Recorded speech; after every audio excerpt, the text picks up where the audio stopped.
Chapter 1. Dragon Origin Continent, Ancient Wilderness State. Linglong Sect beside the bamboo grove. Saint Sun, is this really appropriate? Indeed, isn't a bit much for 5 of us? The 5 little disciples, each as enchanting as a fallen flower, blushed deeply, their gazes cast downward in bashfulness, though their eyes occasionally darted towards the garments in Bulang's hands. The it was simply too revealing, far too embarrassing. Ahem, fear not, for this garment is called a bikini. Once adorned, it will undoubtedly showcase your exquisite figures. Clad in a white robe, with a 3-foot azure sword resting upon his back, Bulang resembled a celestial being. He held in his hands the self-crafted bikini attire, poised to have the little disciples don it. Very well, let us try it on, but please do not mock us, Saint Sun. Each of the 5 little disciples took hold of the bikini and turned to venture deeper into the bamboo grove. Bulang watched their retreating figures, a hint of a smile gracing his lips. This time, it should activate the system. Originally hailing from Blue Star, an unforeseen incident had led him to the Tianyuan continent, where he became the host of the Linglong Sect's Saint Sun.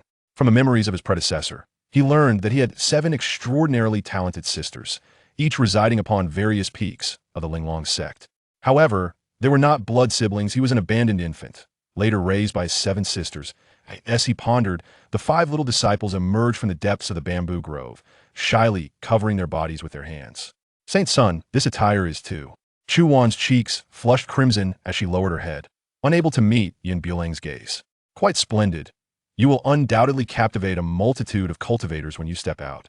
Bulang observed the slightly dazed, enchanting disciples. Their beauty was truly remarkable, especially in the modern bikini, which was nothing short of explosive in effect. Saint Sun, we do not wish for those filthy men to gaze upon us. Yes, we only wish to wear it before the Saint Sun. The 5 little disciples spoke in unison, filling Bulang with immense satisfaction. Yet he maintained the demeanor of a virtuous gentleman, replying, "Such reasoning is sound. Those male cultivators are indeed reckless. You must exercise caution as you embark on your cultivation journey." Bulang spoke with righteous authority, though his eyes furtively glanced at Chu Wan's figure, which was undeniably alluring, possessing a unique charm. At that moment, a notification resonated in his mind. Creation system initializing. Initialization successful. Host, Bulang. Realm, early golden core. Experience points, 100, 002, 0000. Cultivation method, Hunyuan decision.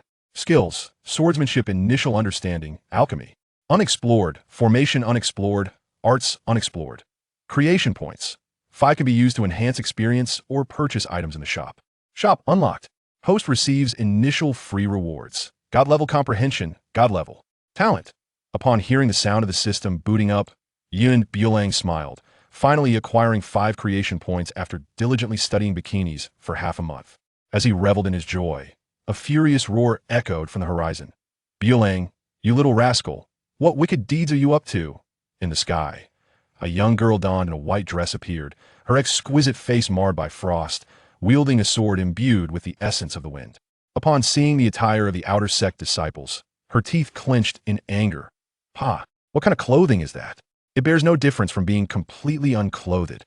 Bulang looked up to see his 3rd sister, Qing, whose swordsmanship was masterful, her sword intent reaching an unparalleled pinnacle. "Sister, I haven't done anything. I merely feared the younger sisters would be cold and crafted 2 garments." The 5 junior sisters, upon witnessing the return of the peak master, hastily knelt on the ground and timidly spoke. "Master, the Holy Sun merely made 2 garments for us to try on." Upon hearing their words, Qing's chest heaved with fury, her gaze fixed on Bulang, practically spewing fire. What nonsense about the weather being cold on such a delightful day? Such a blatant lie. Qing longed to slap him into oblivion. Ding. Main quest issued. Monitoring the conservative mindset of Qing in the transformation realm. The host may have her don a bikini reward, 1,000 creation points.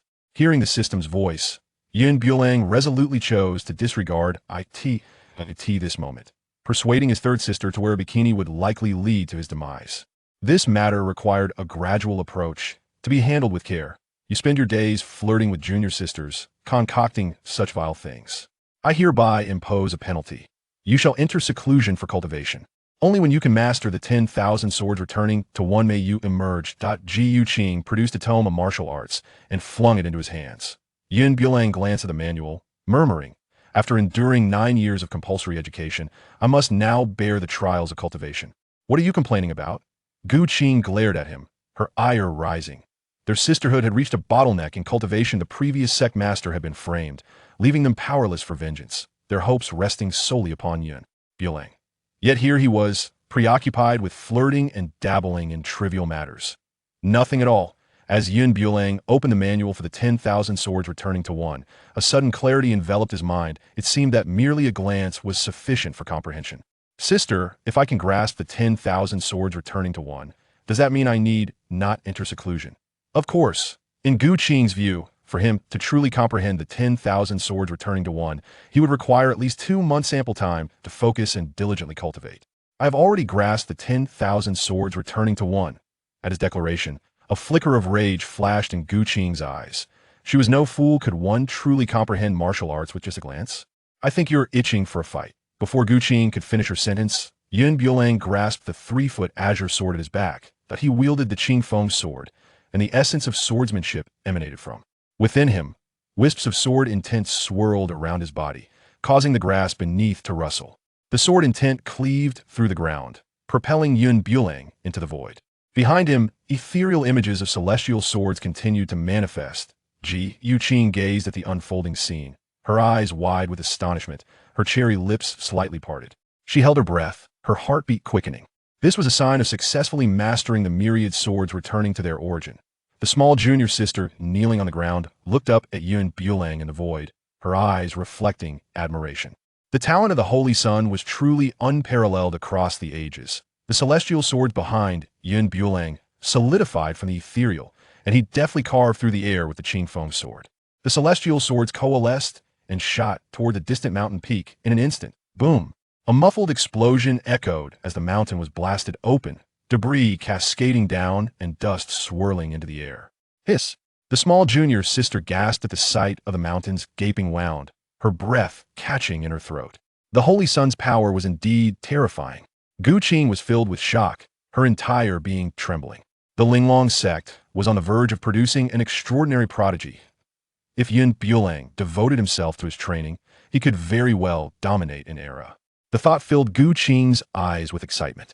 Sister, I have already mastered the myriad swords returning to their origin. Can I not remain in seclusion any longer? Bulang sheathed his 3-foot Qing Feng sword, a smile gracing his lips. His divine comprehension truly was remarkable, allowing him to grasp concepts effortlessly. Yes, that's acceptable. You may have half a month of rest, Qing replied. Though her heart was shaken, she maintained an air of nonchalance. Only half a month? Can it not be extended? Bulang lamented. His brow furrowed. Half a month was hardly sufficient for his indulgence. Enough of this nonsense. Go train immediately. Upon hearing Qing's firm voice, Bulang could only nod in agreement. Qing nodded in satisfaction, resolved to seek out her elder sister, determined that Bulang must follow her to study the sword path. She envisioned him becoming the sovereign of swordsmanship under her guidance, and the thought ignited a sense of excitement within her. After Qing departed, the small junior sister stood up, gazing at the Holy Sun, yearning to rush towards him. Holy Sun, when will you teach us swordsmanship? She asked shyly. Her own sword skills paled in comparison to his, as if from heaven to earth. Oh, you understand the true essence of swordsmanship? Bulang raised his head slightly, glancing towards the sky, presenting himself as a figure of unparalleled wisdom. The 5 junior sisters furrowed their brows, expressions of confusion evident. Wasn't the purpose of practicing swordsmanship simply to become stronger? What more could there be? A rotten wood cannot be carved. Bulang shook her head slightly, expressing her disappointment.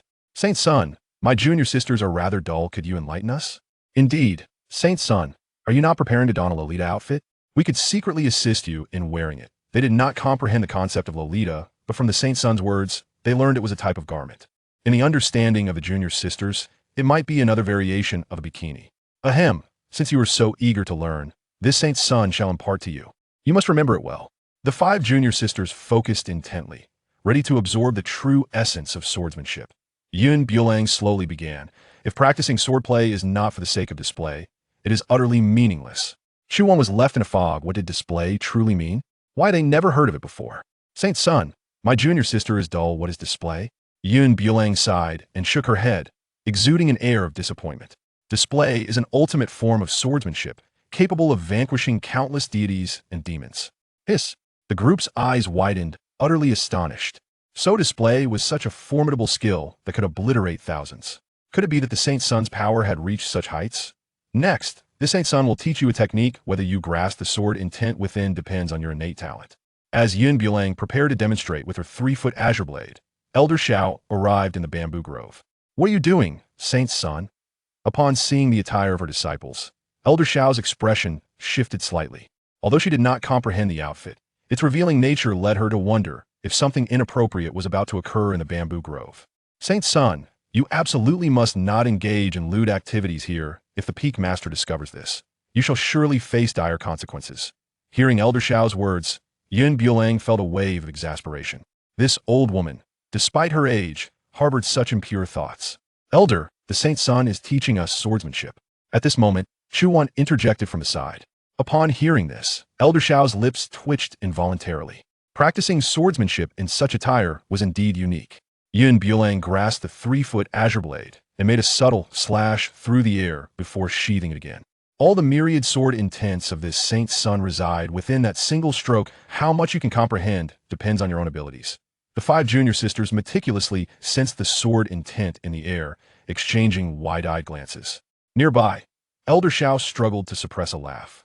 To think that a mere slash could manifest myriad sword intents, it was merely a ruse to deceive the naive young girls. "I have attained enlightenment." T that moment, Chu Wan bore a look of sudden realization. Having never encountered sword intent before, she astonishingly reached an entry-level understanding.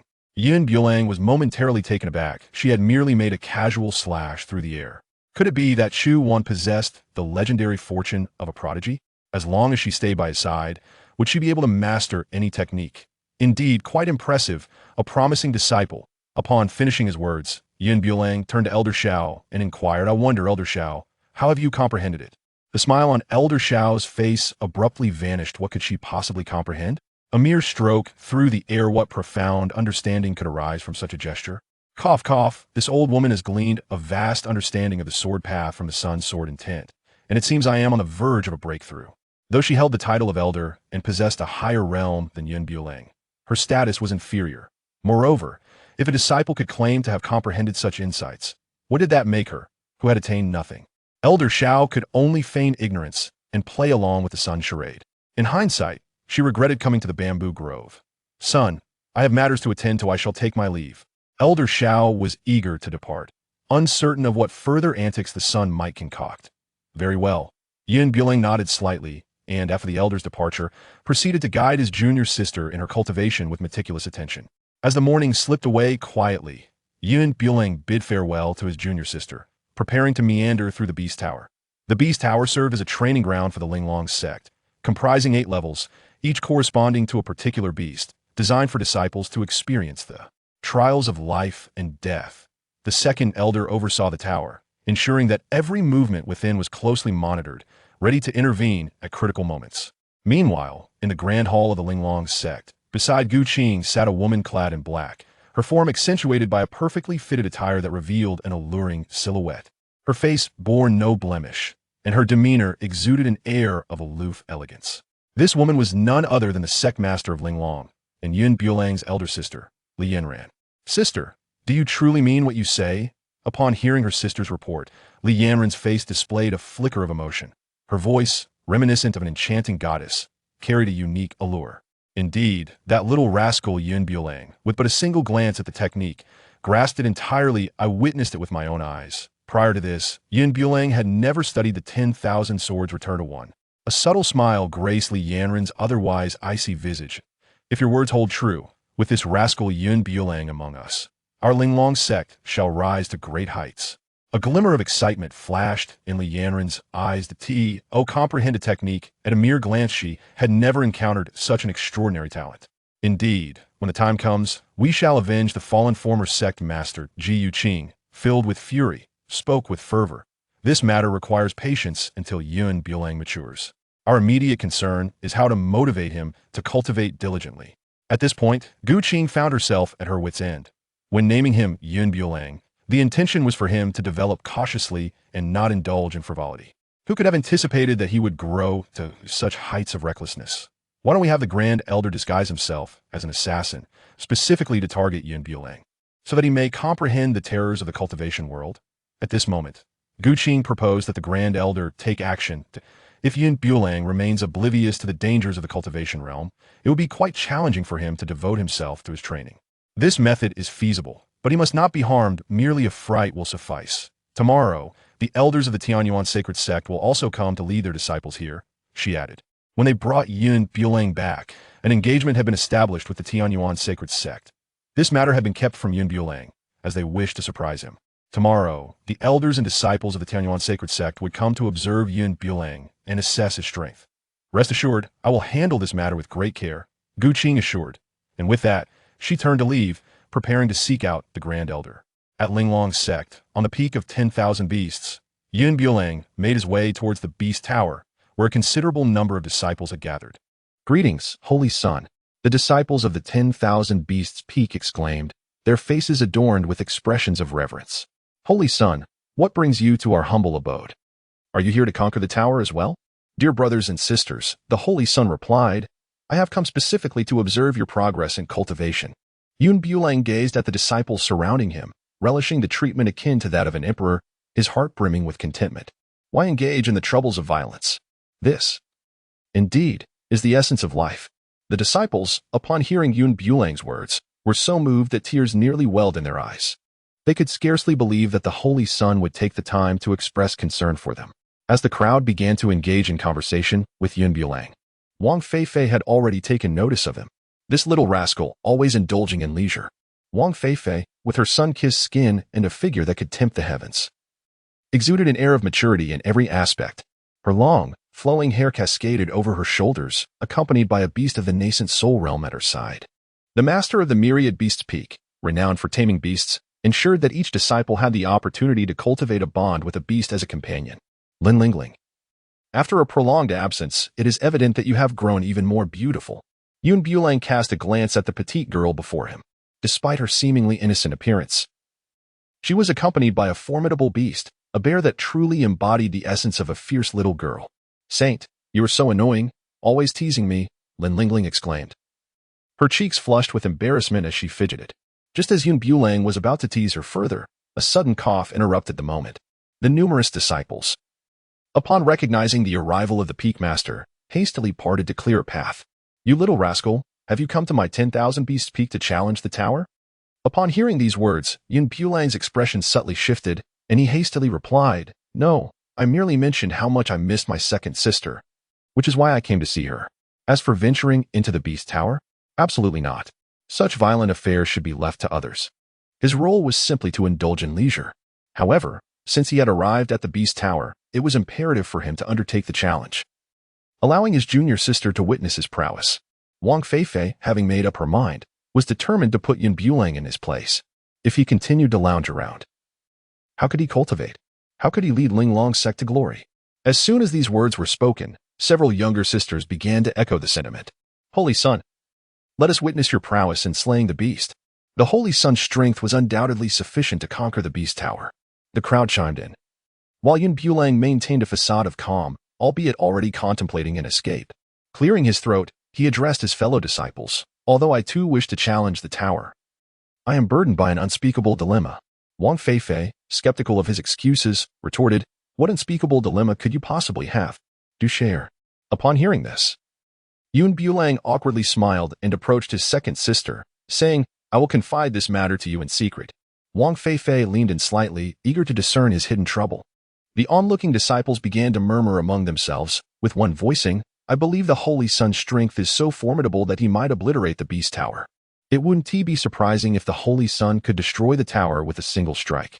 Amidst the conjectures, Bulang quietly confessed, "Second sister, the Beast Tower is far too terrifying. I fear pain." Hearing this, Wang Feifei's chest heaved with frustration, wishing she could strike him down in that moment. Was this truly the demeanor expected of a cultivator? Shouldn't he express grand aspirations instead? Though her heart simmered with anger, she could not voice it. After all, he was the Holy Son of their sect. She had to preserve his dignity. "If you refuse to go, my pet will ensure you are made quite comfortable." Yun Bulang's expression changed dramatically. His second sister's foolish bird was ferocious and ruthless. Cough, cough, then I shall dare to venture once. My second sister must come to my rescue. Wang Feifei suppressed her anger and nodded slightly. With the assurance from his second sister, Yun Bulang felt considerably more at ease. He then turned to his junior sisters and said, "Since you all wish to witness my venture into the Beast Tower, let us proceed and give it a try." Given his prowess, ascending 2 levels posed no challenge for him. He could easily concoct an excuse to navigate through it without hindrance to his grand display. "The Holy Sun is mighty," cheered the disciples, their excitement palpable as they eagerly anticipated the opportunity to behold the grandeur of the Holy Sun. Yun Bulang arrived before the Tower of 10,000 Beasts, gazing at the ominous dark iron structure. At the center of the tower, there lay a mirror as smooth as snow, capable of reflecting every movement within. Yun Bulang pushed open the iron gate and stepped inside. A faint smile graced Wang Feifei's lips. At this moment, Bulang's prowess should be sufficient to penetrate the 3rd layer. As time progresses, the strength of the demonic beasts will only intensify. Yun Bulang wielded his azure sword, surrounded by the dim glow of the lanterns within the tower. At that moment, a foundation stage tiger emerged, fixating its gaze upon Yun Bulang with a predatory stare. "A mere foundation stage beast dares to act with impudence before me." Yun Bulo tightened his grip on the Qifeng sword, and at the very moment the tiger lunged forward, he struck with a single, lethal blow. Congratulations to the host for acquiring 2,000 experience points. At this moment, the sound of the system's notification resonated in his mind. Yun Bulang was momentarily taken aback, as he had not anticipated that slaying a demon beast would yield experience points. What a delightful surprise! The Saint Sun is truly formidable. I expend considerable effort to contend with foundational stage demon beasts. The Saint Sun's prowess is evidently remarkable, enabling him to effortlessly vanquish them in an instant. The disciples of the 10,000 Beasts Peak observed Yun Bulang's effortless extermination of a foundational stage demon beast, their expressions revealing a hint of envy. When would they, too, possess such extraordinary capabilities as the Saint Sun? As Yun Bulang ascended to the 2nd layer, he encountered a beast, the primordial form of a golden core creature.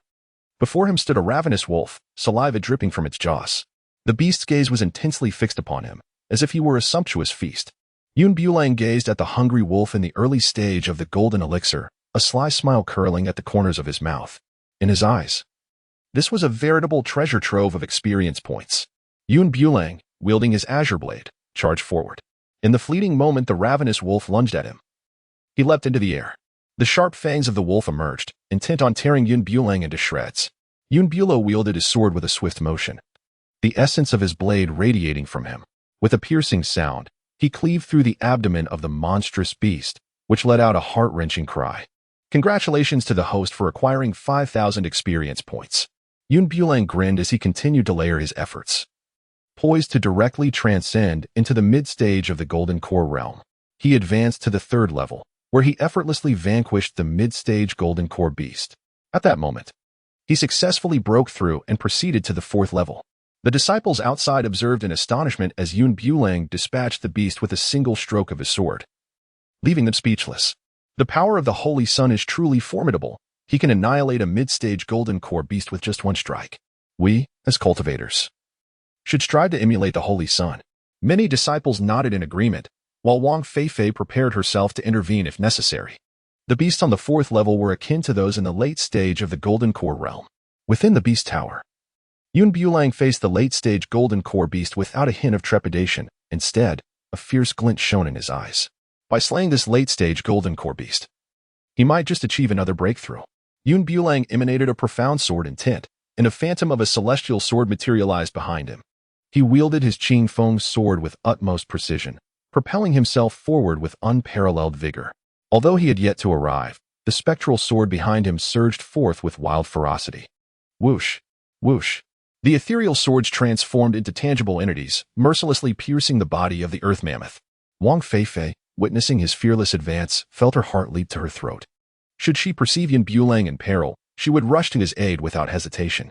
The devastating onslaught of myriad swords descended upon the beast with relentless fury. As the earth mammoth launched its attack, Yun Bulang struck decisively, sealing its throat with a single stroke. The colossal creature collapsed thunderously to the ground. Congratulations to the host for acquiring 10,000 experience points. Yun Bulang furrowed his brow, realizing that a mere 10,000 experience points would not suffice to break through. It seems that he must persist in his journey. Outside, Wang Feifei momentarily lost her focus, initially intending to offer assistance. Little did she know that Bulang had charged ahead, surpassing her expectations. The onlooking disciples were left in awe as they witnessed the Holy Sun effortlessly slay a late-stage golden core beast. The spectacle of the 10,000 swords returning to the sect ignited their fervor. Indeed, the Holy Sun's prowess was formidable. Should he confront them? A single strike would suffice to vanquish them instantly. Amidst the astonishment of the crowd, Bulang did not linger but pressed onward. In the 5th layer, he effortlessly dispatched 2 late-stage golden core beasts. This little rascal possesses such formidable strength? At that moment, Wang Feifei, gazing at the precious mirror, felt a slight tremor coursing through her body. She had anticipated that Bulang could at most defeat a mid-stage golden core beast. Yet what transpired next was a relentless slaughter of beasts across the 6th, 7th, and 8th layers. Now, in the final tier, he faced beasts of early nascent soul realm. Wang Feifei trembled all over, pondering whether he could truly penetrate the 8th layer. Despite her repeated urges to rescue Bulang, he had continuously reshaped her understanding of his capabilities. She believed that the nascent soul beasts were beyond his reach. Yet a flicker of hope ignited within her heart. What if he could indeed break through? Bulang stood on the 8th level, gazing at the Yuan-Ing realm demon beasts, a faint smile gracing his lips. Having reached the pinnacle of the golden core stage, he speculated that slaying a demon beast of the Yuan-Ing realm might enable him to achieve a direct breakthrough. The azure blade in Bulang's hand was already thirsting for action. He gazed at the mighty demon bull, and without hesitation, took the initiative to strike first. The demon beast at the nascent soul stage possessed a degree of intelligence. Upon witnessing a mere golden core practitioner daring to challenge it, it was momentarily taken aback. Subsequently, it erupted in furious rage, unleashing a deafening roar and charging forward. With a swift stroke of his sword, Yuo unleashed a powerful intent that resonated with a deep, humming sound. The astonishing sword soared into the heavens, reminiscent of an unparalleled warrior of legend. Bulang unleashed his full power, with the ethereal shadow of the sword of immortality behind him, launching a furious barrage. The mighty demon bull, its crimson eyes ablaze with wrath, was taken aback by the audacity of a mere golden core cultivator inflicting harm upon it. Such an affront was truly a profound humiliation. The demonic aura emanating from the bull exuded a terrifying presence, causing Bulang to take a slight step back. This old bull was indeed remarkably resilient and formidable. Bulang, with a sudden outburst, recalled the crimson fabric within the ring. He pondered whether bullfighting would be feasible in this otherworldly realm. Bulang, without much contemplation, took out a piece of crimson cloth, resolved to give it a try. After all, with his second sister's protection outside, there was nothing to lose. Who knows? It might just succeed. As the vibrant fabric danced before the formidable demon bull, Bulang discovered that the formidable demon bull was thoroughly enraged, its eyes seemingly capable of emitting flames. Indeed, it is effective.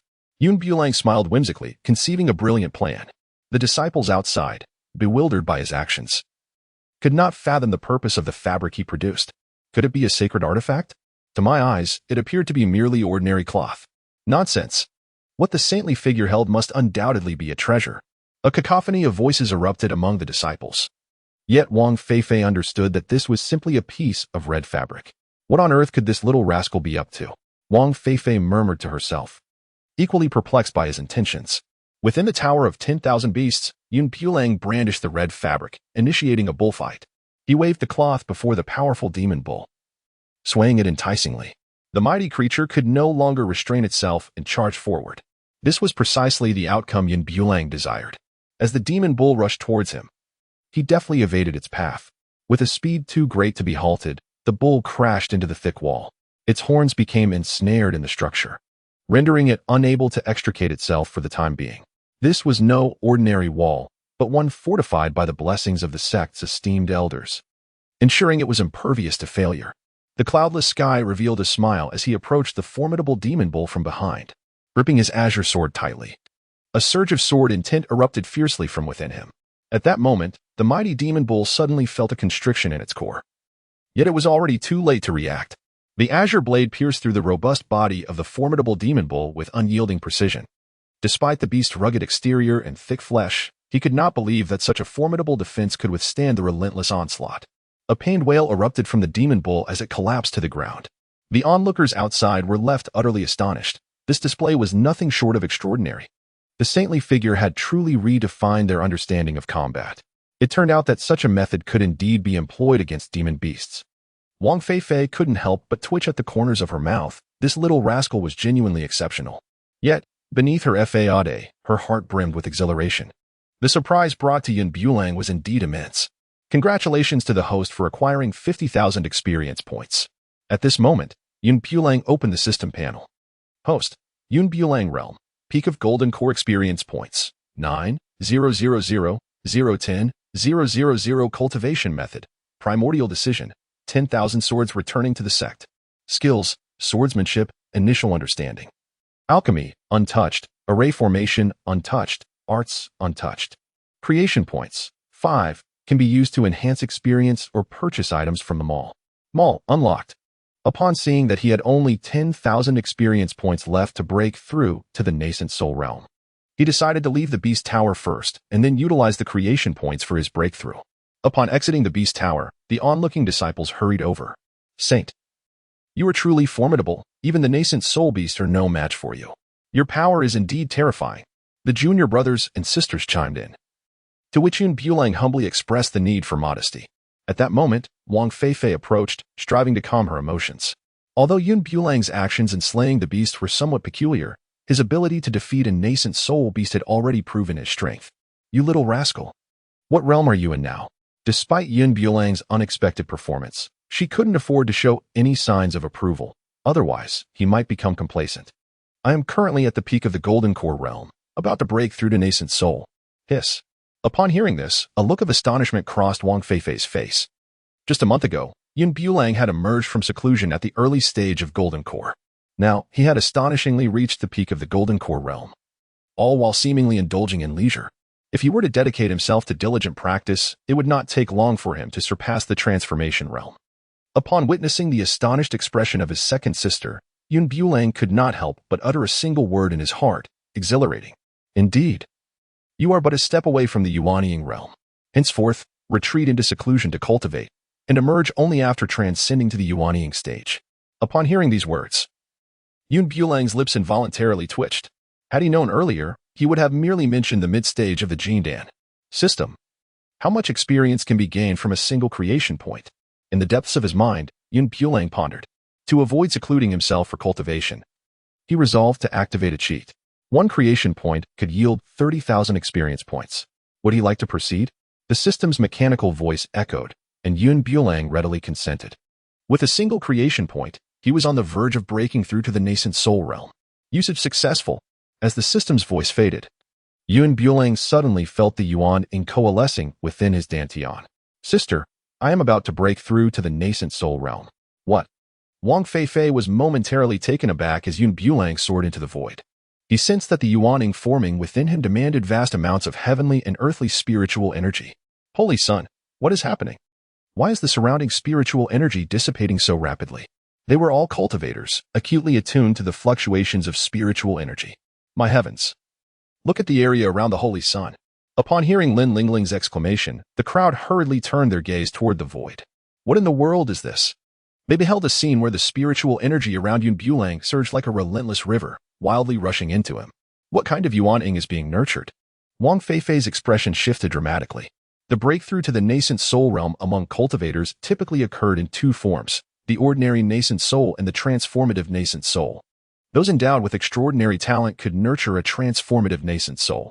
Could this little rascal be nurturing a transformative nascent soul? Upon witnessing this spectacle, Wang Feifei immediately grasped the situation. Her eyes sparkled with excitement. The Linglong Sect was on the verge of producing an unparalleled genius. Swish, swish, swish. At that moment, the sound of breaking air echoed as 6 stunning sisters appeared, accompanied by a throng of elders. Among these 6 sisters were those as cold as ice and others with alluring figures, each movement exuding an enchanting aura. There were adorable little Lolas and gentle maidens as well. Sister, what is happening? Li Yanran approached Wang Feifei, gazing up at Yun Bulang in the void. Eldest sister. This little rascal is breaking through to the nascent soul realm. Li Yanran was momentarily astonished before speaking again. This must be a transformative nascent soul. I wonder what kind of transformation it is. Regardless of the transformation, with Bulang here, the Linglong Sect shall thrive for 1,000 years, Wang Feifei replied slowly. Her gaze lingering on Yun Bulang in the void, a hint of envy shining through. Among the 7 sisters, only the eldest had ever nurtured a transformative nascent soul. The influx of spiritual energy continued unabated. One trembling disciple spoke up. The spiritual energy within a radius of 1,000 miles is surging uncontrollably into Yun Bulang, showing no sign of waning. Outside the Linglong Sect, numerous disciples from various sects found themselves suffering. Those who were on the verge of breaking through to the golden core stage failed miserably due to the depletion of spiritual energy. Damn it! Which beast is so recklessly absorbing spiritual energy? As a solitary cultivator, I have labored tirelessly to attain a breakthrough into the nascent soul realm, only to find my vital energy snatched away by others. How I despise this! Outside the Linglong Sect, the air is filled with the anguished cries of various cultivators, akin to the wails of tormented spirits. Yun Bulang, as the unseen puppeteer, remained blissfully unaware, or perhaps indifferent, to the unfolding events. He observed the nascent primordial infant gradually coalescing within the dantian, yet there was no sign of fruition. Instead, he was relentlessly consuming the surrounding spiritual energy. If this continued, it seemed he would drain the very essence of the atmosphere. What renders my primordial infant so resplendent and kaleidoscopic? Yun Bulang gazed at the emanating a spectrum of 7 hues, lost in thought. Sister, it's been half an hour. Surely, nothing has befallen Bulang? Qing's face was etched with concern. Others may nurture there without such a prolonged wait. The more formidable the longer the gestation, let us remain calm and wait a little longer. Yanran, though equally anxious, recognized that all they could do now was await the outcome. Suddenly, a thunderous roar resonated from the heavens, as a tempest unleashed its fury, accompanied by flashes of lightning and the rumble of thunder. The grass swayed under the gale, bending away from Yun Bulang, while branches snapped and the bamboo forest rustled ominously. What is happening? It feels as though something is pressing down upon me. I feel it too. Many disciples hunched over, gasping for breath under the unseen weight. The 7 sisters wore grave expressions, sensing the oppressive force emanating from the very fabric of the world. Fortunately, their formidable strength allowed them to withstand the pressure, albeit barely. With a resounding crash, a cascade of vibrant beams descended from the sky, illuminating Yun Bulang's form. A cry echoed as a phoenix coalesced in the firmament. Not only that, but a golden dragon also emerged, entwining with the phoenix in a magnificent display of harmony. This celestial phenomenon persisted for an extended period, only dissipating when Yun Bulang gradually opened his eyes. Yanran's mouth fell agape in astonishment. He possessed the. Her shock was understandable. It was said that those endowed with the were destined to be sons and daughters of Providence. If he were to achieve greatness in the future, stirring the winds and clouds would be effortless. However, should this secret be revealed before he fully matured, the consequences would be dire. Each individual's constitution is unique, and ordinary people are ineligible for the path of cultivation. Most possess a common physique, and to embark on the journey of cultivation, one must undergo the painful process of as prescribed by the, enduring immense suffering to completely transform. Yet, even after such tribulations, one might only reach the unable to ascend further. In contrast, the allows for a shortcut in cultivation, while others must painstakingly ascend each step of the staircase. Those with it can merely touch the tip of their toes and soar upward, signifying a profound disparity. However, this extraordinary gift may also attract perilous consequences. Yanran's expression hardened as she addressed those around her. What transpired today must remain a secret. Any breach will result in severe repercussions. Understood. The crowd responded in unison. Wang Feifei furrowed her brow and whispered to Yanran, Bulang's constitution invites deadly danger. We must expedite his growth without delay. Yanran spoke slowly, her mind racing with astonishment. This little rascal is complacent, indulging in pleasure day after day, spoiled by your leniency. Wang Feifei remarked with a stern expression. Do not absolve yourself so completely. During his childhood, you indulged him considerably. At times, even when he erred, you refrained from reprimanding him, which has cultivated his audacious disposition. Qing interjected with a note of sarcasm, asserting, this fault does not lie solely with one person. If we delve deeper, all 7 of us bear responsibility. Enough. Now is not the time for quarrels, but rather to find a way to enhance his cultivation, Yanran admonished, stepping forward. Her words held the most weight, prompting Wang Feifei and Qing to obediently fall silent. Yun Bulang remained blissfully unaware that he had captured the attention of 7 elder sisters. Having successfully transcended to the Yuanying realm, a grin stretched across his face, nearly reaching the nape of his ears. He fancied that upon witnessing his breakthrough, a few of his sisters might bestow upon him an extended holiday of 1.5 years, a delightful thought indeed. His arduous efforts to attain this new level would not be in vain, and perhaps he could embark on a journey with his junior sister. The sensation of breaking through was unlike anything he had experienced before. His body was imbued with a newfound vigor. Indeed, each ascension brought forth unique insights. At that moment, Bulang, with an endearing expression, radiated joy and declared, "Second sister, I have ascended to the Yuanying realm." Although he refrained from uttering the rest of his thought, his exuberant demeanor revealed all. Wang Feifei recognized his unspoken intentions. This lad was perpetually playful, having been spoiled by her and the others, leading him to adopt this somewhat reckless attitude. Yet, despite his elevation to the Yuanying realm, there were matters that the second sister felt compelled to address. Wang Feifei feigned a cough, stating, "The path of cultivation is endless. With your remarkable talents, you must seize the moment." Upon hearing this, Bulang's delighted expression swiftly faded. He was overcome by a sense of being deceived. Wasn't it promised that he would be granted a respite upon achieving a breakthrough in his cultivation? This woman indeed turned her back quicker than one could turn the pages of a book. Despite his remarkable leap, advancing 2 levels in a single bound, the sisters showed no sign of commendation. Rather, they appeared somewhat dissatisfied. Wang Feifei felt a twinge of embarrassment, fully aware that this little rascal was singularly focused on play. Thus, she cast a pleading glance towards Li Yanran standing nearby. Li Yanran stepped forward and declared, "Your second sister is correct. We must seize this limited time to elevate your cultivation further. We do this entirely for your benefit. You must understand that the formidable beings outside can extinguish your life with but a mere flick of their finger, far easier than squashing an ant." Her words rang with truth, especially considering he now possessed the sacred infant physique, and with the recent celestial phenomenon, the powerful beings must surely have sensed it. Failing to elevate his cultivation in the near future posed a considerable danger. They could not remain by his side at all times. Hence, to ensure their protection, he must first grow stronger. Bulang heard several elder sisters chanting like a sutra, their heads heavy with thoughts. Suddenly, he felt a pang of nostalgia for his cozy bed. He had initially thought he could evade the rigors of cultivation, but now it seemed he had been overly optimistic. His eyes darted around, and a bold idea flickered through his mind. With a reckless spirit, he proposed a condition. "In truth, I am not averse to the idea of cultivating, but I have one stipulation." Bulang hesitated and said, "What are the conditions?" Li Yanran inquired. "As long as you obediently cultivate, we can accommodate your requests, provided they are not excessive." The elder sisters were cautious, for this young lad was full of cunning ideas. Having caused countless troubles right under their noses since childhood, they had always been the ones to clean up after him. "Let us be clear. If you do not agree to the conditions I propose..." Bulang cleared his throat several times, his eyes fixated on his feet, his voice barely a whisper. "I want third sister to wear a bikini." "What did you say?" Qing could not hear him clearly. "I said I want you to wear a bikini." After uttering this audacious statement, Bulang felt a chilling breeze sweep over him. Under Qing's murderous glare, he could only make a hasty retreat, fearing that should he linger for even a moment longer, he would meet an untimely demise.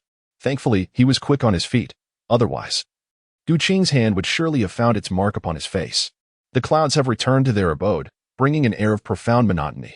Alas, my pitiable holiday has vanished without a trace." Bulang lamented within his chamber, feeling a profound discomfort at the thought of not being able to present himself as a flower before his junior sister. He remained oblivious to the nefarious intentions harbored by his 7 elder sisters. However, persuading Qing to don a bikini was an endeavor more challenging than scaling the heavens. This wretched system was indeed a source of exasperation. As night descended, an elderly man with a white beard stealthily approached his abode. The grand elder found himself in a rather pitiful predicament, a figure of such stature being assigned to undertake such trivial tasks. Yet, this young rascal had grown accustomed to a life of ease and truly needed to experience the looming threat of death. Otherwise, he would continue to treat cultivation with disdain. A fleeting shadow passed by the window, prompting Bulang to nimbly leap from his bed. "Who goes there?" he inquired. "The one who seeks your life," the grand elder retorted fiercely. Fearing his performance might lack the necessary finesse, he shattered the nearby table into splinters with a single strike. Bulang was utterly astonished. To silently infiltrate the sect and traverse through numerous obstacles undoubtedly indicated formidable strength. Should he choose to resist at this moment, the outcome would be tragically grim. Thud. Yun Bulang, without a moment's hesitation, knelt down.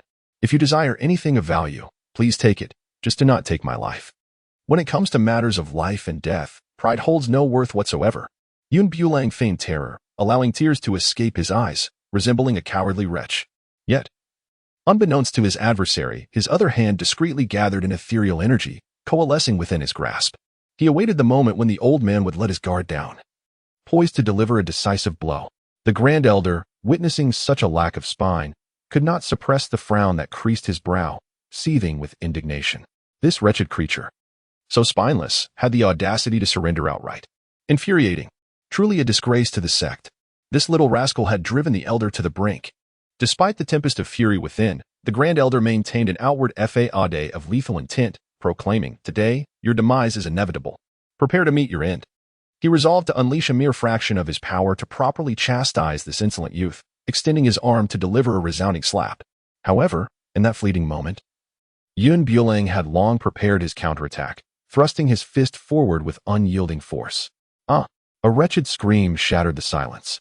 But it was not Yun Bulang's, it was the Grand Elder's. How pitiful for one of his years to endure such treachery, should word of this spread. His reputation would be irrevocably tarnished. Before he could utter another word, a powerful strike landed squarely upon his eye. Were it not for his spiritual energy shielding his form, he might have lost his sight entirely. Nevertheless, his eyes swelled visibly as he clutched it, exclaiming in disbelief, "You dare to resort to ambush? How despicably unprincipled! Do you not uphold the virtues of martial ethics?" Yun Bulang gradually rose from the ground, seizing the advantage with relentless pursuit. Embodying the notion that all is fair in war, with one swift motion, he forced the Supreme Elder to retreat repeatedly, rendering him utterly defenseless. "Oh dear, my head! You little rascal, do you not know that one should not strike the face?" The voice was strikingly familiar, evoking a sense of déjà vu, as if it had been heard somewhere before. Although it felt intimately known at that moment, no effort could unravel its origin. When the clouds momentarily paused, it afforded the adversary a chance to flee. The Grand Elder, fearful of inflicting genuine harm, dreaded the prospect of being devoured alive by the 7 others. One of his eyes, swollen and bruised, rendered his vision unsteady, unable to discern his position. Ultimately, he could only escape by leaping from a window, muttering as he departed, "That little rascal was rather ruthless, my poor eye." This mischievous little devil was indeed formidable. Had he foreseen the predicament he now faced, he would have never ventured here. And now, with this bruise on his face, it would likely take at least 10 days to heal. Yanran, witnessing the Grand Elder's disheveled state, felt a twinge of sympathy. However, she promptly convened an emergency meeting. Was this considered an occupational hazard? The Grand Elder sought an explanation. "Fine. I shall retreat to a cooler place," he decided, while Yanran refrained from commenting further. Wang Feifei, Qing, and several others soon arrived. And upon seeing the Grand Elder in such disarray, each chose to ignore him. "You can't even handle such a trivial matter, yet you end up in this state. Where has all your training over the years gone?" Qing couldn't help but criticize. "If it weren't for your incessant warnings before my departure, imploring me not to harm him, even a single hair, I would have merely intimidated him. But look at how that little brat struck me, showing no mercy whatsoever." The Grand Elder felt a sense of indignation. In a fair fight, he could have crushed Yun Bulang with a mere finger. Yet, the reality was he dared not. Even a slight injury to him would not be forgiven by those present. Ultimately, it was clear that Yun Bulang was exceptionally talented, possessing several levels of superiority over him. Even if he refrained from attacking, he shouldn't have been subjected to such treatment. Qing defended Yun Bulang, stating, "The kid resorted to a sneak attack, lacking any martial ethics. This cannot continue. We must ensure the boy trains. His holy infant physique is akin to a ticking time bomb. Should others discover it, he would be utterly unprepared for the consequences of his current abilities," Yanran asserted. "Is there any solution?" Qing inquired. "Do you remember the Yufeng mountain range? Let us send him there for trials. Only by confronting the threat of death can he truly devote himself to his cultivation," Yanran proposed. Qing immediately objected. "No. That place is far too perilous, teeming with monstrous beasts. Sending him there would be excessively dangerous. Indeed, even without the beasts, Yun Bulang is delicate and has never faced hardship. Such a remote and treacherous locale might not be suitable. Perhaps we should consider an alternative." Wang Feifei felt a twinge of reluctance. Yanran couldn't help but ruffle her hair as soon as she proposed this suggestion. The two little ladies reacted as if they were set ablaze. Yet, one cannot blame them. Bulang had indeed never tasted hardship, having followed them around since childhood without even sweeping the ground once. However, if he were not to face the peril of death, he would never learn a lesson. Just look at his carefree demeanor today. He bears no resemblance to a cultivator at all. Yanran would not have been so stern under normal circumstances. But after this breakthrough, it was imperative that Bulang matured rapidly. But there's no but about it. This matter is settled, Yanran declared with unwavering resolve. If you're truly concerned, let Qing accompany him clandestinely for protection, but ensure that he remains unaware. That will have to suffice, Qing replied. Her swordsmanship was exceptional, and if she were to provide covert protection, this trial should proceed without issue. Unless absolutely necessary, you must observe from the shadows. Do not intervene even if he sustains minor injuries, Yanran admonished. Qing nodded, her cheeks flushed. Achoo. Bulang lay on the bed and sneezed. A sense of foreboding washing over him. The old man who had just entered attempted to assassinate him, though his words dripped with malice. It seemed he harbored no genuine intent to kill. Could it be yet another scheme devised by those sisters? How exhausting this all was. Alas. Bulang let out a long sigh and fell into a deep slumber until dawn. Knock, knock. Holy son? It's time to wake up. Came the sound of his junior sister knocking at the door. Bulang felt a bit overwhelmed, as if his head were heavy with thoughts. The sun gently streamed through the window, casting a warm glow, making him wonder why he was being summoned so early today. Typically, he would rise only after the afternoon had passed. However, upon hearing the soft voice of the young disciple, all traces of his discontent swiftly evaporated. Little junior sister. What brings you here at such an early hour? Bulang asked as he climbed out of bed, a playful smile adorning his face. The Holy Sun. The Peak Master has requested your presence immediately, as there are guests arriving, she replied, her head slightly bowed. Bulang could not help but furrow his brows. Yet he hurried over at once. As he walked, he inquired, what guest? It is someone from the Tianyuan sacred sect, Wanru replied. What brings them here? Wanru shook her head, expressing her uncertainty.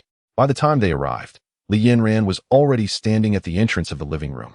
Her brows tightly knitted upon seeing his delayed arrival. Why did you come so late? She questioned. Getting dressed takes time, Bulang replied, mustering his courage. You never listened to my advice about diligently cultivating your techniques, and you don't even grasp the basics of cleansing. Yanran sighed, her eyes filled with helplessness. However, there was little she could do, for she had indulged him herself. Sister, why did you rush to summon me? Let us discuss it inside, Yanran said, leading him into the living room. Instantly, all eyes in the room converged upon him, particularly two pairs of malevolent gazes that were particularly piercing. Although Bulang possesses a somewhat carefree demeanor, he cannot muster any semblance of cordiality in the face of such malevolent gazes. The Holy Sun truly carries an air of arrogance. After traversing countless miles, we find ourselves waiting here for half an hour. One cannot fathom the reasoning behind such treatment. The speaker is the esteemed Elder Fenghua of the Heavenly Origin Sacred Sect, a figure of significant influence within the sect. Clad in a gray robe, his long, grizzled beard stands tall like a resilient pine. Sister, who is this? Bulang could not help but inquire. Look at this astounding demeanor. As if someone owes him a fortune of 18 million. This is the esteemed elder of the Tianyuan Sacred Sect. I had forgotten to mention that when you were young, a betrothal was arranged for you. Indeed, the elder has come specifically to discuss this matter. Yanran holds this engagement in considerable regard. A betrothal? Bulang, somewhat incredulous, repeated the three words. When did this happen? Indeed, my dear sister, I believe it would be prudent to reconsider this arranged marriage. Matters of the heart cannot be forced, especially not in the case of a betrothal established in childhood. He harbors a strong aversion to such arrangements, viewing the imposition of two emotionally detached individuals as a form of torment. Moreover, he remains oblivious to the other's physical appearance. What if she were both portly and unattractive? Who would he turn to for solace then? Bulang, you mustn't speak in such a manner, Yanran admonished. Truly, one must know their bounds. Even if discontented, one should refrain from voicing such sentiments in the presence of others. Fenghua let out a cold huff, suggesting that the young master believes our holy maiden of Tianyuanzong to be unworthy of you. Wulong could not help but furrow his brow. His intentions were never misinterpreted. He merely believed in the freedom of love and marriage. He detested emotionally barren unions, yet his sentiments had been twisted by the old man's words. It was nothing short of instigating conflict. Indeed, that was precisely his point. Yun Wulong nodded, exuding an air of innocence. Since the other party insisted on this interpretation, he decided to play along. Feng Hua's anger contorted his features. Never before had anyone dared to slander the saintess in his presence. It was not that the old man was being unrefined. He merely pointed out, rather bluntly, that the other lacked both strength and ambition.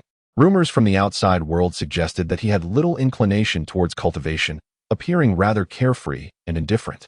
If he was dissatisfied with this marriage arrangement, then there was no need for coercion.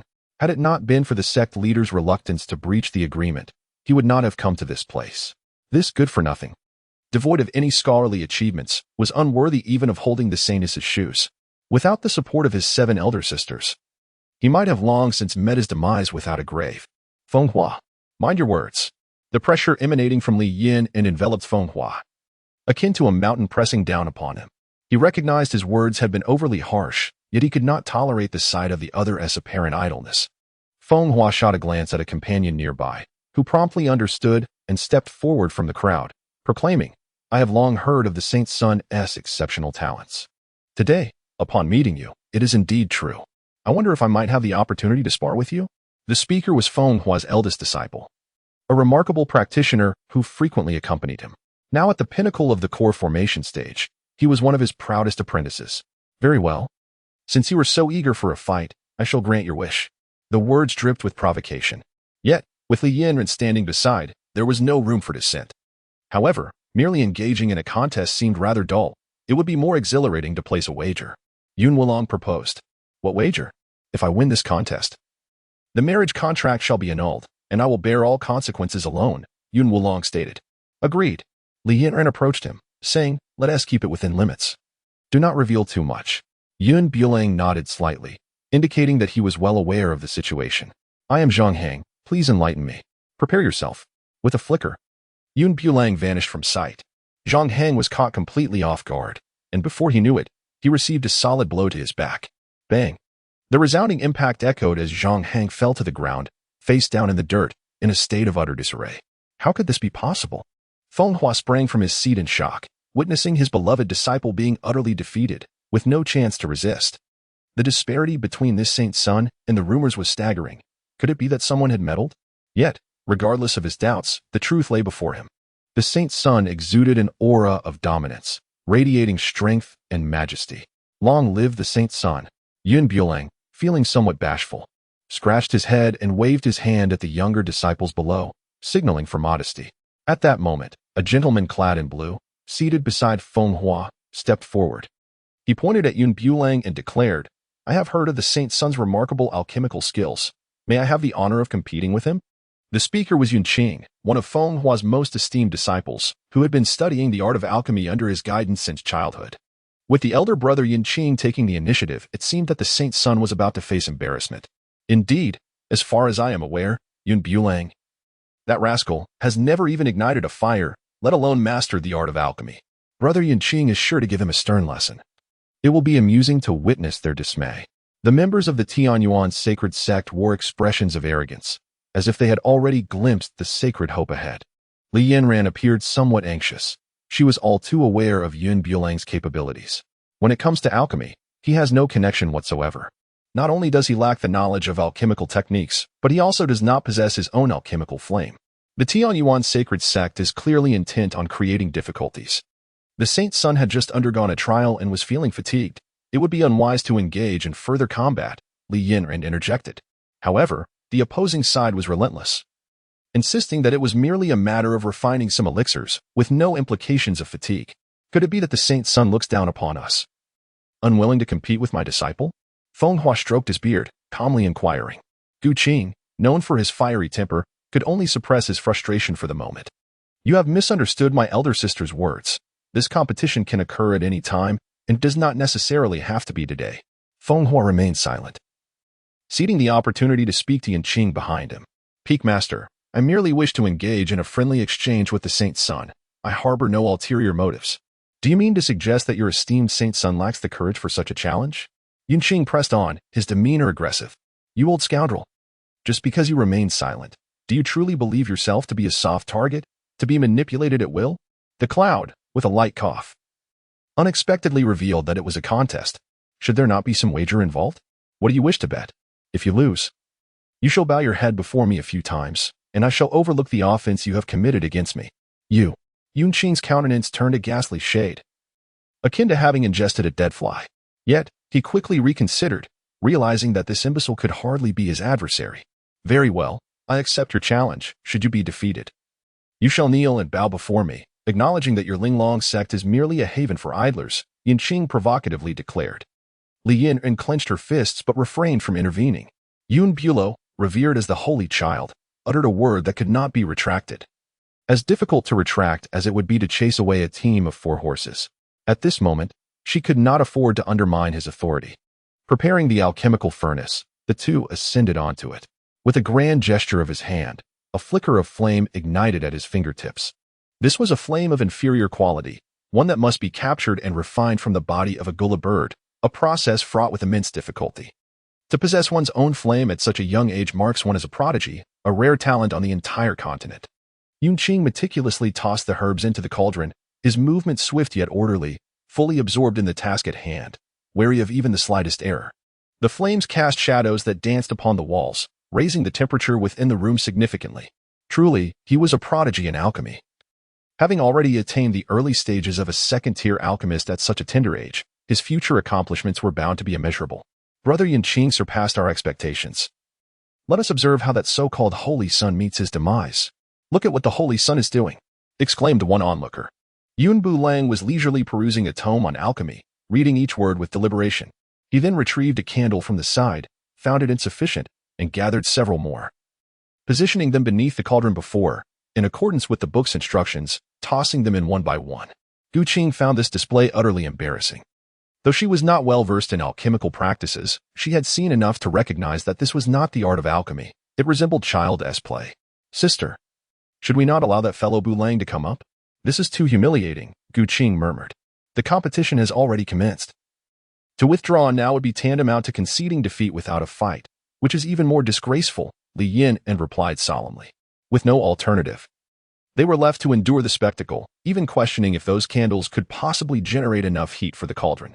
As time ticked away, Yun Qing approached the conclusion of his endeavor. As he extinguished the flames and opened the cauldron, an aromatic waft of elixir slowly permeated the air. It was a first-tier Xianling pill. To think Brother Yun Qing had successfully concocted one. This elixir could swiftly restore spiritual energy, a rare and valuable treasure indeed. The disciples of the Tianyuan sacred sect gasped in astonishment, whispering amongst themselves. Meanwhile, Yun Bulang continued his unhurried approach. Were it not for the cauldron before him, one might mistake him for merely cooking. Suddenly, with a resounding bang, as they braced for an explosion, Yun Bulang rose slowly from his seat. Upon opening the cauldron, a richer and more potent fragrance of elixir wafted forth. It was a third-tier Xianling pill. Yun Bulang extracted the elixirs from within, murmuring in disbelief. Only 5? How woefully insufficient. 5. Yun Qing's eyes nearly leapt from their sockets. Trembling with trepidation, he had only managed to produce a single first-grade elixir. Yet this young man effortlessly conjured 5 third-grade elixirs. The outcome was unmistakably decided, requiring no further elaboration.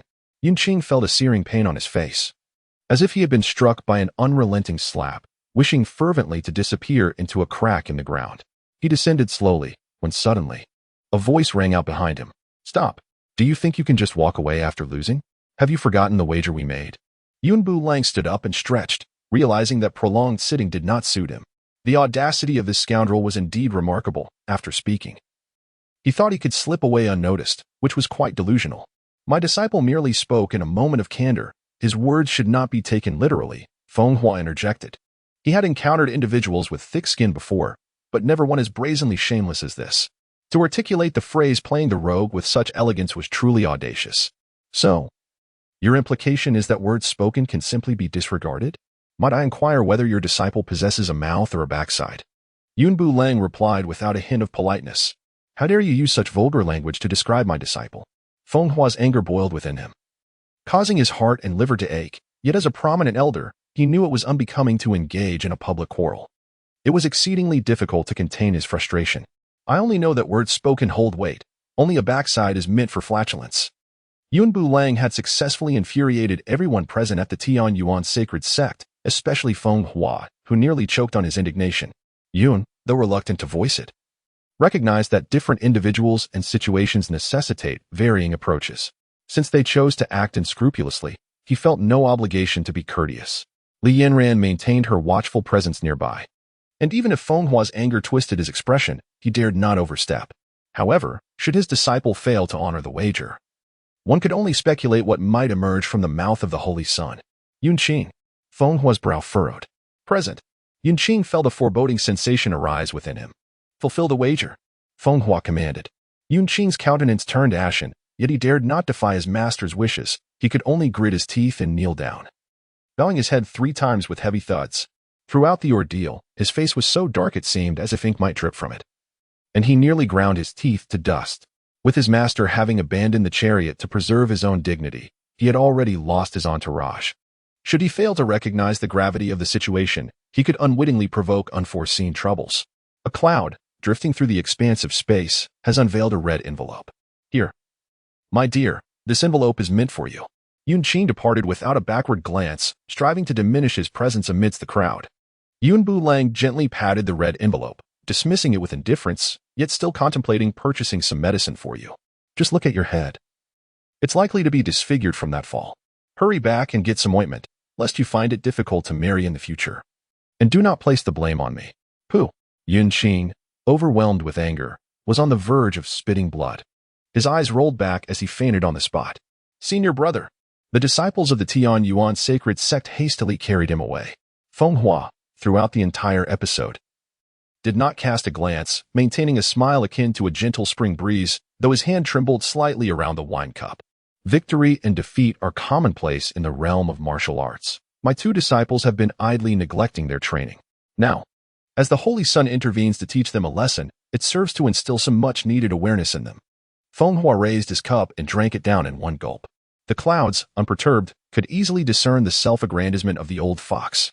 Essentially, he sought to imply that if 2 individuals devoid of knowledge could achieve such prowess, then those who diligently cultivate their skills would surely excel beyond measure. He feigned ignorance, wearing an expression of naive innocence, and remarked, "It seems one ought to cultivate a better sense of memory. The mental fortitude is rather lacking. If faced with a formidable adversary, a mere stomp of their foot might leave one petrified." Cough, cough. Feng Hua coughed several times. This instance not being an act, but rather a result of choking on his drink. It was said that the Holy Sun had little inclination for cultivation. Yet in a world that revered strength, some effort to ponder was still requisite. Feng Hua subtly insinuated his lack of knowledge. Fear not. For this Holy Sun possesses remarkable talent. Anything that catches my eye is swiftly learned. Your simple-minded disciples cannot hope to compare. Were it not for the earnest expression on his face, Feng Hua would truly question the extent of his audacity. Having suffered 2 consecutive defeats, he had lost all semblance of dignity. Not only had he failed to reclaim his honor, but merely being able to remain seated was a testament to the resilience of his pride, allowing him to disregard the mocking gazes directed at him. Feng Hua slowly rose, bowing respectfully to Li Yanran. As the day wanes, I shall refrain from further intrusion and will pay a visit another day. Li Yanran smiled faintly and nodded, bidding him to take care on his way. Upon hearing her words, his face darkened. In the past, he was the one whom others vied to please, greeted with smiles wherever he went. Feng Hua attributed this slight to Yun Bula, hastily departing from the Linglong Sect. Once the unwelcome presence had left, Yun Bula stealthily approached his elder sister. Sister, I wish to take a stroll to clear my mind. Li Yanran glanced back at him. Go ahead. But do not return too late. Upon receiving the letter of amnesty, Yun Bula wasted no time, eagerly leading his younger siblings down the mountain. Eldest brother, we are going to purchase some supplies. Remember to gather here before nightfall. The younger disciples agreed as they descended the mountain to procure some items. Yun Bulang nodded. Go. Go. He harbored a yearning for the liberating world beyond, and had it not been for the significant concession granted by the heavenly origin sacred sect, it is likely that his elder sister would never have permitted him to indulge in such leisure. Drunken immortal pavilion? Yun Bulang gazed suspiciously at these 3 characters. Wasn't this akin to the brothels of ancient times? The maidens here ought to be more open-minded than elsewhere. If the tasks assigned by the system could be applied to them, how many creative points could he potentially accrue? The mere thought filled him with exhilaration. Yun Bulang strode in with an air of confidence, exuding an aura of anticipation. The atmosphere within was vibrant and cacophonous, filled with the lively chatter of patrons. The courtesans adorned in exquisite silks and satins presented a spectacle of opulence, contributing to the bustling ambience. Ah, is that not Yin Bulang, the esteemed scion of the Linglong Sect? What brings you here, if not the desire to claim the maidenhood of the enchanting Miss Rian? Spoke Shindashan, a man of approximately 25 or 26 years, possessing the appearance of a youthful scholar yet exhibiting formidable prowess, distinguishing himself among his peers. At that moment, he languidly reclined at a grand round table, flanked by companions, indulging in a lavish spread of delectable dishes. Yun Buli furrowed her brow and cast him a sidelong glance. Indeed, he was quite the connoisseur of indulgence. Yes, with an abundance of silver, one might as well indulge in a little extravagance. Yun Bulang, with a demeanor both irritating and audacious, addressed the gathered gentlemen. Esteemed lords, I extend my heartfelt gratitude for your presence. Today marks the inaugural day of my family's courtesan, Ruyan, receiving guests.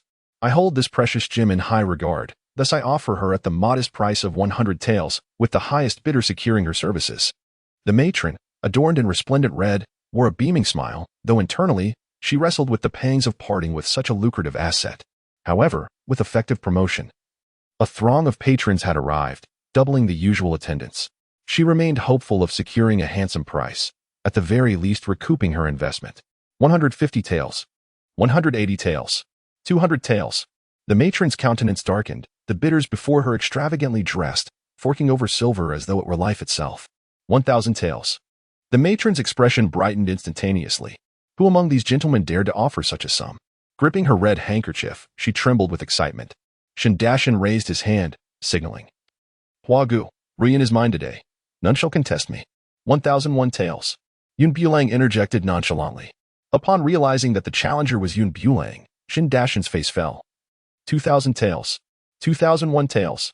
3,000 taels. 3,001 taels. Regardless of Shindashan's fervent bids, Yun Bulang consistently outbid him by a mere fraction.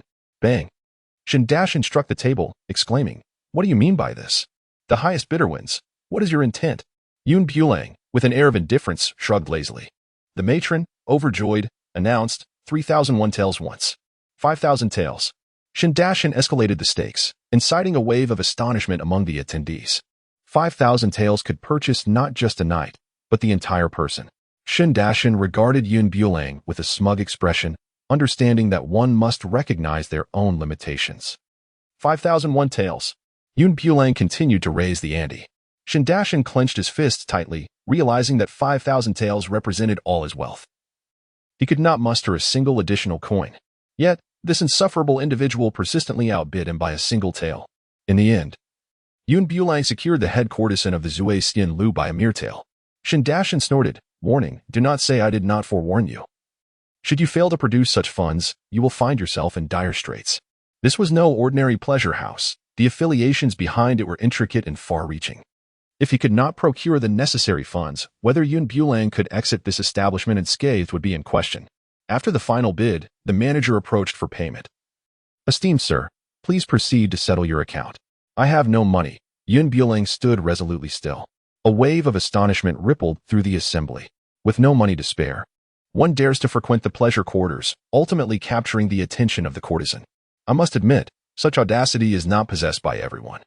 With not a single coin in one's pocket, yet managing to act so nonchalantly when faced with a price increase, it takes a formidable mental fortitude. Even a seasoned individual would tremble. I had presumed you to be quite affluent, but it seems you are merely putting on a fade. If you truly lack such wealth, what brings you here? The previous ire of Shindashan dissipated, replaced by an unusual excitement.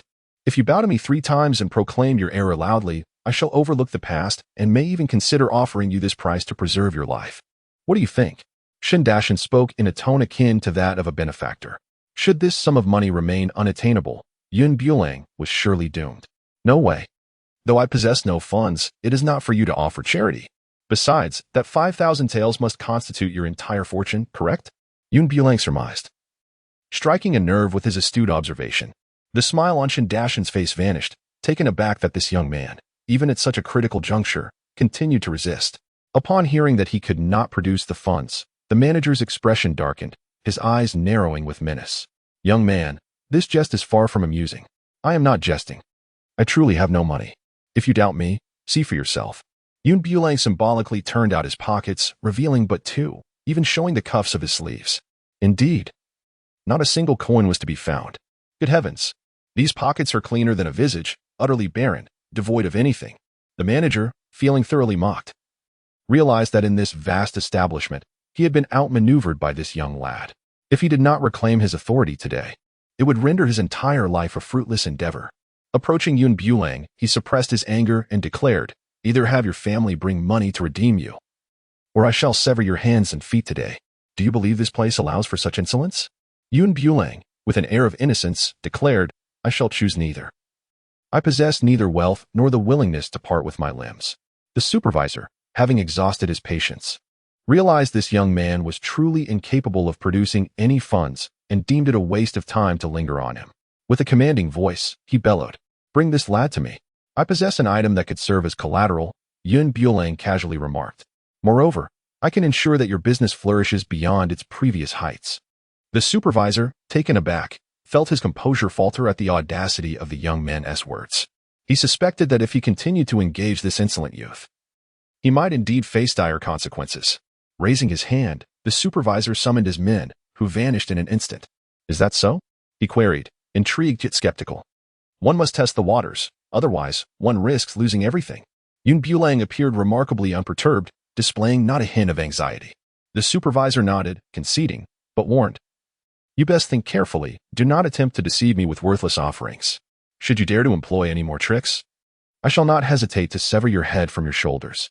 However, I require a private room," Yun Bulang asserted, seemingly unfazed by the threats. The supervisor acquiesced, recognizing that the individuals hidden within this establishment were not to be trifled with. This youth, even with wings, could not hope to escape. There was no cause for concern. "Prepare a room for him," he ordered. Yun Bulang addressed the courtesan seated at the center, urging, "Come inside with me." The courtesan paused for a moment, taken aback, yet ultimately followed him in beneath her crimson veil.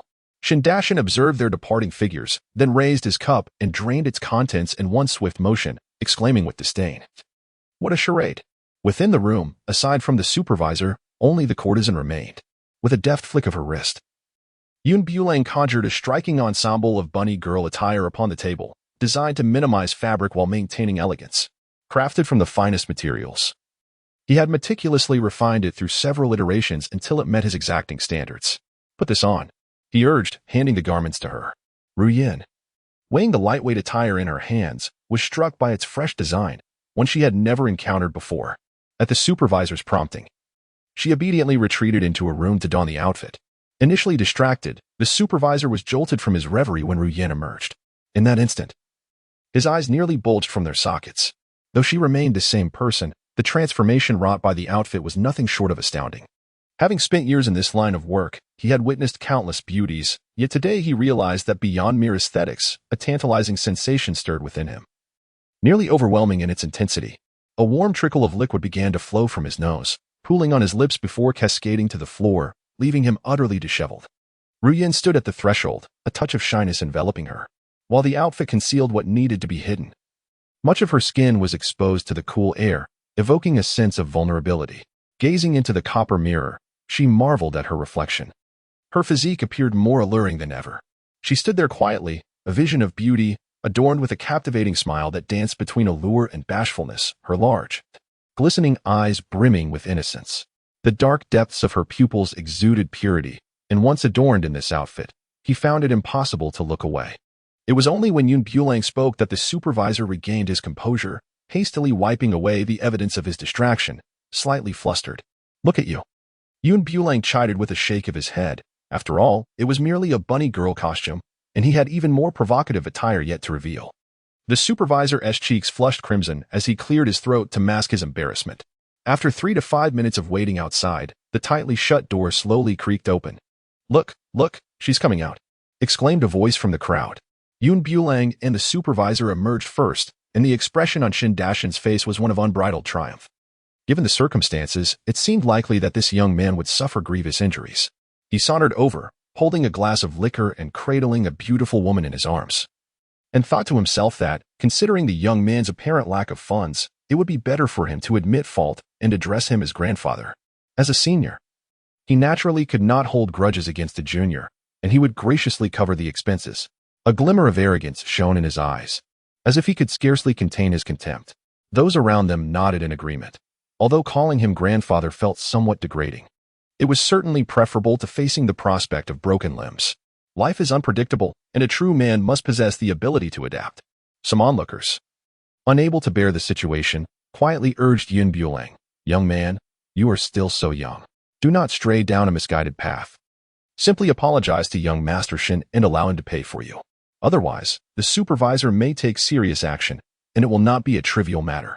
"Thank you for your kindness, but my legs and feet are not for anyone to take," Yun Bulang replied with unwavering confidence.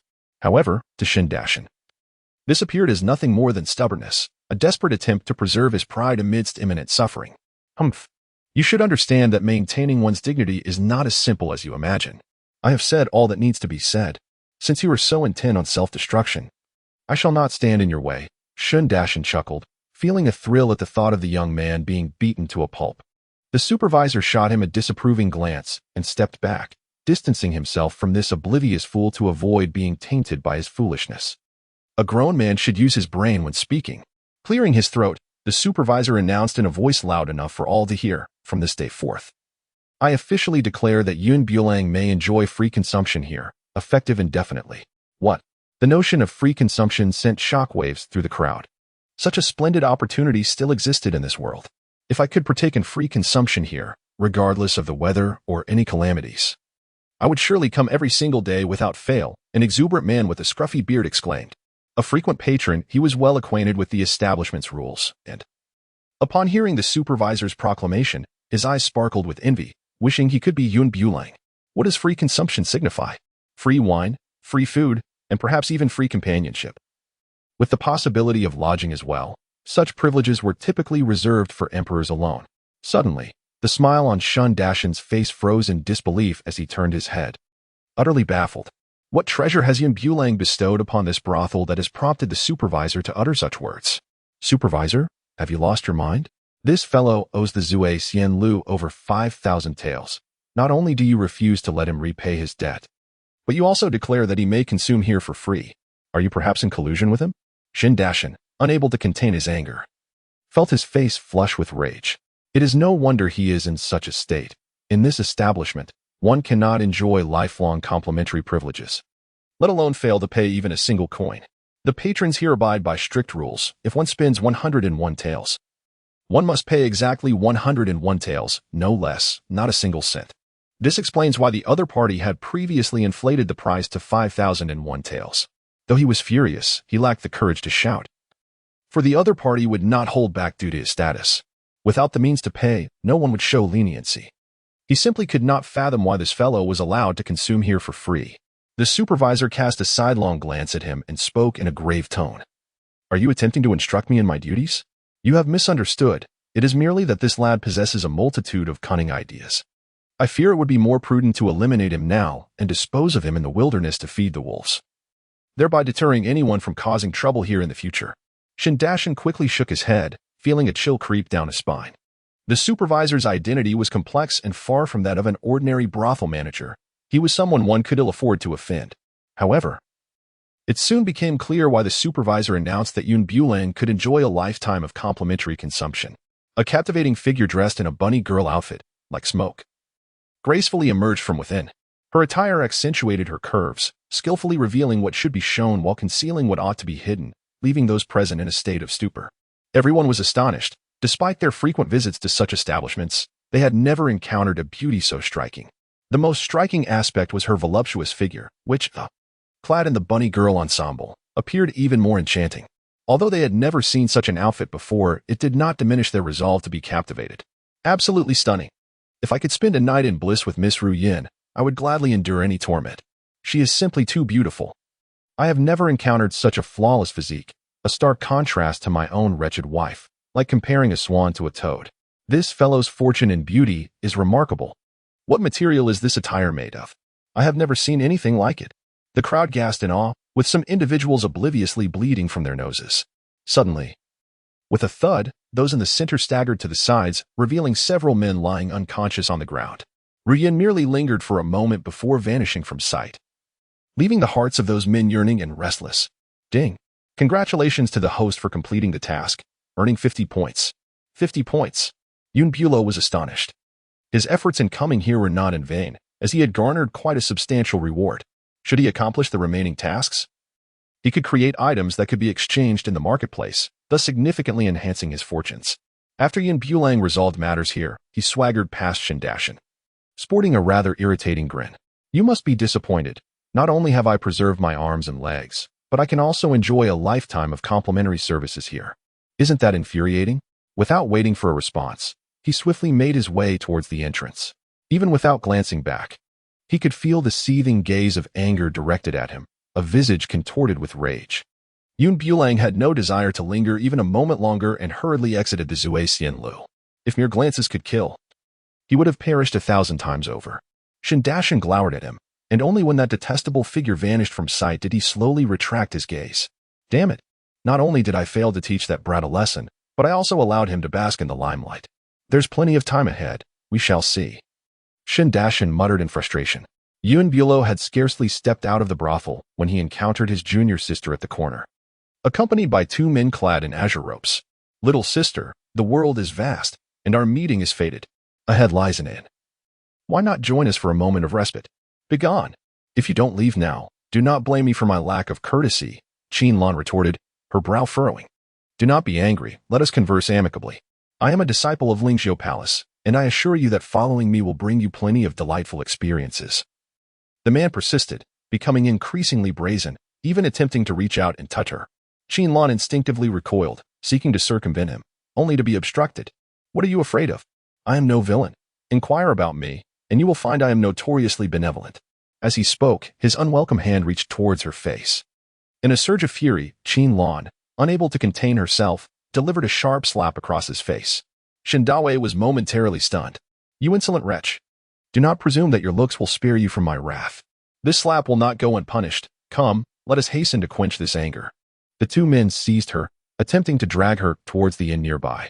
Qin, in a state of panic, struggled fiercely. She was acutely aware that once inside, it would spell her doom. Release me. Get away. Do not lay your filthy hands on me. Her voice trembled, betraying her fright. Yet, the 2 deranged men paid her pleas no heed. Cease your cries. Even if you scream until your throat is raw, it will be of no avail. Save your strength for the bed, Shindawe remarked, his excitement palpable. It seemed that fortune smiled upon him this day, as he had stumbled upon such an opportunity. Stop. Yun Bulang advanced with swift determination, delivering a powerful slap infused with spiritual energy that sent his adversary flying. Bang! Shindawe, caught off guard, was propelled backward, landing heavily against a nearby stall. He felt several ribs crack under the impact, yet he struggled to rise from the ground. How dare you strike me? You must possess the audacity of a bear and the ferocity of a leopard. Do you even know who I am? Yun Bulang could not help but cast a disdainful glance at him, declaring, I care not who you are, even if you were the king of heaven. You shall not bully those I protect. Qin felt a surge of emotion within her heart. Her senior brother was undeniably handsome. He exuded an aura of power and dominance, instilling a profound sense of security beside him, freeing her from the worry of being oppressed. Shindawe, having received a slap, could not tolerate such an affront. With a swift motion, he unsheathed his sword and commanded the 2 men behind him, deal with this brat. The 3 of them, brandishing their blades, charged forward, emboldened by their numbers and their arrogance. However, they soon lay sprawled on the ground, their state a pitiful spectacle.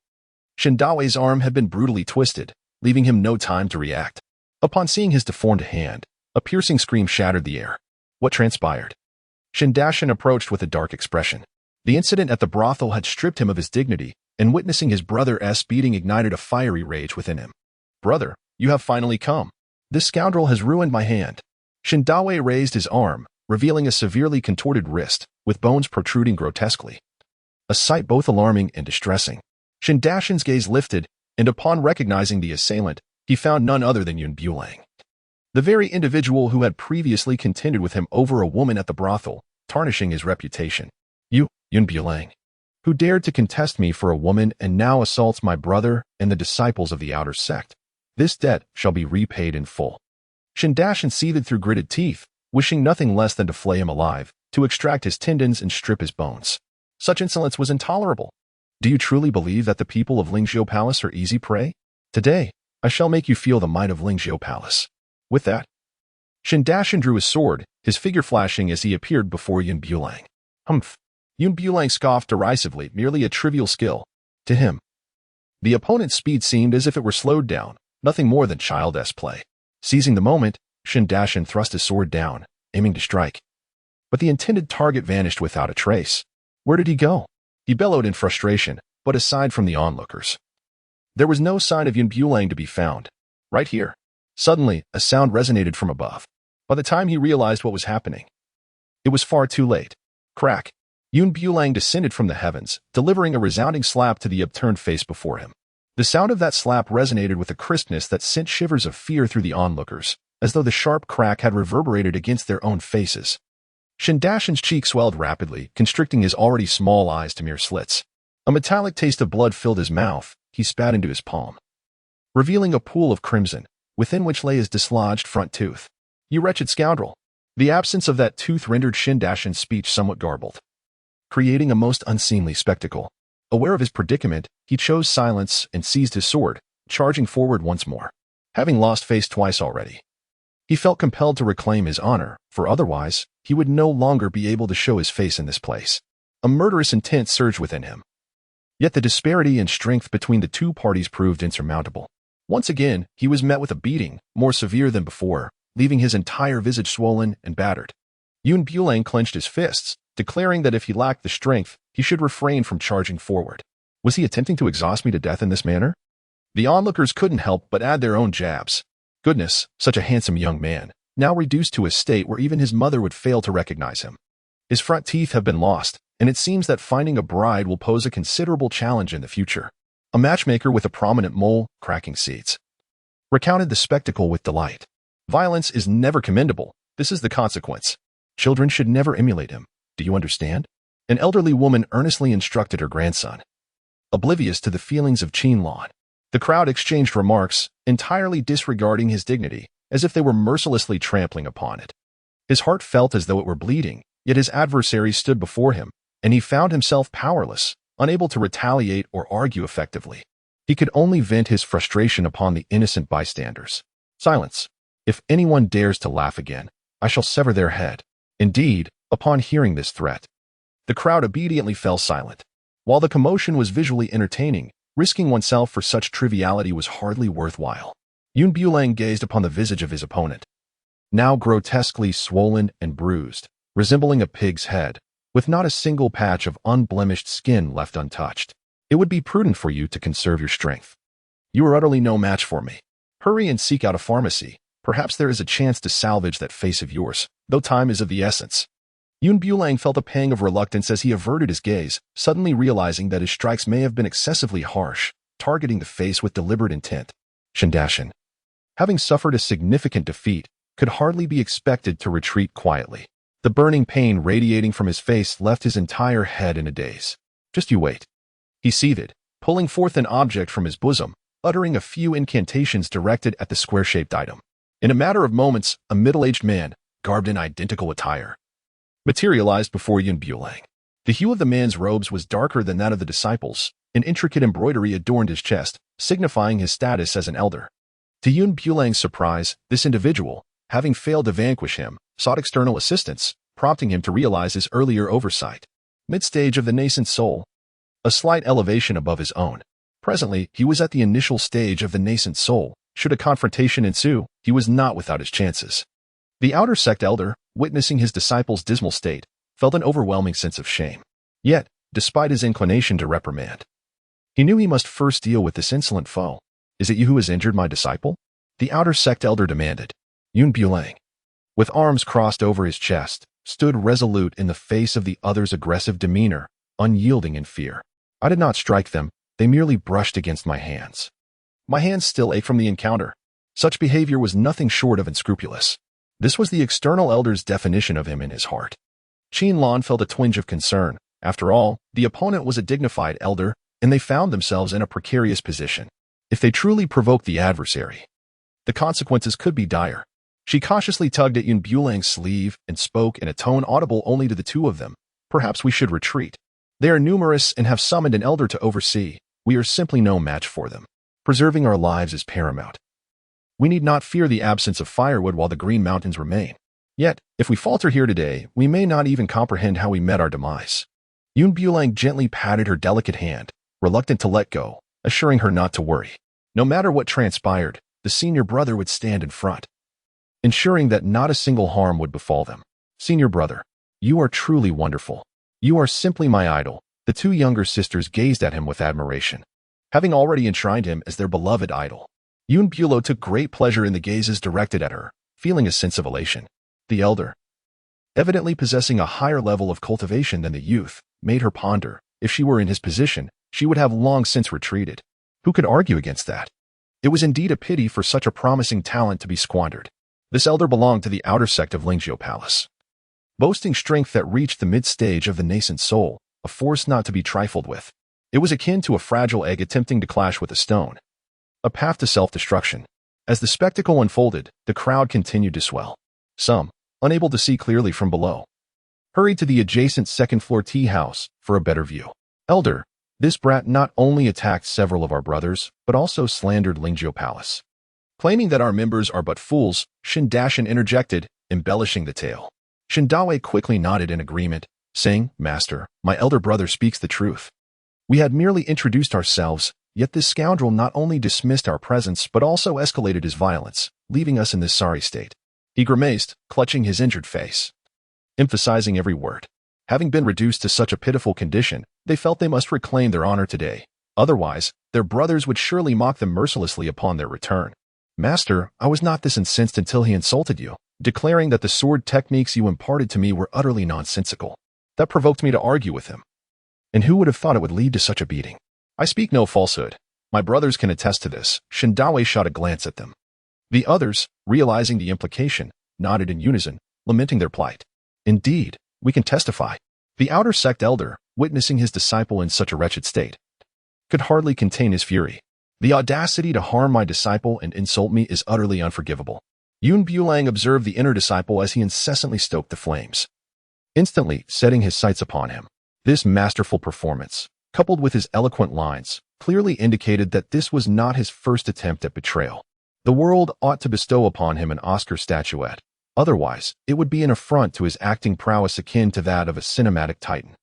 Not only will I harm him, but I shall also utterly ruin him before your very eyes. A faint smile graced Bulang's lips as he vanished from sight in an instant. The outer elder remained perplexed, utterly oblivious to the unfolding events. He merely sensed a swift rush beside him, followed by the sudden appearance of Shindashan ensnared in another's grasp. Bulang's grip constricted around his neck, lifting him slowly into the air. Let go of me, Shindashan managed to utter with great difficulty. The dwindling oxygen in his chest and the encroaching specter of death instilled a growing panic within him. He struggled relentlessly. Yet his adversary's iron grip on his vital point rendered him powerless, suspended helplessly in midair. Stop, the outer elder bellowed, his voice filled with urgency. Witnessing the situation spiral further out of control, he felt a surge of anxiety. The disciple was one he had personally mentored. Returning with mere corpses would tarnish his reputation as an elder beyond repair. Bulo turned back with a smile and said, If you ask me to stop, and I comply, wouldn't that be quite a loss of face for me? With a slight exertion of strength, a sharp crack resounded, and Shindashan lost consciousness entirely. Bulang cast him aside as one might discard refuse, fearful of soiling his hands. Shindashan's lifeless body thudded heavily to the ground, creating a deep pit. His eyes wide open, unable to close even in death. The outer sect elder, witnessing this spectacle, was infuriated, his beard bristling in anger. How dare they slay a disciple of the sect in his presence? I shall kill you. He was in the mid-stage of the nascent soul, a full tier above Bulang. In an instant, he drew his weapon from his waist, a soft sword, and lunged at Bulang with fierce intent. Bulang, while evading, sought for a flaw. You are indeed a tad too impatient. Grasping his sword, Bulang yanked the man toward him, delivering several fierce kicks to his abdomen. The outer sect elder was sent flying. With a thud, he knelt on the ground, spewing a mouthful of blood, inciting a flurry of whispers among the onlookers. Goodness! Is this elder diminished? How could he be so easily vanquished by this young man, whose rank is even inferior to his own? The outer sect elder was utterly bewildered, unable to comprehend how his opponent had struck with such swiftness. As he overheard the surrounding murmurs, a wave of humiliation washed over him. Just you wait. I shall ensure you pay dearly for this. He retrieved a square object from his robe, muttering incantations under his breath. Suddenly, a flash of blue light illuminated the air, and he returned the item to its place. As time crept forward, half an hour passed before a furious roar echoed from the horizon. "You little bastard! Dare to insult my Lingzhou palace? You seek death." The foremost figure was none other than the master of Lingzhou Palace, accompanied by several inter-sect elders. The onlookers, recognizing the master of Lingzhou Palace, gasped in disbelief. "The master has arrived. This young man is surely doomed." It was said that not even the inter-sect elders could be easily trifled with, as any one of them possessed the power to extinguish him with ease. The arrivals included the Grand Elder, the Second Elder, and the Third Elder of Lingzhou Palace, each a formidable force in their own right. Even royal kin would show them the utmost respect, addressing them as elders. The elders, surrounded by spiritual energy, stood with an imposing presence, radiating authority that dwarfed that of the outer sect elder. The crowd instinctively parted, creating a path, wary of being entangled in the unfolding drama. Master Li Shiran emerged from the throng, his body trembling with fury upon witnessing the scene before him. For years, Lingzhou Palace had traversed the martial world. Although not the most powerful sect, they were not to be so easily disrespected. Moreover, to be challenged by a mere youth. If retribution were not exacted today, what dignity would remain? Upon observing the formidable stance of the opposing faction, Bulang maintained an outward demeanor of tranquility, yet discreetly signaled his master. Although unafraid of his adversaries, he understood the adage that a single fist cannot contend against multiple hands. Despite his ability to engage in combat beyond his rank, he was acutely aware that he lacked the power to confront a sect leader's might.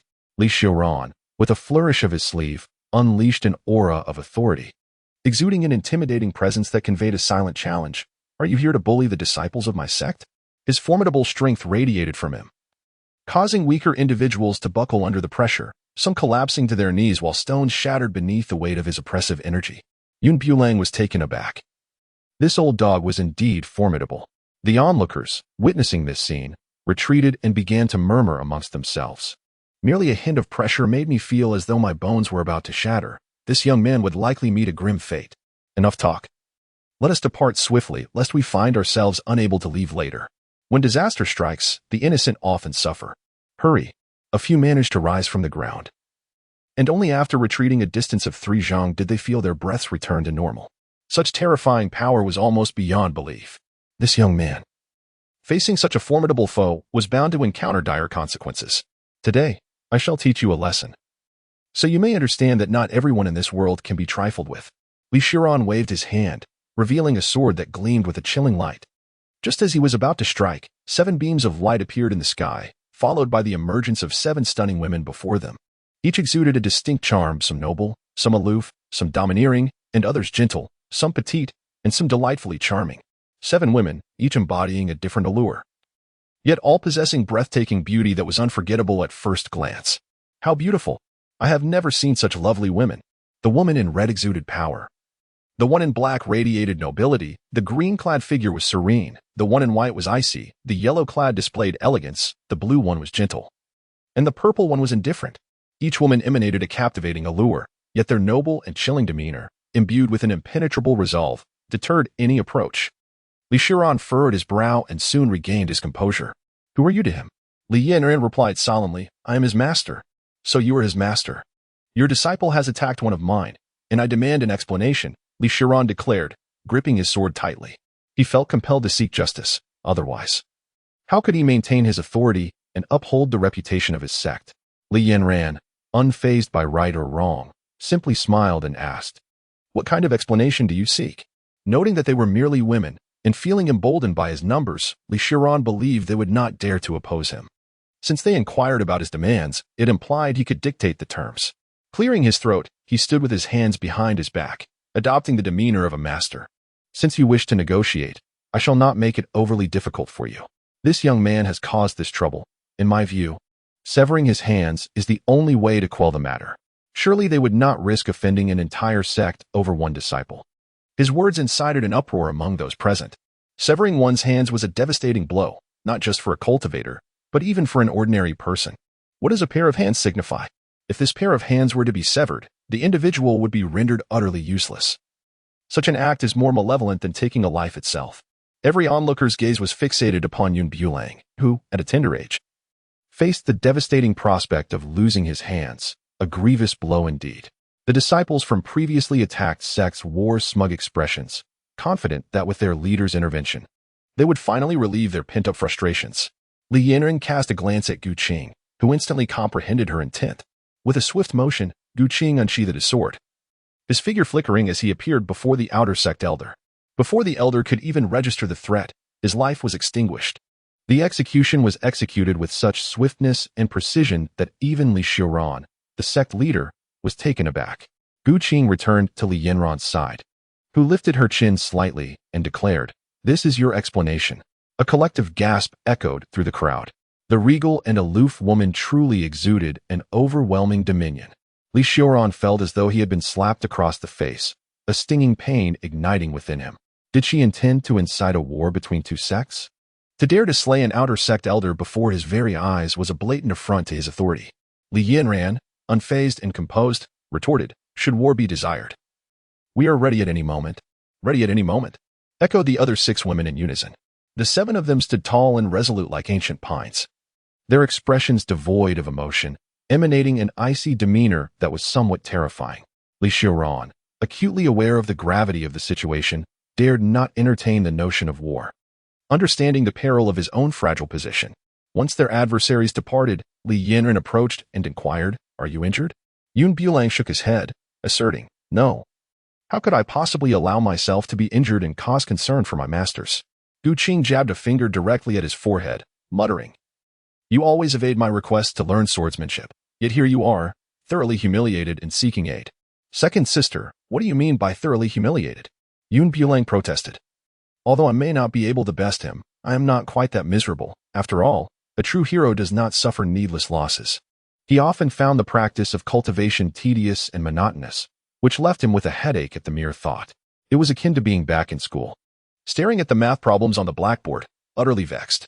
The first thing he anticipated upon opening his eyes on a Monday morning was the bliss of Sunday's respite.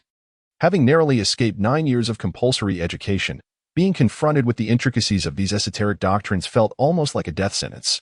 "All right, you two, stop picking on him. He has already had a taxing day," Su Ruofing interjected, unable to contain himself. "Old 5, you're just indulging him. Sooner or later, you'll have him utterly useless," Li Yanran remarked, leaving without a backward glance. Bulang affectionately grasped Su Ruofing's arm and said, "You are the best to me, 5th sister, unlike master, who is rather fearsome." With a playful tug at his ear, Su Ruofing refrained from being too forceful, treating this little disciple with the tenderness of an elder sister. As they journeyed, Su Ruofing appeared somewhat distracted. Several times, Bulang called her name, but she did not respond. "5th sister, do you harbor some troubles?" he inquired. "No. Do not speculate foolishly. I shall take you to a special place," Su Ruofing replied, waving her hand towards the heavens. A sword materialized from beneath their feet, and in an instant, they arrived at the array testing hall. This hall, which opened annually, served to assess the talents of prospective disciples. Within, a square crystal of transparent hue stood prominently. The array talents were categorized into the levels of red, orange, yellow, green, blue, and purple. Red represented the lowest tier, albeit still a foundational level. Just as mastery and cultivation demanded innate talent, so too did the study of formations. "What prompted you to bring me here for this test?" "5th sister?" Bulang asked, gazing curiously at the clear crystal. The hall was empty aside from the 2 of them, and as far as he knew, the recruitment of disciples had concluded over 6 months ago. The crystal would not be activated again until the next recruitment cycle, which was half a year away. "It is nothing.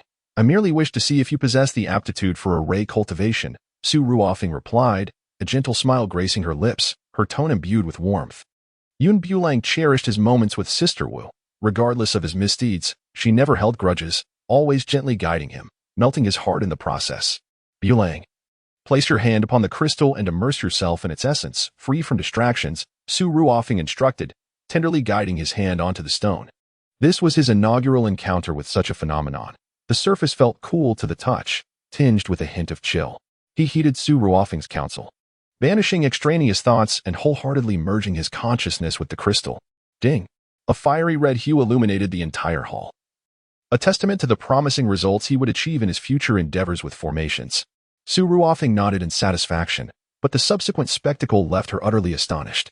Following the crimson, an orange hue gradually emerged, succeeded by yellow. Just as she thought the spectacle had reached its zenith, the colors transitioned from yellow to a serene green. Su Ruofeng's eyes widened in disbelief. She had never exhibited such a lack of composure before. This extraordinary talent, if revealed to the outside world, would render Yun Bulang the object of intense admiration and competition. The green slowly morphed into blue, which then ascended to a regal purple. Su Ruofeng was engulfed in astonishment, her hands deftly forming seals to envelop the hall, shielding it from prying eyes. Until Yun Bulang fully matured, he must remain under her protective wing. Should he attract the attention of ill-intentioned individuals, dire consequences could ensue. Initially approaching the situation with a sense of experimentation, she now recognized the emergence of a prodigy. If he were to study formations under her tutelage, his future successes would be assured, dominating his realm without question. As seconds ticked by, the test results showed no sign of conclusion. Su Ruofeng remained fixated on the crystal, witnessing the purple hue gradually transmute into white, eventually fading into an ethereal state. Her heart raced. She had never experienced such a fervent state of excitement. The reality before her was undeniable, and she longed to rush to her elder sister to share this momentous news. White was a color spoken of only in legends. It was said that the last individual to manifest such a hue ascended to the highest realm, an occurrence that transpired over a millennium ago. Such an opportunity was rare, and to encounter it today, embodied in Yun Bulang, was beyond her wildest expectations, a divine gift from the heavens. A faint crack echoed sharply in the testing hall, sending an unsettling chill through her. Su Ruofeng's gaze snapped to the crystal, where a flawless surface began to show faint fissures, spreading like a spider's web across its entirety. Bang! The crystal shattered with a resounding crash, scattering shards in every direction.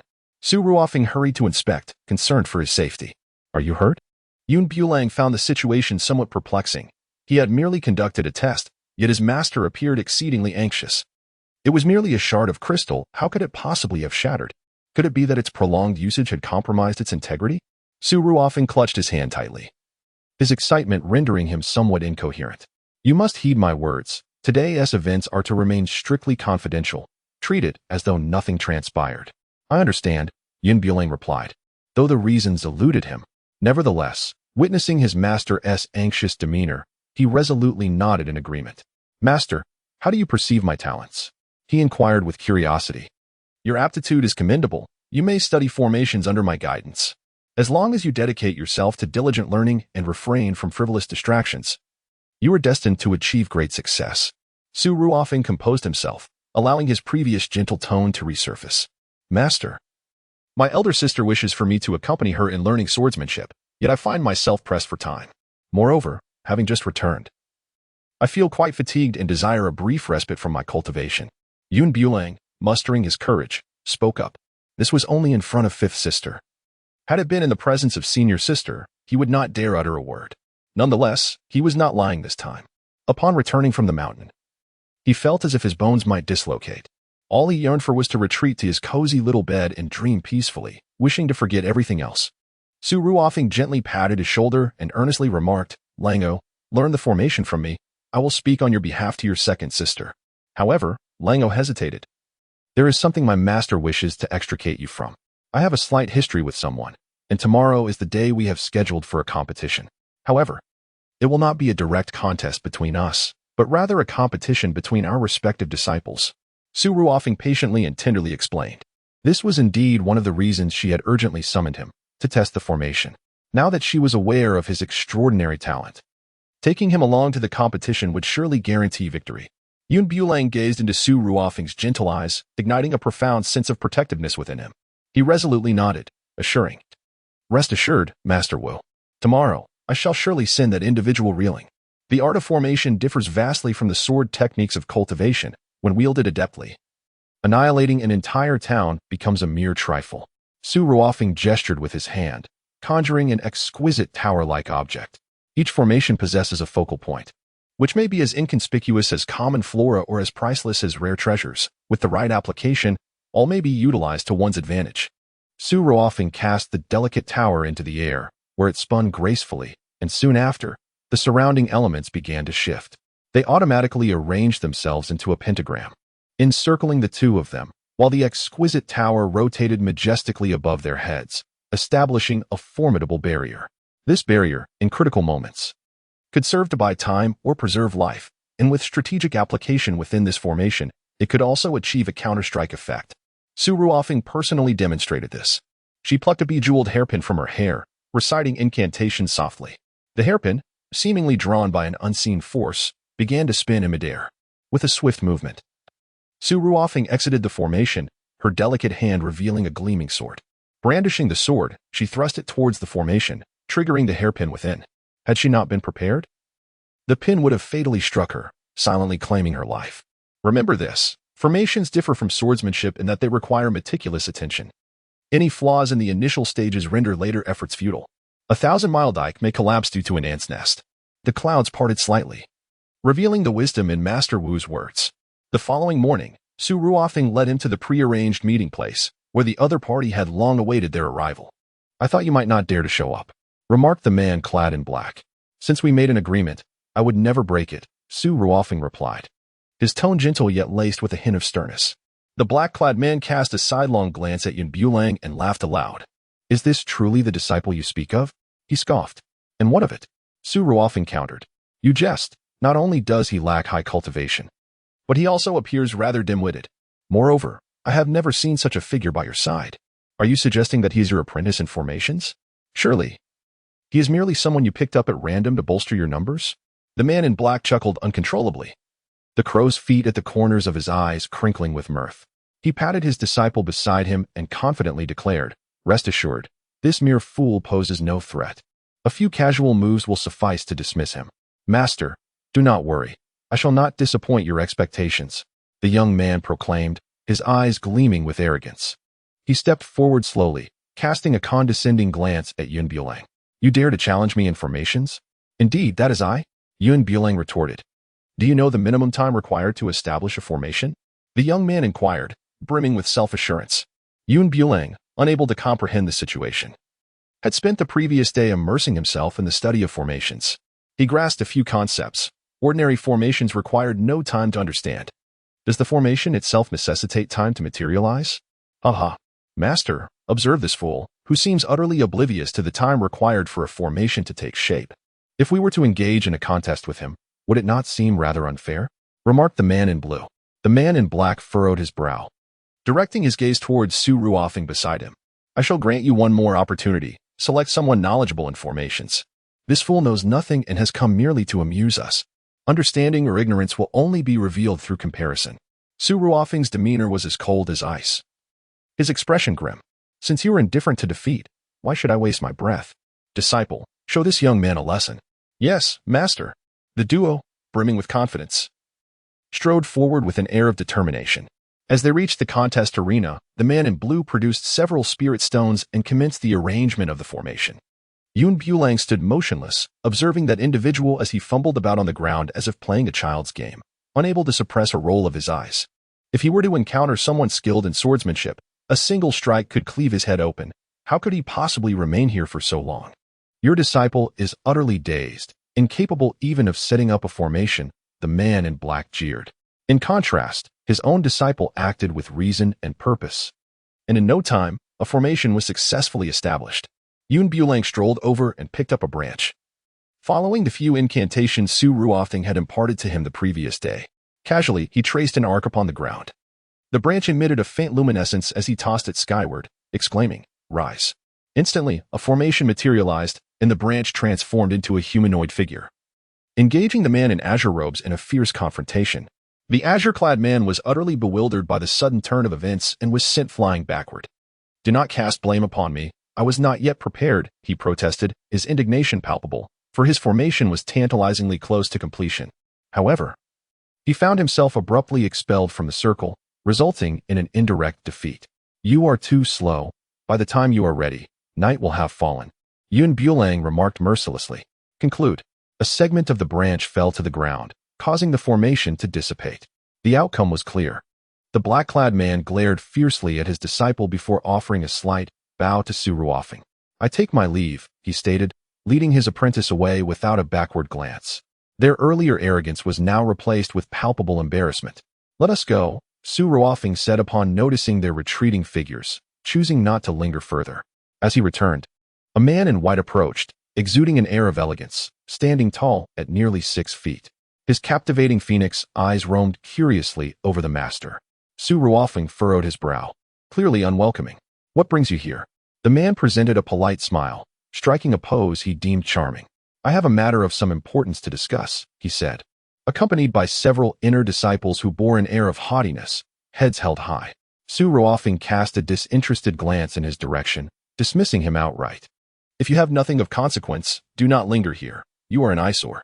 The man's smile vanished instantly, yet, faced with the frosty beauty before him, he found it difficult to muster any resentment.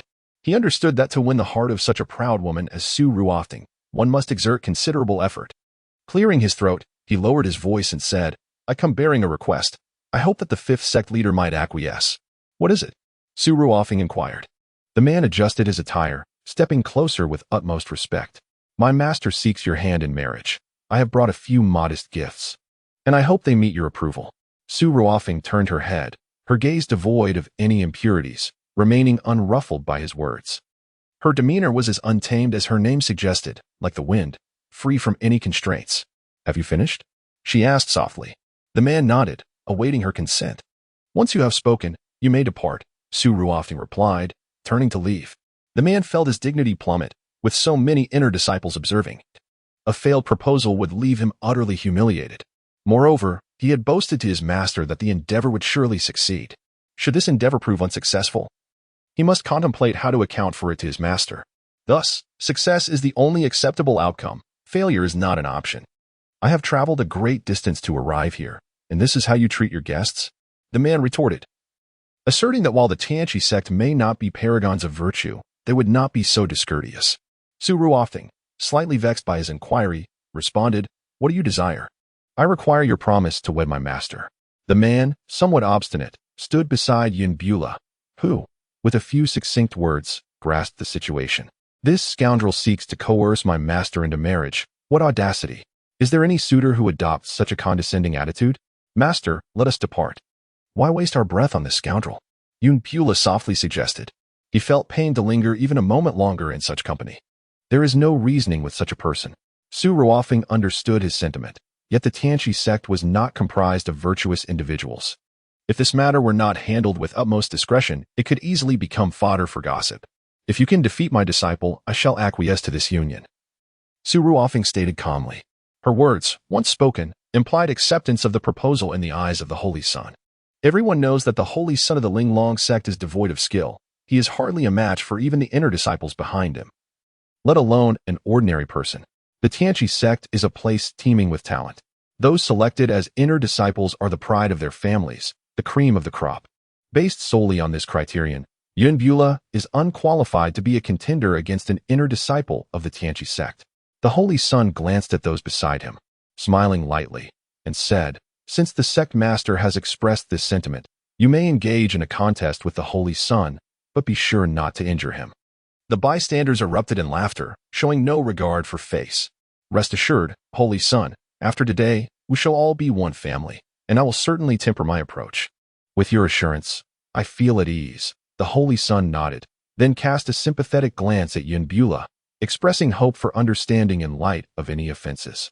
Yin Bulang cast a glance at the exceedingly arrogant individual before him, confident in his own abilities. It was evident that his cultivation surpassed Yun's by a full rank, explaining his audacity. Yet, one could hardly blame him for such pride. The Heavenly Awakening sect is indeed among the foremost sects, with many disciples from various families barely managing to secure a position in the outer circle. This man, having ascended to the rank of an inner disciple, was clearly no ordinary figure. Alas, his ostentatious demeanor would likely impede his growth. As he slowly emerged from the throng, he waved his hand, and a gleaming sword materialized in his grasp. With a flicker of disdain in his gaze, he regarded his treasured blade with affection. "This Bailuo sword, bestowed upon me by my master, is the first gift I received. I cherish it so much that I seldom wield it in battle. However, in deference to the young master today, I shall reluctantly put it to use." He added, "Yet, one must remember that blades are merciless, while I intend to strike gently. Should any misfortune befall the young master during our contest, let it not be laid at the feet of our Heavenly Awakening sect." Yin Bulo could not help but dig into his ears, finding the incessant chatter quite bothersome. Indeed, The individual was wielding a fine sword. However, it was a pity that such a magnificent weapon was in the hands of a petty person. The inner disciples, noticing his reluctance to reveal his weapon, inquired with suspicion, "Where is your weapon?" Bulang shrugged nonchalantly and remarked, "Do I really need weapons to deal with you?" The inner disciples felt a surge of indignation, their bodies trembling with rage, their eyes darkening with malice. One of them finally spoke, daring to boast in my presence, "I could defeat you with a single move. Don't come crying for mercy when the time comes." Ha ha. Bulang stood still, arms crossed over his chest, his tone tinged with impatience. "If you intend to strike, do so swiftly. What is the purpose of all this prattle?" "Very well. If you are so eager for demise, I shall oblige." The inner sect disciple raised his sword, channeling all his spiritual energy into its tip, then lunged forward with remarkable speed, leaving only a fleeting shadow in the air. Bulang stood his ground, and in the instant the inner sect disciple charged towards him, he subtly raised his arm, his fingers clenched into a fist, and unleashed a powerful blow. With a resounding crash, the once arrogant disciple soared through the air, tracing a perfect parabolic arc before crashing heavily to the ground. The sound of impact echoed, followed by the clattering of his sword as it fell beside him, and he coughed up a mouthful of blood. After a series of violent coughs, his eyes rolled back, and he succumbed to unconsciousness. The onlookers, witnessing this spectacle, widened their eyes in disbelief, unable to stifle a gasp of astonishment. No one anticipated that Bulang could dispatch him with a single strike. Bulang could not help but shake his head, then remarked, "Is this it? There isn't a single capable individual here." The Holy Son stepped forward to assess the injuries of the inner sect disciple, discovering that the disciple's organs were completely scorched, and his spiritual sea had been shattered, rendering him irreparably incapacitated. This disciple hailed from a distinguished lineage, and now, reduced to a mere shell of his former self. How could he possibly explain this to his master? The responsibility lay squarely on the Holy Son, as he had brought the disciple forth. Any misfortune would inevitably reflect upon him. Reluctantly, he resolved to part with a precious elixir from his personal space, placing it into the mouth of the disciple to temporarily preserve his dantian. Whether he could cultivate again in the future would be left to fate. Anxiety gnawed at the Holy Son's heart, yet he understood the irrevocable nature of the situation. However, he could not let the true culprit escape unscathed. "We agreed to keep things within limits, so why resort to such lethal force? Do you comprehend the significance of a dantian to a cultivator?" The Holy Son questioned, a pained expression crossing his face. Yet, his sorrow was not for the disciple's dantian, but for the precious elixir he had so reluctantly relinquished. He had refrained from consuming it himself despite his grievous injuries, and now he had bestowed it upon someone of lesser status. How could he not feel anguish? In response to his inquiry, Bulang gazed skyward in silence. "Do not misinterpret. He was the one who struck first. Since we agreed to keep things civil, why then did he launch a full-force attack? Don't pretend you're unaware of his intentions. Those present are not fools. Had I not evaded that sword, I would have met an untimely demise." The Holy Son's countenance shifted through a spectrum of emotions. He saw the truth clearly. Yet, this matter had been instigated by his own suggestion. Regardless, one could not simply obliterate another's dantian, leaving them unable to cultivate. How would he face his kin afterward? "That is not my concern," Bulang replied with conviction. "After all, no one is a fool. One cannot expect me to remain passive while a blade is held to my throat." His unwavering stance left the Holy Son momentarily speechless. Bulang believes that he bears no fault. He merely acts preemptively. Had that individual not harbored murderous intent towards him, he would not have rendered that person incapacitated. Every occurrence has its cause, leading to its inevitable consequence. Since Bulang has taken action, he has already contemplated the consequences. "I have already struck. So what do you wish to do? You have dealt such a ruthless blow, injuring my disciple. Do not blame me for being impolite." The Holy Son released that disciple and rushed over with astonishing speed, disappearing in the blink of an eye. Bulang stood motionless like Mount Tai, prompting onlookers to believe he was paralyzed with fear, unsure of how to retaliate. However, this was far from the truth. He quietly harnessed his spiritual energy, enveloping his palm with it and preparing meticulously for the impending confrontation. At that moment, as the Holy Son descended with his sword, Bulang slightly tilted his head and struck towards the Holy Son's chest with a swift palm. He exerted only a third of his strength, yet it was sufficient to send his opponent flying. The entire sequence unfolded with remarkable speed and precision, devoid of any hesitation. With a resounding bang, The spectators gaped in astonishment at the figure soaring through the sky. None could have anticipated that the esteemed holy son of the Tianqi sect would be so easily dispatched by a single strike, leaving the inner disciples feeling utterly humiliated. While they could previously justify their junior's defeat as a mere lack of skill, witnessing the holy son suffer a similar fate was a bitter pill to swallow. The holy son's downfall bore little distinction from that of the inner disciples, except for his elevated rank and the enchanted golden armor he wore. A sacred artifact that mitigated the impact of Yun Bulang's blow, preventing severe internal injury. As the inner disciples regained their composure, they hurried to assist him. "Holy son, are you all right?" He brusquely shoved away the one who reached out to help him, his tone dripping with disdain. "Get away." As a distinguished holy son, he was accustomed to being flattered and fawned over. Enduring such humiliation twice in a single day was intolerable. He struggled to rise from the ground. His eyes narrowed in a steely glare at Yun Bulang, realizing with dismay that the holy son of Linglong Sect was a master of treacherous tactics, equating a sneak attack with genuine skill. Yun Bulang could hardly contain his indignation, wishing he could deliver a resounding slap directly across the face of his adversary. "And what of your own countenance? How audacious it is for you to utter such shameless words with such blatant confidence, to dare claim the role of the assailed, when mere moments ago it was you who charged forth with your sword drawn, exuding an aura of confrontation, only to now adopt the posture of a victim." Yun Bulang stood with his hands behind his back, as if the people around him were blind. Did he think that mere words could bend reality? He remained steadfast, asserting that he had never resorted to hidden weapons or ambushes. One should not presume that a simple exchange of words could conjure any excuse. The countenance of the holy son shifted frequently. Deep down, he understood that Yun Bulang had indeed not launched a surprise attack. Rather, it was his own negligence that had cost him dearly. Yet, he could not admit this without losing face. At that moment, several inner disciples quickly came to their master's defense, their eyes wide as they fabricated lies. It was clearly a ruse on his part. How else could the holy son have been bested? Indeed, it must have been underhanded tactics employed by him. Standing there on their own turf, he acted with impunity. "Our holy son is a full realm above you. Defeating you would be as effortless as lifting a finger." Aware of his own inferiority, you resorted to cunning and deceit. The voices around him rose and fell, turning black into white with their words. "Yun Bulang truly commands admiration. I cannot help but applaud them. Your ability to speak with such audacity surpasses even your skills at hand." The holy son, unable to contain his frustration, and influenced by the voices around him extolling Yun Bulang, naturally concluded that his defeat stemmed from a lack of preparation. "Enough. Do not speak further. This is their territory. And a powerful dragon cannot intimidate a local snake. Even if he resorts to ambush tactics, you cannot substantiate anything," the holy son declared, while ostensibly reprimanding his subordinates.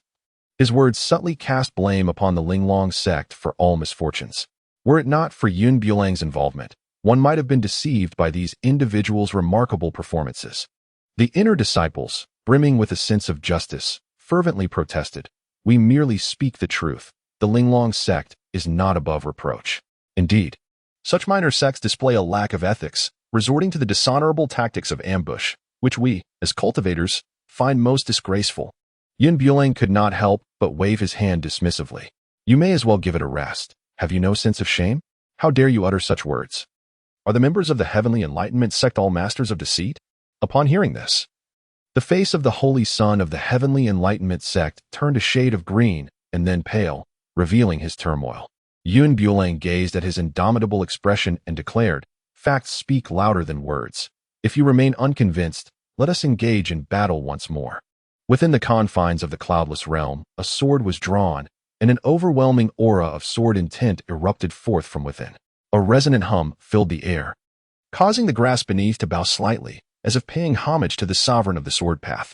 In the atmosphere, the sword intent coalesced, and the disciples on either side felt the formidable energy instinctively retreating. The holy son of the Tianqi sect, unable to withdraw in time, felt the sword intent slice through his arm, crimson blood cascading forth. He was no fool. He realized that this astonishing sword intent was beyond his capacity to withstand. Hold on. Ultimately, confronted with such overwhelming sword intent, he succumbed to fear, prioritizing the preservation of his life over the judgment of those around him. Yun Bulang stood his ground, the sword behind him rising and falling with a rhythm. "Did you not accuse me of launching a sneak attack? Now, I present you with an opportunity for a rematch. However, let it not be a mere spar. This is a battle of life and death, ordained by fate, with fortune resting in the heavens. Should I falter in this contest, you may take my life, and my Linglong Sect shall harbor no grievances. Conversely, if I emerge victorious and slay you, your Chanchi sect shall refrain from causing any disturbances. Do you dare to accept this challenge? His words sent shockwaves through the assembly, plunging the previously boisterous Holy Son into a state of profound dilemma regarding this life and death duel. Clutching his chest and bowing his head in silence, he felt utterly stripped of dignity before his inner disciples. Eventually, he slowly raised his gaze, as if summoning every ounce of strength, and with a measured tone, he replied, "This battle is devoid of meaning, and I am gravely wounded, making it ill-advised to engage further. Let us defer to another day." His reasoning was a desperate attempt to salvage what little pride remained. The clouds relentlessly pursue, but when will the day change? The Son of God, infuriated, raised his gaze, wishing to charge forth and tear apart his opponent's lips. Yet, the current disparity in strength compelled him to bow his head in submission. "My injuries are rather severe. I am still uncertain of the outcome." The disciples of the Linglong Sect could not contain their laughter, having never witnessed such absurdity. Conceding defeat seemed more challenging than facing death. "Ha! I have come to recognize the visage of cowardice. Our Son of God remains majestic and imposing, while their Son of God dares not utter a word. Such a grown man speaks hesitantly, akin to a timid maiden, facing the ridicule of those around him." The Son of God felt utterly humiliated and said to his disciples behind him, "Let us depart." The group turned away, their figures despondent, retreating in disgrace. A voice, reminiscent of a devil, suddenly echoed behind him. "Do you think this is a place where one can come and go at will? You have squandered so much of my time. Should you not compensate me for some emotional distress?" The Son of the Apocalypse turned around, his eyes filled with disbelief. "Do not push your luck." He had already been accommodating, yet the other party continued to overstep, repeatedly testing his limits. Bulang strolled over with his hands clasped behind his back, gesturing towards the pit they had just excavated. "This pit must also be attributed to your account. After all, it was you who created it, and even if we were to hire employees, it would incur a significant expense that you must shoulder." The saint's eyes nearly bulged from their sockets in astonishment. Bulang waved his hand dismissively and said, "Do not rush. There is more to consider. Observe the place where you stand. It also incurs a fee. All these assorted charges combined amount to no less than 100,000 spirit stones." The Holy Son could no longer contain his anger and bellowed, "Why don't you just go and rob someone?" Bulang innocently remarked, "Taking someone else's belongings is wrong. Haven't your parents taught you this principle?" The Holy Son internally roared, "What difference is there between this and theft?" He felt an overwhelming urge to bash his head in. Realizing the absurdity of his situation, he vowed to never offend anyone again, especially not this unruly troublemaker. Bulang narrowed his eyes slightly, his tone laced with a hint of menace. "Are you going to comply or not? I do not have the luxury of time to squander on you. There are numerous matters demanding my attention." His junior apprentice was still waiting for him to accompany her to the back mountain to catch fish, and his obligations had already accumulated to the following week. The saint's son fixed his gaze upon him, knowing that reasoning was futile and combat was unfeasible. Given the current circumstances, it was evident that to exit this place unscathed, he would have to relinquish the spirit stones he possessed. He opened his personal space, casually sweeping his hand, and a pile of spirit stones appeared on the ground. The majority were medium-grade spirit stones, though a few were of the finest quality. Bulang pointed at the several inner disciples nearby and commanded, "You four, do not merely stand idle. You must present everything you possess without concealment. Should anyone dare attempt to hide their belongings from me, well..." In an instant, a flash of sword light sliced through the crowd, startling the disciples into hastily surrendering all their possessions, not daring to delay even for a moment, fearing that the next beam of light might sweep across their necks. In the face of mortality, all else becomes trivial, utterly insignificant. Under the resentful gazes of his peers, Bulang collected all the spirit stones into his own space.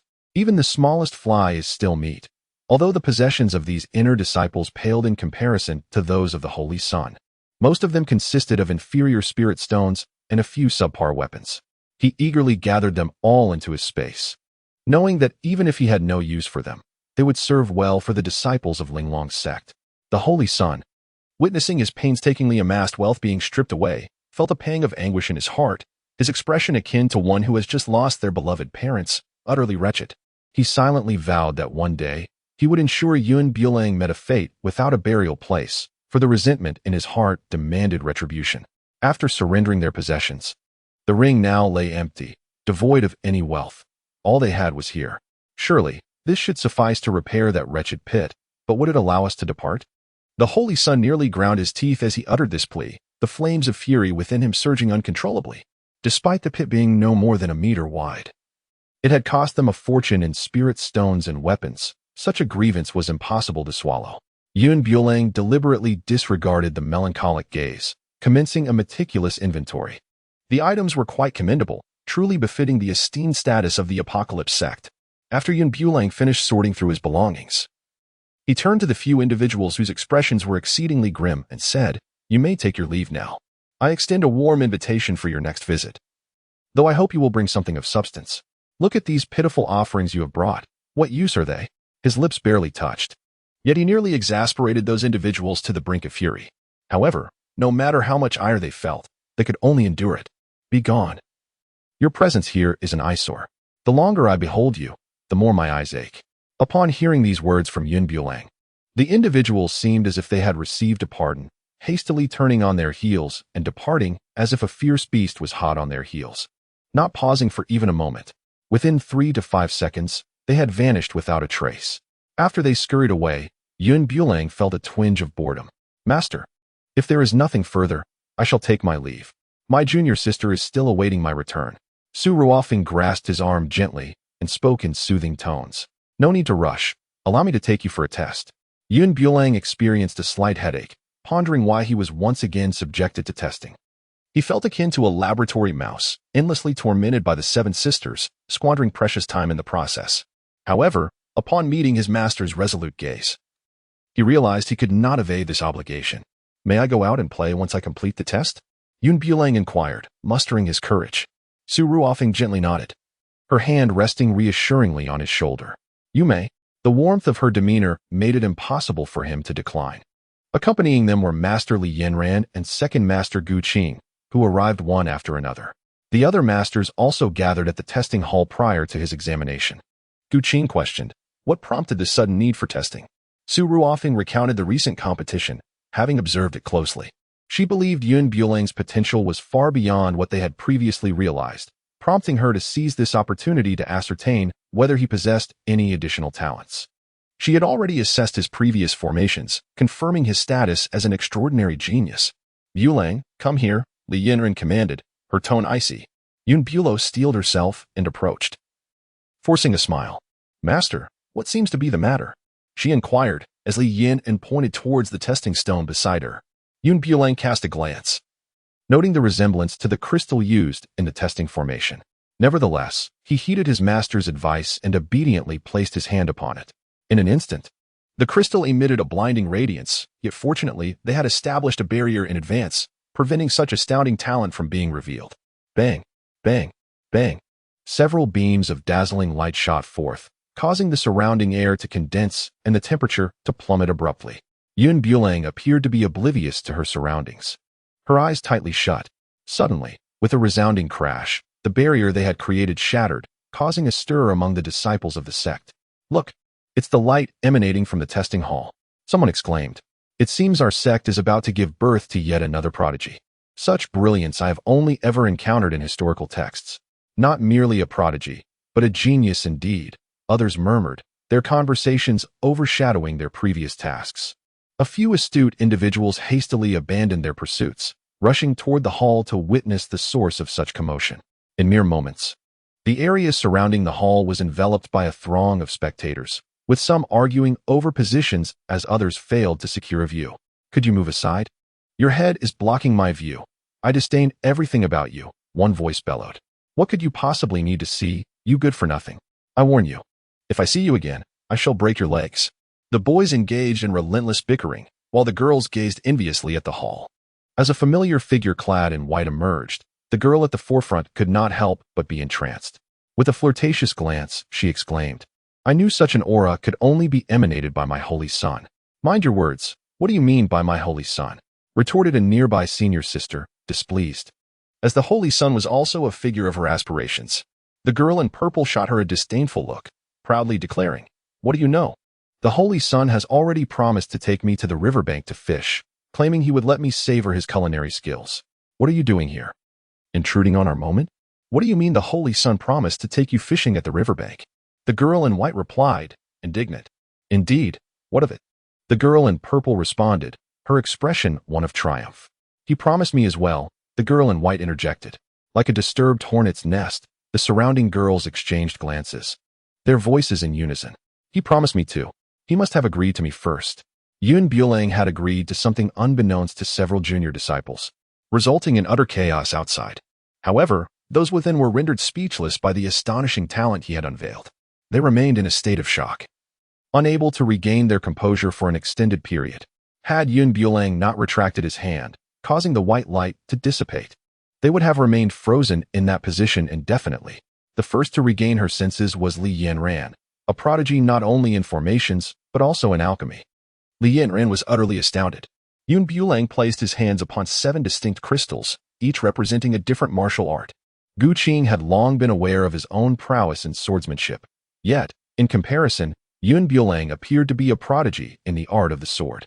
His mastery of array formations, sword techniques, alchemy, and spellcasting had each attained the pinnacle of perfection. He truly embodied the essence of a polymath. Such a genius, if revealed, would undoubtedly become the object of desire for every continent.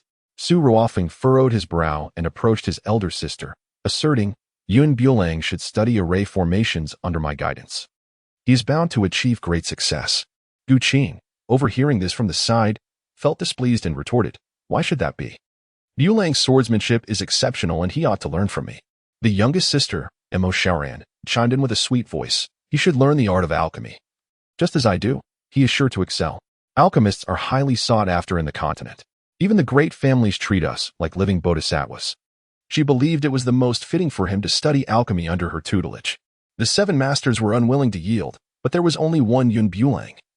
It was impossible to divide him into 7 parts for each to claim a portion. Bulang clutched his head, overwhelmed by an excruciating headache. "Masters, could you please lower your voices and allow me to speak?" "Speak." The 7 masters turned in unison, their faces flushed from the heated argument. Bulang retracted her neck. Gazing at their furious, wide-eyed expressions, the words lodged in her throat remained unspoken.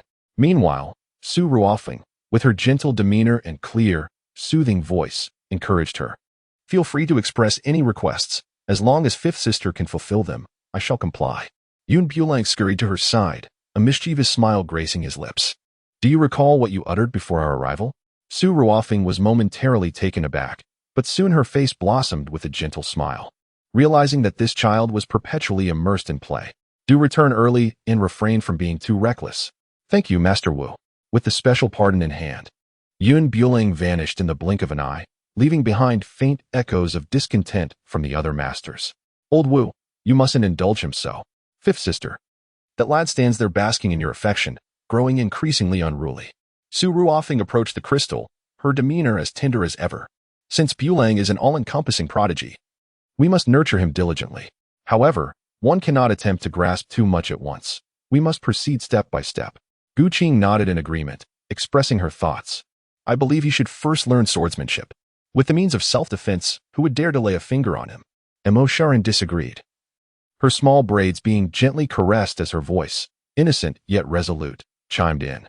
"No, he ought to study alchemy with me. Once he attains the status of a divine alchemist, he will be revered like a bodhisattva. That won't do. He must learn talisman crafting with me." The masters found themselves embroiled in yet another dispute over Bulang, each unwilling to concede their stance. Meanwhile, Bulang had long since ventured far into the city. 100 miles away, as Bulang intended to stroll leisurely, he happened upon a brothel where, quite unexpectedly, a woman clad in a resplendent crimson robe lunged into his embrace. Her heavily adorned visage and the overwhelming scent of her perfume were both striking and offensive. "Achoo!" Bulang sneezed several times, attempting to extricate himself from the embrace of his companion, yet to no avail, as she clung to him like an octopus. The surrounding women mirrored this fervor, converging towards him as if they had stumbled upon a newfound treasure. What was their intention? Were they plotting his demise? Bulang retreated repeatedly, pondering how it was possible for anyone to attempt such a ploy in broad daylight. "My lord, you have finally arrived. I have missed you dearly," one of them exclaimed. "Please, come inside. The winds and rains outside are quite fierce, and I worry for your health." The women descended upon him, half dragging and half leading him into the brothel, where they selected the largest table available. A woman in red, delicate and demure, blinked back tears at the corners of her eyes and implored, "My lord, I have a request to make. Might you be inclined to grant it?" Bulang gazed at her with a perplexed expression, a sense of alarm resonating within him. "What is it? Do you recall the exquisite attire you designed for the courtesan?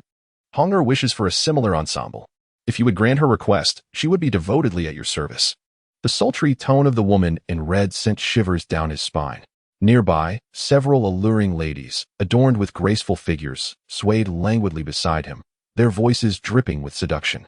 "Shui Yin is also willing, and Mo is too," Yun Bulo remarked. "With so many attendants at his service, he must be indifferent to his own life. Though the allure of beauty is undeniable, having so many at once is more than one can handle. Indeed, the gown you designed for the courtesan elevated her worth exponentially." "I too desire a similar ensemble," the lady in red said, her voice sweet and delicate. Upon learning of his arrival, the supervisor promptly instructed his subordinates to prepare exquisite wine and sumptuous dishes, filling an entire table with a lavish spread. Such treatment left those nearby filled with envy. The supervisor personally poured a glass of wine and toasted him, inquiring, "Esteemed sir, might you be willing to design a few more garments? We are prepared to pay handsomely for your artistry." Yun Bulang contemplated for a moment, and indeed, several remarkable ideas had recently crossed his mind. However, he had been preoccupied with testing, which was rather unfortunate. With some time available, he saw an opportunity to design a couple of pieces during this interval. Prepare the materials, he mused. He intended to create a few simple bikinis that would be both time-efficient and straightforward. In merely half an hour, he crafted 3 sets, each strikingly unique, characterized by bold colors and designs that had never before been witnessed. The supervisor, eager to acquire the pieces at a premium price, was met with a direct refusal. "I shall auction these 3 garments. The highest bidder shall prevail. Should you find interest, feel free to participate in the bidding." The principle of rarity holds significant value. Allowing the supervisor to place a bid might not guarantee a high selling price. However, presenting the pieces at an auction would yield a different outcome, as there were numerous other competitors, and discerning individuals thrived in such circles. When several bidders engaged, the potential profit could be quite substantial. Naturally, the supervisor was reluctant to allow a rival to seize these exquisite garments, as it would be detrimental to their business. "Very well," the supervisor acquiesced, "I shall certainly attend. I merely wish to discuss a transaction with you. Should you possess suitable designs, we are willing to pay handsomely for them, and the price shall be yours to determine." On the surface, Yun Bulang readily promised that there would be no issues, assuring that any new products would be considered first from their end. What a farcical international jest. It is only through competition that pressure is generated. If one were to accept this monopolistic stance, the value of the creations would naturally diminish. However, the scenario is entirely different in an auction setting. The intensity of competition among peers directly influences the desirability and popularity of the items produced. Upon leaving the brothel, Yun Bulang made his way towards the guild. Upon his arrival, the guild members greeted him with warmth and courtesy. "What, dear sir, do you wish to auction today?" Yun Bulang presented the attire he had meticulously prepared for auction.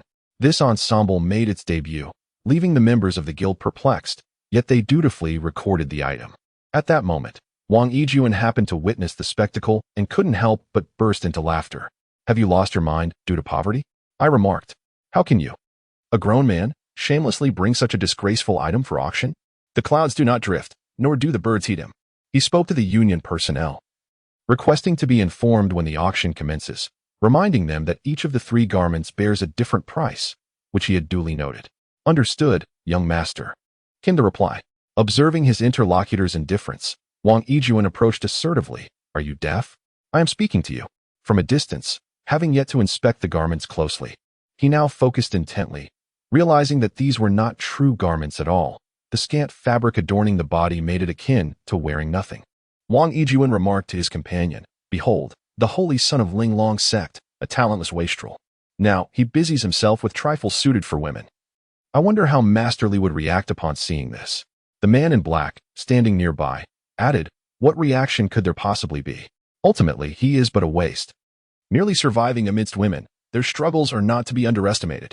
Their banter flowed like a comedic duet, drawing the attention of those around them as they expressed their mockery with fervor and clarity. Meanwhile, the subject of their derision maintained an air of calm detachment, utterly dismissive of their existence, appearing as if they were mere wisps of air. Wang Yijuan's expression shifted constantly. His words, while intended to provoke, failed to incite any response from the other, leaving him parched and exhausted. It was akin to striking cotton, his frustrations dissipated without impact, akin to a fire smoldering within, causing him a profound discomfort. In the realm of solitude, where clouds drift aimlessly and the ears remain oblivious to the affairs beyond the window, the cacophony of two frantic hounds holds no sway. Wang Yijuan, initially engrossed in his discourse, soon found his words falling on deaf ears. Upon realizing the indifference of his interlocutor, he chose to retreat alongside his companions. Yet, he did not stray too far, lingering in his wake as if to convey a silent plea. Do not depart. The clouds do not return, and turning back, you ask, do you wish to engage in a fight? Should you desire a confrontation, he is ever ready to oblige. Wang Yijuan shares this sentiment. You harmed my elder last time, and now I seek to avenge him. Dare you accept my challenge for a duel? With a captivating smile, Bulang exuded an air of confidence. What was there to fear? Wang Yijuan was apprehensive only that he might decline to engage in this battle. Now that he had accepted, he was determined to reclaim every loss he had previously suffered. Just as he was about to strike, Bulang raised a hand to halt him. Wait, what? Are you afraid? Fear you? Nonsense. My time is exceedingly precious. If you wish for a one-on-one duel, there must be a wager. Bulang was not inclined to squander time without purpose. What wager? He inquired, as Wang Yijuan displayed an air of assuredness. He had long gathered intelligence from various sources, and it was known that the prodigious son of Linglong, Bulang, had not mastered countless skills. Though he was certainly not inept, there was no comparison to his own prowess. Bulang smiled gently and said, It's quite simple. The one who loses must kneel and bow 3 times. Agreed. Wang Yijuan responded without a moment's hesitation. Bulang is entirely digging his own grave. Today, he intends to publicly humiliate this audacious young man. With a graceful flick of his hand, Wang Yijuan summoned a sword gleaming with azure light, a weapon bestowed upon him by his father for self-defense. This sword, crafted from the rarest treasures of the world, would effortlessly deal with a mere Bulang. Do not accuse me of bullying. We are both sons of the sacred lineage, and our duel shall be fair and just. Should you lose, do not return to weep. Wang Yijuan, sword in hand, exuded unwavering confidence. Bulang regarded him with the disdain one might reserve for a fool, urging him to act swiftly and not squander his time. Wang Yijuan let out a cold laugh, wishing he could look down his nose at his opponent. Overestimating his own abilities, he declared that he had already achieved a modicum of success. Having traveled extensively and experienced more than Bulang could fathom, he had slain countless magical beasts. To put it bluntly, Bulang was unworthy of being his match. With a mere flick of his finger, he could extinguish his adversary's life. The onlookers soon recognized Wang Yijuan and began to murmur among themselves. He was the saint child of the Qing sect, having reached the nascent soul stage at such a young age. It was rumored that he had once slain a sacred beast, a feat that confirmed his status as a genius among geniuses. Whispers circulated about the sacred beast being at its peak.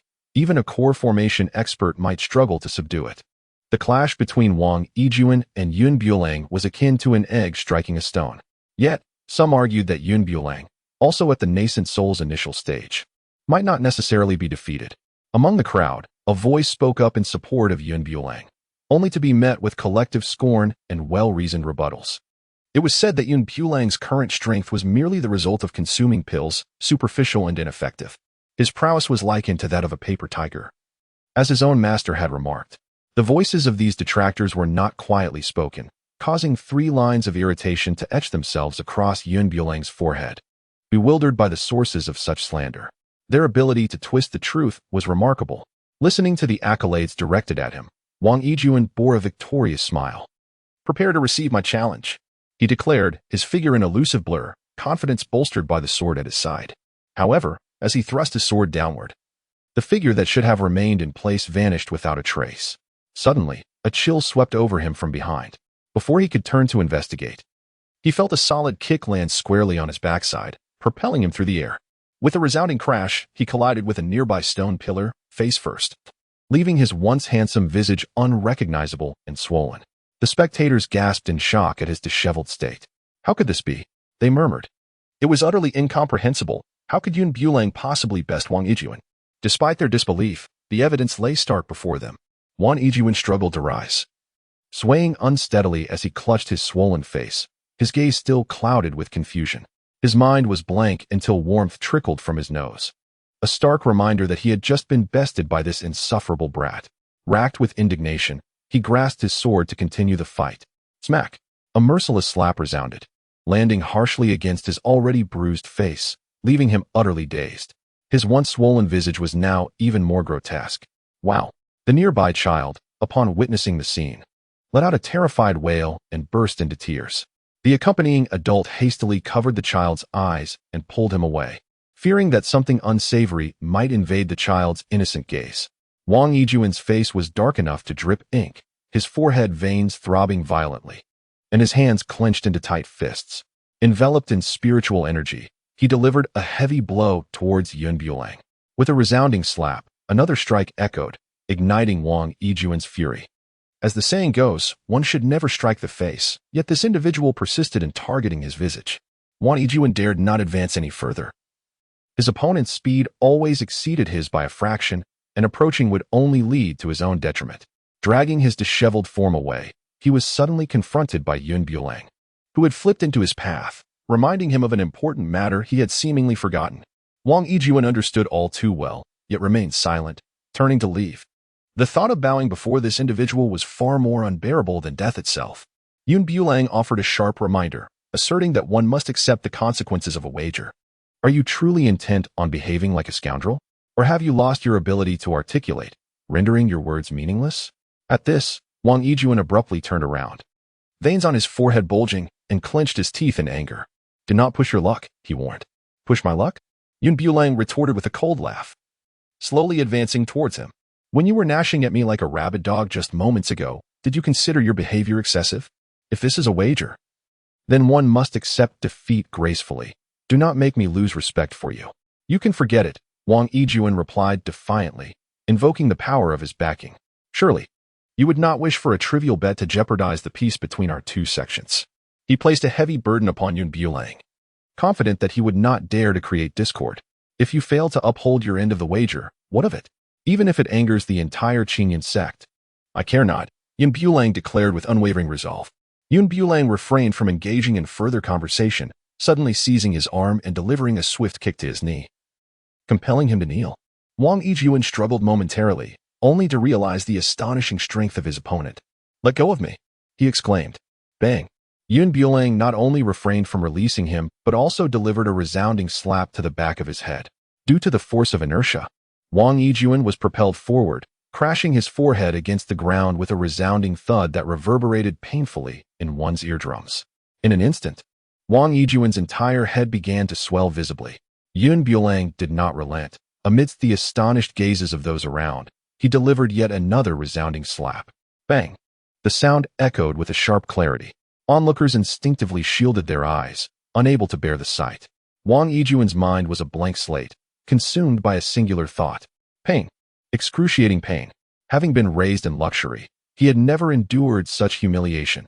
Even the slightest demanding task was deemed too burdensome for him by his master. Yun Bulang, do not overstep your bounds. My master will not let this transgression go unpunished. Despite his battered state, Wang Yijuan could not resist issuing a threat. If your master wishes to confront me, let him come personally. However, before that, you must bow to me 3 times in full. Yun Bulang felt no fear of any so-called master. Accepting the stakes was merely a matter of course. There was no way he would allow anyone to manipulate him. Yun Bulang exerted greater force. Bang! Crack! With the final blow delivered with excessive strength, the ground fissured beneath, a grotesque amalgamation of blood and flesh staining the earth. The spot where Wang Yijuan had bowed was now awash in crimson. The onlookers gasped in shock. Such ferocity was unprecedented. After 3 resounding knocks, it was highly probable that Wang Yijuan was rendered incapacitated. He was, after all, a distinguished saint. Such a blow could spell disaster for him. Yet, the wager had been clearly articulated, and once agreed upon, one must abide by the terms. The crowd murmured among themselves, each voicing their opinions while silently vowing never to provoke Yun Bulang. He was akin to a living demon. Those who crossed him would surely suffer dire consequences. This unfortunate saint served as a stark warning. At this juncture, Wang Yijuan had forgotten how to struggle. His head felt heavy and clouded, his vision blurred. A drop of blood trickled from his forehead into his eye, casting the surroundings in a sanguine hue. Desperately shaking his head, he fought to retain his consciousness, reaching up to touch the wound on his brow. Though he could not see the injury, the raised area filled him with dread. After Yun Bulang released him, he collapsed weakly onto the ground, his body devoid of strength. His fingers trembled slightly as they came to rest before his eyes, stained with blood mingled with dirt. The metallic scent of iron wafting through the air. It was evident that his visage had been marred. "You dare to strike me?" he stammered, disbelief evident in his quivering fingers. Yet, in his current state, dragging his battered body, the prospect of retaliation was far-fetched. Even the mere act of crawling back home seemed a daunting challenge. A once mighty holy son, reduced to such a disgraceful state in public, if word of this spread, what remnants of dignity would he have left? Yun Bulang slightly raised her chin, clapped her hands, and declared, "If you wish to strike, then strike. Must one consult the calendar?" Wang Yijuan spoke fiercely, "I shall not let you escape. I am always at your service," Yun Bulang replied before departing. As she vanished from his sight, Wang Yijuan, in a fit of rage, struck the ground, shattering it into pieces. This grievance, he vowed, would be avenged. "Yun Bulang, I shall ensure you find no resting place." He had never felt such humiliation. This vendetta would not be forgotten. As I meandered leisurely through the clouds, my spirits were exceedingly high, prompting me to return to the sect with the intention of seeking out my junior sister. After all, I had repeatedly failed to keep our appointments, and I could no longer concoct excuses for my absence. However, just as I stepped through the threshold, I caught sight of a figure clad in azure not far off. Yun Bulang felt a sudden pang of unease in his heart, an ominous sensation welling up within him. Just as he intended to stealthily enter through the back door, a figure clad in azure turned around, fixating him with an unwavering gaze. Under the scrutiny of those piercing eyes, Yun Bulang found himself lacking the courage to retreat. He could only muster the audacity to approach and, with a sheepish demeanor, inquired, "Master, is there something you need?" Qing, sword in hand and beads of sweat dotting his forehead, had evidently just engaged in a rigorous sword practice. Having specifically come to confront him, "You possess considerable talent, yet you cannot afford to squander it. I am here to take you for sword training." Yun Bulang harbored 1,000 unwilling sentiments within, though he expressed himself with delicate finesse. "Master, there is no need to rush the sword training. Moreover, the day is drawing to a close. If we are to practice, let us commence tomorrow. I assure you I shall begin without fail." After meandering about all day, the mere thought of engaging in swordsmanship made every fiber of his being resist vehemently. As he spoke, Yun Bulang subtly shifted aside, hoping to evade responsibility for another day. Qing seized his arm firmly, dragging him resolutely into the sect. "You postpone today for tomorrow, and tomorrow for the day after. You must practice today. Do not offer me any excuses to defer. Even if the heavens were to fall, you would still accompany me." This lad had a knack for deceitful words. His current sincerity was utterly misleading, as whether he would be present tomorrow remained a question of its own. Tomorrow, and tomorrow, and tomorrow, she mused, reflecting on how many tomorrows there truly were. From the very moment his talent was revealed, she had intended to train him. Yet, this fellow had a penchant for disappearing, often eluding her sight for days on end. Were it not for the other masters also struggling to locate him, she might have suspected he was deliberately evading her. The clouds drifted aimlessly, and with a reluctant heart, I followed her, captivated by her enchanting silhouette. Suddenly, the tasks assigned by the system resurfaced in my mind. Regardless of the outcome, it all led to a dead end. Yun Bulang, with a calm demeanor, slowly spoke, "It is not impossible for me to cultivate the sword techniques. I only ask my master to agree to one condition, and I shall devote myself to rigorous training." Upon hearing his willingness to train diligently, Qing's interest was piqued. "What is it?" As long as it was within her capabilities, any sacrifice that would motivate this young man to train earnestly would be worthwhile. Yun Bulang, unlike the last time, would not blurt out the matter directly. Instead, he spoke in a roundabout manner. "Let's not worry about the specifics for now. Just agree to this, and we shall privately come to an understanding. Once you agree, there can be no turning back. It was essential to lay this groundwork to avoid a repeat of the previous unfortunate outcome when he brought it up. Qing fell into silence, observing the glint in his eyes, which hinted at some mischief. However, given the rare opportunity to have him willingly engage in training, she was determined not to let it slip away. I agree. Qing nodded in affirmation. She led him to the training ground, an expansive area where all the other students had retreated to rest. With her sword slung over her shoulder, she approached him and said, "Pay close attention. Absorb as much as you can from this set of sword techniques." This set of swordplay was notably intricate. It had taken her nearly a year to master. She did not expect him to grasp it all at once, but if he could learn even 70 or 80%, it would be enough to safeguard his life. Yunbula nodded slightly, stepping back 2 paces to create space for her master. With a swift motion, the sword was unsheathed, emanating an endless glimmer as it carved several fleeting shadows across the sky. Even the surrounding flora and trees were stirred by the sword's energy, swirling around Qing like a tempest. In her grasp was the sword, yet it seemed as if every flower, every blade of grass, and every tree had become an extension of her very being. With a series of swift whooshes, several leaves, imbued with sword energy, struck against nearby trees, transforming the delicate foliage into lethal projectiles that penetrated deep into the wood. The sword in Qing's hand appeared destined to cleave the heavens, each movement executed with astonishing speed.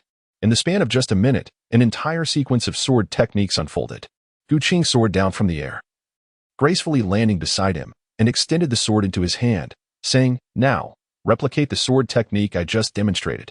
Yun lightly weighed the sword in his hand, sensing that this exquisite weapon felt somewhat insubstantial, more suited for a woman. However, he was not particular. He had committed the entire set of sword techniques to memory, and even conceived of improved ideas. Yun Bulang, wielding his sword with finesse, leaped gracefully into the air and, with remarkable speed, demonstrated the previously executed sword technique once more. With a resounding crash, a wave of sword energy sliced through the surroundings, causing the trees to topple like mere matchsticks. In the span of merely 2 or 3 seconds, everything that came into contact with the sword energy was obliterated in an instant. Such terrifying prowess and formidable explosive power left Qing utterly astounded. When she had mastered this very sword technique to its fullest, it had taken her nearly a year, yet this individual grasped it all in the blink of an eye. What a prodigy! This surpassed anything she could have anticipated. She was aware of Yun Bulang's exceptional talent, but she had not expected his comprehension to be so profound. She had assumed it would take at least half a month to grasp even a fraction of its essence. This revelation caught her completely off guard. Yun Bulang effortlessly mastered a set of sword techniques, which, with his enhancement, became even more formidable than before. "Master, I have completed the task you entrusted to me. Should we not proceed according to our agreement?" Qing maintained a composed demeanor, concealing the astonishment in his eyes. "Speak your mind. What would you have me do?" As the clouds drifted lazily, a playful smile graced Yun Bulang's lips. "Do you recall the matter I mentioned to you last time?" Qing was momentarily taken aback, but soon an image of the outfit surfaced in his mind. Without a moment's thought, he brought his palm down sharply against his forehead. "Can you not think of anything of substance? You are perpetually entangled in trivial matters. What did your master teach you?" A faint blush crept onto Qing's cheeks, a mixture of indignation and embarrassment. The more he pondered, the more his frustration grew. He seized Yun Bulang's arm and hoisted him over, exclaiming, "I shall not allow you to waste your thoughts on such nonsense." With that, a resounding slap echoed, nearly leaving him with a sore backside. Upon regaining her senses, Yun Bula reluctantly extricated herself from her master's grasp. Yet, scarcely had she taken a few steps before she was seized once more. The severity of her master's grip was indeed formidable, far surpassing the gentleness of fifth sister, should this continue. She would be rendered unfit to face the world come dawn. "Master, please temper your blows, if you were to injure your little disciple, who would then learn the art of swordsmanship from you." Qing's hand came to a halt mid-strike. "Pray tell, from whom have you acquired such misguided notions? Can one truly don such attire? It is nearly equivalent to wearing nothing at all." Initially, she had assumed he was merely jesting, but with this recurrence, it was imperative that a proper lesson be imparted. Yun Bulang, with a certain awkwardness, covered his posterior and leaped forward a few paces. "This is a commitment you made to me. You cannot go back on your word. Regardless, I have already learned this sword technique from you, and we must adhere to the agreement we established beforehand." Qing's initial slap was heavy, but as time went by, it gradually lightened. She could hardly bear to truly strike him. After all, it was rare to encounter such a prodigy, and she was more inclined to cherish him. Yet, this fellow was persistently testing her limits, provoking her incessantly. Qing tossed him aside and smoothed out the creases in her skirt. As for this matter, I cannot acquiesce to your request. Please propose an alternative condition. It is far too embarrassing to don such attire. Bulang, concealing a wounded heart, incessantly lamented. You are being inconsistent. I shall inform the other masters. Go ahead, say whatever you wish. Qing retorted with unwavering determination, resolutely refusing to don that particular attire. Master, you promised me. I arrived here, brimming with joy to learn the art of swordsmanship, yet now you contradict yourself, striking a blow to my self-esteem. I find myself in a state of despondency. Once a person harbors troubling thoughts, they gradually morph into inner demons, proving detrimental to my cultivation.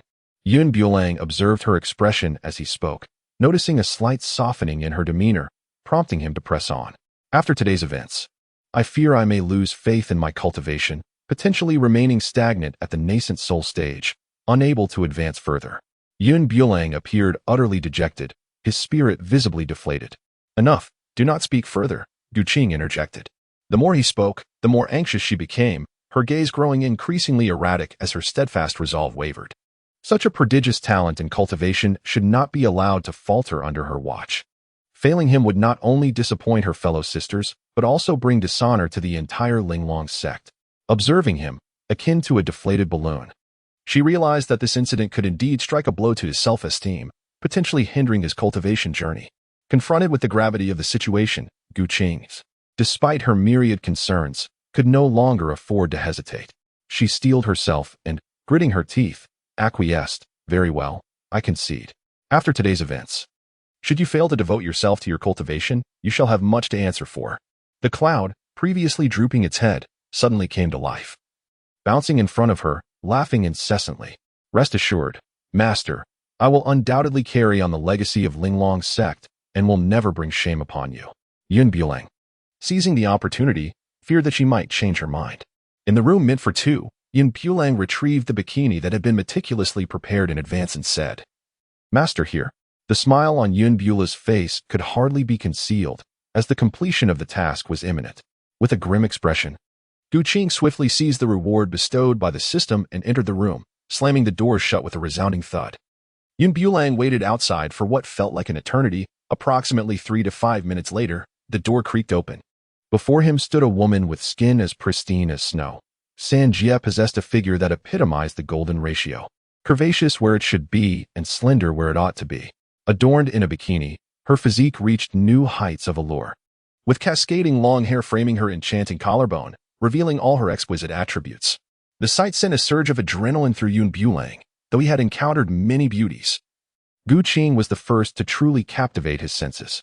Noticing his lingering gaze, Qing instinctively raised her hand, and Bulang, accustomed to such gestures, forgot to evade. In a mere instant, Qing swiftly turned and retreated to her room, changing back into her original attire. Ding! Congratulations, host, you have completed the task, earning 1,000 creation points. The voice of the system resonated in Bulang's mind, prompting an involuntary smile to grace his lips. With these 1,000 creation points, he could embark on numerous endeavors, alleviating the constant strain of financial constraints during crucial moments. Just moments earlier, when Sanjia had entered, her expression had been far from favorable. Should she emerge seeking retribution, the situation could become quite dire. However, having successfully completed the task, Bulang chose not to linger, promptly turning and vanishing without a trace. Once more, the door swung open, and Qing emerged clad in a striking shade of blue, surveying the now empty room. She muttered fiercely, "Consider yourself fortunate to have escaped. Had she been delayed even a moment longer, he would have surely faced a severe reckoning." Bulo had scarcely stepped out the door when the system issued a new task. Ding! A new mission appeared, instructing him to have the seventh sister, Miao Xiaomeng, don a JK uniform. Upon completion of the task, a Rolls-Royce would be his reward. Goodness, a Rolls-Royce was at stake. Thus, he felt compelled to accomplish this mission. Yet, beneath her seemingly delicate exterior, the seventh sister was known for her fiery temper and propensity for explosive reactions. Should he mishandle this situation, his once carefree existence would be irrevocably altered. One could only wonder if he would even survive this assignment. Yun Bulang cautiously approached Miao Xiaomeng's room, knocking twice on the door without receiving a response. He wondered if seventh sister, a fervent alchemist, was still in her potion chamber. He knocked again tentatively, but silence reigned within. After receiving no reply, he boldly pushed the door open. Miao Xiaomeng's room was sparsely furnished, a reflection of her dedication to alchemy. Aside from her craft, everything else seemed trivial. The space bore little resemblance to that of a typical young lady, featuring a square table and 2 teapots, devoid of any superfluous adornments. As he crossed the outer room and entered the inner sanctum, a waft of mist enveloped him. Without further thought, he lifted the curtain, only to be met with a sight that left him agape, astonishment flooding him. Miao Xiaomeng sat in a bath, her bare back partially exposed. An image that captivated him entirely. Though she paid little heed to her appearance, her skin was truly exquisite, droplets of water clinging to her form. Emanating steam, one could easily liken her to a celestial being bathing. Her long, flowing hair draped elegantly, and one side of her face, tinged with a rosy hue from the mist, bore a hint of youthful plumpness, resembling a cherry in its vibrancy. Realizing he had stumbled upon an inappropriate scene, Yun Bulang quickly covered his eyes, intending to retreat silently. The thought of seventh sister discovering him filled him with dread. She would surely flay him alive. Yet, Miao Xiaomeng's prowess was not to be underestimated. Even though she spent most of her time in alchemical pursuits, her skills were formidable enough to warrant caution. Who was outside? Miao Xiaomeng, initially in high spirits after successfully concocting a new elixir, was taken aback by the audacity of an intruder. If she caught this scoundrel, she would not hesitate to exact her vengeance. With a splash, Miao Xiaomeng leaped from the water, quickly donning the garments from her bed with remarkable speed. Her residence was secluded, rarely visited aside from a few attendants responsible for maintenance. Barefoot, she dashed after the figure attempting to flee. Where do you think you're going? You shameless wretch? Prepare to pay with your life. Just as she was about to strike down this impudent intruder, Yun Bulang, steeling himself, slowly turned to face her, awkwardly exclaiming, "Seventh sister, I truly did not know you were bathing. Otherwise, even 1,000 boldness would not have compelled me to enter. It was an honest mistake." He blamed the insistent system for issuing a task at such an inopportune moment. Now caught in seventh sister's grasp, extricating himself would prove no simple feat. How could it be you? What did you just witness?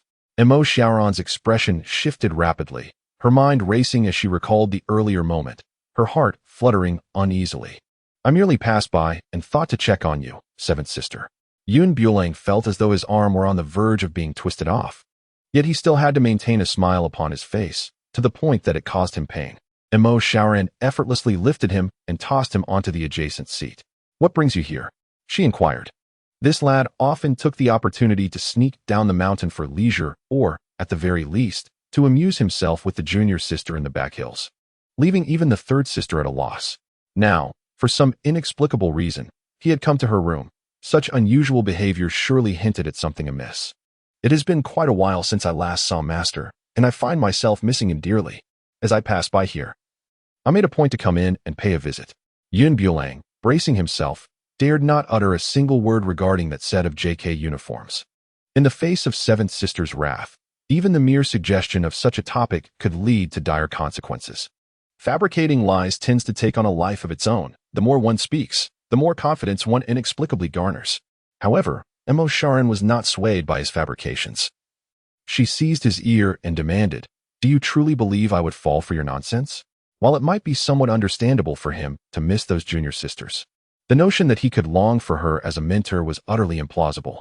This disciple was as indolent as he was averse to their guidance, often sneaking about to avoid being caught by them for training. Fortune seemed to smile upon him today, as he found himself in a predicament he could not escape.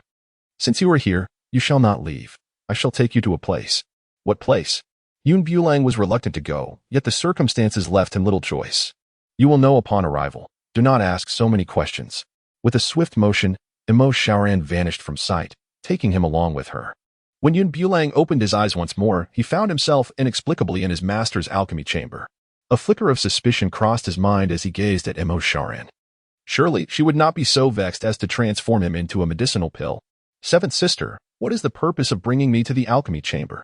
Before Yun Bulang was embroiled in trouble, a sense of guilt now weighed heavily upon him. With a grand gesture, Miao Xiaomeng summoned a cerulean alchemical furnace into existence, resting delicately in the palm of her hand. The quality of the elixirs crafted is contingent not only upon the alchemist's skill, but also significantly influenced by the furnace itself. Miao Xiaomen's furnace, retrieved from the depths of the ocean, was forged from the finest cold iron, a true masterpiece of craftsmanship. Should you succeed in concocting a pill today, I shall overlook your past transgressions. However, should you fail, do not hold me accountable for my lack of leniency. With that, Miao Xiaomen placed the alchemical furnace firmly upon the ground. Bulang gazed at the azure alchemy furnace, then turned his attention to the furious countenance of seventh sister. Resolutely, he took a seat, disregarding the fairness of the conditions set before him. For someone like him, who had never even touched medicinal herbs, the notion of concocting elixirs was absurd. Even an ordinary individual might struggle to distinguish one herb from another. Even a proficient alchemist must commence with the fundamentals. Beginning with the creation of medicinal fluids, and through prolonged dedication, one may eventually ascend to the rank of an exceptional alchemist. Alchemists are categorized into 9 distinct grades. He had only attempted the process once before, and that had been a daunting endeavor. The elixir you produce must surpass the 5th grade, otherwise I shall ensure that your opportunity this month is entirely revoked, declared Miao Xiaomen, standing beside him with an air of nonchalance. 5th grade? Bulang exclaimed in disbelief, extending 5 fingers. Seventh sister, have I lost my mind, or have you? What sort of ludicrous jest is this? This is only my 2nd encounter with the alchemy furnace. Miao Xiaomen, however, remained unfazed, intent on applying pressure, for otherwise, this lad would not exert himself. You have 1 hour, should you fail to produce the elixir. You shall remain on the mountain, far removed from the vibrant world that has no bearing on you, she proclaimed in her most youthful voice, delivering the most disheartening words. Bulang's heart was filled with regret, wishing he had never come to seventh sister's place had he known it would turn out this way. However, he could only accept his fate for the moment. If he failed to concoct this elixir, his dreams of a free life would be dashed.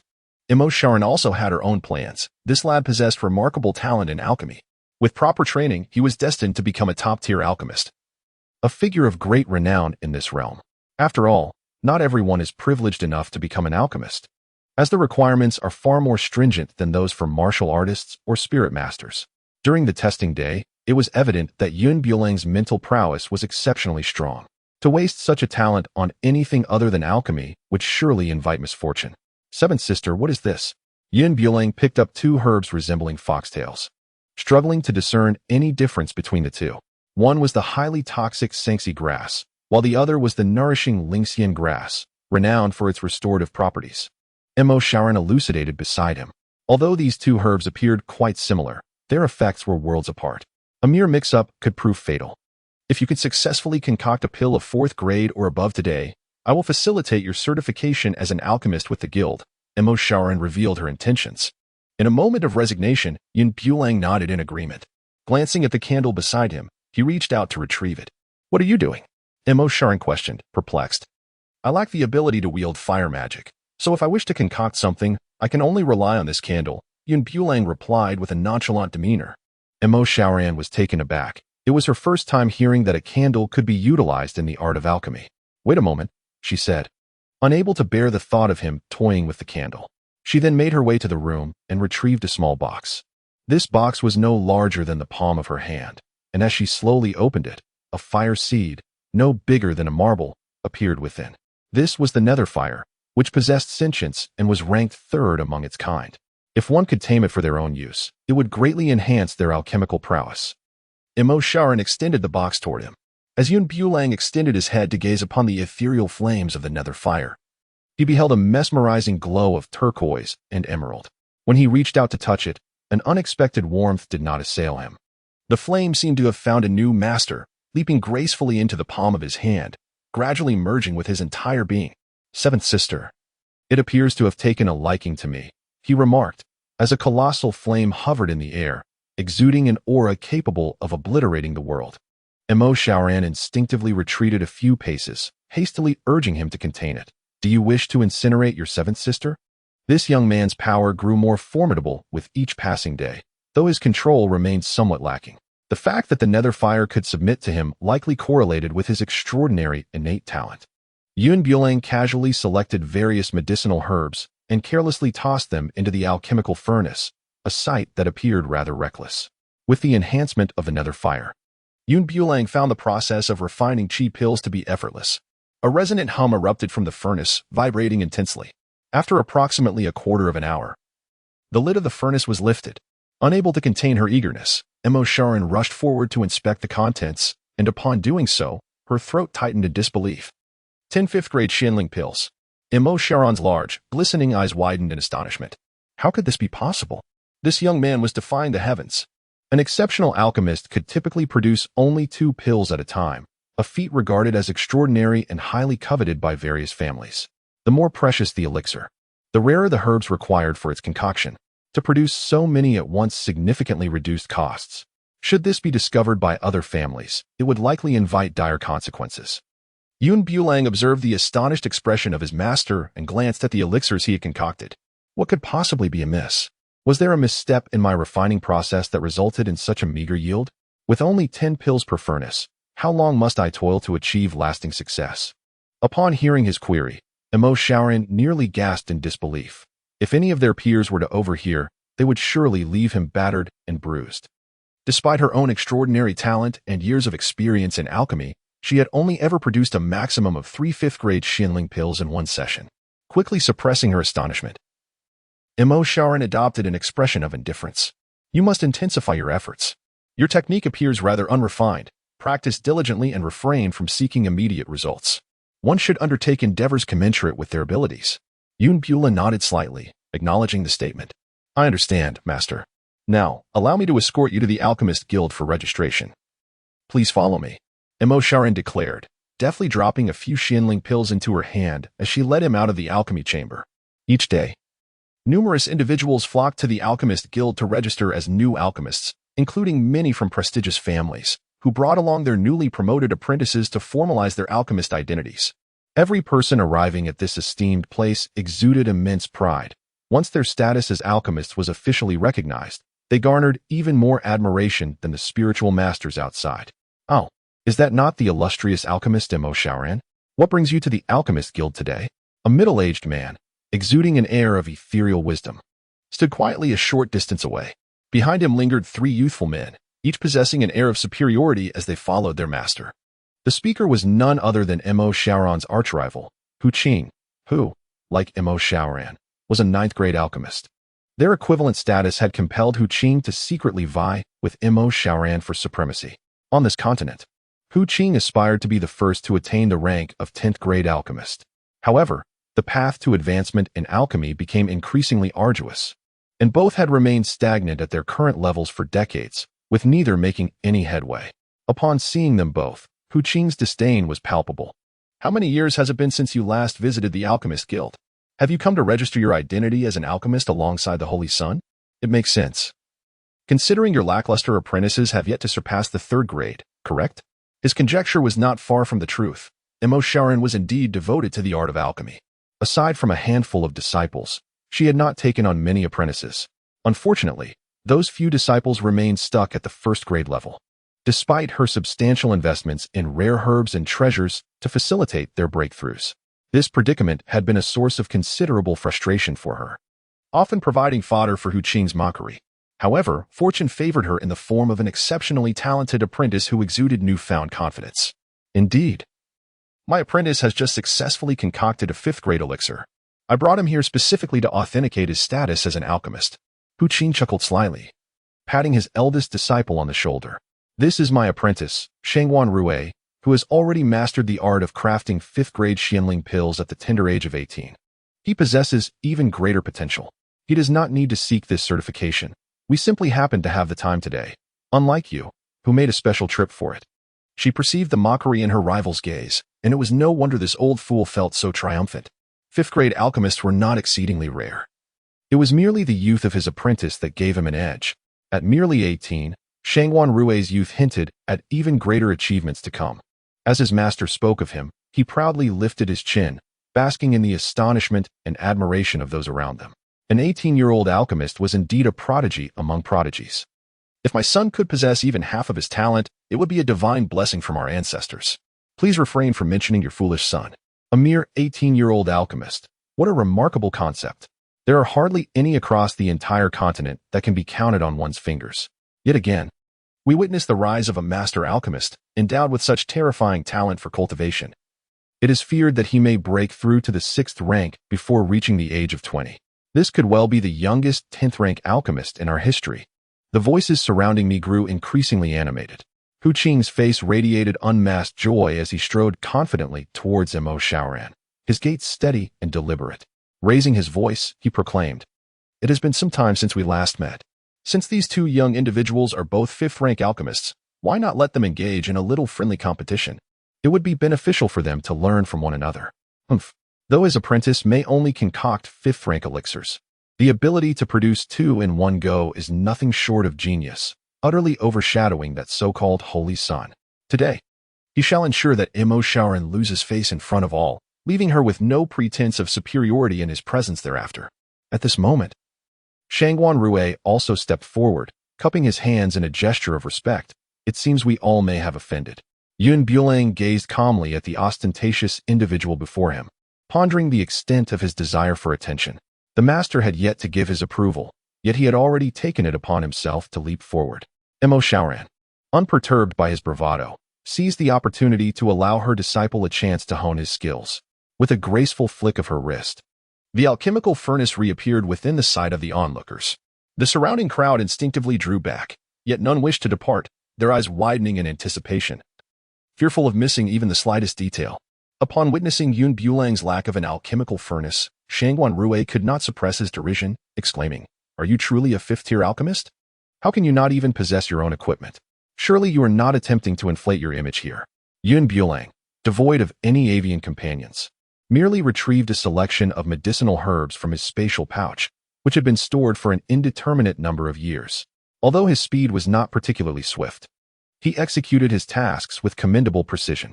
After the passage of half an hour, Shangguan Rue was the first to commence the alchemical process. The aroma of the elixir permeated the entire chamber, allowing those who ventured closer to witness the unfolding events in their entirety. "Behold, it is a 5th-grade Xianling pill. Remarkable. And there are 2 of them," gasped the onlookers in disbelief. "How can such a prodigious talent exist?" 2, indeed, 2.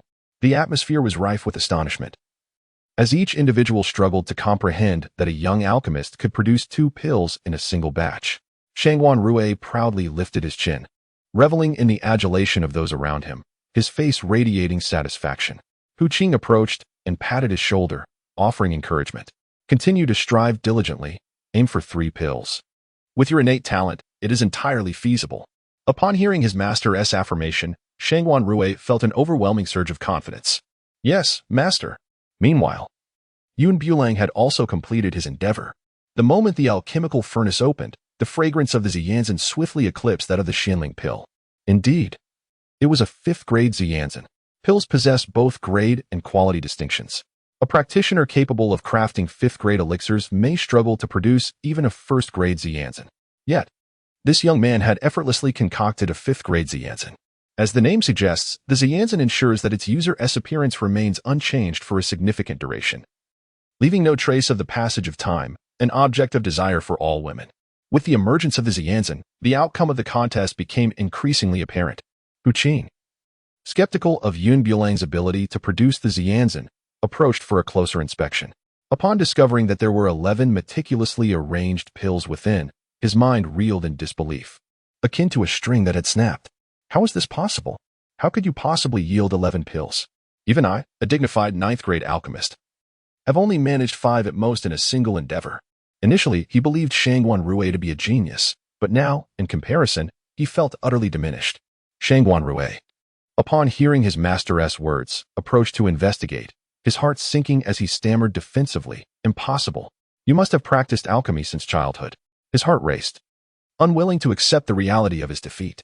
To salvage his dwindling pride, Qing joined his apprentice in protest, asserting, "Rue is correct. He is not only the holy son of your Linglong Sect, but also your carefully nurtured disciple. With all the treasures of your sect bestowed upon him, it is no wonder a prodigy has emerged." He firmly believes that relying solely on the genuine prowess of Bulang, it is utterly impossible to attain such a remarkable level. It must undoubtedly be the disciples of Linglong Sect who have contributed precious resources, forcibly elevating his strength to this extent. Miao Xiaomeng's lips curled into a slight smile, a look of disdain gracing her youthful face. Who would have thought that a dignified ninth-rank alchemist could be so touchy? Is it truly that difficult to acknowledge another's superiority? Qing's expression was erratic, even avoiding direct eye contact, filled with an inner sense of guilt. Yet, with so many witnesses present, if word of today's events were to spread, how could he possibly maintain any semblance of status? Where would his authority reside? We have lost with dignity, openly and honorably.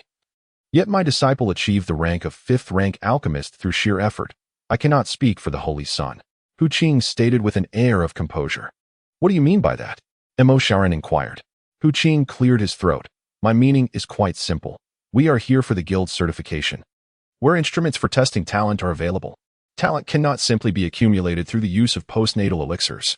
He had previously conducted tests with his disciple, who achieved a high-quality result, reaching a light purple state, and with further opportunity, might even break through to the 10th-rank alchemist. Such extraordinary talent cannot possibly be inferior to that of the Holy Sun.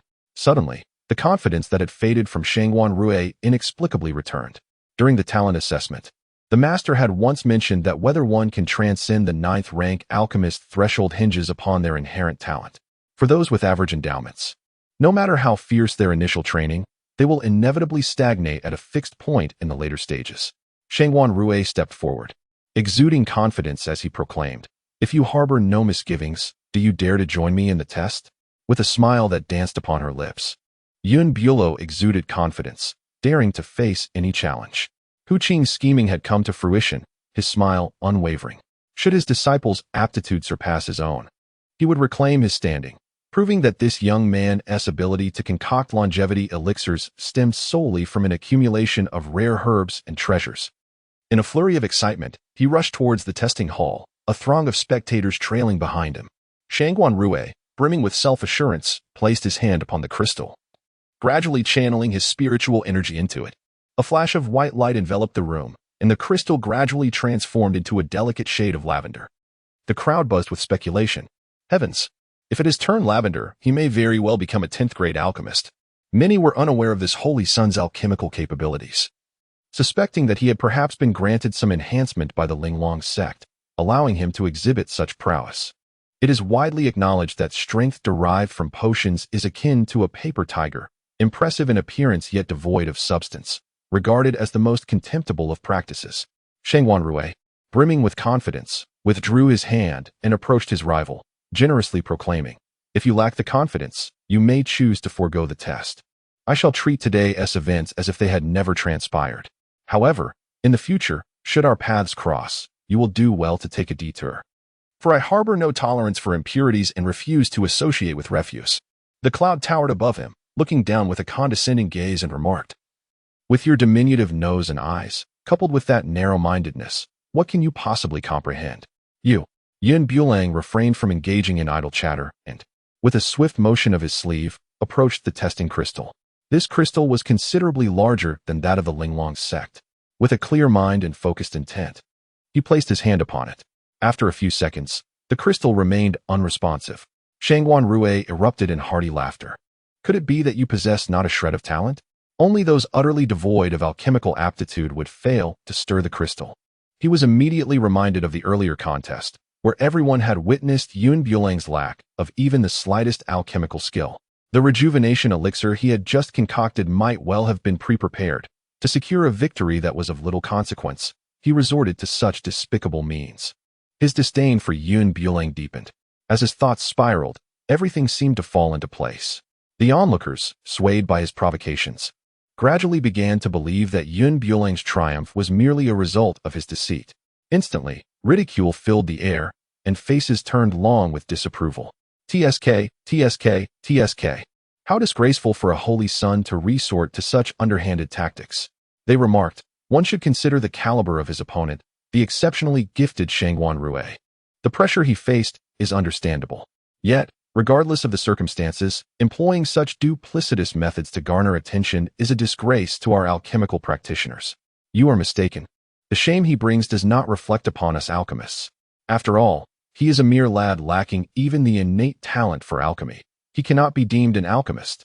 They continued, "It is truly a disgrace for someone of his stature to engage in such behavior. Were I his mentor, I would seek a crevice to hide in, to avoid the scorn of others." Indeed, you speak wisely, ha ha ha.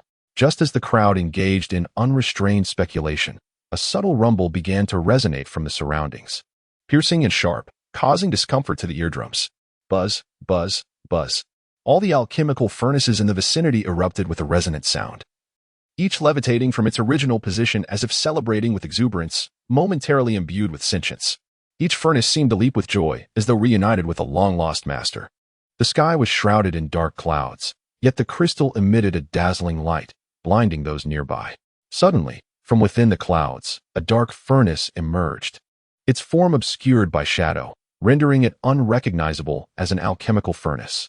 It descended slowly beside Bulang, and as it touched him, fragments began to break away, revealing intricate golden patterns, with a magnificent dragon coiling around the furnace. Gradually, the furnace diminished in size until it settled into the palm of Bulang's hand, merging with his skin and integrating into his being. A furnace, neither too large nor too small, materialized in the center of his palm, seemingly seeking its master and becoming one with him. As Bulo retracted his hand, the extraordinary phenomena of the heavens and earth vanished in an instant, and everything seemed to revert to its ordinary state. The celestial phenomena resulting from Bula's test captivated even the president of the Alchemist Guild. With hurried steps, he hastened to the testing hall, eager to locate the individual responsible for this extraordinary occurrence. Upon encountering the guild president, Qing, with a sense of pride, introduced his apprentice, President Wang. "This is my disciple, Shangguan Rue, who has recently attained the rank of a fifth-tier alchemist. I have brought him here to register as an alchemist." At that moment, Shangguan Rue stepped forward, politely nodding in an attempt to greet the president, only to find that the latter offered not even a glance before turning away. After surveying the hall, his gaze fixed upon Bula, asking, "Was it you who just participated in the test?" Bulang nodded, his agreement seemingly inevitable. President Wang was visibly thrilled, his small hands fidgeting as he intertwined them, saying, "I have an unusual request, and I wonder if you might acquiesce, young brother." "What is it?" he inquired. The president continued, "Would you be willing to serve as the honorary elder of my alchemist association?" At this proclamation, the room erupted in astonishment. The title of honorary elder was one of immense prestige, coveted by many who would strive tirelessly for such an honor. There had once been a seventh-grade alchemist who sought this very position, only to be outright rejected due to his advanced age and mediocre talent. Yet here was the president, personally extending an invitation to Bulang for this distinguished role, a testament to his remarkable standing. "No, thank you. I have no interest," Bulang replied, not wishing to entangle himself in further complications. With 7 masters already pursuing him for training, he found himself quite overwhelmed. The prospect of an honorary elder position would only encroach upon his already scant leisure time. Instead of reacting with anger to his refusal, President Wang maintained an amiable demeanor, responding, "I do not expect you to serve without reward. Should you choose to accept this honorary position, I would bestow upon you a treasure." The mere mention of a treasure piqued not only Bulang's interest, but also that of those nearby, their ears perking up. One could only imagine the extraordinary nature of an item that President Wang would classify as a treasure. Meanwhile, Shangguan Rue seethed with frustration, feeling slighted that even the presence of his revered master failed to elicit a glance from President Wang, who remained indifferent to their plight. Despite their thick skins, they could hardly withstand the president's repeated disregard. "Qing, sweep your sleeves and let us depart. Do not linger here to become a spectacle," he urged, his former prized disciple now a source of irritation. He felt no inclination to stay for even a moment longer. Reluctantly, Shangguan Rue followed his master out, their figures swiftly disappearing from the Alchemist Association. They had initially intended to register as alchemists, but now left without even crossing the threshold, departing more hastily than ever. President Wang, however, paid no heed to their exit, his full attention devoted to Bulang. "Please, follow me." Observing the enigmatic demeanor of Bulang, he turned his gaze towards his master, who nodded in affirmation, prompting him to follow the other into a dimly lit chamber. After navigating through a series of twists and turns, President Wang produced a chest of a rich reddish-brown hue, exquisitely crafted and adorned with golden edges. As he slowly opened the box, a potent aroma of elixir wafted forth, enveloping the entire room and lingering in the air. "Is this a 10th-grade fire spirit pill?" A flicker of astonishment crossed Bulang's mind. 10th-grade alchemists were a rarity in this realm, let alone the 10th-grade fire spirit pill, which was nearly mythical. President Wang nodded, nonchalantly pushing the box forward. This is yours, should you choose to become an honorary elder of the Alchemist Guild. However, I am averse to complications. I am accustomed to a carefree existence and prefer to remain unencumbered. Bulang articulated the profound thoughts that resided within his heart. President Wang offered a dismissive smile, hardly placing any significance on the matter at hand. Rest assured, as long as you are willing to assume the role of an honorary elder, it will merely serve as a nominal title. No troubles will befall you. You may continue to pursue your endeavors as you always have. President Wang's words were quite eloquent. Having lived for the better part of his life, he had never before encountered such a prodigious talent in alchemy. There existed the potential for this individual to transcend the 10th tier, perhaps even ascend to greater heights. By securing his allegiance, it would be beneficial rather than detrimental for the entire Alchemist Guild. After all, having one more ally is infinitely preferable to acquiring another adversary. Upon hearing the other party's words, Bulang reluctantly accepted the elixir, remarking, "This was your suggestion. I am merely a nominal elder and shall not concern myself with the myriad affairs of the Alchemist Guild." Indeed, President Wang replied, his eyes narrowing into slits with a smile, realizing that as long as he could secure this young man for the time being, other matters could be deliberated at a later date. Bulang closed the box, yet the lingering aroma of the 10th grade elixir clung to him. Upon their emergence, a few astute individuals immediately detected the scent.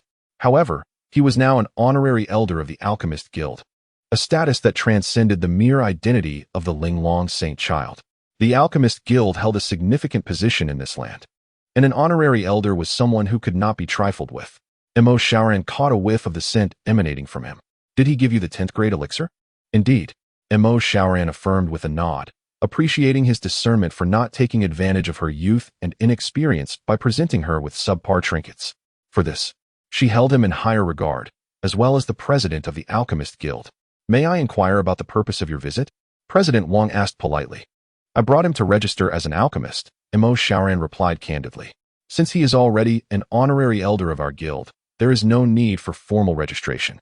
However, should you desire it, I will personally deliver the documentation to the Linglong Sect at a later date," President Wang graciously offered, taking full responsibility for the subsequent matters.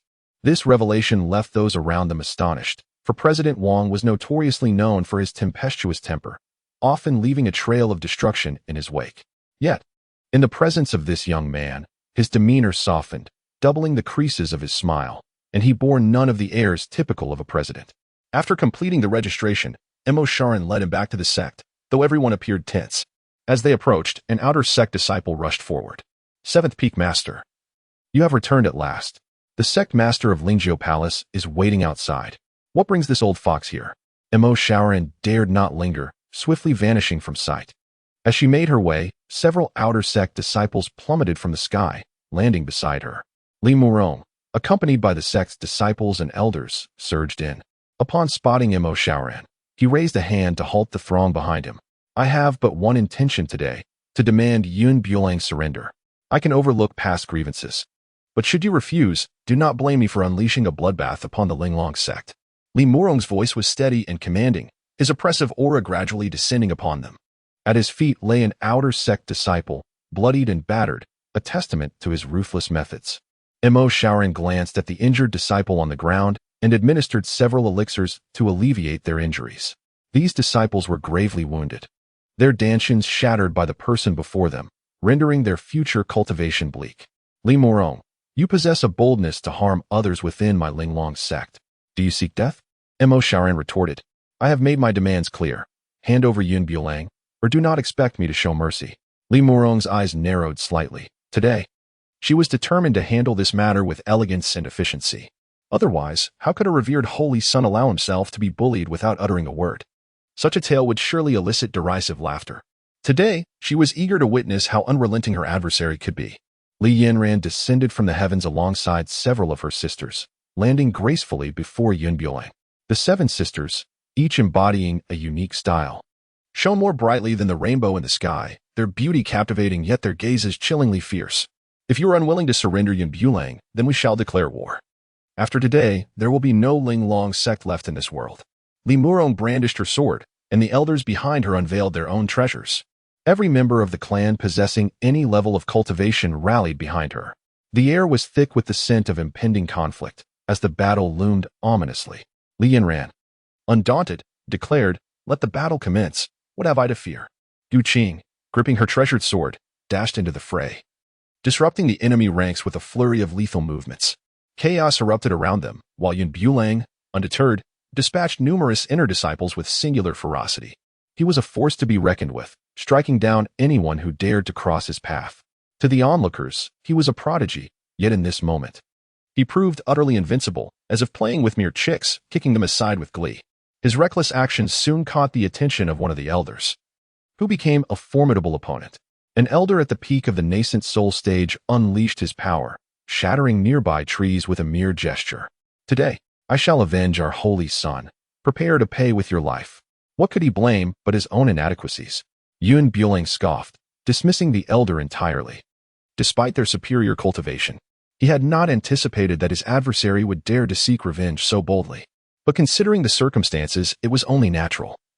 A holy son humiliated before so many would surely seek retribution. In fire, ignite. The clouds erupted in a dazzling display of sparks, instantly raising the temperature by several degrees. Even the earth bore the scars of this heat, cracking in various degrees of severity. At such a tender age, wielding such ruthless methods. How could I allow you to flourish? The elder's sword moved with such swiftness that it seemed to leave only an afterimage. A talent so prodigious, if permitted to grow, the consequences would be dire. Now that enmity has been established, I must seize this opportunity to extinguish him in his cradle before he has the chance to mature. Bang! In the heavens above, the elder's sword descended with a sweeping force. Divided into two, then four, the blade shimmered with a chilling light, carrying an unstoppable momentum as it rushed towards him. Bulang lightly tapped his toes, swiftly retreating backwards, yet those objects seemed to possess a will of their own, relentlessly pursuing him. The sharp tip of a blade was mere centimeters away, threatening to blind him if it drew any nearer. In this close encounter, he noticed his own eyes reflected on the gleaming sword. Enveloped in the ethereal flames of the underworld, without a moment's hesitation, Bulang reached out and grasped the sword's hilt. With a resounding crack, the coveted sword, which had driven everyone on the thoroughfare to madness in their quest to seize it, shattered into two pieces and fell to the ground like refuse. As the sword broke, the surrounding phantoms vanished in an instant. The Grand Elder, furious, puffed his cheeks and glared, removing the hairpin from his head and transforming it into a wooden peach sword. With a surge of animated sword energy, he lunged forward. Just as he was about to close in on Bulang, who had seemed to vanish into thin air, the elder found himself alone, his surroundings devoid of any presence. "What is it that you seek?" The voice of Bulang suddenly echoed from above, and just as the Grand Elder attempted to evade, it was already too late. He could only endure the impact of this strike, which sent a searing pain through his very core, causing his white form to ignite in flames. "Ah!" The cries of anguish resounded, as he swiftly formed a seal with his hands, summoning the surrounding water to douse the flames engulfing him. He believed he had devised a means of salvation. However, the fire did not extinguish but rather intensified. Recalling a precious artifact acquired during his travels, the Grand Elder hastily retrieved a spiritual talisman from his spatial ring and affixed it to himself, enveloping his body in a protective aura of spiritual energy, barely managing to cling to the remnants of his life. "How dare you?" The Grand Elder extended a trembling finger, struggling to comprehend how he had fallen into such dire circumstances. In terms of cultivation and combat experience, this youth before him was utterly inferior. Yet this seemingly insignificant cultivator at the early stage of the nascent soul realm had rendered him incapable of retaliating. No sooner had he spoken than a shadow darted past him. Thud! The sound of a blade piercing flesh was particularly jarring, and the Grand Elder felt a sharp pain in his chest. Lowering his gaze, he beheld a bloodied hole appearing in his charred garments. Bulang stood 3 meters away, wielding a sword still dripping with scarlet blood, pooling at his feet in a small crimson puddle. He advanced slowly, each step as though treading upon clouds. Resembling a sovereign sent from the heavens, his gaze devoid of any emotion. Approaching the Grand Elder, he met the latter's terrified eyes and gently pushed him. Thud! The Grand Elder's rigid corpse toppled backwards, his pupils gradually dilating, the spatial ring upon his hand shattering, leaving him a lifeless shell. The Grand Elder's position within the Linglong Sect was second only to that of the Holy Son. Witnessing the collapse of the sect's backbone made Li Murong's blood boil with fury. "You have already injured my sect's Holy Son, and now you have slain the Grand Elder. I shall ensure you pay for this with your life. Li Murong's spiritual energy surged forth, pressing relentlessly towards him. Li Yanran and Gu Qing stood in his way. Stand aside, Li Murong bellowed. If you wish to move against him, you must first contend with us. Li Yanran and Gu Qing encircled him, rendering him unable to advance. The three were evenly matched in cultivation, preventing Li Murong from defeating them or escaping. 10,000 swords returned to one. A resounding boom echoed as a brilliant white light flashed. The sword in Li Murong's grasp absorbed the surrounding spiritual energy, expanding infinitely. Li Yanran removed her bracelet, which emanated a dazzling golden light, forming a massive protective barrier. Bang! Hiss! The clash of their formidable artifacts emitted a piercing sound, causing some weaker disciples to bleed from their ears. Come and take my life. The azure figure spun in the sky, completing a full 360 degrees before transforming into a beam of light that shattered the sword. The shadow materialized into a figure. Gu Qing stood there, as still as the wind. Dingling. Instantly, Li Yanran's bracelet shattered into several pieces, the bells atop it cascading to the ground, producing a melodious chime. Thus, both artifacts were rendered to nothingness in that fleeting moment. Gasping for breath, Li Murong came to understand the gravity of the situation. To eliminate Yun Bulang, he must first deal with these two women. Meanwhile, Yun Bulang swiftly dispatched several inner disciples. Gradually, no one dared to approach him. Even the nearby elders exchanged apprehensive glances. One elder murmured, "This young man's strength exceeds our expectations. If we do not devise a strategy, it will be nearly impossible to defeat him." "Does the elder have any good ideas?" The second elder inquired. "We shall encircle him. Surely, we can overcome him together." The blade in the hands of the Grand Elder is enveloped in a layer of golden flame. The heat emanating from it is somewhat terrifying. For elders form a diminutive formation, encircling Yun Bulang tightly. These elders stand at the four cardinal points, east, west, south, and north, where timing, terrain, and human factors are indispensable. The blades in their hands move rhythmically in unison. In the heavens above, they weave an intricate net. Within a mere 3 minutes, a sword array is established. Su Ruofeng observes the formation they have crafted, aimed specifically at Yun Bulang, and inwardly curses his misfortune. However, he finds himself entangled with these inner disciples, unable to extricate himself. "Bulang, be cautious. The heart of the formation lies to the east." Yun Bulang confidently nodded, addressing his master, "Rest assured. I understand what must be done." These old men, wishing to ensnare him in a deadly array, would soon find their hopes dashed, for he possessed considerable expertise in formations. A fleeting white shadow darted forth, targeting the Grand Elder standing to the east. Not good. The Grand Elder realized that Yun Bulang had discerned the array's focal point as he charged towards him. The essence of any formation lies within its core.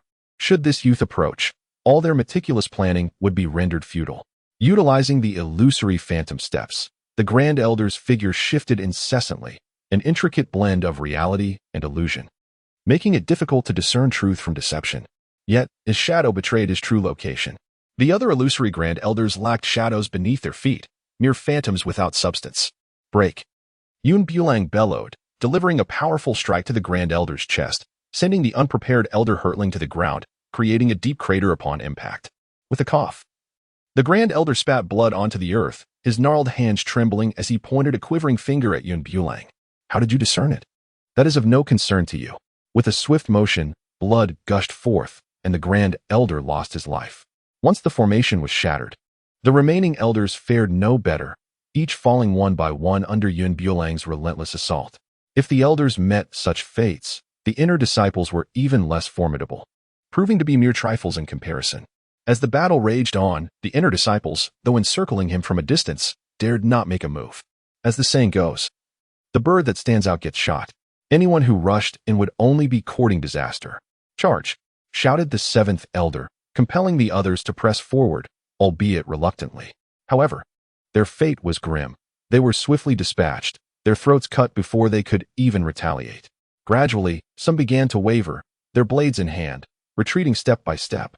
A flash of white light sliced through the air, and a disciple who had ventured too close to the steps found himself decapitated in an instant. His head rolled to a stop at the feet of the seventh elder, who addressed the inner disciples with stern finality. "Should anyone dare to retreat without a fight today, this shall be your fate." With so many gathered, The prospect of a shameful retreat loomed ominously. Under the seventh elder's coercive influence, the disciples had no choice but to steel themselves and advance. Bulang displayed no mercy. He struck down each adversary with unwavering resolve. The corpses beneath his feet gradually mounted, and the blade in his grasp was ominously stained crimson. Yet, his pristine white garments remained unblemished, devoid of even a single drop of blood. He appeared as he had upon arrival, unchanged and unaffected. The seventh elder's melodies spun rapidly in his hand, and he declared, "Today, I shall make you experience the depleting effects of exhausted spiritual energy." The melodies in his grasp whirled with fervor, greedily absorbing the surrounding spiritual energy, forging an extraordinarily sharp sword. As Bulang extended his hand to block, he unexpectedly caught the blade, causing his garments to flutter backward from the force of the sword's aura. His black cloud boots stumbled slightly, yet he managed to regain his balance. The seventh elder manipulated the glass-like weapon with great finesse, imbued with a potent corrosive quality, likely tampered with by that old rascal, tainted with deadly poison. As Bulang swiftly raised his hand to block, a searing pain surged through his palm. Upon glancing down, he was horrified to find his once delicate hand now transformed into an ominous shade of black. The venom coursed through his veins with alarming speed, creeping up his arm towards his heart. In a desperate attempt, Bulang swiftly pressed several vital acupoints on his body, momentarily halting the spread of the sinister toxin. Though the black poison's advance slowed, it continued to inexorably drift toward his vital essence. "You have been afflicted by my bone-corroding poison. Now, simply await your demise," cackled the seventh elder with unrestrained glee. Miao Xiaomeng rushed to his side, witnessing the venom's furious activity in his hand, her body trembling with rage. She swiftly retrieved a medicinal pill from her spatial ring and pressed it into his palm. "Hurry, consume this," she urged. Bulang nodded slightly. The moment the elixir entered his mouth, the toxins within him seemed to encounter a formidable nemesis, vanishing swiftly. His arm regained its original hue, though a faint trace of darkness lingered in the center of his palm. Miao Xiaomeng, standing nearby, elucidated. "This toxin is exceptionally tyrannical and cannot be entirely eradicated in a short span. However, I have administered an antidote. The residual poison within your body will not inflict harm before it is properly regulated." The seventh elder was truly malicious, employing every despicable and sinister tactic at his disposal. The smile on his face froze, for he had not anticipated that his opponent would extricate himself so swiftly. "What antidote did you give him?" he pondered, astonished. His meticulously concocted poison had never failed before. It was a source of dread in the martial world. To be neutralized by a mere antidote caught him utterly unprepared. Yet, before he could fully comprehend the situation, Bulang and Miao Xiaomeng united, forcing him into a retreat, causing him to stumble and fall, unceremoniously appending himself. "Ha ha, look at you now. I tell you, the moment you attempted to poison Bulang, you sealed your own fate." Miao Xiaomeng elegantly flicked her wrist, and a sword burst forth from her sleeve, plunging directly into the seventh elder's chest. As pivotal figures within the Linglong Sect fell one after another, Limurong increased her assault speed, forcefully pushing Li Yanran aside to strike at Bulang. "I will end your life." Limurong's eyes blazed crimson, her entire being engulfed in a tumultuous aura of demonic energy. This was dire. Limurong had likely succumbed to the dark path. Li Yanran had already noted her odd behavior, for not only were her attacks ruthless, but her spiritual energy was also chaotic. No wonder she had become so formidable in such a short time. Limurong surveyed the battlefield strewn with corpses, most of which belonged to the inner disciples and elders of the Lingjio Palace, while those from the Linglong Sect suffered minimal harm. This realization twisted her already wrinkled face in fury. Witnessing her disciples fall one by one, she waved her hand, instantly drawing two disciples into her grasp. "You worthless scoundrels. Since death is inevitable, you may as well serve my purpose. Rest assured, I shall not let your sacrifice be in vain. I will avenge you." Limurong tightly clutched the heads of the two individuals, draining them of all their power in an instant, converting it to her own. "Help!" The remaining disciples, sensing the peril, struggled desperately, but ultimately succumbed to her grasp, their bodies becoming mere husks that plummeted to the ground, shattered upon impact. "Ha ha!" Limurong howled with laughter, gazing at her newly empowered hands, feeling a surge of uncontrollable strength. For the first time, she experienced a sense of invigoration that was profoundly exhilarating. Despite the heavy toll to be paid, The prospect of eliminating the few individuals before him rendered all else trivial. Driven by selfish desires, his methods were shockingly ruthless. He was utterly unworthy of being their master. Li Yin found it increasingly unbearable. After all, these inner disciples were living beings. Their lives, as insignificant as those of ants, seemed to lack the merit to continue existing, and they might as well assist her before their demise. Li Murong's eyes rapidly morphed into a deep black, the whites vanishing entirely. It was dire. He had succumbed entirely to darkness and was prepared for what lay ahead. Li Yanran addressed her remaining 6 sisters, and they launched a simultaneous assault, yet they could not even approach him. Li Murong remained utterly unperturbed amidst their onslaught. As he absorbed the powers of his disciples, he deftly countered the 7 of them, the entire process unfolding with ease. Bang! The somewhat weaker Miao Xiaomeng was struck down with a single palm. 7th sister. Qing wielded her sword with increasing speed, leaving devastation in the wake of her blade's trajectory. Bulo swiftly dispatched the few inner disciples who had been pestering him and charged forward, drawing his blade with resolve. In Li Murong's hands, a pair of meteor hammers, imbued with cataclysmic force, swung down fiercely. Qing's sharp sword leapt forth in an instant to counter the strike, while the remaining sisters rallied behind her, reinforcing their efforts. The clash of weapons resonated with a piercing and jarring sound, reverberating through the air. In a swift motion, Li Murong summoned the surrounding swords, directing a thread of her consciousness to manipulate them, sending them hurtling towards their adversaries. The cacophony of impacts echoed, thud, thud, clang. The sword in Yun Buang's hand danced wildly, cleaving all the swords to the ground, shattering them into 2 pieces. After their masters perished, these swords became mere objects without owners, exploited by Li Murong, thus elevating their worth in an instant. Yet now, they lay broken in his grasp, transformed into a heap of worthless metal. Do not rejoice too soon. Li Murong's countenance shifted drastically, his eyes reduced to mere black pupils, evoking a sense of dread. Suddenly, the heavens darkened, ominous clouds gathered, and the spiritual energy in the air spiraled like a tornado, surging into his body. Li Murong greedily absorbed it all. Akin to an expanding sponge, with cracks appearing on his body, yet he remained oblivious. He felt an endless surge of power coursing through him, a sensation he craved. Utterly indifferent to whether his body could endure such a torrent of spiritual energy. This old cur, scheming even against his own disciples, truly brings shame upon us cultivators. Qing held such a person in disdain. Should today's events become known, this man would be scorned by all. Thus, she understood the depth of Li Murong's murderous intent. If they did not perish, this matter would surely be divulged. Miao Xiaomeng tossed a pill to each of them.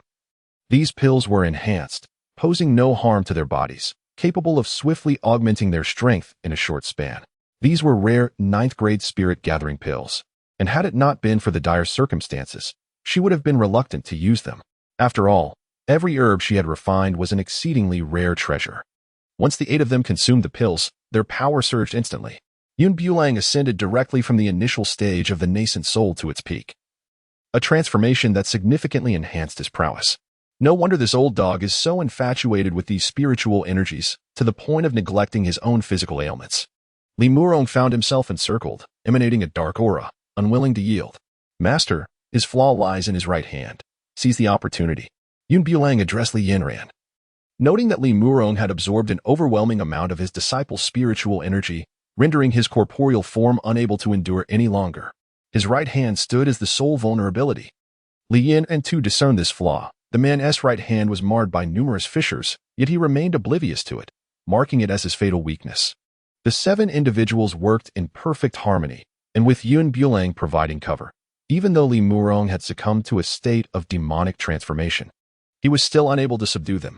Over time, he grew increasingly deranged, reducing every creature within his reach to mere ashes. The 7 masters constrained all his movements, forcing him into a corner, rendering him immobile. Su Ruofeng further brandished his treasured artifact, channeling his entire spiritual energy to confine Li Murong against the corner's edge. Bulang seized the opportune moment, wielding a gleaming sword, and thrust it forcefully towards his adversary. In that fleeting instant, as the blade grazed his form, Li Murong summoned every ounce of strength to break free from his constraints, seizing Bulang's arm with fierce determination. "You insolent wretch, today marks your demise," Li Murong declared, the dark energy swirling in his grasp as he aimed a devastating blow at Bulang's head. Beware.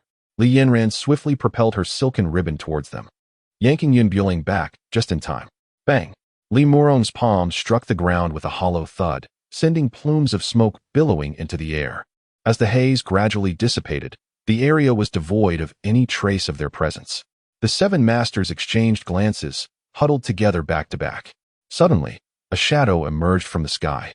Li Murong descended upon them, sword held high, plummeting with alarming speed. Bang! Bang! Bang! The resounding impact scattered the 7 masters, leaving the ground riddled with craters. Li Murong stiffly rotated his neck, an even more palpable aura of malice emanating from him. You shall all perish here today, ha ha ha? His visage, nearly maddened, had completely lost its reason, as the Xianglong sword transformed into a colossal dragon, stirring up a tempest of dust. Ha ha ha! His laughter echoed with a frenzied intensity.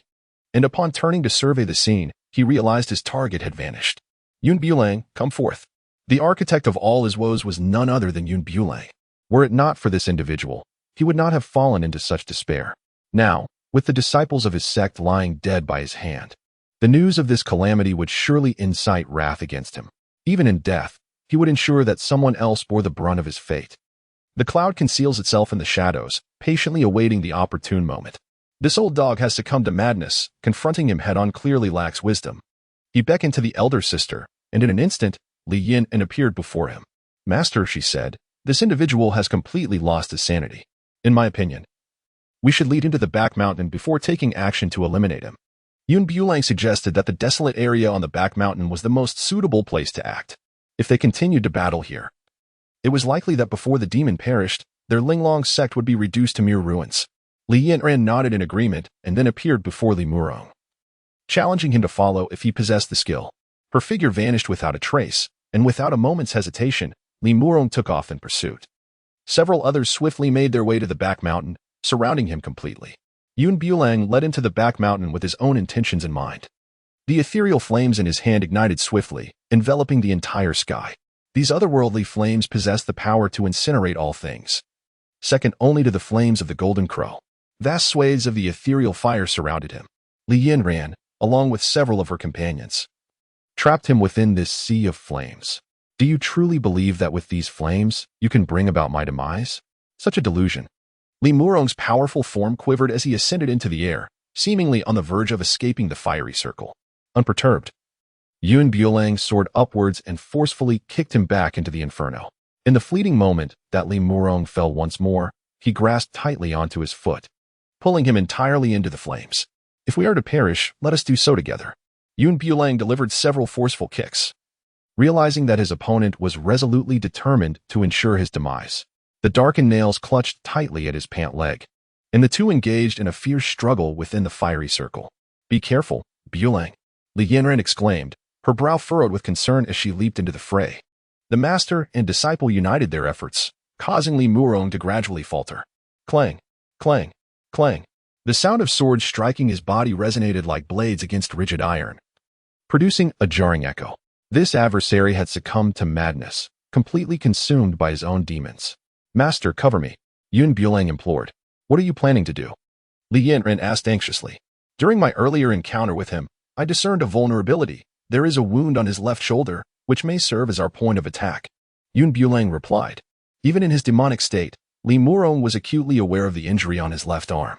Very well, but please exercise utmost caution.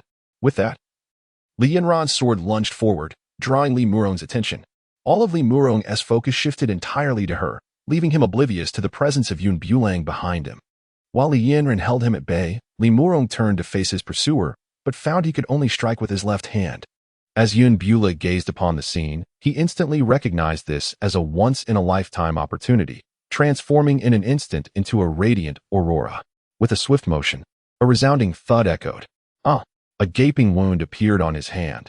As his entire left arm was severed at the root, the dismembered limb plummeting to the ground, twitching symbolically for a brief moment before succumbing to stillness. Blood dripped incessantly from his shoulder, pooling around him as he clutched his arm, desperate to flee. Yet, even in his uninjured state, he could barely hold his own against them. Now, injured, he found himself unable to contend even with Yun Bulang. Nowhere to run. Li Yanran leaped with agility, materializing before him, her great sword sweeping through the air as she thrust it toward his chest.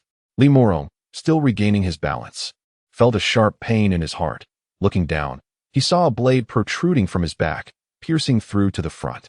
Yun Bulang unsheathed his sword, crimson blood still dripping from its blade. He turned to face Li Murong, whose astonished gaze met his own. With a swift motion, he closed her wide, staring eyes. A gentle push sent Li Murong's rigid corpse tumbling backward, stirring a cloud of dust. Thus fell the once great sect leader, in desolation upon the back mountain, without even a soul to claim her remains. This was her retribution. In pursuit of selfish desires, she had mercilessly harmed her own disciples. Unworthy of the title of a teacher, flames consumed her lifeless body, reducing it to a pile of ash in mere moments, scattered by the wind.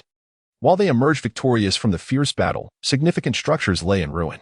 At this juncture, Li Yanran assigned him a task: to journey to Linglong Sect with his junior disciples and retrieve all valuable items. With Li Murong deceased, the possessions within Linglong Sect had become ownerless. Moreover, given their substantial losses in the battle, whatever they could bring back from Linglong Sect might serve to compensate, at least in part. Master, shall I depart now? Yun Bulang inquired, seeking his master's counsel. Li Yanran nodded, her gaze lingering on the chaos around them. A flicker of anger in her eyes. Hurry and go. Understood. Yun Bulang smiled and nodded, then sought out several junior sisters with whom he shared a close bond. Joyfully descending the mountain.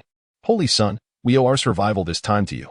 Otherwise, our Linglong Sect would have met its demise. Duwan gazed at him with admiration. The other girls beside her were equally eager to express their sentiments, some affectionately linking their arms with his. Holy Son, your prowess is truly remarkable. You dispatched those adversaries with such ease. Indeed, if I possessed even half of the Holy Son's capabilities, my mother would surely awaken from her dreams with a smile. Xiao remarked, a poised smile gracing her lips, her gaze unwaveringly fixed on Yun Bulang. I believe it would be more prudent for your mother to continue dreaming, given that your skills barely amount to a fraction of mine. Duwan retorted, rolling her eyes. Look, Holy Son, she is bullying me. Xiao exclaimed in a playful, delicate tone. The exaggerated pitch of her voice sent a shiver down Yun Bulang's spine. He embraced them, planting a kiss on each junior sister's cheek. All right. Whenever you have time, come find me at the back. I will impart everything I learned to you. Is that true, Holy Son? Of course. When have I ever deceived you? As Yun Bulang gazed at the young master with his golden eagle-like demeanor, the shadows in his heart dissipated completely. Indeed, the sight of beauty is a balm for the soul. In the course of their conversation, they arrived at Linglong Sect, a place twice the size of their own. Both its decor and expanse were exceptionally opulent. Due to Li Murong having taken all the disciples of the sect with him, the entire force had been decimated, leaving not a single gatekeeper within the sect. Yun Bulang meticulously searched every nook and cranny, yet upon discovering Li Murong's bedroom, he could not help but be dazzled by the sight of the gold and jewels nestled in the hidden compartments. This old fellow truly had a knack for amassing treasures. How remarkable it was that he had acquired such a magnificent luminous pearl, along with these exquisite spirit stones. He was nothing short of a magnate. As Yun Bulang spoke, he tirelessly cast these items into the spatial realm. With these treasures, the Linglong Sect might be able to construct something even grander than before. Saint Son, come quickly and take a look, Xiao exclaimed, pointing towards a painting, behind which lay a hidden compartment. Yun Bulang approached the hidden compartment and, upon pressing it, discovered it filled with treasures of extraordinary value. My goodness, how many individuals must this fellow have deceived to amass such a vast fortune? TSK. Reflecting on my own modest stash, it appears to pale in comparison, barely amounting to a tenth of this bounty. A few individuals had swept through like locusts, seizing every item of worth and stowing them away in their satchels. Not even the weapons and magical artifacts were spared. Although they may not be immediately useful to the Linglong Sect, they could serve as excellent provisions for the newly initiated disciples should the sect expand in the future. Have we thoroughly scoured these areas? Yun Bulang inquired of several junior sisters. We have nearly completed our search. Let us proceed to the next location. Yun Bulang emerged from Li Murong's chamber, escorting her companions directly to the quarters of the elders. It must be said, the treasures amassed by these elders were no less impressive than those of the sect leader. In a mere hour, the Linglong Sect was reduced to a hollow shell. Satisfied that nothing had been overlooked, Yun Bulang departed with his junior sister. However, not long after descending the mountain, they encountered Wang Yijuan, who had previously challenged him. Upon seeing Yun Bulang, the latter appeared momentarily taken aback, but soon approached with a contingent, blocking their path. Yun Bulang cast a glance at the individuals behind him, noting that the one with slightly greater prowess was the elder beside him. Good dogs do not obstruct the path. Do you not comprehend this principle? Yun Bulang remarked. His arms crossed over his chest, his tone laced with an air of melancholy. You are the dog, Wang Yijuan retorted, his frustration palpable. The memory of his previous defeat lingered vividly in his mind. Observing the few young maidens accompanying Yun Bulang, he could not help but smirk. This fellow had ventured out today with a handful of seemingly insignificant disciples from his sect, their abilities laughable. However, Wang Yijuan was not in the same predicament. He had come with the third elder, and he was determined to seize this opportunity to utterly dismantle Yun Bulang. Huh, you, who cannot even remain properly at Linglong Sect. How do you find the leisure to wander in such desolate mountains? Are you here to indulge in clandestine affairs with these maidens? Wang Yijuan's expression dripped with derision. Indeed, while you may be a holy son, it does not grant you the liberty to act as you please. My previous oversight shall not be repeated. Should you merely bow your head a few times in deference to me today, I shall overlook our past encounter. And if I refuse? Yun Bulang countered defiantly. Wang Yijuan's eyes widened with menace as he threatened, if you do not comply, I shall slay you first, and then take these young maidens back to enjoy as I please. Following a spineless wretch like you is far inferior to serving as a mere handmaid by my side. Yun Bulang gently lifted his gaze. Speaking with a calm yet firm demeanor, have you finished your shouting? If so, begone. Wang Yijuan, in a fit of rage, seethed at the perceived insult, equating him to a mad dog. Third elder, bind him. I shall relish in tormenting him slowly, Wang Yijuan declared with malice, intent on making him repay every grievance with interest. The third elder nodded slightly, assuring the young master, do not worry, I shall secure him at once. As the third elder prepared to act, he found himself unable to lay a finger on the opponent. Instead, Yun Bulang struck him with a swift blow, sending both man and sword flying, tumbling down the mountainside until he vanished from sight. Wang Yijuan could hardly fathom such an outcome. As he watched the figure approach him, his lips quivered as he stammered, "You don't come any closer. I dared you to provoke me. Sister, bring the ropes." Yun Bulang took the rope handed to him by his junior sister, swiftly binding him with intricate knots before tossing him onto the nearby tree. How dare you? Yun Bulang delivered a resounding slap across his face, causing him to spin endlessly in midair. What is there for me to fear? The few individuals that Wang Yijuan brought along exchanged glances, their grips tightening around their swords. Yet, none dared to act. They could only watch helplessly as the others made their exit. Yun Bulang relinquished all his protections, retaining only a modest sum of wealth. However, this was only a small treasury he had managed to secure after obtaining his master's consent. His satchel was filled to the brim, and he walked with a certain swagger, intending to visit the auction house to ascertain the value of the garments he had previously placed there. Where are you off to now? Qing suddenly appeared before him, nearly startling him to death. I'm descending the mountain for a stroll. You spend all your time wandering aimlessly, always rushing outdoors. You should dedicate more time to your cultivation. After all, you are a distinguished saint. I understand, but I haven't finished speaking yet. The clouds vanished in an instant, leaving no trace, while the echoes of Qing's furious shouts lingered behind. Upon reflection, it was indeed wise to dedicate oneself to diligent practice. Had it not been for the intervention of the seven masters, Linglong Zone would have found herself in peril. With these thoughts occupying his mind, he hurried down the mountain, his feet moving swiftly. As he had previously made an appearance, the attendees of the auction recognized him. This time, a special private box had been arranged for him, located on the second floor, allowing for a clearer view of the auction items while ensuring his privacy was well protected.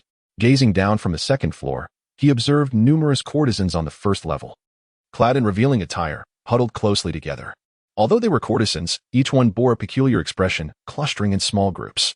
If his instincts served him right, these women might also be drawn by the allure of those exquisite garments. As time passed, the crowd at the auction swelled. When the appointed hour arrived, a young woman gracefully emerged from behind the scenes. Dressed in a water blue ensemble, her long hair was meticulously styled, and she swayed her slender waist as she approached the stage. Her voice was crisp and clear, imbued with a gentle softness. Thank you all for your kindness in taking the time from your busy schedules to attend this auction. Once again, I, Meng Yang, shall be your host today, and I hope you have a delightful experience. As she spoke, Her crimson lips parted in a charming smile, radiating an elegance that captivated those seated in the front rows, leaving them utterly entranced. The first item up for auction was a spatial bracelet, approximately a dozen cubic units in size, a splendid adornment suitable for a lady or for one's beloved. The starting bid was set at 100 low-grade spirit stones, with each subsequent bid requiring a minimum increase of 10. No sooner had the auctioneer concluded her announcement than bids began to pour in. 110, 150, 200. Ultimately, this exquisite piece of spatial jewelry was secured by a dandy from a prominent family for 300 low-grade spirit stones. Bulang sat idly in his seat, awaiting the emergence of his prized item. Yet half an hour passed with no sign of the goods he had put up for auction. Could it have been overlooked? Just as his mind was consumed with uncertainty, an object suddenly appeared upon the stage, igniting his interest. The item to be auctioned, as everyone could see, was a magical artifact, a mere half-finished piece. The auction had not conducted an appraisal. The fate of this exquisite dagger remained to be seen. The starting bid was set at 100 medium-grade spirit stones, with each subsequent bid required to exceed 10. Eager connoisseurs hastened to place their bids. 120, 150, 500. The sum of 500 medium-grade spirit stones represented the annual living expenses of a small family. The voice belonged to Long Yin, the young master of the Long family fortress. Upon hearing him, many who found the dagger intriguing were compelled to withdraw. Behind Long Yin stood the entirety of the Long family fortress, and none dared to offend him, just as Long Yin believed the dagger was rightfully his. A calm voice floated down from the second floor. 600. Indeed, it was Bulang, equally captivated by the dagger. The blade emanated a chilling glow, with a red gem set into the hilt, accompanied by 2 deep recesses. He surmised that the dagger originally boasted 3 gems. However, for reasons unknown, it now possessed but 1. Yet, this did not diminish his fascination with the dagger. Long Yin suddenly raised his head towards the box and declared, "My good sir, a gentleman does not covet another's desires. This dagger was clearly my first choice. I am only aware of the auction's rule. The highest bidder prevails." Bulang let out a cold snort, having no intention of yielding. Long Yin made a bold offer, 1,000. A wave of astonishment swept through the crowd. 1,000 medium-grade spirit stones. What a staggering concept. 1 medium-grade spirit stone equates to 1,000 low-grade spirit stones. Such audacity is indeed befitting of the young master of the Long family fortress. 1,001. A voice floated down from the second floor. 2,000. Long Yin stood his ground. 2,001. 3,000. 3,001. Long Yin was poised to raise his bid once more when an elder beside him suddenly grasped his hand. "Young master, our budget for this venture is merely 3,000. And besides, this wretched dagger is but a half-damaged item, hardly worth such a sum." The elder was keen to prevent him from losing his composure over this dagger. Moreover, anyone who could casually produce over 3,000 medium-grade spirit stones was undoubtedly a person of significant means.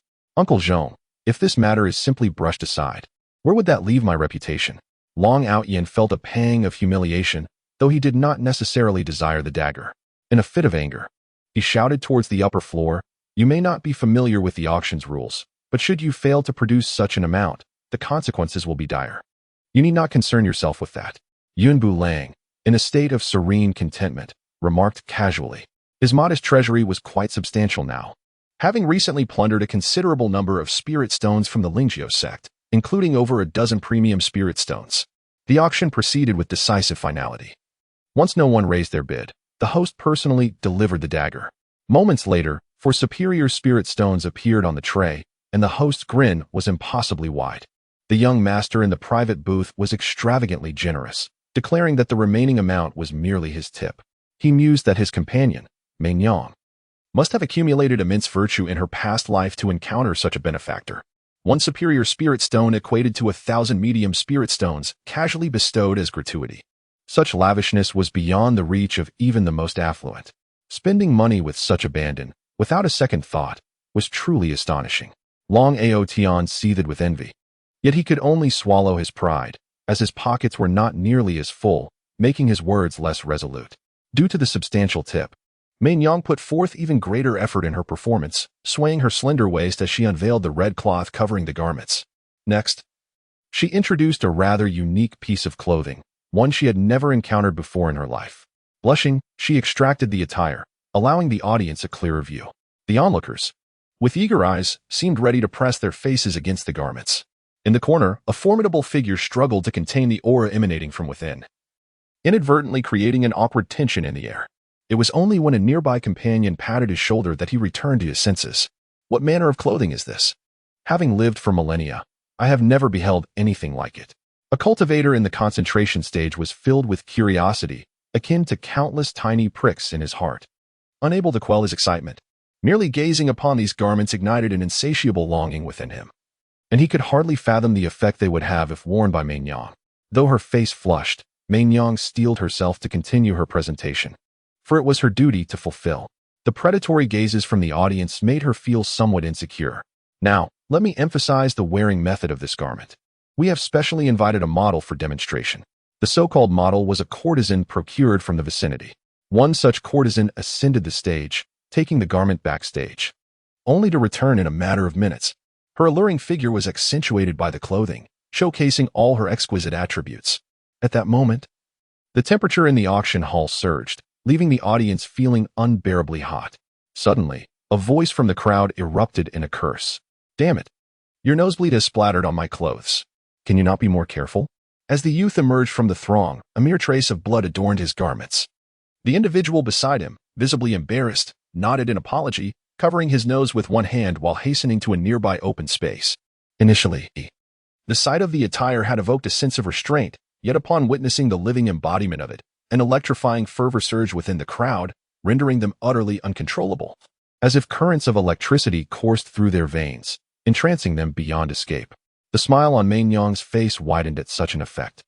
Should this garment fetch an astronomical sum at auction, her commission would be substantial. Perhaps, after this auction, she could finally retire in comfort, living the life she so desired. Enough with the suspense, announced the starting bid. Yes, hasten to declare the price. Damn it. Even if I must exhaust my fortune, I shall claim it. Meinyang gestured for silence, announcing, the starting price for this garment is 1,000 medium-grade spirit stones, with each subsequent bid requiring a minimum increase of 100. 3,000. I bid 5,000. This prize is mine alone. I offer 10,000. You think 10,000 will suffice? Not a chance. I bid 30,000. I shall bid. Bulang, upon witnessing the unfolding scene from the second floor, felt an exhilarating joy swell within him. He had presumed that this garment would not fetch a substantial price, especially considering that the highest bid at today's auction was for the dagger, which he had purchased himself. To his astonishment, these formidable individuals possessed such wealth, casually bidding thousands of mid-grade spirit stones. This auction could potentially lead to his fortune. Yet as a man, he understood that the significant matters of life are few, with desires reigning supreme among them. These ancient beings, having cultivated for millennia, had never encountered such an item. Upon seeing the model don the attire, their hearts raced with anticipation, and he could empathize with their fervor. The entire auction was ablaze with excitement. Long Aotian harbored a desire to acquire the dress, but as he observed the multitude of powerful contenders, the price surged severalfold in an instant. The scant spirit stones in his possession would scarcely suffice to purchase even a single thread. Frustration bubbled within him, leaving him in discomfort. Apart from Bulang, the one most elated at the auction was Meinyang. Were it not for the rules governing the event, she feared a brawl might erupt among these old geezers, all of whom were formidable beings at the concentration stage. A mere flick of their sleeves could obliterate the entire auction house in an instant. Ultimately, the garment was sold to a powerful individual for a staggering 1,000 top-grade spirit stones. After the auction concluded, Bulang collected a portion of the spirit stones that belonged to him. The supervising attendant beamed with delight, remarking that this was the most prosperous auction in history. Young Master Yun, we eagerly await your next visit. Should you have any exceptional items to auction in the future, do consider us. We shall ensure you receive a most satisfactory price. Bulang weighed the spiritual stone in his hand, noting that it exceeded our initial budget. The manager smiled and nodded, acknowledging that this was only right, as it was your patronage that nurtured our business, and thus, you are deserving of this. Having worked in this place for so long, the manager was a natural fox, adept at discerning the true nature of people. This young man before him might very well bring greater profits to the Pan Trading Association in the future. There was no need to jeopardize a significant client over trifles. In these challenging times for business, having 3 such bustling events in a month's auction could yield substantial profits. All right. Should I have anything else to auction in the future, I shall come to you. Bulang did not refuse the olive branch extended to him. After all, a friend is another path to success. Moreover, the items he crafted might indeed find a market through this auction in the future. Bulang carefully placed the spirit stones into his spatial storage, departing slowly under the watchful gaze of the supervisor. Yet, it was not long after exiting the auction that he found himself confronted on the road by none other than the individual he had just clashed with at the auction. Upon seeing him, the other's eyes glinted with malice, as if poisoned. Had disdainful gazes the power to slay, he would have perished countless times over. Having taken some time to retrieve the spirit stones, it became evident that this man was deliberately waiting to ambush him. Long Yin, accompanied by Uncle Zhong and several others, approached him with an air of arrogance. "Ah, I expected someone formidable, yet here stands a mere child. Do you even know who I am to dare contend with me? You must be tired of living." Long Yin scrutinized him, mockingly commenting, "Spending so much on a worthless dagger, only a fool like you would fall for such a trick. What, are you unable to bear defeat?" Bulang retorted with a cold smirk. Long Yin, having suffered humiliation at the auction, awaited the moment for retribution. "Uncle Zhong, teach this ignorant brat a lesson." The elder beside him nodded and swiftly took action. The two sides clashed without further ado, while Long Yin stood by, brimming with confidence. Uncle Zhong had been by his side since childhood, his prowess unquestionable. With him present, Long Yin felt assured he would not suffer loss. However, the subsequent scene left him utterly stunned. Uncle Zhong was sent flying with a single slap, crashing heavily against the wall. The alley, already in disrepair, crumbled upon impact, exposing their actions to the public eye. Long Yin rushed over to help Uncle Zhong up. "Are you all right?" Grasping Long Yin's arm, Uncle Zhong coughed up a mouthful of blood, his voice muddled as he urged, "Flee. I am no match for him." Despite his superior realm, the adversary wielded strange fire and a treasured sword, rendering Uncle Zhong powerless. "No way." Long Yin firmly rejected the suggestion. "If we let him go now, what face will I have left? So many witnesses saw this brat oppose me at the auction, and now he attacks my family. We must bring this matter to a conclusion today." Seeing his obstinacy, Uncle Zhong rose from the ground. "Young master, I will hold him off. You must call for help." Having watched the young master grow up, he knew that once he made up his mind, nothing could sway him. It seemed the only way to quell the young master's fury was to eliminate the boy before them. The clouds, indifferent and unperturbed, adjusted their attire. For if these individuals sought trouble, he would oblige them to the fullest. Raging winds, arise. With a swift motion, Zhongyu wiped the blood from the corner of his mouth, and his staff emanated an extraordinary luminescence. Before one's very eyes, a tempest rose, reaching heights of 2 to 3 meters, expanding at a visible pace and engulfing all surrounding structures, forming a colossal tornado. The fierce winds surged towards him, drawing up bricks from the ground, which were subsequently consumed by the whirlwind, reduced to mere fragments. If stones could meet such a fate, what of human life? Should one be ensnared in that ferocious gale, they would likely be reduced to nothing but mere splinters of bone. Bulang suddenly recalled the formation taught to him by his master and, with remarkable swiftness, arranged a simple array. The fierce winds halted 3 meters away, unable to advance any closer. Zhongyu continuously infused the formation with spiritual energy, finally breaching the thin barrier. Yet, in the instant the tempest surged forth, it found no target to assault. "Are you searching for me?" The ethereal figure of Bulang appeared behind him, exuding an aura of chilling power. With a swift motion, he unleashed a surge of energy, sending Zhongyu hurtling through the air. Struggling on the ground for a brief moment, Zhongyu ultimately succumbed to the weight of his internal injuries. Though his exterior bore no marks, he alone understood the severity of the damage within. The stagnant blood in his body swirled dangerously, threatening to erupt should he attempt to channel his spiritual energy. He found himself in a precarious predicament, yet the ever-advantaged Long Yin remained oblivious to the gravity of the situation. "Young master." A flurry of hurried footsteps heralded the arrival of several young men clad in azure garments. Leading them was an elder who, upon seeing Zhongyu sprawled on the ground, approached to assist him, inquiring about the circumstances. "What transpired? Weren't you accompanying the young master to bid at the auction? How did this altercation arise?" With a resigned sigh, Zhongyu replied, "It's a long story. First, resolve the matter with this individual before we proceed." Long Yin had a history of creating trouble for the Long family, and today, he had finally encountered a formidable opponent. "Who dares lay a hand on our young master?" A voice thundered. Your young master is deserving of a lesson. I merely act in accordance with the heavens, Yun Bulang replied with an air of nonchalance. Elder Third, cease this trivial conversation and swiftly incapacitate this brat. Then feed him to the fish in the pond. Long Outyin fumed, his frustration palpable. Were it not for his limited strength, he would have relished the opportunity to enact vengeance upon the one before him. However, witnessing Zhongshu's plight still lingered in his mind, reminding him of his own limitations. Even Zhongyu was no match for their adversary, let alone himself.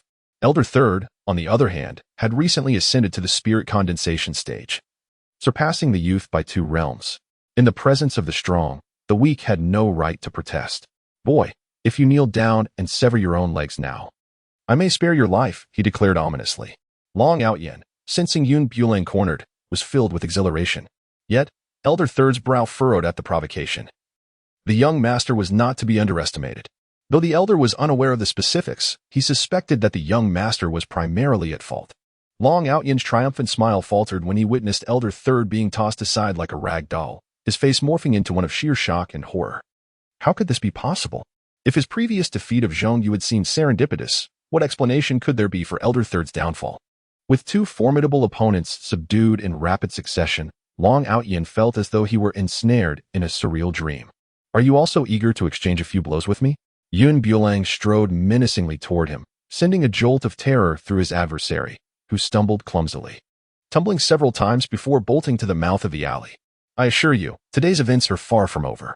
I shall recount every detail to my father, and he will flay you alive. Before the words could fully escape his lips, Long Outyin was propelled violently against the wall, rendered immobile. Though lacking in true strength, he was audacious in his bravado. In dealing with such individuals, uttering another word would be a mere waste of breath. Yun Bulang seized him by the collar, delivering a relentless onslaught. The assault was fueled purely by brute force, and Long Outyin's visage visibly swelled with each strike. Desperately, he waved his hands, pleading for mercy. Please, have mercy. I realize my errors. His words were slurred, his eyes reduced to mere slits, displaying a level of disarray that was truly pitiful. Yet, he understood that if he failed to beg for clemency, this young man before him might very well obliterate him. What was your mistake? Yun Bulang continued his relentless assault, invigorated by the act. Everything was a mistake. I failed to recognize your greatness. You, a magnanimous person, should not stoop to my level. Just consider me insignificant and let me go. Long Outyin grimaced in pain, desperate to escape the clutches of this formidable youth.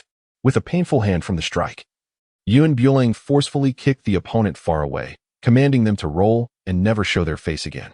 The adversary, as if granted a pardon, did not utter a word, swiftly rising from the ground and stumbling forward without a backward glance. How utterly boring. Yun Bulang uttered a soft remark, clapping his hands as he turned to head back. Upon reaching the entrance of the sect, he nearly stumbled and fell. Third sister, Qing slowly turned her head, her smile as warm and inviting as a gentle spring breeze. You cannot possibly have been waiting here for me all this time, can you? Yun Bulang asked, a hint of disbelief evident in his voice. He had been away for no less than 7 or 8 hours. What do you think? Qing promptly seized his ear, tugging him inside. You must have enjoyed yourself, right? It was tolerable, he replied. Since he had relished his time, it was now time to practice swordsmanship. They would rest only when the moon rose. Qing effortlessly pulled him inside and unceremoniously dropped him onto the training grounds. To prevent him from slacking off, she chose a spot to sit and remained there, refraining from engaging in any other activities. Yun Bulang cast a melancholic glance at the sky, where the sun hung obliquely in the west, its dazzling afterglow promising at least 2 or 3 more hours before it would fully descend. As for when the moon would rise, that remained a matter of fate. 5 hours later, Yun Bulang, weary and exhausted, unceremoniously plopped down onto the ground. Utterly devoid of dignity, Qing stood beside him with an air of tranquility, playfully kicking his backside a few times. Get up quickly. I have something to announce to you all shortly. What is it? You will find out once you arrive, Qing replied, already vanishing from sight as she spoke. Yun Bulang, unwilling even to lift a finger, reluctantly rose from the ground under the oppressive gaze of his master and accompanied him to the training ground. Numerous junior disciples were already practicing martial arts. Upon the arrival of their master, they lined up in perfect unison. The reason you have been summoned today, Qing addressed the gathered disciples, is to announce that tomorrow marks the annual competition in Rongqing. All eligible young disciples will participate, and you have been selected as my chosen few to be led by your elder brother. The competition will be conducted through a lottery system, with each sect dispatching 5 disciples. I do not expect you to secure first place, but at the very least, you must strive to rank among the top 10. The competitors this time are the cream of the crop, exceptional talents from each sect. Securing the first position is no trivial feat, however. I still place considerable hope in Yun Bulang. After imparting his instructions, Qing left them to practice independently. Early the next morning, Yun Bulang reluctantly left the warmth of his bed, his eyes still bleary, gazing into the distance with a hazy vision. Yet, under the piercing gaze of his master, he summoned every ounce of energy and set off with his junior sister. Standing in the teleportation array, in the blink of an eye, they found themselves in another city.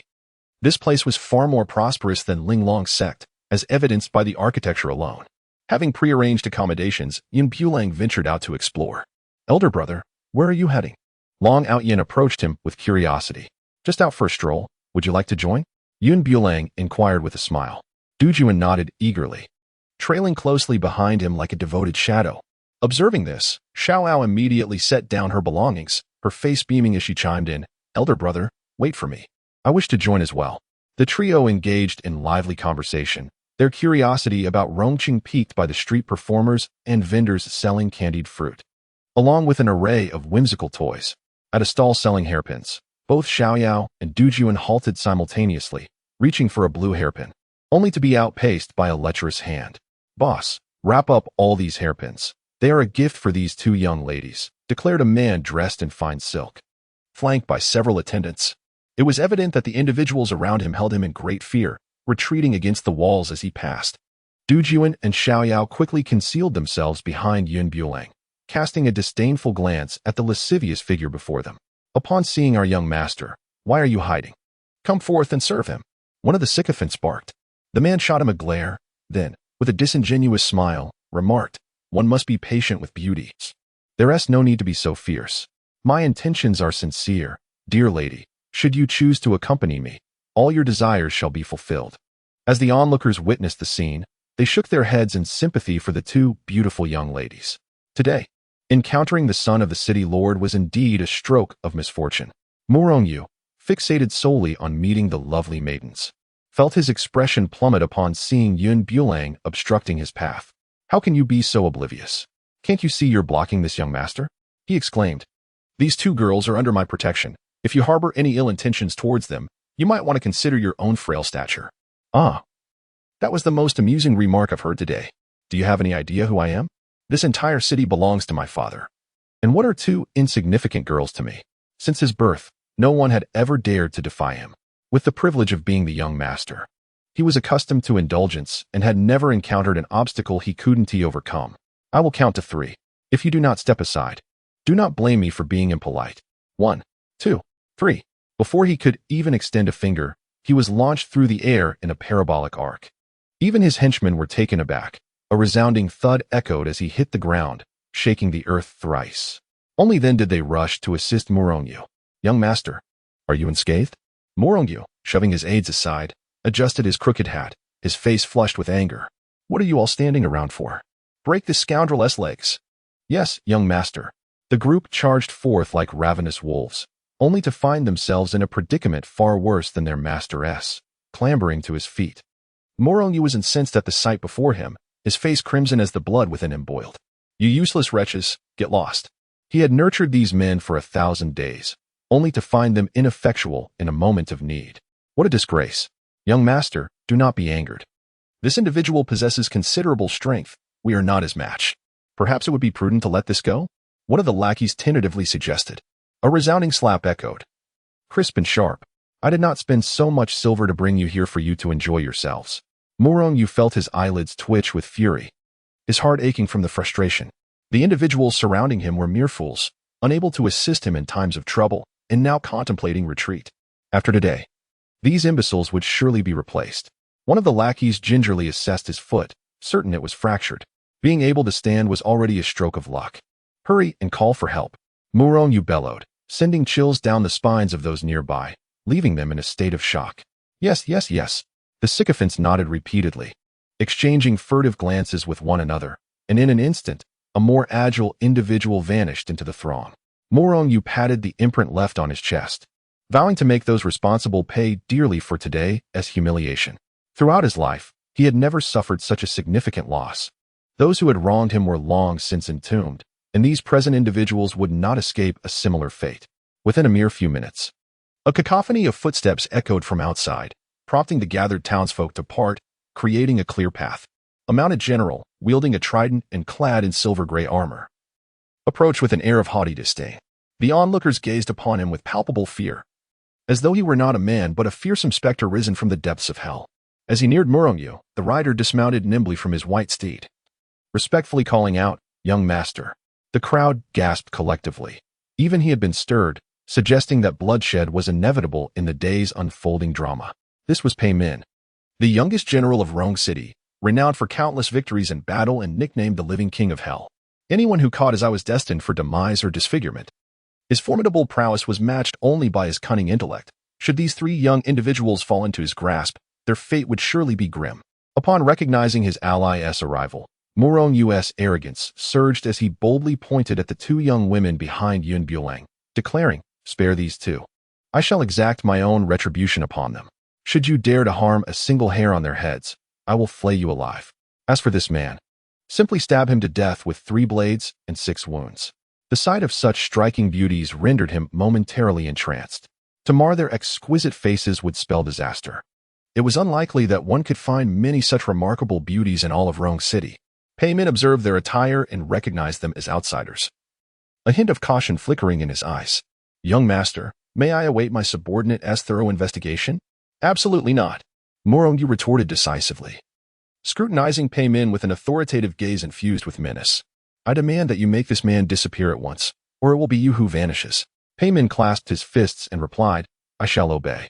The surrounding soldiers raised their weapons, encircling the trio. Morongyu spread his arms wide, addressing the two young women. "These weapons are unforgiving. Should they inadvertently harm you, it would be unfortunate. Come quickly into my embrace. If you comply, I assure you will not be wronged." The smile upon his face was as despicable as it could possibly be. Surrounding citizens, while troubled about Yun Bulang's predicament, could not help but harbor a deep-seated resentment toward this so-called young master. Taking advantage of his status, he had mercilessly bullied the innocent, causing untold suffering to countless virtuous maidens over the span of merely a few years. Yet, due to the weight of his title, the majority remained silent, their grievances unvoiced. Even when suffering in silence, they could only swallow their bitterness, biting down on their own teeth, mingling pain with blood, and daring not to utter a word. Yun Buluo ensured the safety of his 2 junior sisters behind him, freeing one hand to strike down those who charged forward, sending them sprawling. In a short span of time, the assailants lay scattered about, defeated. Even the so-called living king of hell, who had once instilled fear, now lay on the ground, disheveled and bruised. Murong Yu's expression was a vivid tapestry of emotions, shifting from initial arrogance to a state of bewilderment, ultimately culminating in sheer astonishment. Once he regained his senses, an overwhelming sense of dread washed over him. If so many could be so easily bested, what hope did he have with his meager skills? Without a second thought, Morong Yu turned to flee. However, after running for a while, he realized he remained in the same place. A glance over his shoulder revealed the young man grasping the back of his garment, pulling him back with ease. What was the urgency to return home so hastily? Yun Bulang lifted him effortlessly, tossing him among the soldiers. "Just look at you all, causing your families endless worry. You have yet to master your skills and have chosen instead to engage in brawls. These troublesome youths shall today learn the harsh realities of society." Yun Bulang revealed a beguiling smile as he swaggered forward. He placed a foot upon Murong Yu, rendering the latter unable to utter a single word. His face contorted in pain. The onlookers were filled with delight at the sight of the esteemed young lord being so thoroughly bested, almost unrecognizable even to his own father. Finally, someone had risen to rid the people of this tyrant. They wished fervently that Yun Bulang would deliver a fatal blow to the young lord. It was unimaginable how they had been stifling their emotions, unable to display their schadenfreude, yet unable to suppress their joy, their expressions twisted in a fascinating manner. Pei Min struggled to move, seized the sword at his side, and swung it at Yun Bulang's head. Crack! Yun Bulang stepped onto his arm, executing a perfect 180 turn. resulting in a dislocation of his wrist and a sharp pain radiating from his shoulder. The excruciating agony rendered him incapable of holding his treasured sword, which clattered to the ground. Pei Min succumbed to the overwhelming pain, his eyes rolling back as he lost consciousness. Pei Min was the cornerstone of Murong. Witnessing the loss of his support instilled a profound fear within him. What do you intend to do? There is no need to ask. The answer is, of course, to strike you. Bulang singled him out from the crowd, delivering a series of blows to his face, which rapidly swelled before the naked eye. Perhaps due to the excruciating pain, he struggled to articulate a coherent response for quite some time. Those around him instinctively shielded their own faces, as if they too were experiencing the blows. There exists a peculiar pain that resonates merely through observation. If you dare lay a finger on me, my father will ensure you do not leave this place. He is the lord of this city, and if you possess any sense, you will expedite our departure. Murong found himself with no choice but to invoke his father's name. Should the assault continue, his life would surely be forfeit. Having lived a life of luxury and comfort, he, despite being a grown man, possessed skin far more delicate and smooth than that of the average common woman. It was a rare occurrence for him to have been injured at all, having experienced no more than a single slap throughout his entire life. Bulang, feeling somewhat fatigued, simply moved a chair from the adjacent stall and sat down. Very well then, let your father come over. Bulang was utterly unperturbed. He was genuinely curious to see how foolish a father could be to raise such a worthless son. Murong promptly instructed those nearby to return and relay the message, urgently summoning his father.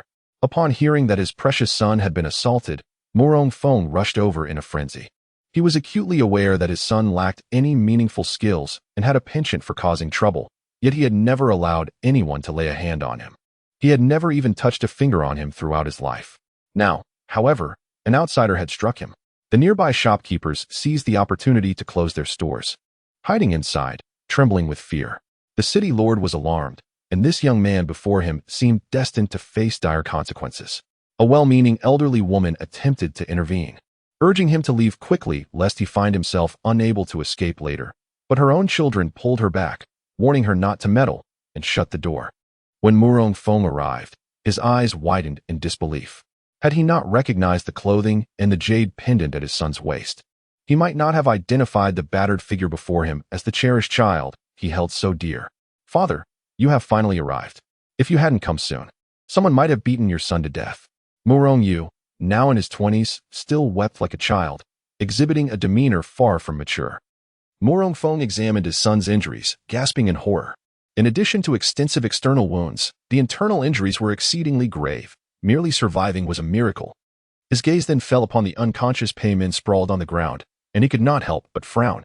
Pei Min was no weakling. Otherwise, he would not have attained the position of general at such a young age. The fact that he had been bested by a mere youth forced Murong to reassess the young man's status. The boy's attire suggested he was not from the local area. It was uncertain from where he hailed. In response to his inquiry, Bulang remained seated, calm as the wind. Observers felt their hearts race, sweat beading on their brows. Standing before him was the city lord. And yet he had the audacity to remain seated without rising to greet him. "This is the holy son of our Linglong Sect," exclaimed Xiao, filled with righteous indignation. She was taken aback by the apparent lack of decorum among the citizens of Rong City, suspecting they often abused their status to oppress the common folk. Upon learning of the young man's identity, Murong felt a wave of dizziness wash over him, his heart racing uncontrollably, nearly causing him to faint. His son had managed to provoke the holy son of Linglong Sect, an act that could very well jeopardize his life. Regaining his composure, Murong bowed deeply, his demeanor exceedingly humble. "My son has been blind to his errors. I sincerely apologize for any offense caused. I beg for your understanding. And here I stand to offer my apologies on his behalf." Murong was utterly oblivious to where he had erred. Upon witnessing his father apologize to them, he felt a pang of embarrassment and immediately protested. "Father, how could you apologize to him? Look at what he has done to me. My face still aches. Hurry and have him imprisoned." Just as Murong was about to finish his tirade, a resounding slap echoed through the air, causing his already swollen face to swell even more. "Silence! You wretched brat, hurry and apologize to the holy son." Murong, seething with rage, was tempted to personally examine his son's head to discern what foolishness resided within, as he could not comprehend such stupidity. Murong was utterly stunned. He covered his bruised face with his hand, appearing quite aggrieved. However, he complied with his father's command. "I'm sorry, I understand my mistake." Throughout his life, he had never seen his father so furious, and he dared not voice any dissent, realizing he must humbly apologize. Though outwardly calm, his inner turmoil was tumultuous. Had his resilience not been substantial, he might have fainted from the distress. Having been beaten, he was still compelled to express his contrition, which left him feeling utterly humiliated. At that moment, Pei Min stirred from his stupor. Upon seeing Murong foam, he quickly rose from the ground and respectfully approached. "Lord of the city." But before he could say more, a swift slap caught him off guard, sending him sprawling across the ground. This blow was even more forceful than the one dealt to Murongyu. Pei Min felt a searing pain on the left side of his face as it swelled instantly, and before he could fully grasp the situation, he heard the city lord calmly announce, "From this day forth, you are no longer the major general of Rong City. Your position is revoked, and you are banished from Rong City for all eternity, never to set foot here again." Lord of the city. Pei Min looked up in disbelief, unable to accept the verdict.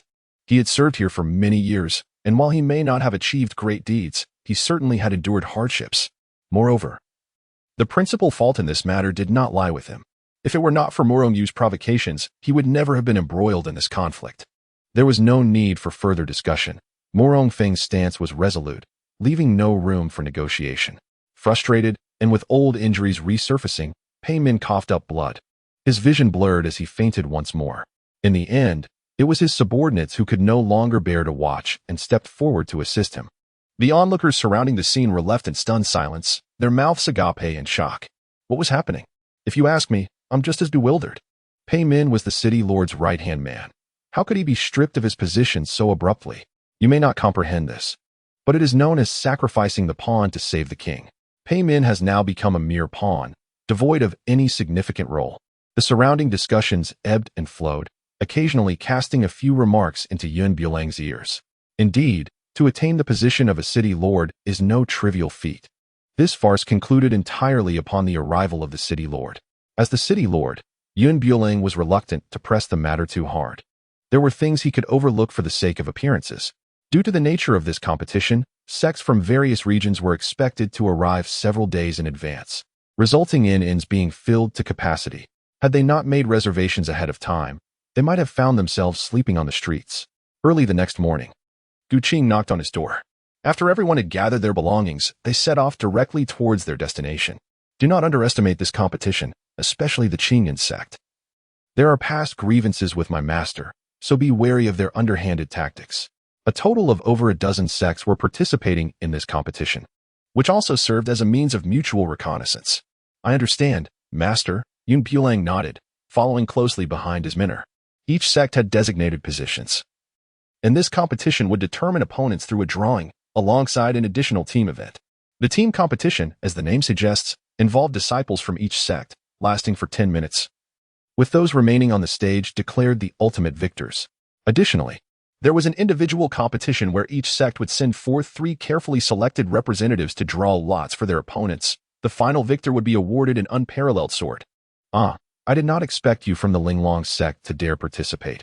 Is this not inviting humiliation upon yourselves? The speaker, rotund and clad in luxurious silks, had his hair meticulously styled, flanked by a group of young men and women dressed in azure attire.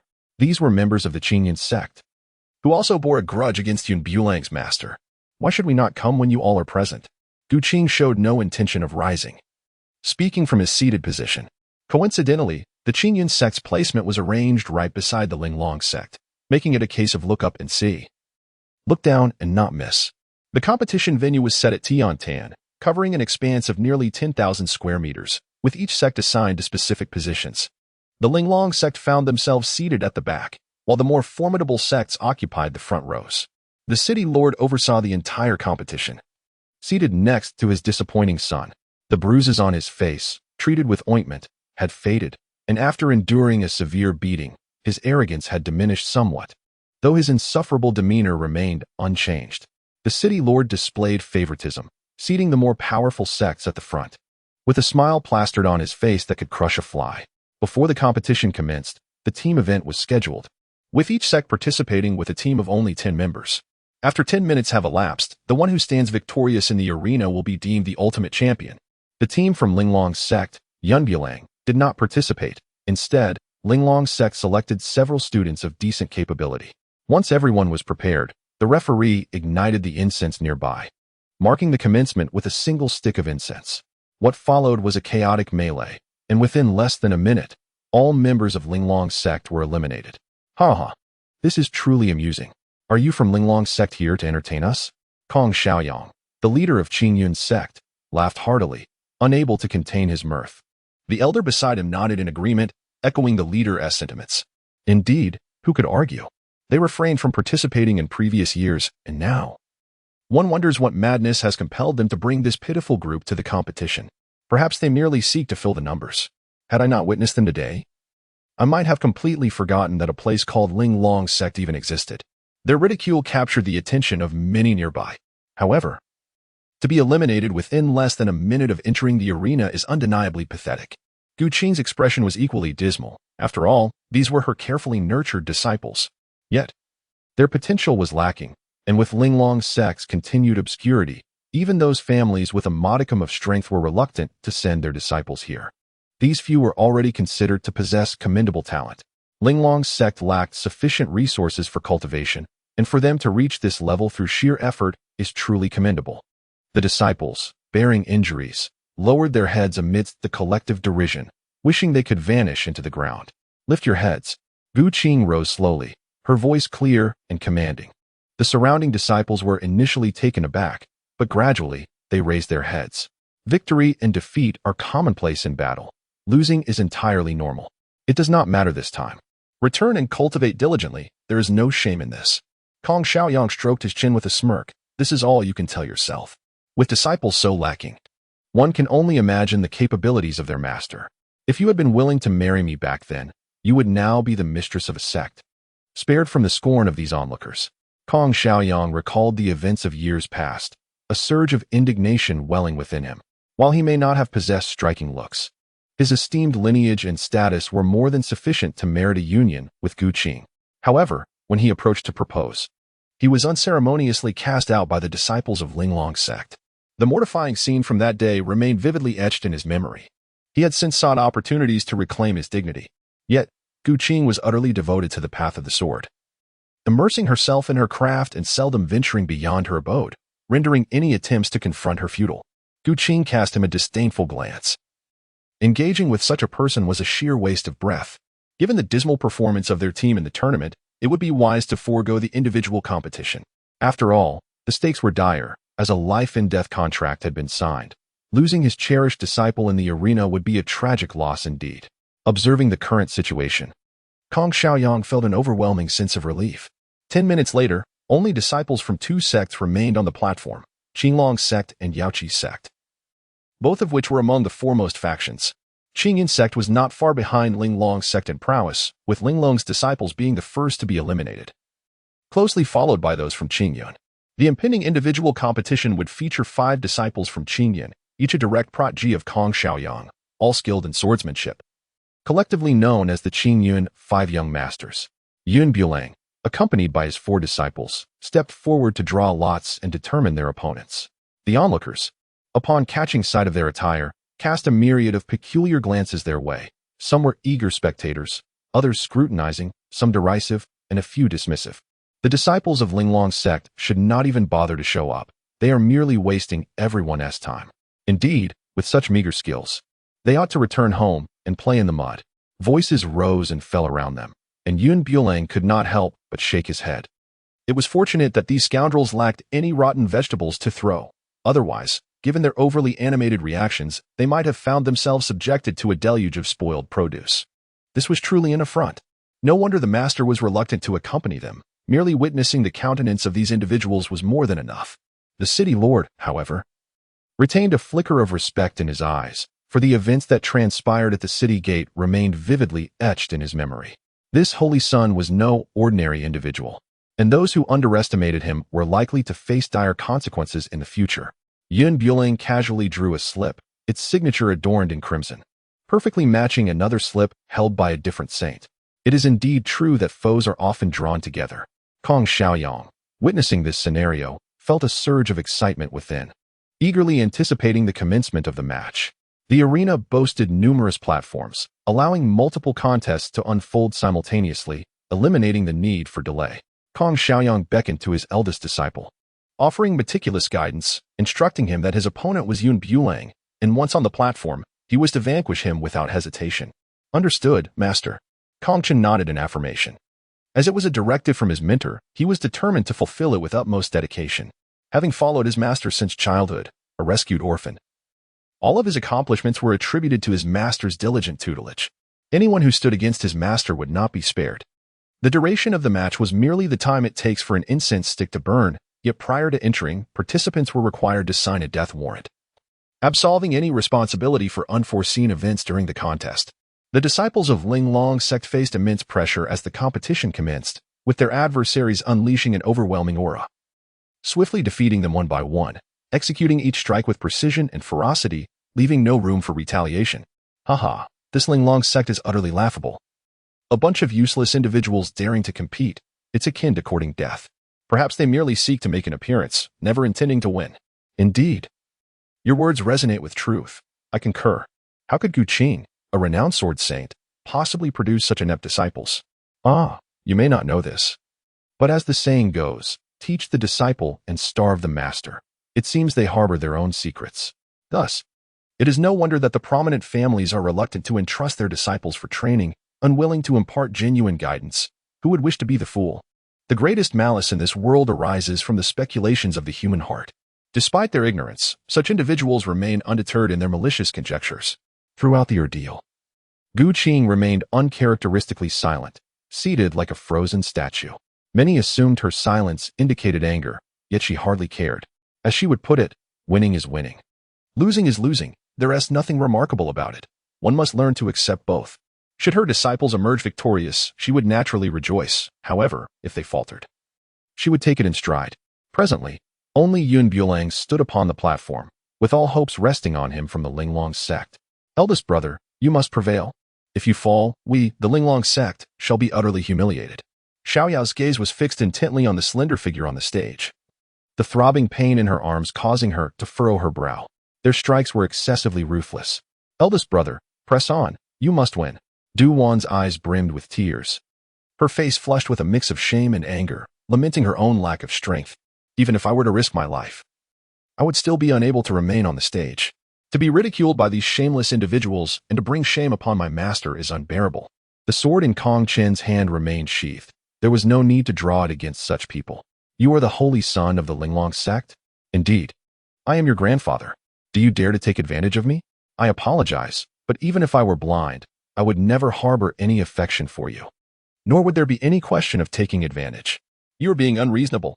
Kong Chen did not anticipate that his opponent would act so unpredictably in this exchange. He found himself at a disadvantage. Kong Xiao, Yang Wei gently squeezed his hand. I did not expect the martial intent of your Linglong Sect to be so lackluster. Yet your verbal prowess is quite impressive. Qing paid him no heed, her cold gaze fixed unwaveringly upon Yun Bulang. Do not accuse me of bullying. I shall grant you 3 strikes. Kong Chen stood tall and confident, certain that even if he allowed this person 3 moves, he would still hold the upper hand. Very well. Yun Bulang did not hesitate at all. With a swift motion, he delivered a resounding slap.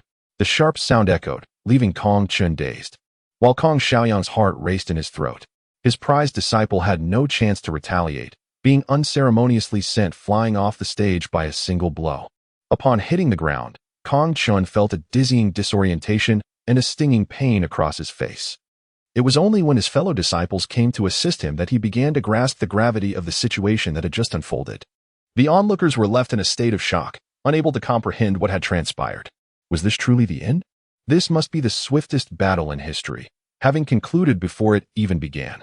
Kong Xiaoyang found himself at a loss, his expression devoid of the previous mirth, as he lacked the courage to even glance at Qing seated nearby. Were it not for the multitude present, he would have harbored an intense desire to throttle that scoundrel Kong Chen with his own hands. Yun Bulang leaped down from the platform, gazing at the still-dazed Kong Chen, and offered a slight nod. Thank you. After regaining his composure, Kong Chen insisted, come back here. This round does not count. You took advantage of my momentary distraction to launch a sneak attack. Such behavior is the mark of a scoundrel. Yun Bulang turned to look at him and said, You claim you will allow me 3 moves, yet this is merely the first. If one lacks the skill, it is best to return home and rest rather than create a scene here. Kong Chen's chest heaved with indignation. Facts speak louder than words. The onlookers regarded such behavior with disdain. Those from the Linglong Sect, having lost, walked away with dignity. Yet, the disciples of the Qing sect, upon their defeat, threw a tantrum, a display utterly unbecoming. It was a disgraceful sight, and they should hastily retreat. Kong Xiaoyang barked in frustration. Kong Chun, fearing his master's wrath, lowered his head and swiftly moved to stand behind him. Fortunately, several of his fellow disciples had successfully advanced, or else, given his master's temperament, there would surely be repercussions. Both now and upon their return, do not rejoice too soon. I advise you to hope that your disciple does not encounter any of my other disciples, or else old grievances will be reckoned alongside new ones. Kong Xiaoyang spoke coldly. The leader of the Yaoqi sect cast a disdainful glance at Bulang, dismissing such a petty individual.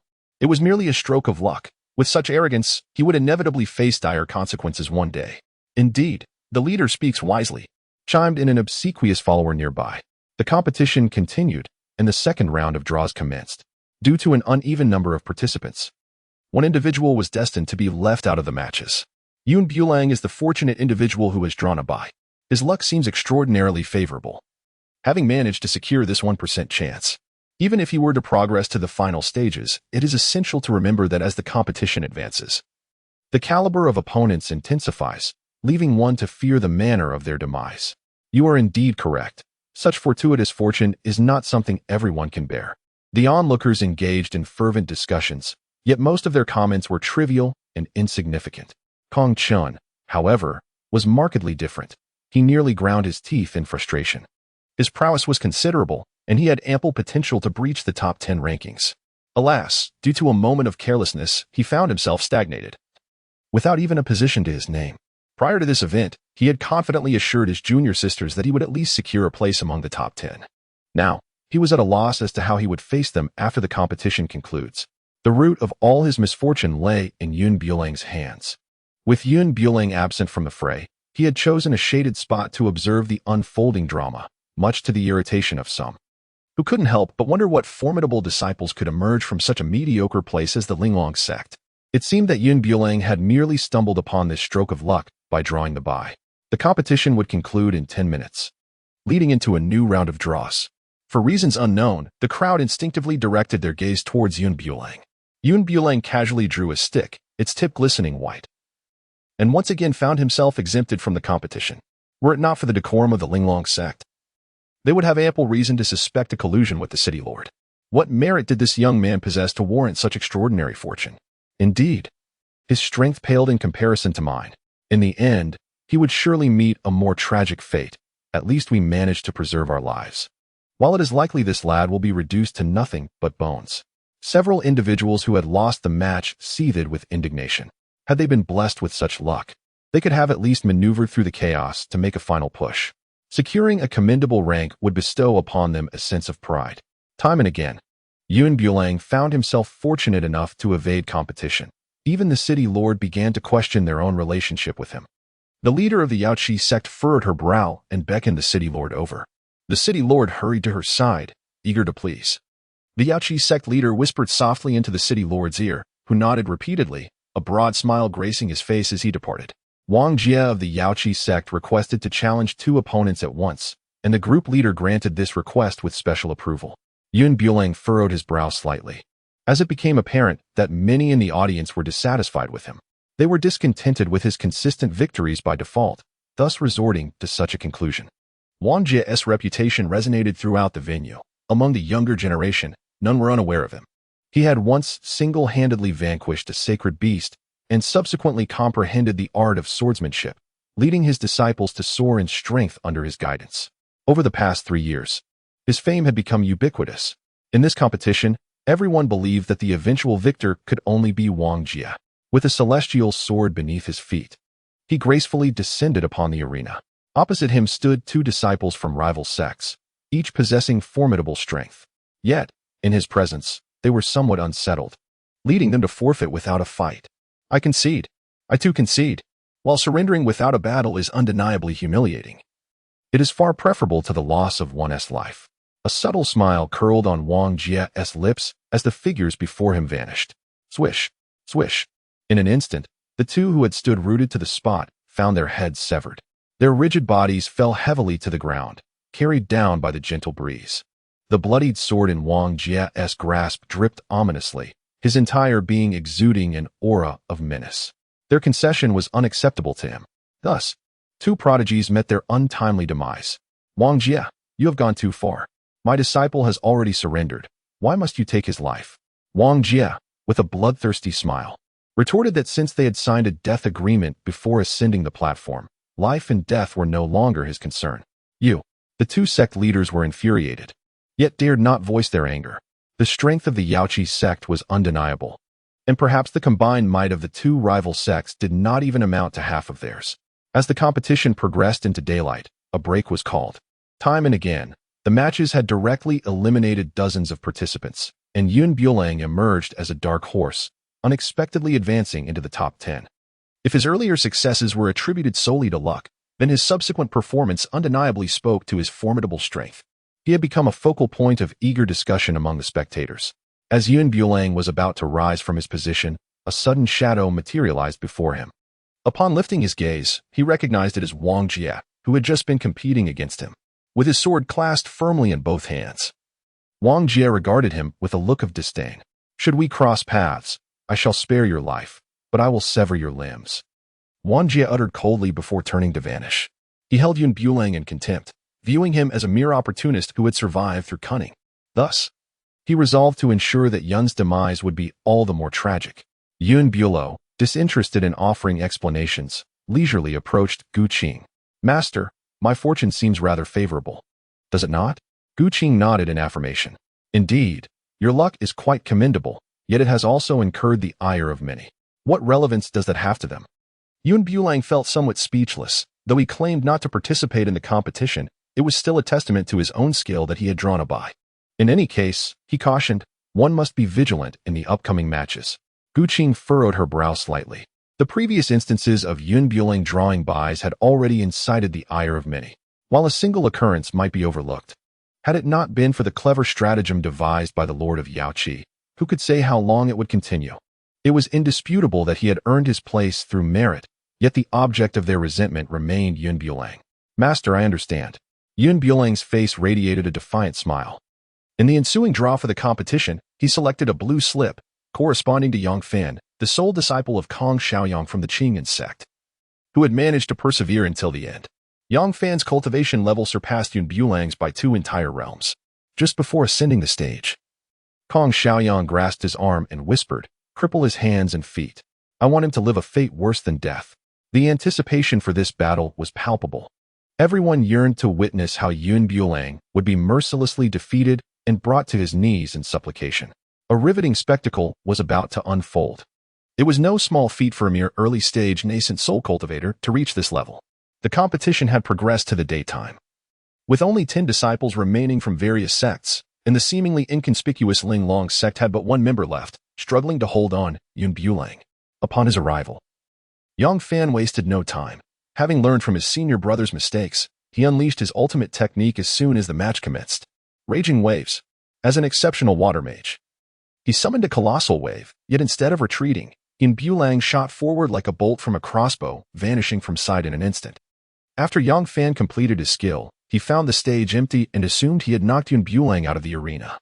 "Damn it," he exclaimed, as an immense force suddenly propelled him forward, causing him to stumble. With a loud thud, he plunged his sword into the ground to steady himself. However, before he could turn around, an excruciating pain shot through his ankle. Glancing back, he was horrified to see his foot grotesquely contorted. He found himself utterly incapable of standing. As the opportune moment presented itself, Bulang delivered a swift kick to his opponent's chest, akin to discarding refuse, sending him sprawling out of the arena. The entire sequence was executed with remarkable precision and intensity, culminating in the swift conclusion of the contest within mere minutes. After Bulang's conclusion, Wang Jie swiftly reached his own resolution, with their speeds remarkably comparable. Bulang chose to spare his opponent, while Wang Jie decisively struck down his adversary, brutally kicking the lifeless body off the arena. Following the elimination of 5 contenders, an additional participant emerged, necessitating a bye. Instantly, the spectators' gaze shifted toward Bulang, who, under the watchful eyes of all, was granted another bye. This was truly absurd. It seemed as though this young man's fortunes had reached their zenith. A bye was no blessing. Should he encounter Wang Jie, his fate would be sealed. The disciples from earlier sects had perished without leaving behind even a complete corpse, their prowess far surpassing his own. The crowd shook their heads, unable to fathom the sight of Bulang standing alongside Wang Jie. Wang Jie resembled a fearsome deity, a relentless force that obliterated all in his path. To describe him as invincible would not be an exaggeration. His master, witnessing the overwhelming ferocity of his disciple, appeared to take pleasure in the unfolding carnage. Wang Jie swiftly dispatched the remaining 3 opponents, and the bloodied arena bore witness to his relentless slaughter. As the breeze stirred, a nauseating stench of blood wafted through the air, prompting several uninitiated maidens to recoil in disgust. "I will fight you, Wang Jie." Suddenly, a figure surged forward from the crowd, a man in his early 30s, consumed by rage, wielding a long blade that he swung down with ferocity. With a resounding crash, the blood-soaked arena was cleaved in two, the sword thrashing wildly in his grasp. His cultivation far surpassed Wang Jie's, and he approached without any hesitation. "I shall avenge my brother. You, a merciless killer, shall pay for your deeds today." The man's jaw was adorned with stubble, his eyes brimming with tears, reflecting not only profound hatred but also boundless fury. He had never anticipated that a mere competition could extinguish his brother's young life, although they had signed a life-and-death agreement, forbidding family members from causing trouble regardless of the outcome. His brother had surrendered, yet this monster showed no mercy. Wang Jie, with his frost-laden long rainbow sword, remained unperturbed in the face of such a formidable foe. In an instant, he silenced the wrathful man, ending his life just as he had done to his brother. The man's head rolled off the arena, landing amidst the rubble below. Some spectators, unable to bear the gruesome sight, rushed forward to assist in handling the body. However, with a swift motion of his sword, Wang Jie intimidated them into retreat. Whoever dares to touch his corpse shall join him in the netherworld. His stance was resolute, leaving no room for negotiation. The elderly onlookers, unable to tolerate the scene, stepped forward, imploring, "Young friend, this is merely a competition. You must not indiscriminately slay the innocent. We shall not hold this against you. Allow the deceased to rest in peace." Wang Jie plunged the Changhong sword directly into the body of the middle-aged man. For the weak hold no right to voice their thoughts. Several elders were poised to take action. Cough, cough. Yao Qi discreetly covered her mouth and coughed a few times, causing the individuals to hastily retract their hands and return to their seats, filled with discontent. "Disciple, there is one more to deal with, after which we shall return home. This place is profoundly disappointing." Yao Qi took a delicate sip of tea, for human life held little value in her eyes. It must be said, the nature of the disciple reflects that of the master. The final adversary she referred to was none other than the bystander, the unperturbed Gu Yun. Gu Qing felt a twinge of concern. Wang Jie was ruthless, and with his master shielding him, if anything were to truly happen here, the elder sister would certainly not spare her. Unperturbed, if it becomes too challenging, concede. Victory and defeat are commonplace in battle, and you are already in second place, having met your master's expectations. The clouds do not concern themselves with rankings. However, Wang Jie indeed exhibits an excessive arrogance. "Master, it matters not, for I possess unwavering confidence." Wang Jie is overly self-assured regarding his strength. While confidence is commendable, when it veers into overconfidence, it borders on hubris. The city lord, bearing immense pressure, announced the commencement of the competition. Wang Jie remained motionless, observing him with a smirk, inquiring whether he should sever his arm first or his leg. He provocatively asked if the man's mother was aware that she had given birth to such a creature. Yun Puli stroked his chin, deep in contemplation. The moment he spoke, a collective gasp resonated among those present. Initially, they believed that in facing Wang Jie, he would at least experience a swift resolution akin to that of previous challengers. Yet, with these words, Wang Jie would surely crush this young man into oblivion. "What did you say?" Wang Jie questioned, incredulous at what he had just heard. Throughout his life, no one had ever dared to address him in such a manner. It was astonishing that this youth, not only lacking in composure, seemed also deaf to the perils of his audacity.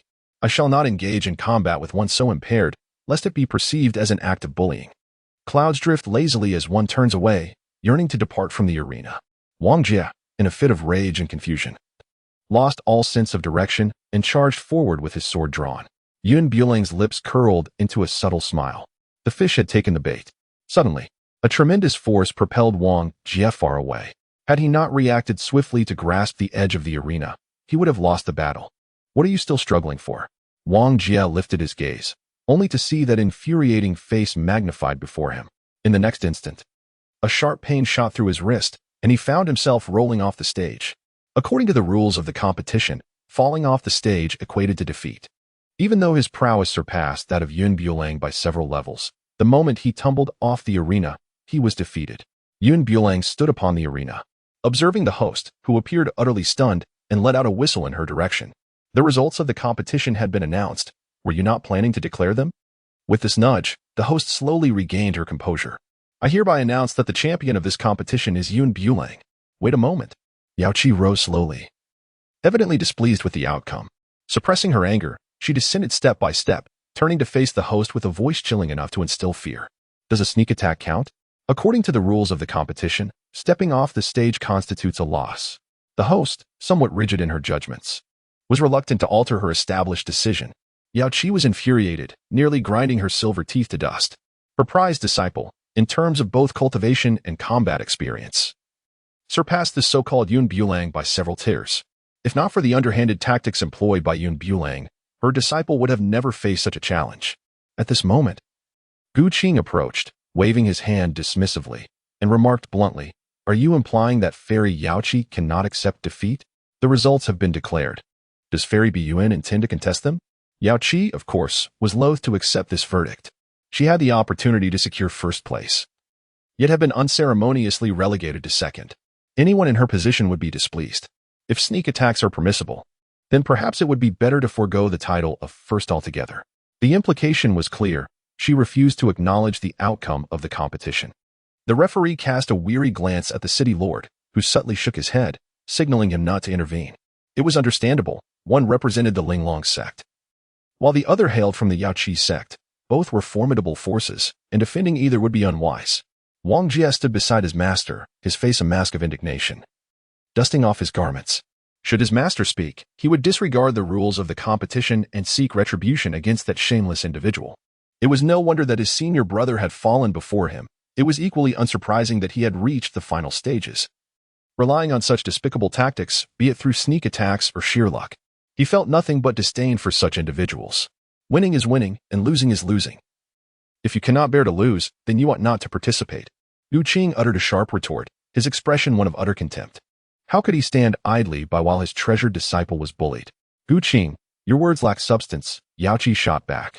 Your disciple resorts to underhanded tactics, and you, as her master, feel no shame but rather pride.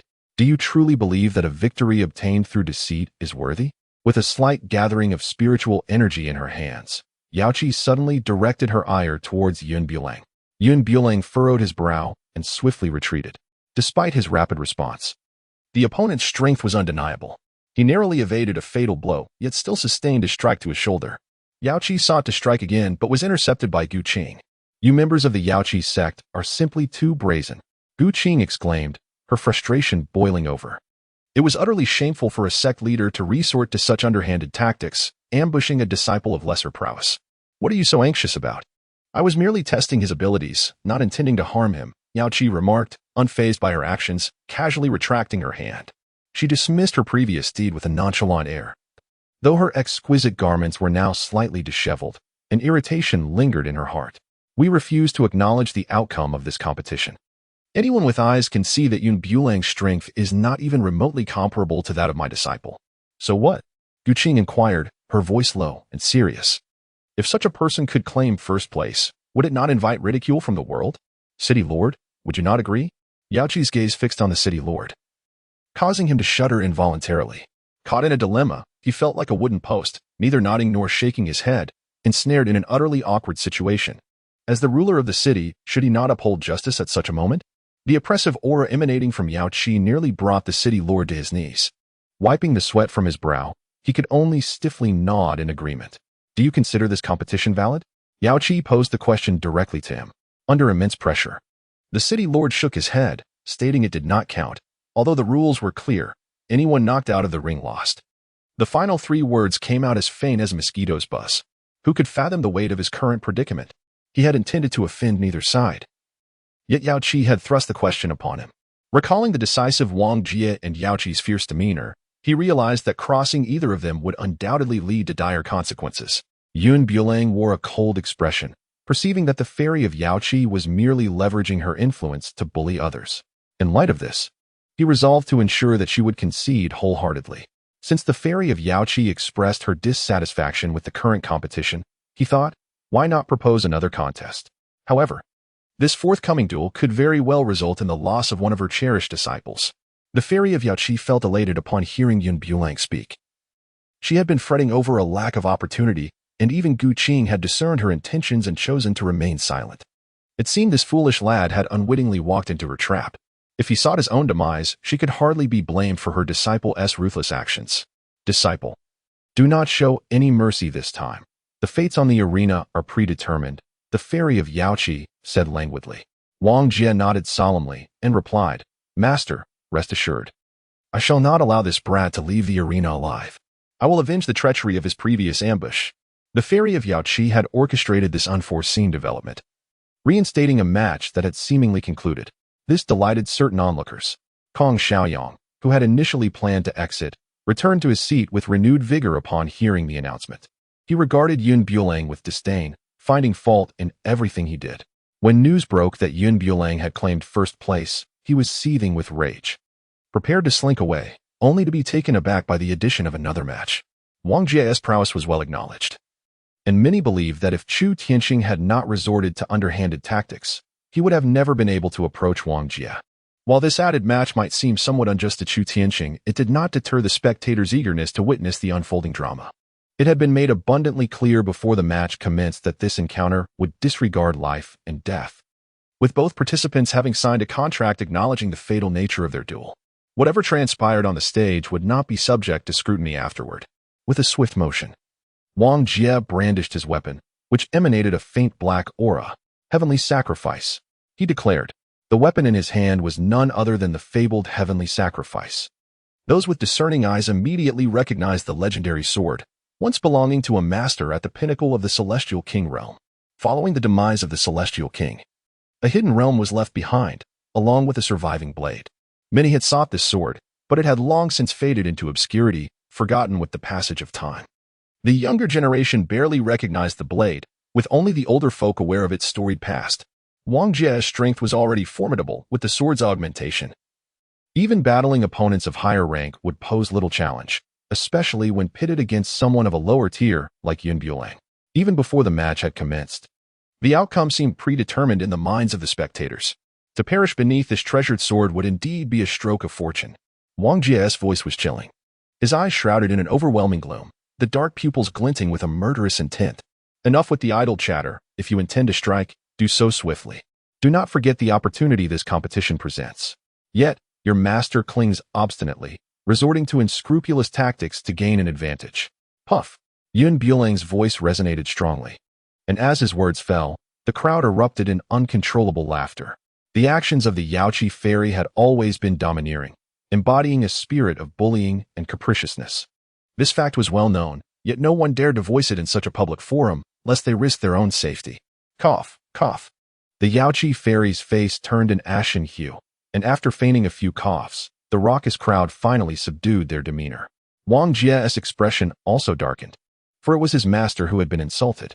Everything can be slain. With a thunderous roar, he gripped his blade tightly, channeling his spiritual energy around the sacrificial sword, and struck heavily at Yun Bulang.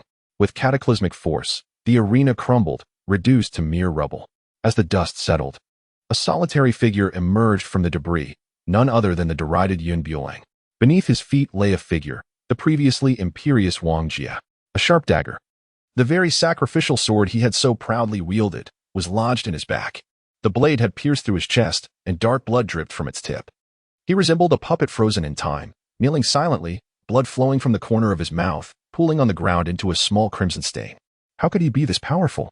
Wang Jie knelt, struggling to hold himself upright, unable to comprehend the source of Yun Bulang's overwhelming strength. No one answered his silent inquiry. His life was swiftly slipping away. Indeed, it was a withering demise. His skin aged visibly, becoming wrinkled and fragile. as if his flesh and blood were being devoured by some unseen force.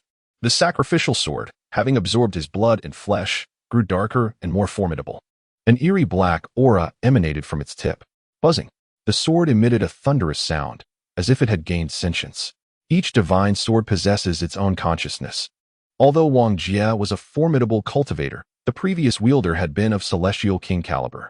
No wonder this divine sword had turned dark. It had been altered by these unscrupulous individuals, transforming it from a sacred weapon into a malevolent one. Yet, this sinister sword appeared to be sealed by some force. Even after consuming Wang Jie's blood and flesh, it returned to its ordinary state after a brief tremor. The arena lay in disarray, yet the victor had emerged. No one witnessed how Wang Jie had been slain, but a series of triumphs cannot solely rely on luck. The Yaoqi fairy watched her beloved disciple lying in a pool of blood, her eyes reddening with fury. The match should have concluded. Why must you take his life? Yun Bulang's body trembled slightly, utterly incredulous at the auditory revelations that reached his ears. He had witnessed double standards before, yet never had he encountered such a blatant display. His own disciple could commit murder, yet others were condemned for the same act. What kind of twisted logic was this? Even the city lord beside him could not tolerate such absurdity. A death contract had been signed prior to the competition, and regardless of subsequent events, no accountability could be pursued. As the fairy of the Yaoqi observed the disdainful gazes of those around her, she gradually regained her composure. Though her desire to eliminate the individual before her was overwhelming, she could only suppress her wrath and bide her time for an opportunity. Wang Jie, her carefully nurtured disciple, was meant to inherit her legacy. However, this competition had disrupted all of her meticulously laid plans. The group leader had spoken wisely. Victories and defeats are common in warfare. Since they had lost, they must accept it. Yet from this day forth, the Yaoqi sect and the Linglong Sect would be sworn enemies. With a grand gesture, the fairy of Yaoqi summoned the heavenly sword that had been embedded within Wang Jie's body, and it gracefully descended into her grasp. The moment the sword detached from Wang Jie, his lifeless form collapsed, transforming into a mere desiccated husk. The fairy of Yaoqi cast a fleeting glance at his fallen body before sheathed the sword and departed. A disciple from the Yaoqi sect stepped forward to retrieve Wang Jie's remains. Thus, the victor of this competition was none other than Yun Bulang, a title truly well-deserved. I hereby announce that the victor of this contest is Yun Bulang of the Linglong Sect, the city lord proclaimed with fervor. Yun Bulo brushed off the dust from his attire and emerged from the ruins. The fleeting glimmer of murderous intent in the eyes of the fairy of Yaoqi did not escape his notice. Well done, Qing remarked as he rose to his feet. The city lord scurried over, fawning and inquiring about his well-being, presenting him with the prize for winning the competition. This was indeed the reward for this contest. Yun Bulo received the exquisite prize from the hands of the city lord, a garment of inkwash hues. This was a celestial-grade water robe, capable of withstanding 3 assaults from formidable beings of the immortal king rank, making it one of the rarest treasures of defense. The city lord elaborated, stating that in battles between powerful adversaries, every second is crucial. With the enhancement provided by this robe, safeguarding one's life would undoubtedly be assured. Yun Bulo nodded slightly, casually tossing the treasured item into the spatial realm without a second thought. The lord of the city could not help but twitch in disbelief. A coveted treasure, sought after by many, seemed to him mere refuse, carelessly discarded into the void. He couldn't help but wonder if the description of its functionalities was perhaps insufficiently detailed. Is there anything else? Yun Bulang regarded the unyielding city lord with a quizzical tilt of his head. The city lord, visibly startled, fervently shook his head, stammering in no. Having secured first place in the competition, those who once looked down upon them now seemed eager to avoid their presence. As they made their way back, they passed by a city where a dark vortex absorbed the surrounding spiritual essence of the heavens and the earth, drawing a crowd of onlookers. From their attire, it was evident that these individuals belonged to 4 distinct factions. Through the murmurs of the gathered throng, Yun Bulang gleaned the situation. With the opening of the secret realm, the 4 great families would dispatch some of their members inside. There was no place for people like them in this affair, so they should refrain from mingling. What if the 4 great families were involved? Did they truly believe that the entire Tianyu city was under their dominion? In light of the current circumstances, it appeared that this was indeed the case. Even before the secret realm had fully manifested, such a multitude had already gathered, with so many wolves and so little prey. It would be wise to abandon any aspirations regarding this secret realm. As Yun Bulang was engrossed in the spectacle before him, a young man in his early 20s suddenly approached them. "Greetings," Esteemed cultivators, I wonder if your visit is also motivated by this secret realm. I am Shui Jiqian, from one of the 4 prominent families of Tianyu City. My father has specifically sent me to inquire if you would like to journey together. With a slight bow, Shui Jiqian extended his greeting.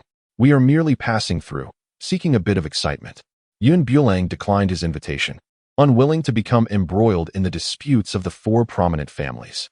Even if entering the secret realm was imperative, both he and his master possessed the prowess to retreat unscathed. There was no need to align themselves with any so-called family, thus unnecessarily burdening themselves. Shui Jiqian's expression darkened. He was the firstborn son of the illustrious Shui family and destined to be its heir. Having lowered himself to extend an invitation to them, he was met with outright rejection. Were it not for their evident strength, his status would never have permitted him to venture alongside them. Since you choose not to proceed together, I shall not compel you. Farewell. Shui Jiqian's countenance was exceedingly grim as he flicked his sleeve and departed. The clouds hung lazily, indifferent to the birds, displaying a grim visage for whom exactly? To refuse is to refuse. Not even a fortune can purchase his joy. Master, shall we venture inside and take a look? Qing nodded, certainly. After all, with nothing pressing at the moment, entering might lead to unforeseen adventures. It also served as an opportunity to challenge Bulang, lest he return to the sect solely to pursue his junior sister, neglecting his own progress. The crowd around them swelled, mostly gathered in small groups. They spoke of the impending perils of this secret realm expedition, advising to travel in pairs rather than alone. This was the inaugural opening of the secret realm, and no one knew what lay within. Caution is the mother of safety. The 4 prominent families dominated Tianyu City, with the Shui family leading, followed by the Liu, Bai, and Wu families. In this secret realm, several families were engaged in subtle rivalries, recruiting numerous cultivators to bolster their ranks and power before entering. They were also on the lookout for suitable pawns, those to be placed in the front line should danger arise, while attempting to preserve their own disciples, even those from collateral branches. Look, the secret realm has been opened. A voice rang out amidst the throng, instantly capturing everyone's attention. Hurry. The time to enter is limited to just a minute. Once it's over, we shan't be able to squeeze in. Make way, don't block the path. The 4 families surged ahead, while the others jostled as if vying for rebirth, shoulder to shoulder, foot to foot, anxious not to fall behind. Everyone pressed toward the direction of the secret realm, with Bulang and his master trailing leisurely, being the last to enter. As they drew near, a powerful force suddenly destabilized him, causing him to stumble forward. In a moment of urgency, Qing grasped his hand, and when they opened their eyes again, they found themselves in an entirely different place. The temperature here was alarmingly high. For miles around, not a blade of grass thrived. Despite the absence of the sun, the heat was unbearable, as if each breath was a torment difficult to articulate. In such a desolate wasteland, what treasures could possibly be found? Bulang had scarcely lingered for a moment when an overwhelming thirst enveloped him, as though every drop of moisture within his body had been spirited away. Watch your step. Qing suddenly sensed something amiss and swiftly pulled him aside. Before them, where he had just stood, a colossal blood-red spider emerged with alarming rapidity. This monstrous creature towered over 3 meters in height, its 8 legs thrashing wildly towards them. This spider has absorbed fire essence and has now attained the realm of a spirit beast. Exercise caution. With a swift motion, Qing unsheathed his sword and lunged at the ebony arachnid. The master and disciple exhibited a remarkable synergy in their combat. Fortunately, the spider's rank was not particularly high, rendering it no match for the duo. Roaring, the spider unleashed flames from its maw, causing the surrounding temperature to soar several degrees in an instant. The figures of the master and disciple darted nimbly around the spider, appearing diminutive in comparison to its gargantuan form. Yet, their agility was extraordinary, allowing them to weave effortlessly between its 8 legs. With precision, Qing seized an opportunity and struck, severing one of the spider's legs. The appendage fell to the ground, oozing a vivid green blood that was swiftly absorbed by the earth. Remarkably, the leg began to regenerate at a pace visible to the naked eye, returning to its former state. Such formidable regenerative capabilities. Bulang felt a slight shock within his heart. The regenerative ability of this spider was astonishing, and coupled with the absorption of the fire spirit energy, the surrounding temperature was terrifyingly high. Master, provide me with cover. Bulang called out to Qing. The latter understood immediately, nodding in acknowledgement before vanishing from sight, transforming into a wisp of azure smoke that swiftly darted beneath the spider. Thud, thud, thud. The spider's 8 legs incessantly stomped, yet it could not land a blow on Qing. Suddenly, a shadow swept overhead, and within a pair of dark eyes, the reflection of a sword materialized. With a swift motion, it pierced through the air. The cloud-like figure gracefully leaped onto the back of the colossal spider, wielding a blade that swiftly descended, piercing through its head. The enormous arachnid staggered a few steps back, its massive form crashing to the ground with a thunderous thud. Remnants of its neural cells twitched, causing its 8 legs to convulse briefly, but soon after, silence enveloped the scene, leaving no trace of movement in the sky. Bulang leaped gracefully, alighting from the back of the spider, and stepped aside while pinching his nose. The putrid stench emanating from the arachnid was truly repulsive. The spider had not been deceased for long, its body rapidly disintegrating into a puddle of green liquid, above which floated a fiery crystal. It was indeed a fiery crystal. With a swift motion, Qing summoned the crystal, and it soared towards her, landing gently in the palm of her hand. What purpose does the fiery crystal serve? Bulang is rather unfamiliar with these matters. When encouraged to read more, he complains about his master's incessant lecturing, unable to even recognize a fire crystal. Go back and transcribe the cultivation principles 100 times. Qing could not help but give him a light tap on the head, feeling somewhat exasperated as he explained. This fire crystal is utilized for weapon forging, though this particular piece is of low quality, merely classified as a first-grade stone. Essentially, it is the most inferior grade, rendering it of little use to cultivators like us. The highest grade is what? The 9th grade. However, such crystals are exceedingly rare. So do not indulge in such fanciful thoughts. Qing then casually tossed the fire crystal into his spatial pocket, despite its low rank. It could still serve as practice for the disciples of Linglong Sect. As they conversed, 2 massive spiders emerged from the earth, rushing towards them with claws bared. Drawing upon their initial hunting experience, the master and disciple coordinated seamlessly, dispatching one of the spiders in mere minutes. Master, our synergy is impeccable. I feel we could conquer any adversary. Bulang wielded his sword with increasing fervor, reveling in the thrill of the hunt. The colossal spiders emerged as if summoned to deliver fire crystals, appearing in relentless waves. Initially, they faced only the weaker variants, with the occasional second-tier beast making an appearance. However, under the seamless coordination of the 2 comrades, the fate of these monstrous arachnids was singular: death. After a period of intense combat, beads of sweat trickled down Bulang's brow, leaving him in a sticky, uncomfortable state. Master, let us pause for a moment. I feel as though the very moisture within me is evaporating. If we continue at this pace, I shall surely succumb to dehydration. Qing wiped the sweat from her forehead, reflecting on the invigorating battle they had just endured, an exhilarating experience that had been long overdue. Very well. Let us rest for 10 minutes before resuming our journey. Finding a stone, they settled back to back. Qing performed a cleansing ritual, and in an instant, her vigor was restored. Her spirit renewed. A gentle breeze tousled her long hair, revealing her exquisite features. One could not help but acknowledge that despite her fiery temperament, third sister possessed an unparalleled beauty, her delicate features a rarity. What are you staring at? Qing suddenly turned her head, catching sight of her disciple, who was grinning foolishly with his mouth agape.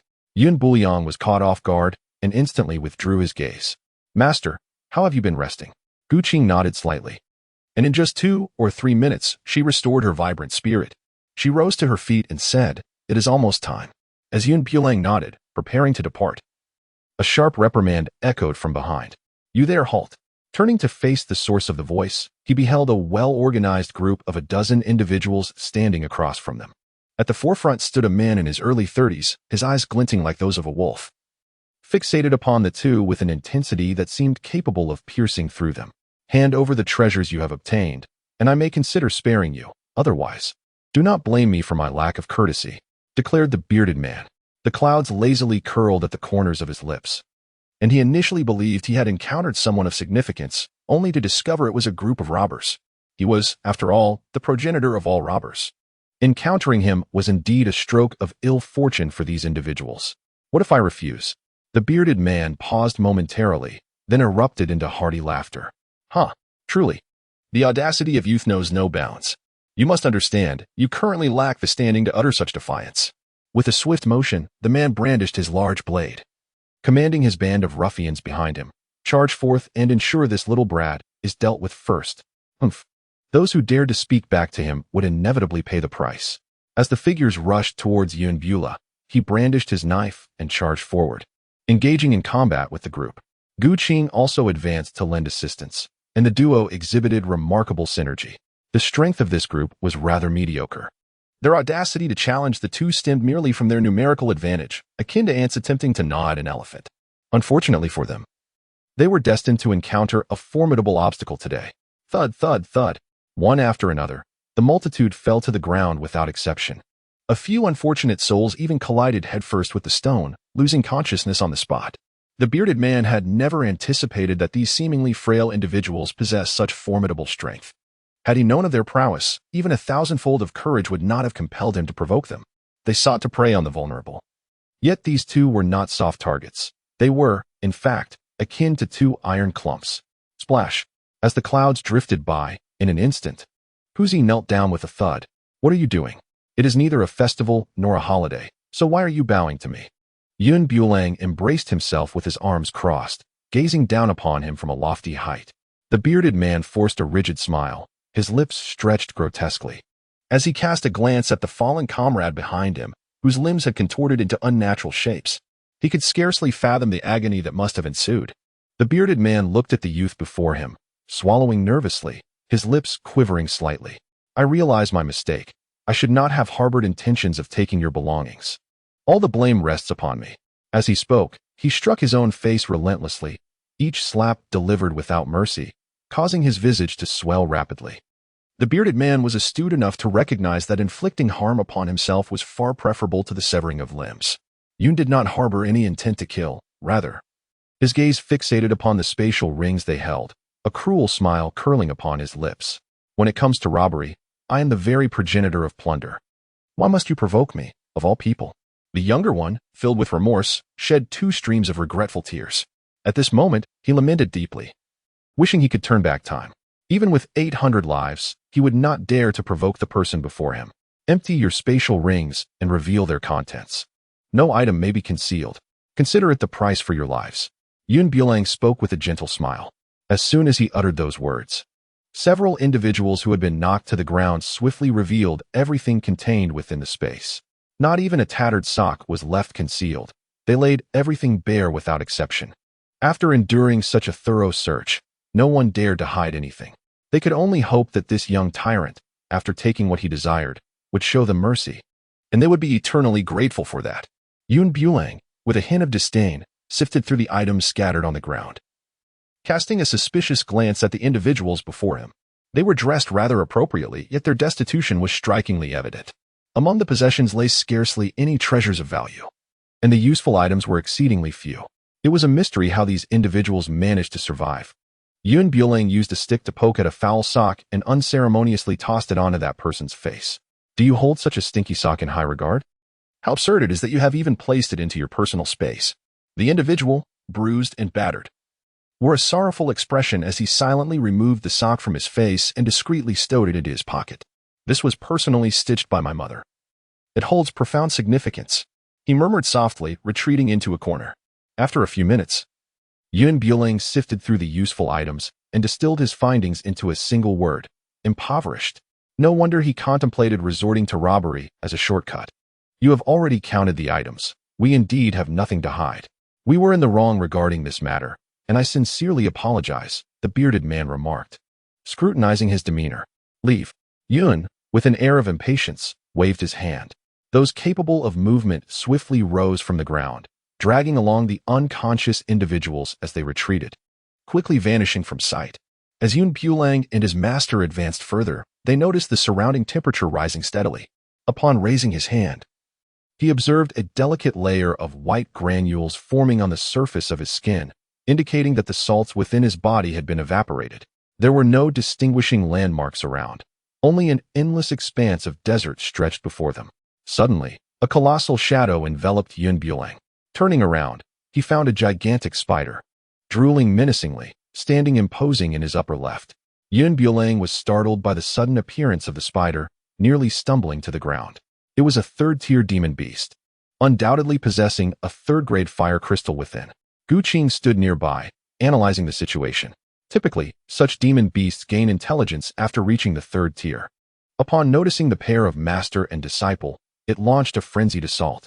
Do not engage in close combat, Qing urgently pulled his apprentice away.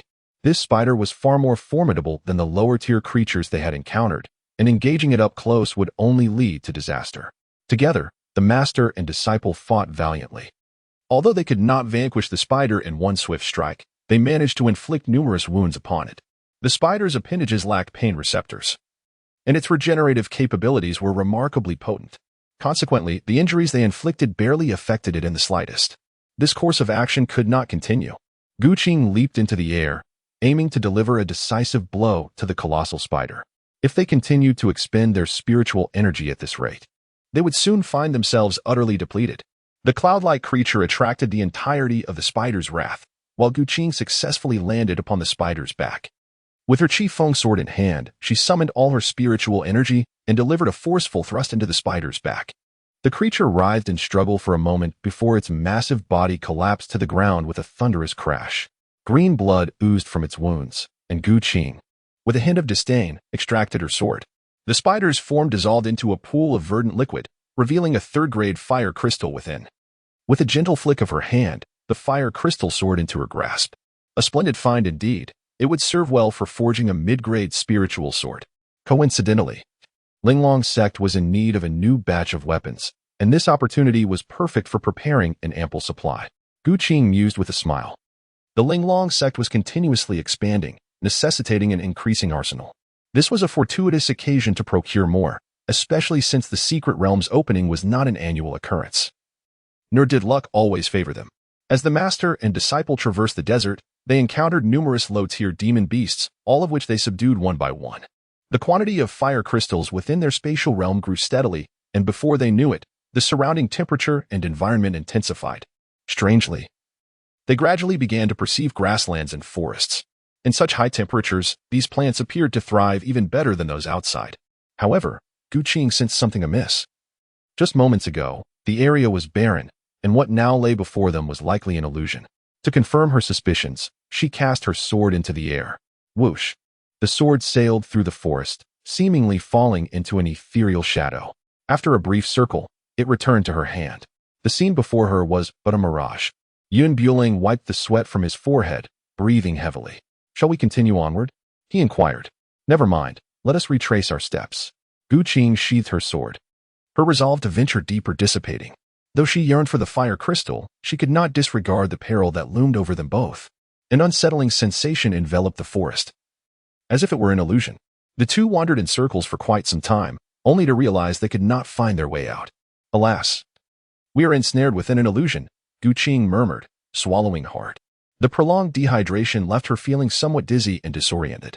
Bulang had studied various formations and recognized that the illusion before him was undoubtedly linked to the deceptive forest nearby. The focal point of the formation must lie within that very forest. As the two approached the edge of the woods, they were nearly overwhelmed by an icy chill the moment they stepped inside. The stark contrast in temperature was nothing short of a clash between fire and ice. Just a single step separated them from such a dramatic shift, causing Bulang to furrow his brow. To find their way back, they could only seek the true focal point in this place. Suddenly, a colossal serpent emerged from within, slithering forth with its head resembling an enormous lantern. The serpent raised its head high, exhaling a hiss, and with the warmth radiating from their bodies, it lashed out with its tail. The sound of crashing timber echoed as nearby trees fell, and Bulang and his master swiftly changed positions multiple times, narrowly avoiding being crushed by the collapsing trunks. In that moment, a red dot caught Bulang's attention, an unmistakable sign, the focal point of the formation. Bulang, bearing immense pressure, leaped effortlessly past, his body akin to that of a child. With a resounding crash, he severed the heart of the formation. "Master, we must leave at once. The illusion outside has dissipated. There is no need to linger with this beast." Qing nodded and executed a graceful roll, springing forth. The massive serpent approached. Observing the two figures standing in the desert, flicking its tongue yet refraining from pursuit. Instead, it swayed its colossal form and gradually vanished into the depths of the forest. Once the illusion was shattered, the master and disciple took but a few steps to escape the accursed place. The heart of the formation was a naturally occurring amber, which, due to climatic conditions, had formed a small illusion that ensnared the pair, leading them in circles. Bulang had no desire to linger in this wretched locale. Just as they intended to depart, A cacophony of footsteps and harrowing cries erupted from behind them. Hurry, hurry, move faster. Soon. A throng of individuals surged forth from the left, their faces etched with sheer terror, as if they had encountered a malevolent spirit. They sped past the master and disciple, disregarding them entirely, fleeing as if the very hounds of hell were on their heels. Yun Bulo had yet to comprehend the situation when he witnessed a colossal centipede trailing the fleeing crowd, devouring them one by one. This fire spirit was more formidable than any the master and disciple had encountered before, undoubtedly surpassing the 7th rank. Among the panicked throng were numerous members of the 4 prominent families, who found themselves in a state of utter disarray. Some elegantly dressed gentlemen, momentarily forsaking their poise, tore off their fine garments. Nevertheless, those who lagged behind fell victim to the giant centipede, which seized them with a swift bite, consuming both person and belongings without leaving a trace, not even a fragment of bone. Blood dripped from the creature's maw, swiftly absorbed by the ochre sands of the desert. The crowd continued to dwindle, while the ravenous centipede relentlessly pursued them. Clouds drift by, too swift to be scrutinized, as I join my master in the throng of fleeing souls. Yet, our martial prowess enables us to outpace them by several folds. The gap that once lay between us diminishes with each fleeting moment. The feeble among them have already fallen prey to the centipede's insatiable hunger. A woman clad in red, unable to flee in time, tumbles to the ground, while the monstrous centipede behind her opens its gaping maw, ready to strike. Hunger. A man in green cries out in despair upon witnessing this harrowing scene. Yet, paralyzed by fear, he refrains from rushing to the aid of his beloved, wiping away the tears from his eyes as he continues to flee, indifferent to her fate, unable to bear the sight any longer. Yun Bulang swiftly lifted the young woman and dashed forward with several strides. With a resounding thud, as he released the girl, the head of the centipede came crashing down, stirring a cloud of yellow dust. The woman in the crimson attire regained her senses, only to find herself cradled in the arms of a young man. Instantly, her face flushed a deep crimson, and she felt a wave of embarrassment at having such a young man as her companion. What was the point of being handsome if, in a moment of crisis, he abandoned her without even a fleeting glance? Continuing to be with someone like him seemed utterly meaningless. "Thank you, kind sir, for your rescue," she said, her voice sweet and delicate. In the midst of peril, Yun Bulang found no inclination to amuse the fair lady. Under ordinary circumstances, it might have sufficed. But now, at the brink of life and death, there was no time to linger. "You are safe. Depart on your own," he declared, relinquishing her. The crowd fled in haste. Yet, being newcomers to this secret realm, they were as lost as headless flies. Their reckless navigation would inevitably lead them to a dead end. With a sheer cliff behind them, unfathomable in its depths, while a colossal centipede pursued relentlessly, its maw still dripping with the remnants of its prey. This accursed creature had already claimed many of their companions. Was it not satiated yet? Shui Jiqian wielded a sword, stained with green blood. The 4 prominent families had suffered grievously. Before they could even embark on their quest for the spiritual treasures, they encountered such a monster. Baishuan, despite having steeled himself for the encounter, was nonetheless overwhelmed by the horror unfolding before him. He witnessed a companion beside him being devoured by the monstrous centipede. The sound of crunching sending chills down his spine. As the future heir of the Bai family, to perish silently in this manner would be an unimaginable loss. Perhaps we should send a few individuals to divert its attention. We cannot afford to be entirely obliterated, he suggested. But his words were met with silence as everyone exchanged glances, unwilling to step forward. In the face of mortality, no one was prepared to sacrifice themselves for the sake of another's survival. Despite having previously extolled the virtues of the 4 families and their readiness to face any peril, when the moment of truth arrived, self-preservation took precedence over noble rhetoric. "Very well, let your Bai family attract this beast's attention while I lead the retreat." Shui Jiqian agreed with fervor. "Why not your Shui family instead?" Bai Ishuan retorted with apparent ease, insisting it should fall to them. "You Bai family are the foremost among the 4. Now is your chance to step up and benefit everyone. How convenient for you to say that. Why don't you take the lead?" The 2 nearly came to blows over their disagreement. Had it not been for the intervention of bystanders, they might have drawn their blades. Now was not the time for discord. They needed to devise a strategy to vanquish the beast. An elderly man with silver hair emerged from the throng.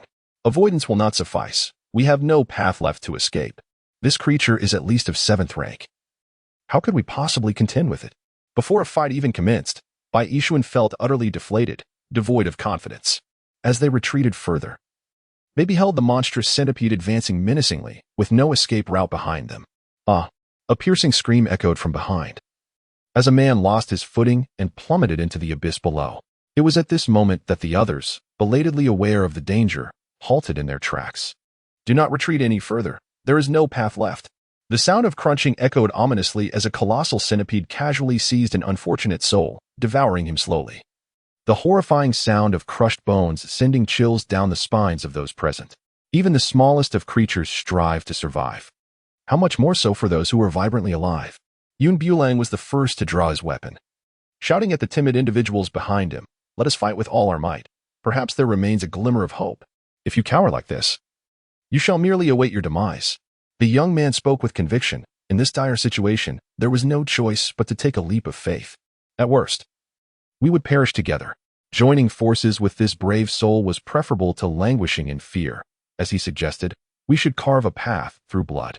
United in purpose, we could surely bring this beast to its end. The words of Yun Bulo have captivated many, stirring those who were once resigned to struggle desperately.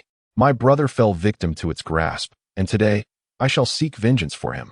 One by one, the crowd brandished their implements for sustenance and surged forward like a swarm. Yet, to the giant centipede, their assaults were akin to the mere sting of a mosquito, insignificant and trivial. Among them, only Qing and a few elders from prominent families possessed any considerable strength. The rest were merely there to make up the numbers. During their frantic flight, each person's face bore the marks of their ordeal, some severely injured, collapsing in a daze. This colossal centipede, with its thousands of legs, encircled the group entirely. It then constricted its massive form, akin to a serpent suffocating its prey, ensnaring those unable to escape. Furthermore, the giant centipede seemed to have discovered a method to effectively utilize its hardened segments, thwarting the human's attempts to assail it. Fire spirits of the 7th rank and above have attained a semblance of human consciousness, though they remain incapable of articulate speech. The cloud of smoke attracted the majority of the firepower, which thoroughly enraged the colossal centipede. Roar! Flames surged through the air, engulfing those individuals and reducing them to ashes. As the wind blew, a vast expanse of bone ash scattered, settling upon the people and carrying with it a foul stench. A trace of flame briefly touched Yun Bula's body, only to vanish almost instantly. The nether fire within him was of a far superior caliber compared to the flames emitted from the mouth of a centipede. Moreover, he discerned an intriguing characteristic. After absorbing the fire expelled by the centipede, the nether fire appeared to attain an even greater level of purity. Monstrous creature, direct your gaze this way. The sword in Yun Bulang's hand lunged toward the centipede's eyes, targeting its most vulnerable point. The rest of its body resembled impenetrable armor, impervious to blades and spears. The centipede, clutching a person in its mouth, swiftly engulfed them in one swift motion, its massive body gliding toward him with astonishing speed. Bang! In the fleeting moment when Yun Bulang thrust his sword forward, it was swiftly seized by the centipede's bite. He tentatively attempted to withdraw it, only to discover that it was utterly immovable. Almost immediately, a torrent of formidable flames erupted towards him. Yet, he showed no intention of relinquishing his grip. Instead, he seized the opportunity to absorb all the fiery energy. Once he reached a certain saturation point, Yun Bulang endeavored to let go, only to find that his hands seemed inexplicably fused to the sword. The colossal centipede, with its immense biting force, caused the sword in his grasp to snap into 2 pieces. Damn it! Yun Bulang could not help but utter a curse. The creature's biting strength was exceedingly formidable. This was the treasured sword bestowed upon him by his master, now utterly ruined. Be careful, Bulang. Qing, witnessing him ensnared, rushed forward to assist. With a flourish of his sword, he severed the numerous antennae of the colossal centipede. Thud, thud, thud. The severed appendages fell to the ground, raising clouds of dust. In agony, the centipede writhed, its gaping maw seeking to engulf Yun Bulang. Alas, it was too late. Qing grasped his shoulder and withdrew, escaping the creature's lethal range. In mere minutes, their side had suffered innumerable casualties. The centipede's limbs were already pierced with numerous corpses, and wherever its body had traversed, trails of blood marked the ground. Particularly among the scattered cultivators, not a bone remained. Among the 4 great families, aside from a few higher-ranked elders, most had perished. This secret realm had turned into a grievous loss for them. However, the most pressing concern was how to escape. They no longer harbored hopes of vanquishing the giant centipede, merely wishing to repel it. Yet, faced with such a powerful adversary, fear began to take root in their hearts. With each step the centipede advanced, they retreated a step. Swords in hand, none daring to advance further. This beast was indeed formidable. After a series of attacks, it bore not a single wound. Bai Yishuan trembled, utterly exhausted. Shui Zhiqian fared little better. His sword had become unrecognizable from striking the centipede. Of the 10 elders who had entered with the Shui clan, only 2 remained. Those elders had fallen in their attempts to rescue him, yet the centipede's regenerative abilities were astonishingly potent, even if they combined their efforts to sever its limbs. Within mere minutes, the appendages would regrow, even stronger than before. Each individual's spiritual power was finite. Once their spiritual reserves were depleted, they would be incapable of mounting any further offense. If this continues, we must retreat, Bai Yishuan proposed to those around him. You are right. We should not squander our lives here. With them occupying the creature's attention, we have ample time to escape. Bai Yishuan, feeling the urge to backtrack, instantly sheathed his weapon upon hearing their intentions to flee. If not now, then when? However, leaving now would tarnish their reputation. Can one eat reputation? If you wish to perish, then stay. Bai Yishuan cast a disapproving glance at his companions, who lacked the flexibility to adapt. As long as you keep silent, and I remain silent, who will ever know? As for the 2 individuals before me, they are destined to perish beneath the feet of the centipede, having no chance of escaping alive. For them, the mere act of survival holds greater significance than anything else. Bulang suddenly recalled the talisman he had procured from his 4th sister. Meanwhile, the colossal centipede, under their relentless assault, gradually lost its will to struggle. The movements of its antennae began to slow, presenting Bulang with an opportunity. Master, cover me, he urged, urgency coursing through his veins as he dashed forward. Talisman in hand, without the luxury of further explanation, Qing had successfully drawn the centipede's attention. Bulang swiftly maneuvered behind the centipede, forcefully affixing a talisman in his hand.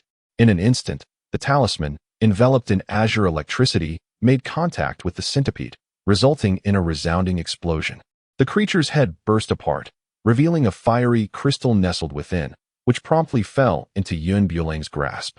The enormous body of the centipede collapsed onto the ground, emanating an unbearable stench, while remnants of partially digested bones lingered within. Those with slightly weaker constitutions felt their stomachs churn violently, prompting them to grasp nearby objects and retch. The 7th-grade fire crystal, though valuable, was seldom available in the market, even beyond the reach of royalty. Such treasures are rare and elusive. Weapons forged from them have the potential to absorb the essence of the heavens and earth, and with a stroke of luck, might even give rise to a spirit of the sword.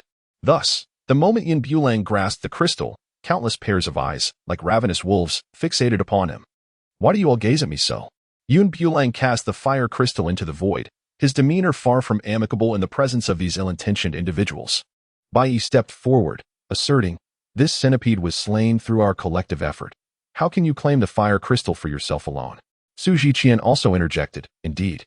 With your meager strength, it is evident that we incapacitated the centipede, and you merely seized the opportunity to profit. The fire crystal, a treasure of immense value, would not be in vain for the Shui family, even after the loss of so many elders. Securing the fire crystal would enable the forging of a magnificent sword, thereby elevating the Shui family's power to unprecedented heights." Upon encountering their shameless remarks, Bulang found himself unable to muster a smile. "Surely, if it were not for my act of slaying the centipede, would you still be standing here, conversing with me? Such audacity is utterly unbecoming. Had it not been for his intervention, these individuals would be utterly oblivious to where they might have ended up within the centipede's body. They might have long since been digested, transformed into a perfect compost. And now, they dare to demand the fire crystal, completely unaware of their own audacity. Young brother, one must adhere to reason. Had we not all lent our assistance, do you truly believe you could have defeated this centipede on your own?" The elder who just stepped forward now bears no trace of his former white garments, his body marred with bloodstains. "Indeed, you ought to relinquish the item, as it is not solely the fruit of your labor. Brothers, I have sensed from the very beginning that this lad harbors ill intentions. His actions clearly indicate a desire to monopolize the spoils. I concur with Brotherly. There is no need for civility with such a self-serving individual. We ought not to have rescued him in the first place. I advocate for reclaiming what is rightfully ours, to provide everyone with an explanation." Bulang was left utterly astounded by their audacious actions. He had encountered shamelessness before, but never to such an extreme. The thickness of their skin was such that even the antennae of a centipede could not pierce it. Might you exhibit a modicum of dignity? Yun Bulang lamented, his expression one of utter disdain for their behavior. Just moments ago, while I was engaged in vanquishing the centipede, I distinctly heard your intentions to retreat, leaving me to face certain doom alone, if my hearing serves me right. Bai Yishuan and Xue Zhiqian felt their faces flush with embarrassment, for it was evident that his words were directed at them. However, given the perilous situation, it was hardly reasonable to wager their lives on an uncertain plan. Regardless, we contributed to the effort in slaying the centipede, Bai Yishuan asserted defiantly, refusing to yield an inch. Yun Bulang, having lost his patience, gazed at the group of ravenous individuals and inquired, "So, what do you intend to do? Hand over your possessions?" They demanded with a sneer. "How amusing," he replied. "When it came to slaying the centipede, I did not see this band display such enthusiasm. Yet now, when it is time to claim the spoils, they speak in unison." Yun Bulang let out a cold laugh, unfazed by the situation. From within his space, he retrieved a fire crystal, emanating an eerie red glow as it lay quietly in the palm of his hand. "The item is here, if any of you desire it. Come and take it for yourselves."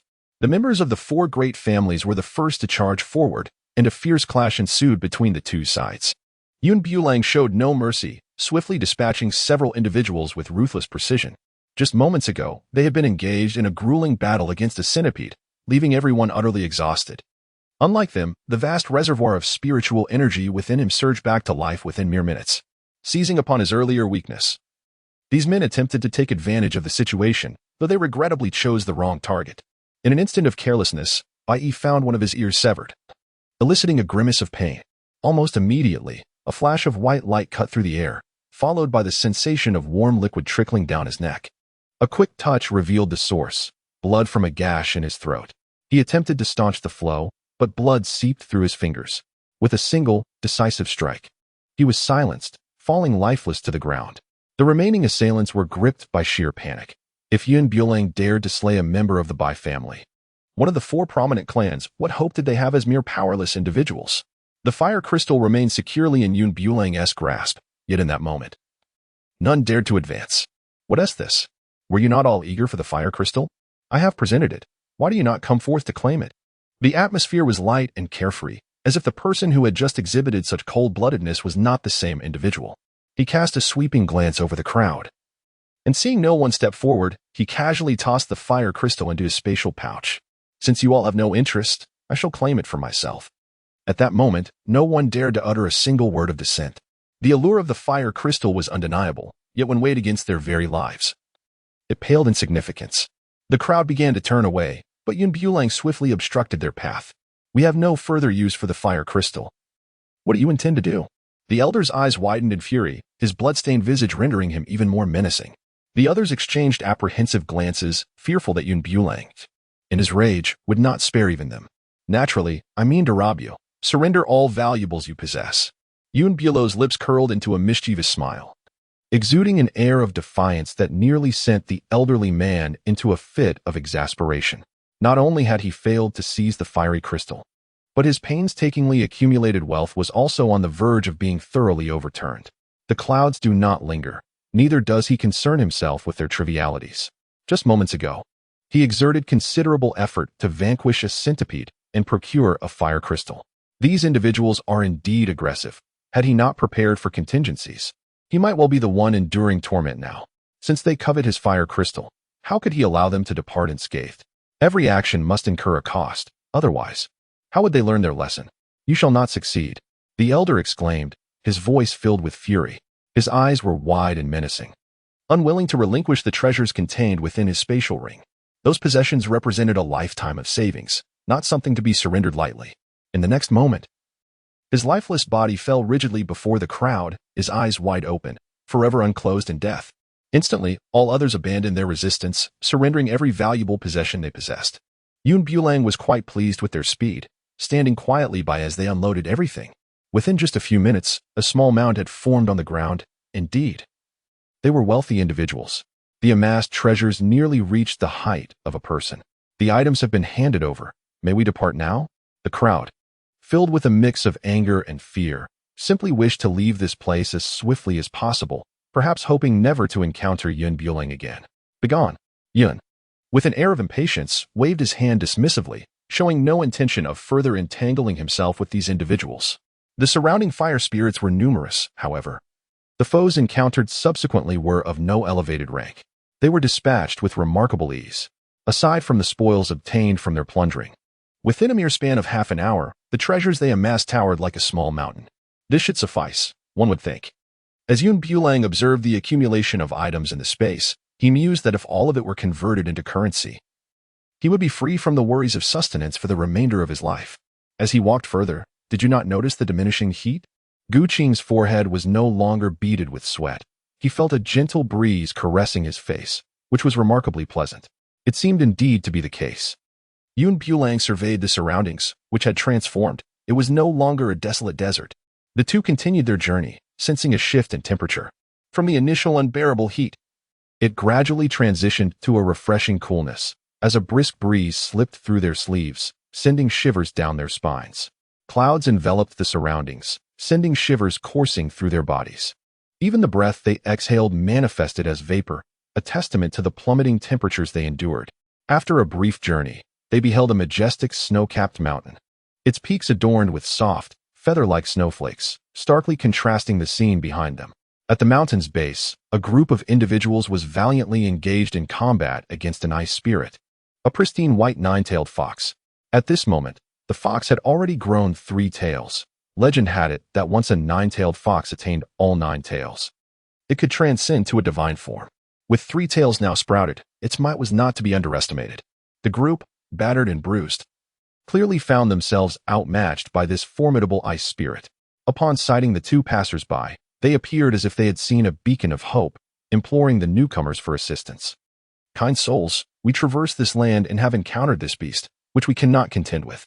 We earnestly hope that you, esteemed cultivators, might lend us your aid. We would be eternally grateful. One elder, adorned with numerous wounds, pleaded for their help. The ground was strewn with fallen bodies, yet the 9-tailed fox remained vibrant, showing no signs of injury. If the situation persisted, it was certain they would face utter annihilation. Young friend, our meeting is a stroke of fate. As I find myself trapped here, should you choose to intervene, we pledge a substantial reward, the elder implored, fearful of their departure, promising a hefty compensation. This creature was indeed formidable, and despite their combined efforts, they had failed to inflict even the slightest harm upon it. In such a desolate place, if the two were to depart, who knew when they might encounter another soul again? Yun Bulang paused for a moment, then disregarded the other's pleas for help and followed his master as they circled the periphery. The 9-tailed fox was clearly a formidable opponent, and there was no reason to risk his own safety for strangers he did not know. Young man, how can you be so devoid of righteousness? Turning a blind eye to death? What a cruel heart you possess. The elder continued to prattle from the sidelines, his sword waving with increased fervor. Suddenly, with a resounding thud, he was flung to the ground by the fox's tail. He spat out a mouthful of blood as the surrounding youths rushed to assist him, knives in hand, retreating in haste. The 9-tailed fox relentlessly cornered them, showing no intention of letting them escape. Let us depart, master. Yun Bulang, with his hands tucked into his pockets, had no intention of meddling in affairs that did not concern him. Whoosh! An icicle whizzed past his eyes, narrowly missing the chance to blind him. Goodness gracious! The 9-tailed fox, having detected the presence of the two, immediately launched an assault against them. For heaven's sake! The cloud of frustration enveloped Yun Bulang in an instant, rendering him unable to hold back any longer.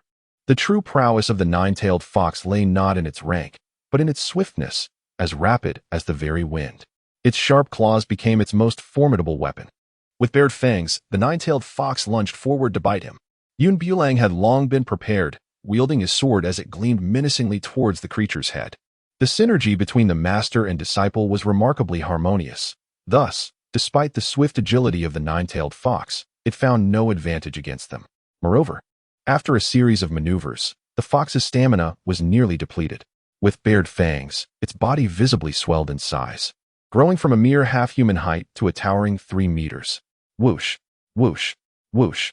Numerous ice shards formed behind it, launching a rapid assault towards Yun Bulang. In a moment of desperation, a 4th tail sprouted from its rear, significantly enhancing its power. The 9-tailed fox, indeed, was born with an acute intelligence, capable of augmenting its strength amidst battle. Proudly, It flaunted its four tails, which rapidly elongated like four gleaming swords, simultaneously striking at both him and his master. Bulang seized one of the tails with his hand, only to feel an immediate chill that threatened to frostbite his fingers. The ice forming at a visibly rapid pace. He wished to release his grip, yet discovered a tremendous force of attraction emanating from the tail, lifting him skyward. The sheer power nearly flung him away. In a moment of desperation, he discarded his sword and clung tightly to the tail, becoming one with it. The sole vulnerable point of the nine-tailed fox lay within its four tails. As long as he could master these tails, his master would find the opportune moment to strike. The nine-tailed fox bared its fangs, vigorously whipping its tail in an attempt to dislodge the human clinging to it. Yet, it was to no avail. The human clung on like an unyielding adhesive, impervious to the fox's efforts. At that critical moment, Qing seized the opportunity and plunged his sword directly into the chest of the nine-tailed fox. Bulang felt his body gradually warming, observing the nine-tailed fox still struggling. With a swift motion of his hand, he retrieved the sword that had fallen to the ground, once again grasping it firmly. In one fluid leap, he mounted the back of the nine-tailed fox, plunging the blade into the very spot where his master had previously struck. A mournful cry escaped the nine-tailed fox, its immense form staggering a few steps before crashing to the ground with a resounding thud. From within its body emerged a luminous ice pill, which promptly landed in Bulang's palm. This ice pill, a treasure of rare fortune, was a divine elixir for those who practiced ice-based sorcery, promising to elevate their mastery to new heights. For other elemental practitioners, however, the significance of this ice pill diminished considerably. An ice affinity cultivator could ascend 3 tiers in their cultivation with this pill, while others might only achieve a modest advancement of half a tier. This illustrates the profound disparities among the various elemental roots. Bulang delicately explored the ice jade in his hand. Its touch was both soothing and cool, reminiscent of the tenderness of jade. It stood in stark contrast to the fierce chill of the nine-tailed fox, which could claim a life in an instant with its icy dominion. Bulang, clutching the ice pill, intended to depart, unaware that a nine-tailed fox might suddenly emerge. "Young friend, please hold on." The elderly man, previously injured, called out. Bulang turned to see him approaching unsteadily. Recalling the promise the old man had made, Yun hoped he was coming to fulfill it, only to be met with words that made him wish he could twist the old man's neck. They had all joined forces to slay the nine-tailed fox. How could he alone covet the treasure? Surely, it was a matter that concerned them all. The old man stroked his beard, his face betraying no sign of shame or remorse, completely oblivious to his earlier plea for help. Indeed, it is often true that those who are pitiable possess qualities that are equally detestable. The clouds do not simply cast aside their possessions into the void. They share with a select few, unless their minds have faltered. Let us not forget that it was you who beseeched me for salvation. Had I not intervened, you might have perished, leaving naught but fragments of your existence. Yet now, you have the audacity to approach me, brazenly demanding a share of the spoils. It is bewildering to consider from whence you draw such confidence, speaking with such shameless bravado. My young friend, your assertion is misplaced, without our combined efforts. How could you have so easily vanquished the nine-tailed fox? The elder cast a knowing glance towards those behind him, and all who could move drew their swords, encircling them. The precious ice-Dan, should it be extracted from the secret realm, would bestow unimaginable wealth upon the clan. With financial backing, they would undoubtedly surpass the other 3 prominent families. We do not wish to oppress you. If you desire to take the ice-Dan, you may do so, provided you surrender another treasure of equal value. The elder stroked his beard, his eyes fixed intently upon the two of them. Yet, it was the young man beside him who grew impatient, swiftly declaring his lineage. We are the Bai family, one of the 4 great clans. Consider the consequences of crossing us. Surrender your belongings, or do not blame us for our lack of civility. There is no need for further discourse. Let us simply reclaim what is ours. The crowd drew their blades, clearly indicating their unwillingness to let them depart. Bulang leaped forth, delivering a powerful kick to the man's chest. "How dare you?" he exclaimed. "I have witnessed shamelessness before, yet never to such an extent. Just moments ago, you were begging and weeping for my assistance. Where was your mention of the nine-tailed fox's ice elixir? If I recall correctly, this elder promised you a substantial reward for your salvation. Is this how you choose to repay your benefactor? You, grown adults, resorting to such disgraceful behavior, devoid of any principles or morals. Had it not been for my intervention, you would have met your demise countless times over." Bang! The elder's cane struck the ground with a resounding thud. "I am an elder of the Bai clan," he declared. "Considering your youthful ignorance, I shall overlook your previous remarks. Surrender the item, and you may depart unscathed. The clouds entwine around my arms, a defiant demeanor radiating from me. And if I do not comply, then I shall not be held accountable for my impoliteness. As the elder I am. Yun Bulang let out a cold laugh, his gaze sweeping over each individual present. They adorned themselves with colorful garments, yet this could not conceal their avaricious stares. The treasures lie within my possession, should you possess the audacity. Feel free to approach and claim them. As soon as his words fell, those with predatory intent surged forward, eager to engage him. However, these individuals were already severely wounded and had yet to recuperate. Thus, they stood no chance against Yun Bulang. In a matter of moments, he dispatched them effortlessly, leaving them sprawled on the ground without a single opportunity to retaliate. As for the elder, after struggling momentarily, he too succumbed to defeat. Yu Qing's fluid swordsmanship was no jest. With a series of celestial sword techniques, he brought the elder to his knees. Witnessing his prowess, the others hastily knelt, pleading for mercy. Take the Bing Dan. We implore you to spare our lives. Yun Bulang delivered a sharp slap to the old man's head, incredulous that someone could still hold themselves in such high regard while seeking assistance. Such eloquent words, yet the eyes stand rightfully belonged to them. The old man's remarks made it seem as though it was a mere act of charity. The Bai family is not so easily trifled with. Once we emerge from this secret realm, I shall ensure that your suffering surpasses even death. The young man beside him threatened, while the old man could only shake his head in resignation. At such a critical juncture, to boast so brazenly is to invite peril. It is not the godlike adversaries one fears, but rather the foolish companions.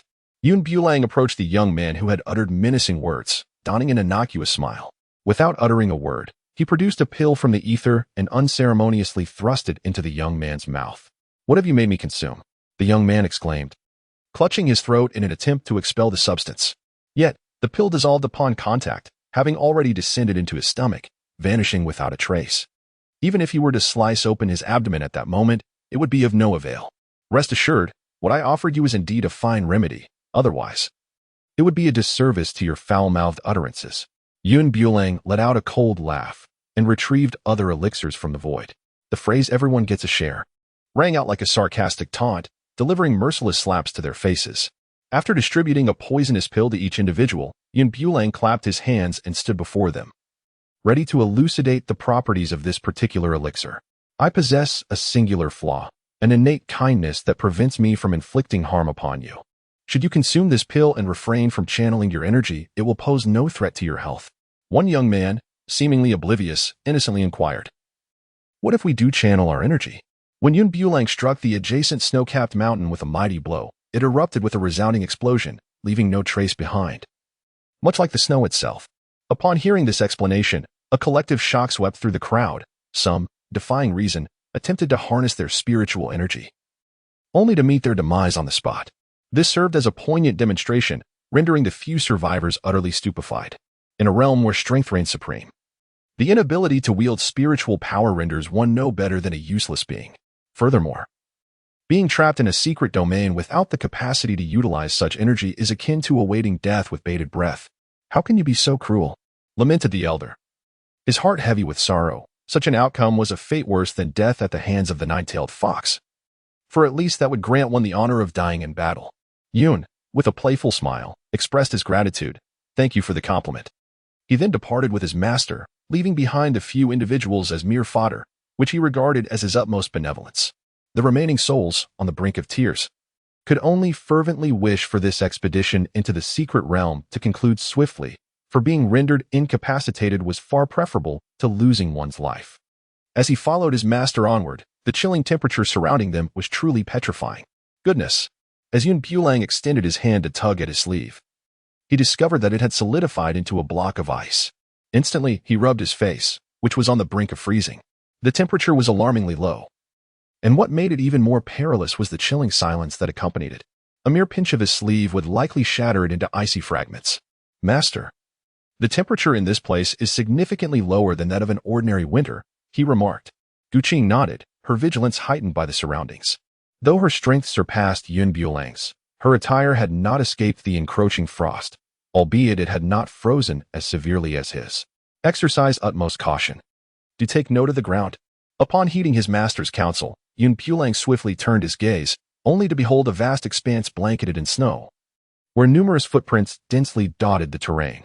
This indicated that prior to their arrival, a considerable number of individuals had traversed this very place. The multitude of footprints all aligned in a singular direction, suggesting the presence of a formidable group. "Master, shall we not take this route instead?" he proposed, gesturing towards the due south, a direction devoid of any traces. Qing pondered deeply and ultimately led him towards that path.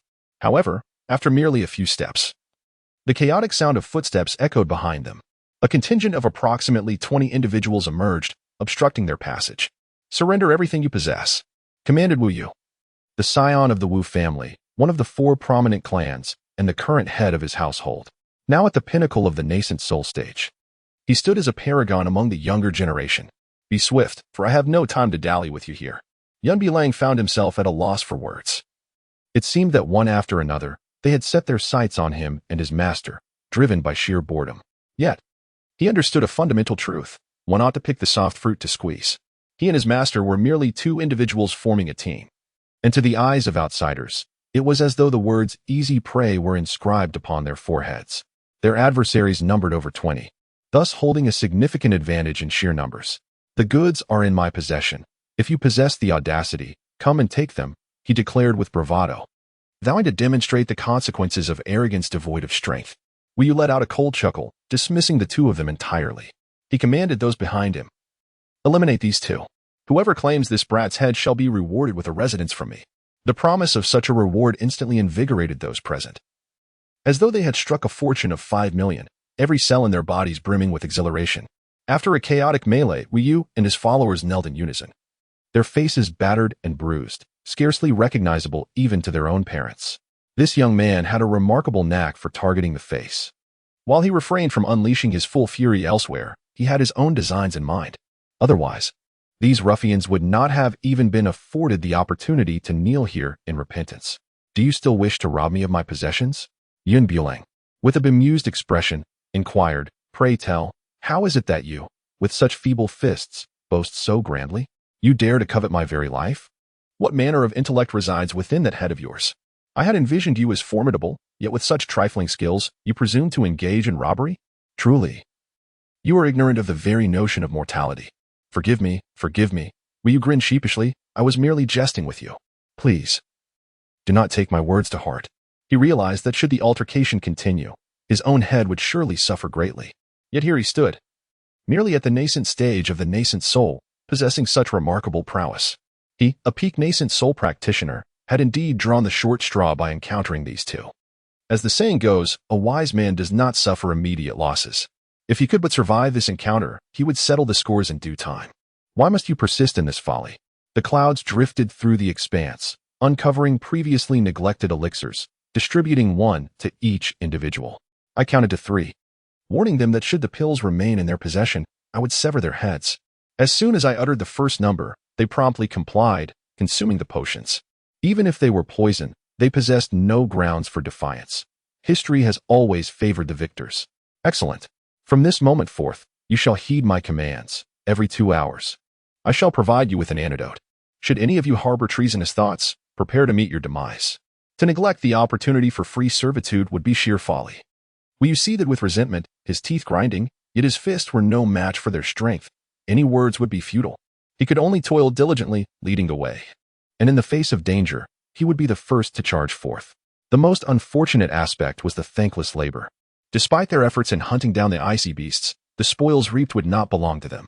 All the harvested ice essence would be claimed by those who followed behind. Bulang joyfully scavenged for equipment behind them.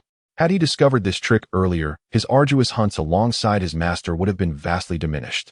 Wu Yu led the group forward, while he overheard the conversation between the 2 behind him. "Master, it would be splendid if we could encounter another group. Our earnings would multiply exponentially." "Indeed, you speak wisely. Alas, in this vast sea of snow, encountering another soul is akin to reaching for the heavens." Qing wholeheartedly concurred with her cherished disciple's suggestion. "No matter, we shall surely find one eventually." Bulang offered solemn consolation. Meanwhile, Wu Yu, serving as their unpaid laborer, felt an overwhelming sense of despair. The biting cold wind whipped against his face like a blade. Yet, the physical pain was but a mere fraction of the anguish within his heart. After traversing a considerable distance, a magnificent palace emerged before them. The grandeur of the palace soared skyward, its pinnacle obscured from view. Even from a great distance, the awe-inspiring sight of the colossal structure left an indelible impression upon them. The group hastened towards the ice-blue palace, their pace quickening as they approached. The grand entrance stood wide open, and the snow-covered ground bore the chaotic imprint of many footsteps, indicating that numerous individuals had already ventured inside. As Yun Bulo led the way into the palace, a considerable assembly of individuals had already gathered within. Forces from all corners had converged here. To my astonishment, not only the 4 prominent families were present, but members of various sects had also arrived. Even those of royal lineage were in attendance. It seems the treasures hidden within this secret realm are indeed of great significance. Wu Yu, observing the scene before him, murmured to himself, "You are acquainted with the royal family." Yun Bulang's gaze lingered upon him. Wu Yu nodded slightly. "Apart from our Wu family." At the forefront stood the most favored third prince, alongside the saintess of the Shikigami sect on the left, whose prowess should not be underestimated. "You seem to possess considerable knowledge." With a gentle smile, Yun Bulang remarked as their gazes, both intentional and unintentional, swept over him upon their entrance. The sense of hostility was truly disconcerting. What was amiss? Suddenly, an ethereal elder, embodying the essence of a celestial being, materialized before Wu Yu. Upon seeing the newcomer, Wu Yu's eyes sparkled with hope, as if he had glimpsed a savior. "Elder, you have finally arrived. We have been nearly overwhelmed by this young man before us." The elder, esteemed as the grand elder of the Wu clan, possessed unfathomable power. It was precisely due to his presence that the Wu family maintained a semblance of peace with the 4 prominent clans. Without his formidable support, the Wu family would have found it impossible to stand alongside the other 3 clans. Now that the grand elder had appeared, it signified their salvation, freeing them from the subjugation of this man. Yun Bulang cast a sidelong glance at the old man, noting his formidable strength, which was at least at the level of the divine transformation realm. "How dare you bully a member of the Wu family? Do you think of this elder as a mere corpse?" Yang Jun stroked his beard, his inverted triangular eyes glinting as they roamed over the man before him. Yun Bulang cast a glance behind him at those who bore the marks of his wrath, their faces bruised and battered. Upon meeting his gaze, they trembled in fear, retreating into the shadows, unwilling to utter a single word. He addressed the so-called grand elder with an air of mockery. "It is I who inflicted this upon your people. Will you seek justice for them?" A disarmingly innocuous smile graced his face, yet those who had witnessed his ferocity now found no comfort in his spring-like demeanor. Instead, they felt an unsettling chill. The grand elder, despite possessing incomprehensible levels of power far surpassing that of this insolent youth, found himself unnerved by the unshakable confidence radiating from Yun Bulang. "As long as you admit to your actions, it suffices. The Wu family is not without its strength. It is unthinkable that you would bully them to this extent. Should you meet your demise at my hands today, it shall not be an injustice."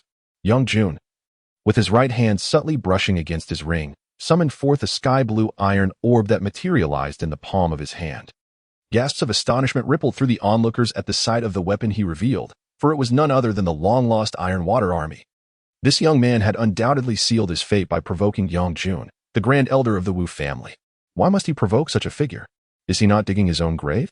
They murmured amongst themselves, acknowledging the folly of the youth who appeared inept in every endeavor except courting disaster. The consensus was clear. He was doomed, for this was Yang Jun, the illustrious grand elder of the Wu family, who single-handedly claimed the enemy's stronghold from afar and had since become the subject of countless tales. Of all the individuals to cross, he chose this formidable harbinger of death. They lamented, their hearts racing with trepidation.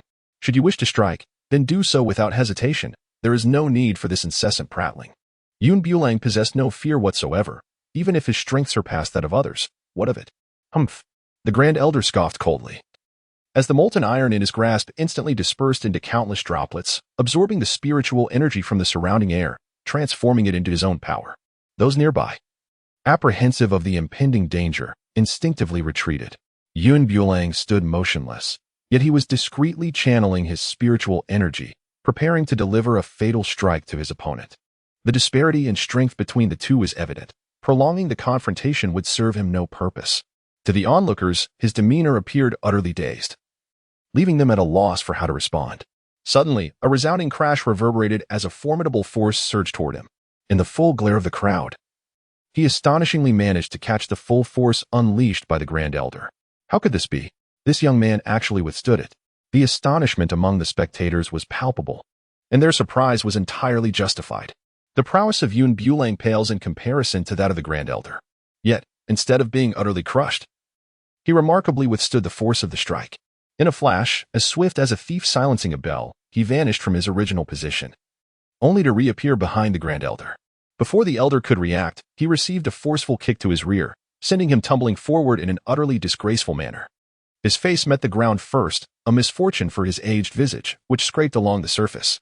When he finally lifted his head, his countenance had swollen, rendering it nearly unrecognizable.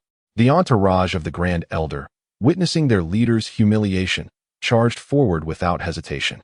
However, they had greatly overestimated their abilities, as they were swiftly repelled upon their advance. In an instant, a multitude lay sprawled upon the ground.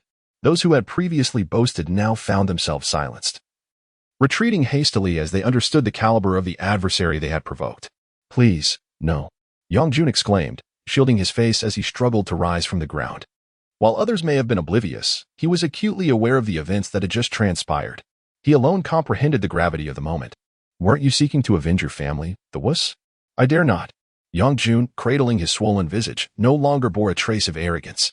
"If you still desire vengeance, I can offer you that opportunity." Yun Bulang spoke with remarkable understanding. Yang Jun shook his head repeatedly. He was currently suffering from severe internal injuries.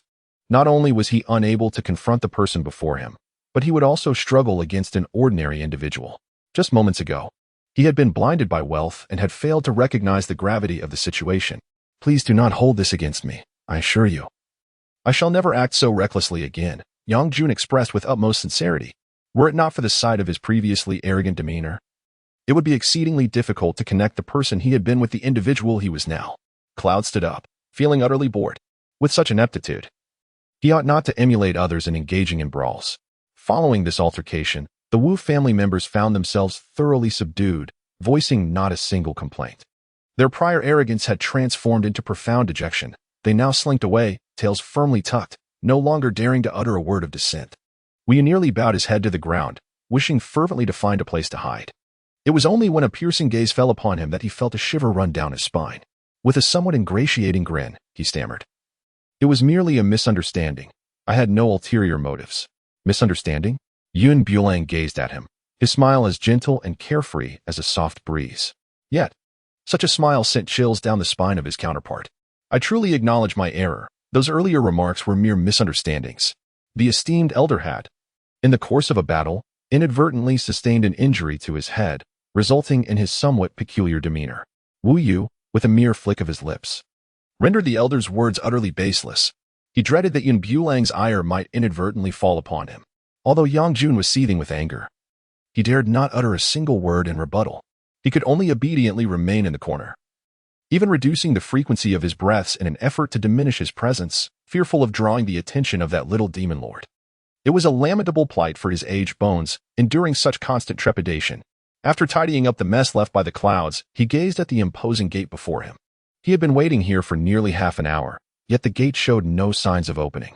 When would this grand portal unveil itself, adorned with peculiar incantations? The gate seemed to possess an ancient aura, reminiscent of something he had glimpsed in sacred texts, stirring a faint familiarity within his mind. This memory danced tantalizingly at the edges of his consciousness, elusive and fleeting. Wu Yu, eager and somewhat sycophantic, stepped forward and proclaimed, "It is still early.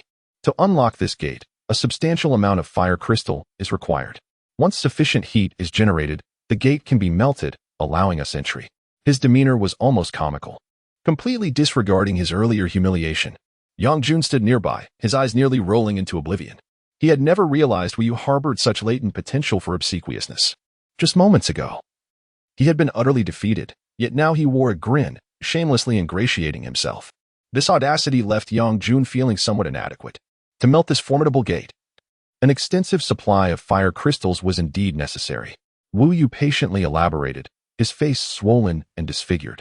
The extent of his animated speech exacerbated the injury, causing him to wince in pain. Yun Bulang turned his head away, genuinely reluctant to gaze upon that face marred by hues of blue and purple. As for Yang Jun, he longed to find a crevice in the earth to disappear into. Were it not for his considerable mental fortitude, he might have already succumbed to despair, joining the Buddha in celestial chess. I sensed that the moment was not yet ripe. To unlock this great door, a substantial quantity of fire crystals would be required. This was no trivial sum, and the delay in opening the door stemmed from the lack of these precious stones. Each individual present was inherently selfish, always prioritizing their own interests. Even with fire crystals in their pockets, they were unwilling to part with them. At that moment, amidst the crowd, a voice suddenly rang out. This individual was laden with fire crystals, and I distinctly recalled witnessing him scavenging from others during my time in the desert. The speaker bore a somewhat disheveled appearance, displaying various degrees of injury. He had personally observed this young man conspiring with his master to rob numerous victims, seizing all their acquired fire crystals for themselves. Young brother, is what you say truly accurate? Does this fellow indeed possess a significant stash of fire crystals? Inquired an elderly man with white hair. The young man nodded vigorously, his expression reflecting a vengeance akin to the grievances of the envious wealthy, as he retorted, if he were to extract all the fire crystals from his space, it would undoubtedly expedite the melting of this door. Bulang cast a piercing glance, causing the other party to immediately fall silent. He had just witnessed the elder of the Wu family being unceremoniously kicked away. It is worth noting that this elder was at the transformation realm, a level far beyond that of the young man. Yet, in the end, he was vanquished without even the chance to resist or struggle. In contrast, he himself possessed even less power than that individual. Should a confrontation arise, he would likely emerge severely injured, if not dead. Filled with trepidation, he could only remain hidden among the crowd, avoiding any confrontation. Esteemed young friend, if you truly possess the abilities as the previous cultivator claimed, I implore you to produce some fire crystal stones and generously contribute to expedite the opening of this grand portal. An elderly man spoke with an air of ease. Old man, your words flow effortlessly from your lips, yet I do not see you emptying your pockets to contribute generously, another retorted. Bulang smiled, and his words instantly altered the old man's countenance. Indeed, one can never comprehend the sting of suffering until it befalls them. Once entangled in the consequences, a transformation occurs. How can you be so unreasonable? You possess an abundance of fire crystals, yet you refuse to part with them. Do you lack even the spirit of generosity? The old man's cane struck the ground with a resounding thud, perhaps due to his exasperation. His aged face flushed crimson with rage. Around them, others gathered to advocate for the old man, aligning themselves with his cause. None of us possess such a wealth of fire crystals. You alone have them. Would it not be reasonable for you to assist everyone? Indeed, you stand to gain nothing by hoarding them all to yourself. It would be far more beneficial to share, and we would all be grateful. At this moment, even Bulang found it intolerable, and Qing, standing nearby, was equally taken aback. Today, you truly have opened my eyes. Qing drew his sword, casting a resolute gaze upon the group of predatory onlookers, unperturbed by their menacing demeanor. The crowd, perceiving the two as easy prey, appeared poised to seize what they desired. At this moment, Bulang firmly asserted his stance, declaring that he would never relinquish the precious fire crystal stones. It was unexpected that these so-called cultivators would articulate their acts of cunning and plunder with such ostentatious righteousness. Despite their elaborate rhetoric, their true intention was nothing more than to claim all the fire crystal stones for themselves, while this band of hypocrites sat idly by, reaping the benefits. The elder who spoke first adopted a tone of gentle persuasion. Young friend, heed my counsel. Present the fire crystal stones you hold, and I shall remember this act of kindness. Should you ever find yourself in need, do not hesitate to call upon me, for I shall assist you if I can. With the fire god elder advocating so, what cause for concern could remain? Let us not squander time. Hasten to present the treasures. Understand this principle. A common man bears no sin, yet the one who possesses jade must bear the blame. As the final speaker uttered those words, a glint of murderous intent flashed in his eyes. Initially, they merely sought to persuade him to surrender the stones, but upon his reluctance, their words transformed entirely. If the young brother truly refuses to part with them, I would not mind lending you a hand, the elder continued, and the others echoed his sentiment. The group that had previously suffered in the desert now seemed to have found their rallying point, fervently fanning the flames of conflict. Their motivations were twofold: to reclaim lost dignity and to exact revenge. The torment they had endured in the desert fueled their desire for Bulang to become the focus of their collective ire. The treasures are in my possession. If you possess the capability, come and seize them. With that, a swift motion ensued. With a sweeping gesture, Bulang summoned his sword once more. Since this group of individuals remained oblivious to their fortune, they could hardly blame him for turning ruthless. The onlookers, restless and eager, gradually approached, encircling the master and his disciple. Bulang initially contemplated engaging in battle with these individuals. However, upon observing the formidable figures emerging from the crowd, he swiftly abandoned this notion. He was not inherently a masochist, and among them were 3 or 5 whose cultivation levels surpassed that of his master. Setting aside their numbers, the disparity in strength was evident. Relying solely on himself and his master, they could not hope to alter the tide of the confrontation. If you dare to take another step forward, I shall obliterate all the fire crystals within this space, and none of you shall enter, he declared. The crowd fell silent, as if paralyzed by an unseen force.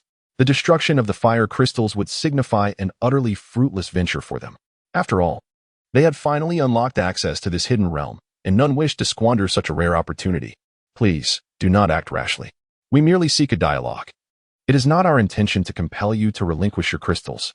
We simply lack sufficient fire crystals ourselves, the elder at the forefront implored, his heart racing with trepidation at the thought of Yun acting impulsively and wrecking all the fire crystals. Should you harbor any grievances, we can certainly discuss them amicably. There is no need for rash actions. Indeed, dear brother, I implore you not to act on impulse. If you destroy all the fire crystals, it would be a loss for both our factions, echoed another voice. The bystanders remained motionless, like wooden stakes, caught in a stupor. What does your entry have to do with me? I am merely an insignificant pawn, indifferent to whether I enter or not. However, should you resort to coercion, I shall have no choice but to destroy them. Bulang seized their vulnerabilities, becoming emboldened, and reclaimed his sword. Seizing the opportunity, he articulated his demands. It is not impossible for me to produce the fire crystal. However, I require an equivalent in exchange. Otherwise, even at the cost of my own destruction, I shall not yield to you. To gain entry, there are but 2 options. Either acquiesce to my terms or venture out to hunt for it yourself. Time, however, is of the essence. Should you take too long to procure sufficient fire crystals, it may well be too late. This is an unreasonable demand, one among them exclaimed. Our meager possessions were thoroughly plundered during our time in the desert. The group surrounding them exchanged glances, unwilling to concede an inch, yet without offering something of value. It was evident that he would prefer destruction over compliance. Be swift, my patience is finite. You have 5 seconds. If you're unwilling, I shall not press the matter further. Should you wish to enter, present your offerings. I am merely here for the spectacle. Whether I enter or not is of little consequence. As he spoke, he turned to leave, having no genuine desire to enter that place. Acquiring such a bounty of fire crystals and returning to Linglong Sect to forge a holy sword was indeed a tempting prospect. Just as his foot was about to cross the threshold of the palace door, the group behind him could no longer contain themselves. Halt! An elder called after him, furrowing his brow. Gritting his teeth, he ultimately acquiesced to Yun's demands. We are willing to exchange at an equitable rate. Present the fire crystals now. That is unacceptable, given your bandit-like reasoning. If I were to produce the fire crystals and you refuse to provide your end of the bargain, would I then be left to pursue you in vain? His words reddened the faces of those present, for they had indeed entertained thoughts of seizing the crystals. Though unspoken, being confronted with the truth was undeniably embarrassing. Very well, I concede to your terms. I am prepared to offer something in exchange. Those surrounding, reluctant yet compelled, were forced to part with their possessions to gain entry. Those who had already been thoroughly searched now found themselves devoid of even a penny, resorting to offering their meager sustenance in exchange. Witnessing the pile of items accumulating on the ground, Bulang displayed a satisfied smile. Disregarding the expressions of resentment and frustration, he waved his hand, gathering all the items into his spatial realm. Subsequently, he extracted half of the fire crystal stones from within, more than sufficient for his needs. With the heat generated by the fire crystals, within mere minutes, the grand door melted away with a resounding crash. Just as they were about to step inside, a multitude of corpses sprang forth, or more accurately, zombies. Each zombie donned a deep blue robe, with blood and flesh grotesquely rolling about, and their eye sockets were deeply hollowed, devoid of life. These zombies possessed no consciousness, relying solely on their rigid bodies to violently collide with anyone present. Blades struck against their forms, yet they remained as unyielding as stone.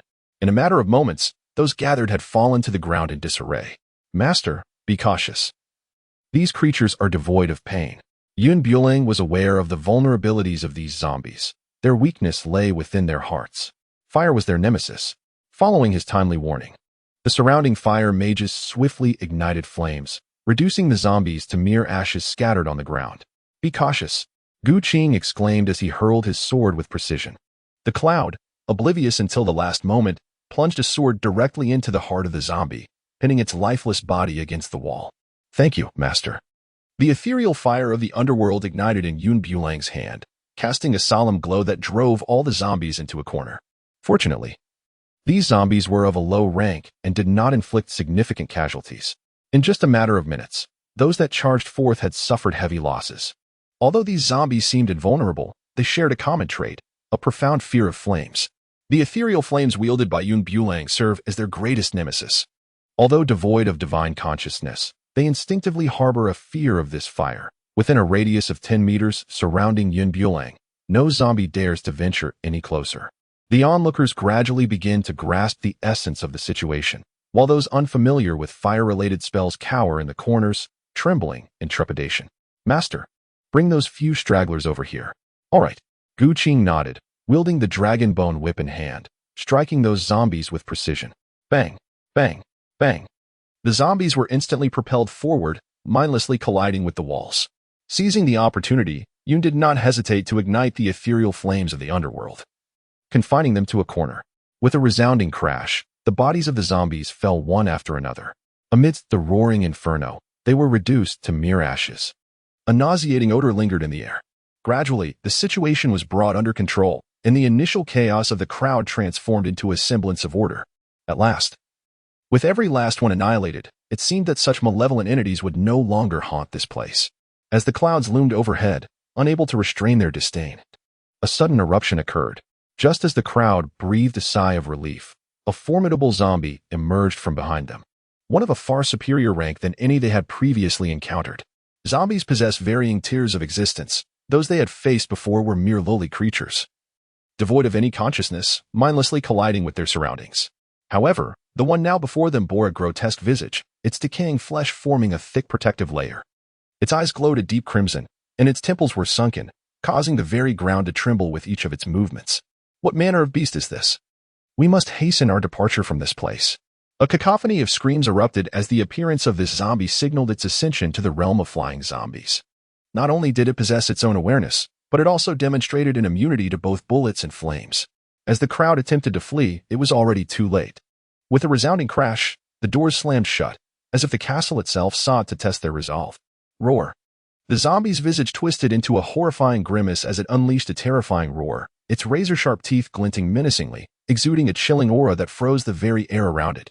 Witnessing its ghastly form, the onlookers seemed to forget their instinct to escape, their necks rigidly turning to behold the creature, its blood-red eyes scanning each individual present. With a sudden bang, one individual drew a blade, but the moment the sword struck the zombie's flesh, the holy weapon was cleaved in two. The zombie turned its gaze, its stiff arm piercing through the assailant's body, drawing forth a torrent of blood as it withdrew. The practitioner's pupils constricted in terror, and after struggling a few moments, he collapsed lifelessly to the ground. Seeing this, the others rushed forward in a frantic attempt to combat the creature. Yet, none were a match for the zombie's might. And within mere moments, the ground was littered with the fallen. Bulang seized the opportunity, swiftly drawing his sword in accordance with the moment, delivering a powerful strike aimed at the zombie's neck. It was as though he were cleaving through iron. Despite the zombie's remarkably rigid movements, its speed was astonishingly rapid. The strike from Bulang thoroughly enraged him, causing his movements to accelerate until he became but a blur of two lingering shadows. The undead, such as zombies, exist beyond the confines of the three realms and are not bound by the five elements. Ordinary weapons and martial techniques are utterly ineffectual against their corporeal form. "Master, I wish to employ the power of thunder to completely eradicate this zombie." "Excellent." Upon hearing this, Qing instantly comprehended his intent. She retrieved a talisman from her space and, seizing the moment, affixed it directly to the zombie's body. The instant the talisman adhered, the zombie trembled violently. Yet this meager surge of electricity was insufficient to bring about its demise. Instead, Qing was caught off guard and received a brutal kick from the zombie, sending her reeling backward uncontrollably. Had Bulang not supported her, she might have been launched out of the castle. With a cough, Qing spat out a mouthful of blood. Though she had merely endured a kick, she suffered grave internal injuries, having had no time to react to the blow. The zombie relentlessly pursued the two, seemingly fixating on them as its targets. Merely relying on the scant power of thunder would not suffice to vanquish it. Only by harnessing the forces of heaven and earth could they hope to defeat this creature. Wiping the blood from the corner of her mouth, Qing and her companions stealthily retreated to a corner, swiftly distancing themselves from the zombie's attack range. Roar. The zombie grew increasingly agitated, snapping at anything in sight. Yang Jun, caught unawares, fell directly into the zombie's clutches. Before he could resist, he felt a chilling sensation around his neck, swiftly followed by a piercing pain. Gulping. The zombie greedily drank in his blood. Yang Jun's eyes widened in terror, blood vessels visibly pronounced within. Soon, his pupils began to dilate, the surroundings blurring into obscurity, losing all clarity even of the sharp corners nearby. With a final convulsion, he succumbed to his fate. The zombie showed no intention of releasing him.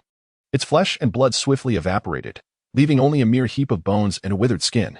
In one fleeting moment, a vibrant life was extinguished, reduced to a mere remnant. Witnessing this, the Wu family members were paralyzed with fear, their eyes nearly bulging from their sockets, retreating to the corners as none dared to engage in battle any longer. Such is human nature. When faced with the specter of death, all else becomes trivial. The zombie, akin to a predator selecting its meal, began extracting them one by one from their hiding spots, with each corpse accumulating beneath its feet. These individuals remained blissfully unaware of the dire consequences awaiting them should they fail to rise and resist. Bulang meticulously arranged the formation, aware that only by harnessing the forces of heaven and earth, as instructed by his master, could he obliterate the monstrous entity before him. Once the formation was meticulously set, he boldly approached the zombie, pulling down his garments to reveal the vivid network of his veins. "Come forth, for I possess what you seek." The zombie, panting heavily with coagulated blood dripping from its lips, slowly turned its head, and in an instant, it surged towards him. Unperturbed, he steadily retreated, skillfully luring the creature into the confines of his carefully crafted formation. Just as the zombie attempted to leap away, it was thwarted by an ethereal barrier that encased it within. Ethereal flames of the underworld unleashed the power of thunder. The ethereal flames of the netherworld ignited in Bulang's hand, resembling a slender, elongated thread that gradually entwined around the zombie's form. Subsequently, the opulent palace above was abruptly shattered by his power, and a beam of light descended from above. Bulang produced a lightning talisman and cast it directly into the formation he had previously established. Thunder rumbled. The sky was shrouded in dense, dark clouds, looming ominously as if ready to descend. At the moment a flash of lightning streaked across the sky, the zombies ensconced within the formation trembled uncontrollably. This wretched creature was capable of fear. Indeed, the power of the lightning proved to be extraordinary. The talisman affixed to the zombie was attuned to the celestial lightning. When concentrated to a certain degree, the lightning that coursed through the heavens appeared as thick as an arm. With a resounding boom, a blinding bolt descended from the sky, striking the zombie with immense force. Bang, bang, bang. Its body shattered into fragments, and the atmosphere was suffused with a putrid stench. Yet, it was thanks to this bolt of lightning that they were momentarily spared from peril. "Master, I have succeeded." Bulang joyfully approached Qing, aiding her to rise from the ground. It was then that he discerned the erratic pulse of his master, indicating a significant internal injury. "I shall now channel my energy to heal your wounds," he declared. "No need. I am not in danger of death," she replied, shaking her head, only to be seized by a violent fit of coughing, expelling a pool of congealed blood onto the ground. "How could you sustain such a grave internal injury without informing me?" Bulang felt a twinge of annoyance. His master habitually concealed his thoughts, keeping everything locked within. Had it not been for his master's perceptiveness, he would have remained oblivious to the secrets hidden from him for an indefinite time. Bulang. Qing could not help but furrow his brow, casting a glance at the predatory figures surrounding them. His disciple, after all, was still too youthful, unaware that some matters are better left unspoken. With his master's call, he suddenly regained his senses. With the threat dissipated, the gazes of those around him shifted. Though still filled with disdain, they now bore a hint of avarice. The aftermath of the battle had left many casualties, and only the most formidable remained. Those of lesser prowess had been eliminated in the fray. The elderly man, leaning on his cane, bore traces of his companion's blood upon his face, his eyes sharp and malevolent. "Surrender your wealth," he demanded, his greed palpable despite his tender years. "The items we entrusted to you are merely for safekeeping. How dare you accuse me of greed? None who have come here today are innocent." Bulang does not deny his avarice when it comes to wealth. However, among those present, who is not driven by ambition, it is merely that they lack the capability to realize their aspirations. If their abilities were to be reversed, perhaps they would act even more ruthlessly than he does. Just now, upon discovering an opportunity, they are eager to devise ways to reclaim everything that was previously taken from them. The others around him, unwilling to suffer losses, recall how they were recently robbed of all their possessions, and this leaves them particularly unsettled. Presently, his master lies gravely injured, and he himself has expended a significant amount of spiritual energy in this battle. Should they choose to act now, this young man would undoubtedly be no match for them. In such a case, not only could they reclaim what rightfully belongs to them, but they might also profit handsomely from this opportunity. Though none of them vocalize their intentions, their glances speak volumes. I believe it is indeed time to reclaim what does not rightfully belong to them. One should not covet what is not theirs. What is meant for you will always be yours, while that which is not will eventually slip away, no matter how one schemes. Hand over our possessions at once, they demand. Indeed, all the items we just entrusted to you must be returned, or else you shall face our wrath. Initially, these individuals attempted to dissuade him, but upon realizing Yun Bulang's indifference, they resorted to threats, harboring intentions of robbery. How amusing. When the zombie emerged, none of you were braver than the rest. You cowered in corners, refusing to show yourselves. Even as you witnessed your comrades perish before your very eyes, you remained unmoved. What right do you now have to question me? Each of his words struck them like a merciless slap, delivering a stinging rebuke. Some among them even dared not meet his gaze, their eyes darting about in evasion. Yet, this did not quell the greed simmering within them. If they wished to retrieve their stolen goods, now presents the most opportune moment. One among them took the lead, conveniently disregarding Yun Bulang's words. Do not attempt to intimidate us with your rhetoric. Return all that we surrendered to you just moments ago. Do not presume we are bullying a mere youth. Your master is gravely wounded and can no longer shield you. If you are wise, you will part with a little wealth to ensure your survival. Yun Bulang unsheathed the sword from his hand, despite his master's severe injuries and his own nearly depleted spiritual energy. However, that did not imply that these individuals could freely insult them. Should any of you dare to take a single step forward, do not blame us for having forewarned you. Yun Bulang's gaze swept across every individual present with a fierce intensity. Yet, some chose to dismiss his words as mere whispers in the wind, obstinately refusing to heed the ominous warning. In an instant, with a swift motion of his hand, the very individual who had dared to provoke him found himself sprawled upon the ground. Let's all join forces and subdue this brat. Whatever treasures lie within his spatial ring shall be divided among us, one voice proclaimed.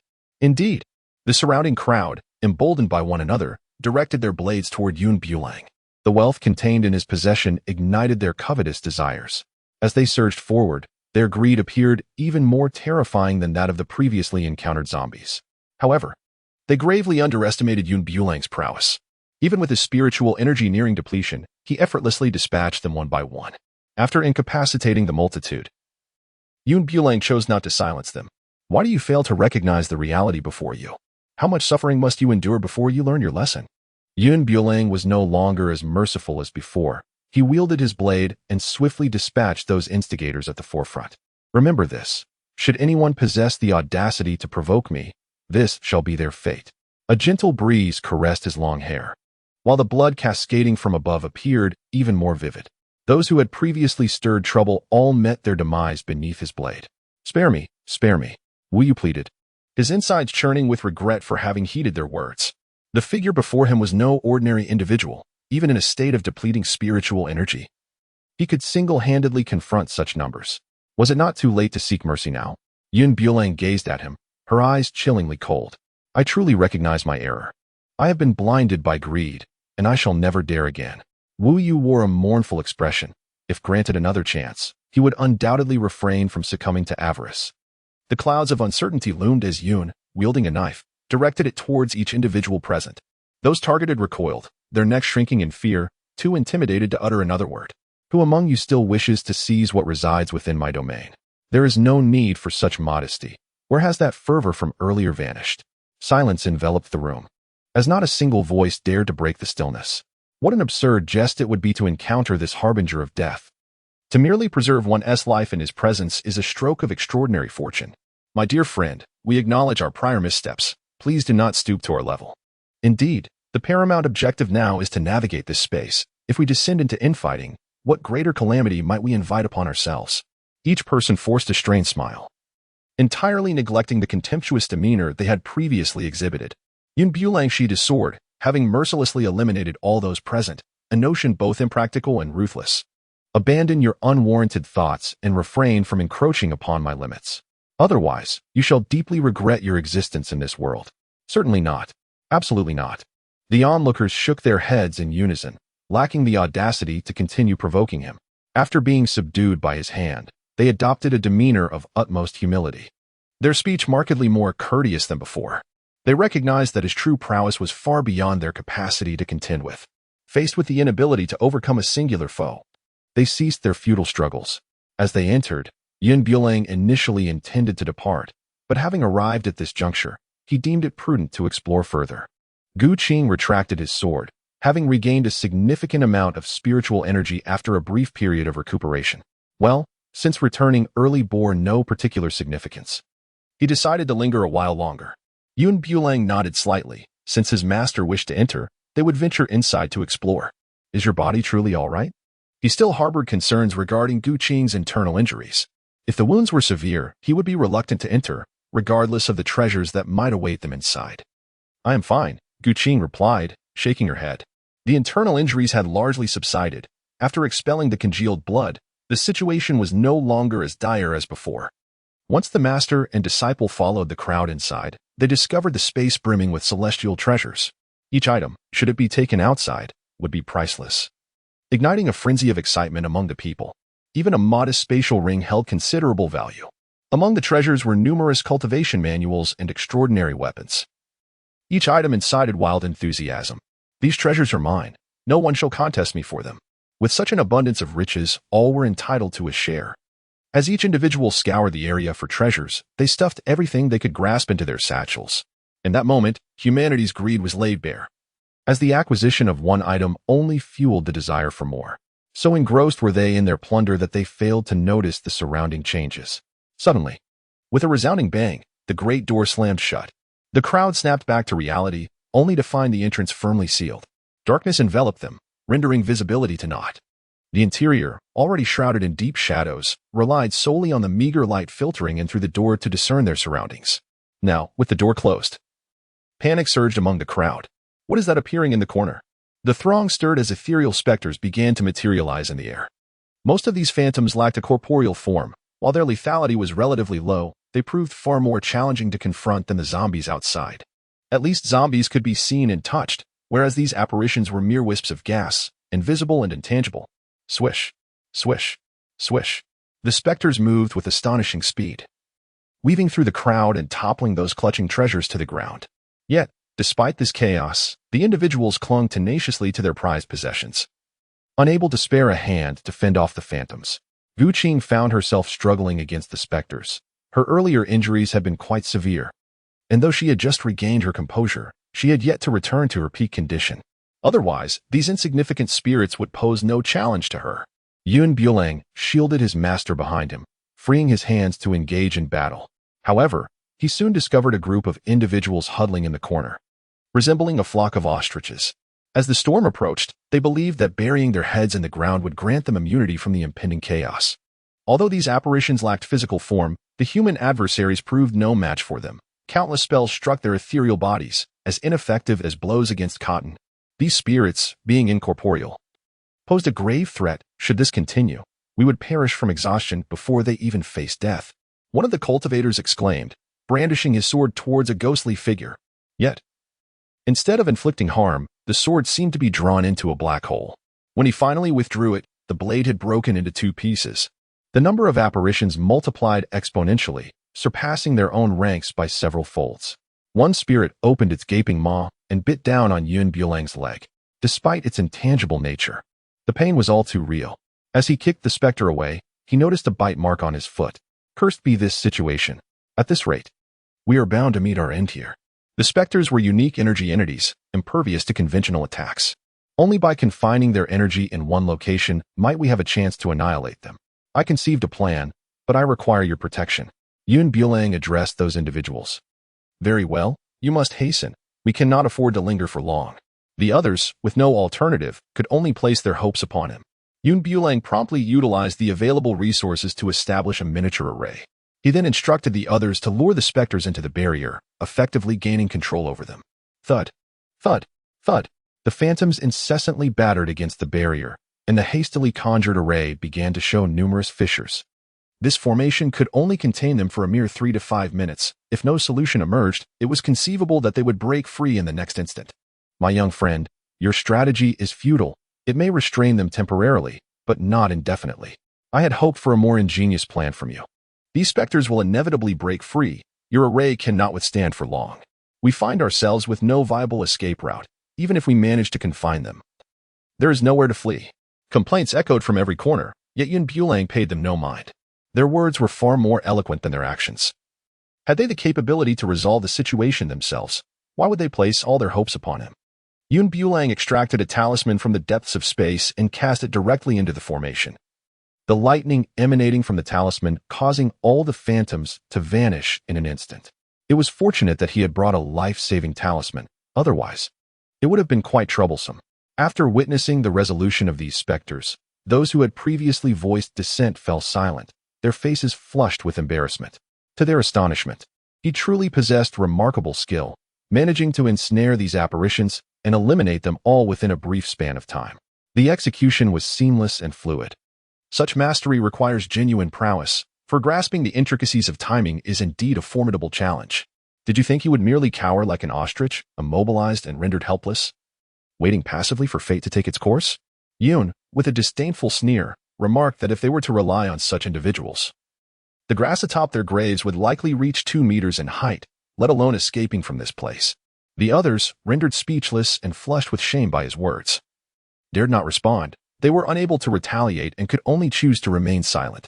Just as the crowd believed the danger had passed, the temperature around them plummeted rapidly. Initially, during the battle, they had felt some warmth in their bodies, but now they were engulfed by an unrelenting chill. Each breath they exhaled seemed to crystallize into frost. "It's so cold," they murmured, trembling uncontrollably. Some fire mages even attempted to conjure flames on the spot. Yet, even huddled beside the fire, they continued to feel the pervasive cold. This frigid atmosphere nearly halted their cognitive functions, leaving them wishing to faint on the spot. How could it suddenly become so cold?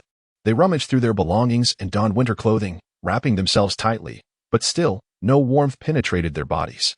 A thin layer of ice gradually formed beneath them, encasing them in place, transforming them into mere statues of ice.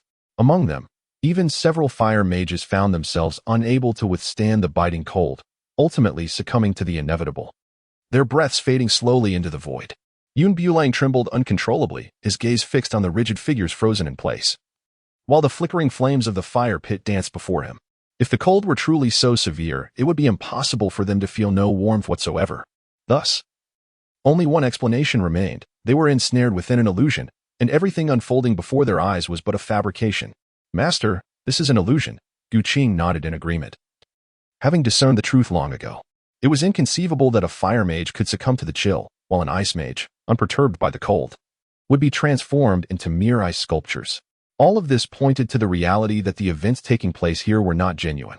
Those who had been encased in ice, having lost their vitality, were evidently trapped in this illusion, ensconced within a deep slumber. Once an individual succumbs to sleep within an illusion, their corporeal form in the real world would gradually perish. The master and disciple exchanged glances, retreating to a corner.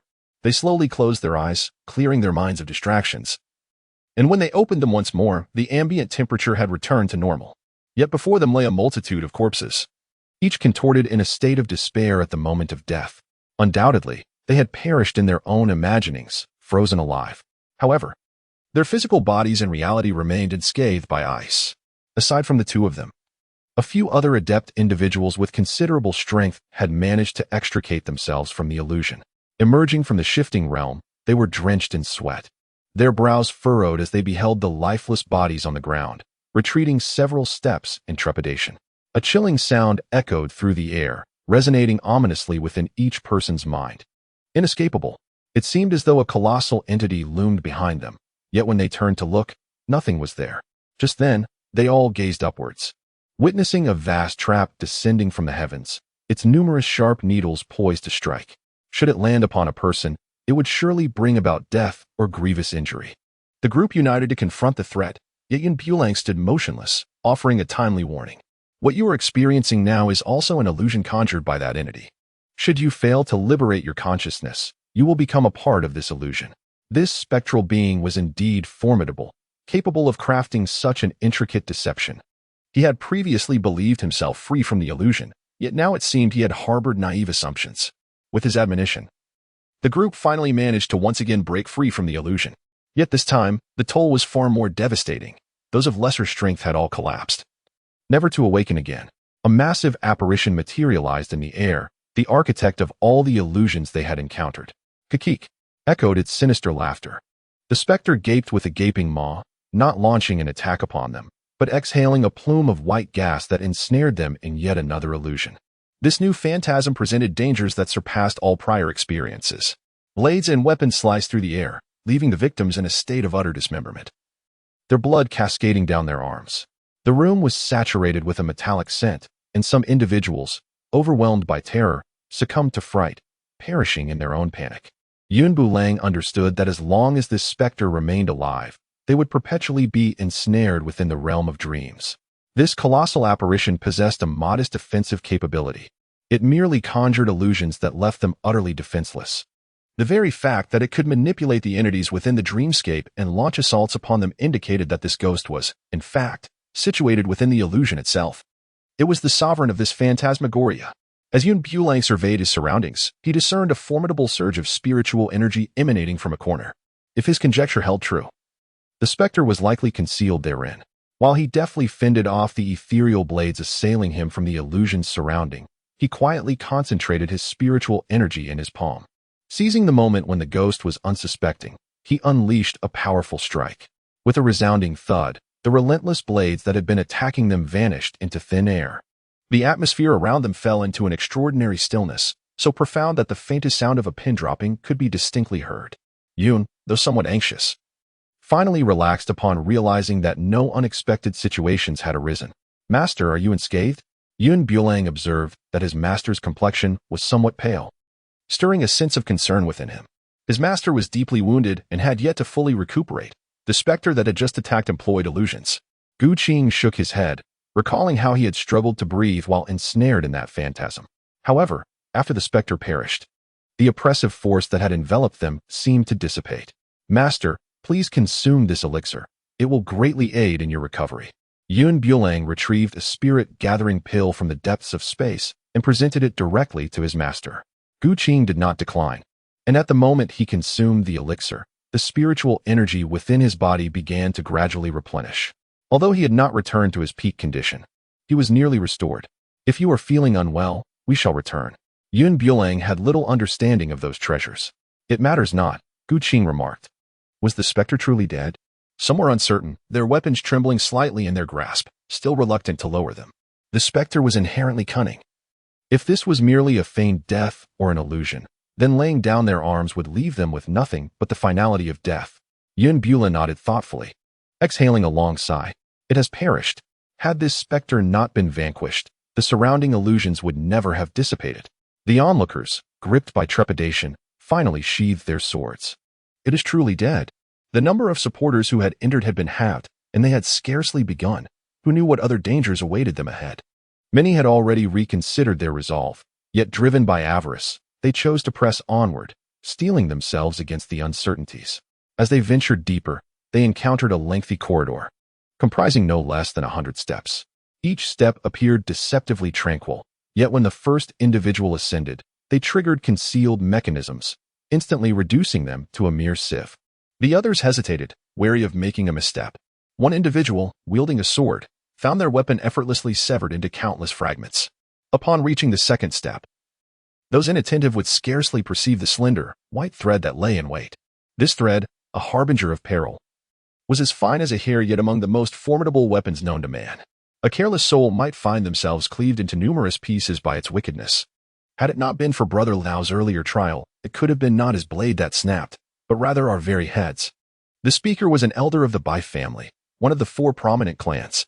The Bai family had nearly met their demise, suffering grievous losses within the mirage, leaving only Elder Bai Luo standing. The brother Liao he referred to was none other than Liao Zhihua, a comrade with whom he had shared life and death. In this treacherous realm, caution was paramount. Liao Zhihua surveyed his surroundings with a fierce glint in his eye. In the midst of this conflict, he had already lost numerous brethren.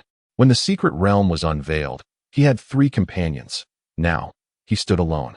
Every step held a trap, and should they ascend to the higher levels, they might very well perish in this place. The first rotund fellow despondently remarked, "I believe it is best to return home. Who knows what awaits us next?" "Brother, I shall accompany you," another chimed in. "One must not be so greedy. We cannot ascend now. Why remain here in torment?" The few individuals spoke nonchalantly, departing with ease. Even the treasures of the first level, once taken outside, would suffice for ample boasting. Why cling so desperately, risking their very lives in the process? This 100-step ascent was fraught with peril and treacherous challenges. Yet, through the collective efforts of all, they successfully ascended to the second level. However, the scene before them left them utterly astounded.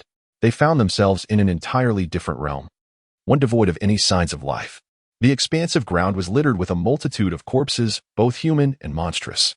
The air was thick with the stench of decay, and Yun Bulang struggled to suppress the turmoil in his stomach as he took a step forward.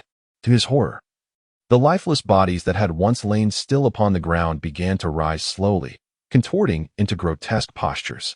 With a swift stroke, Yun Bulang ruthlessly dispatched a monstrous beast, only to find a blue numeral, the number 1, appearing on his arm. As they continued to slay more of these creatures, the figure on his arm incessantly fluctuated. What in the world is this? Someone couldn't help but voice their exasperation, noting that these creatures attacked them with seemingly no purpose. Damn it. I should have taken the treasures of the first layer and fled from this cursed place entirely. Witnessing such a predicament, some felt an overwhelming sense of regret. If given another chance, they might have chosen a different path. Alas, there are no what-ifs in this reality. All they could do was brace themselves and confront the challenges ahead. The clouds enveloped the master protectively, mindful of her internal injuries, which rendered her ill-suited for prolonged combat. Yet, akin to their previous predicament, the path they had traversed was now irrevocably obstructed. The sole avenue for escape lay in vanquishing the malevolent entities before them, perhaps leading to the discovery of a new exit. "Do not worry, you may fight with confidence. I shall be fine here," the master reassured. Aware that he had been holding back, unable to unleash his true potential. "Master, please take extra care of yourself. Yun Bulang has never ventured far. He merely continues to slay in his vicinity. Yet, these creatures seem endless. Each time he vanquishes one, the numbers in his grasp shift." As Yun Bulang gazed at the numbers manifesting in his hand, he could not fathom their significance. Yet, there was no time for contemplation. He had to resolve the situation at hand. A creature, adorned with myriad tentacles, resembling an inhabitant of the deep sea, loomed before him. One of its appendages stealthily slithered toward Yun Bulang's feet, swiftly ensnaring him. "Bulang!" Qing exclaimed upon realizing his predicament. With a flick of her delicate wrist, a sharp dagger materialized in her grasp. In an instant, she hurled the blade, severing the massive crimson tentacle and liberating Yun Bulang from his bonds. As he descended to the ground, he turned to behold a colossal monstrosity looming behind him, its tentacles thrashing violently as it prepared to launch yet another assault. Yun Bulang, petite in stature, appeared minuscule before the towering monstrosity, akin to an ant in the face of a giant. Yet, it was precisely this advantage that allowed him to navigate with unparalleled freedom, unbound by any constraints. The creature's tentacles possessed regenerative capabilities. The one severed by his master swiftly regrew at an alarming rate. To vanquish it, one might have to sever its head. As the creature crawled forth, it left behind a trail of white viscous fluid. Yun Bulang, caught unawares, nearly lost his footing. Ultimately, with his master's assistance, they subdued the colossal beast. The digits on his arm tumbled several times, indicating that the higher the creature's rank, the more vigorously the numbers fluctuated. "Are you unscathed?" Qing inquired, approaching his side. Upon confirming he was unharmed, her worry began to dissipate. "Master, I am fine. However, with each monster we slay, the digits on my arm increment. Have you noticed?" Qing rolled up her sleeves, revealing a series of numbers on her slender arms, denoting the quantity of monsters she had recently dispatched. Throughout the fray, numerous cultivators fell, succumbing to the deadly clash. The corpses on the ground emitted anguished cries, as if they bore the weight of immense torment during their lifetimes. All their pent-up hatred was unleashed upon these intruders. How can these bodies still move? There was no heartbeat, no breath. It was profoundly eerie. Everyone, fight back to back. Liao Zhihua urged, emphasizing the importance of this formation to prevent ambushes from the rear.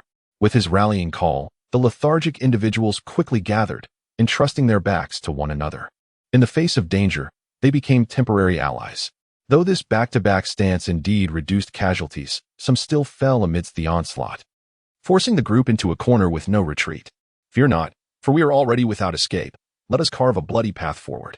Perhaps we shall uncover a glimmer of hope. In the grip of the tumultuous battle, Bulang wielded his longsword with unwavering determination.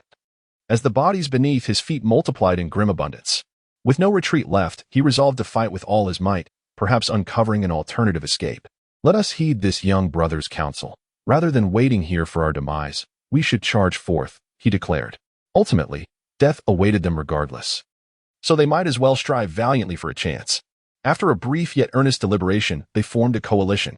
The strongest positioned themselves at the 4 cardinal points, while the weaker members were shielded within, channeling their spiritual energy to aid their comrades. Amidst the frenzied assaults, they gradually distanced themselves from their former corner, aimlessly wandering in search of an exit. Yet, the surroundings stretched infinitely, an abyss of desolation with an eerie silence enveloping all. Suddenly, a fierce gust of wind swept through the air, and upon looking up, they beheld a colossal skeletal bird, its body a mere lattice of bones, exuding an ominous black mist as if it had emerged from the depths of hell. Its blood-red eyes pierced through each of them with a chilling gaze. The skeletal avian opened its mouth, unleashing a fireball the size of a fist, which hurtled towards them. Boom, boom, boom. The cacophony of explosions shattered their fragile formation. In the chaos, the unconscious bodies surrounding them seized the opportunity to isolate each member of the group. Those who had been sheltered within had no means of defense. After several encounters, they succumbed to exhaustion, their lifeless forms collapsing to the ground, merging with the fallen and turning upon their former allies. Assailed from both the ground and the sky, they found themselves utterly defenseless. Qing, already suffering from grievous internal injuries, felt her strength wane under the strain of excessive spiritual energy consumption, her visage paling. The longsword in her grasp grew unbearably heavy, and she knelt, dazed and disoriented, unable to regain her composure. The skeletal bird soaring above fixed its next assault squarely upon her. Boom! A massive fireball surged toward her back. Master! With a swift motion of his sword, Bulang dispelled the fiery orb, dragging his master to safety beside him. In the next instant, he grasped the sword that had fallen nearby, which soared into his hand. Wait for me here, he instructed. The clouds danced lightly beneath his toes as he soared through the air, delivering a swift strike upon the ebony-feathered bird. The creature was cleaved asunder, its bones scattering in disarray. Meanwhile, the numbers upon his hand transformed once more. He endeavored to erase these figures, yet they seemed to be inscribed within his very flesh. No matter how he rubbed, the inscriptions refused to vanish. Unfazed by the chaos, Bulang let her sleeves fall, launching an assault against the monstrous foes before her. As she slaughtered her way through, the ground became littered with corpses, making each step a challenge as she tread upon the stark, white bones beneath her. Qing consumed a medicinal pill, yet she had not fully regained her composure. The excessive expenditure of spiritual energy rendered her countenance grim, each step feeling increasingly feeble beneath her. Once fiercely passionate about combat, she had never pushed herself to such extremes. Ultimately, her inadequacies were laid bare. In the presence of true powerhouses, her current strength was utterly insignificant. The 2 disciples supported one another, forging ahead, though their allies dwindled, leaving only the most formidable among them. The adversaries they faced became progressively more formidable in level and realm. A colossal python suddenly emerged ahead, effectively obstructing their path. Its ebony scales exuded an unsettling odor, while its golden eyes remained fixed upon each individual present. It flicked its tongue, seemingly searching for the optimal point to strike. The remaining few united, leaving no vulnerabilities, and took the initiative. Sword slashes through all. A formidable gust surged forth, aimed directly at the massive serpent. In response, the python swept its tail, instantly disrupting their formation. Wherever its tail made contact, the ground froze solid.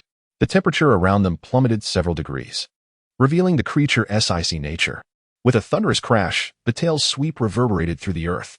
Only through their collective strength were they able to drive the serpent into the nearby pond, swiftly sealing off all possible escape routes around them. Bulang retrieved the ice crystal from his spatial realm, promptly freezing the surface of the lake and sealing the monstrous serpent beneath. After vanquishing this formidable creature, A collective sigh of relief escaped the group. This was indeed a life-threatening situation. One burly man could not help but voice his grievances, lamenting that he merely sought to acquire some treasures, yet found himself in such a perilous predicament, risking his very life. Had he known better, he would have followed the others who left at the staircase. Although he may not have secured any riches, he certainly would not have placed his life in jeopardy. However, lamenting over what could have been was futile at this juncture. Stop with the morose talk, Ao Jihua urged. We've come too far to turn back now. It would serve no purpose. His words rang true. It would be a great regret to abandon their efforts at this critical moment. Bai Luo wholeheartedly concurred. Wiping the blood from his face, his spirit invigorated. He firmly believed that the efforts they had invested were indeed worthwhile, as both sacrifice and reward are intrinsically linked. Cloud, fearing unforeseen circumstances, took the initiative to depart with his master. Upon witnessing his departure, those around him followed suit. Who could anticipate what other entities might manifest in this sinister place? Master, if you are unable to endure, do not hesitate. Let us return at once. As Bulang walked, he inquired about his master's condition. Qing's complexion was ashen, and she swallowed another elixir to regulate her internal energy, gradually restoring her usual hue. I am fine. As that person said, having come this far, it would be a pity to turn back now. Qing's reluctance to retreat stemmed not from a deep-seated greed, but rather from the understanding that opportunities in life are rare and fleeting, often appearing only by chance. Bulang is still youthful. If she can undergo more trials, even accumulating combat experience would be advantageous for her. Crossing this pond, they arrived at another place that dazzled the onlookers. Not far away, a colossal arena emerged before them, shrouded in a chilling aura that sent shivers down their spines. Upon this grand platform stood a figure cloaked in crimson, exuding a bloodthirsty smile. Her gaze swept across every individual present, a smile playing upon her lips. With a mere flick of her finger, she singled out a random person from the crowd, who was instantly propelled onto the arena. In the next moment, the red figure vanished, leaving behind two identical beings on the platform.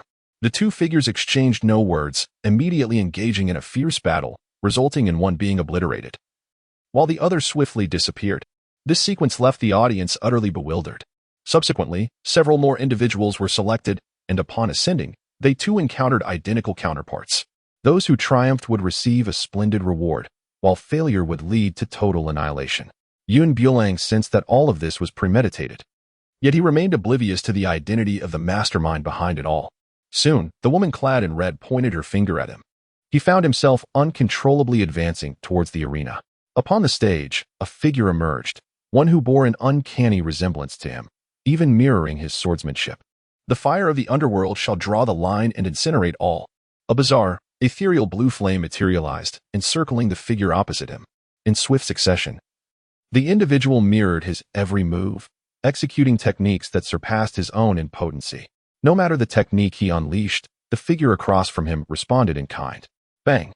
Bulang was struck by his opponent's technique, sending him hurtling through the air, and he spat blood onto the ground. His adversary stood resolutely in place, his eyes darting greedily over Yun's form. Feeling as though every bone in his body had been shattered, Yun recognized the severity of his internal injuries. Yet his opponent showed no inclination to grant him a moment's respite for healing. Once more, he launched an assault, and this time, Yun found himself with no means of evasion. He could only brace himself for the inevitable. However, to confront such a formidable opponent head-on was futile, and in an instant, he was once again fell to the ground. Those watching were filled with dread, particularly his master, Qing, whose delicate brows knitted tightly in concern. A formidable force obstructed her path as she witnessed her disciple collapse, and though her heart raced with urgency, she found herself powerless to intervene. All she could do was hope he would endure this trial. Otherwise, he might vanish like so many others, lost without a trace. Bulang, this individual's prowess mirrors your own, perhaps even surpassing it. Engaging him in direct confrontation will undoubtedly lead to your downfall. Bulang comprehended the meaning of his master's words. However, on this arena, only by vanquishing the adversary before him could he grasp the hope of survival. The sole recourse was to eliminate his opponent with utmost swiftness, for the consequences of failure were dire. After an extensive bout, the opponent's aura had not diminished. Rather, it intensified with each passing moment. Every individual possesses a spiritual sea, within which their spiritual power is exceedingly finite, yet it appeared as though his adversary was devoid of such limitations, striking with remarkable speed. After hundreds of exchanges, not a single hair was disheveled. He stood resolute, the velocity of his strikes unwavering.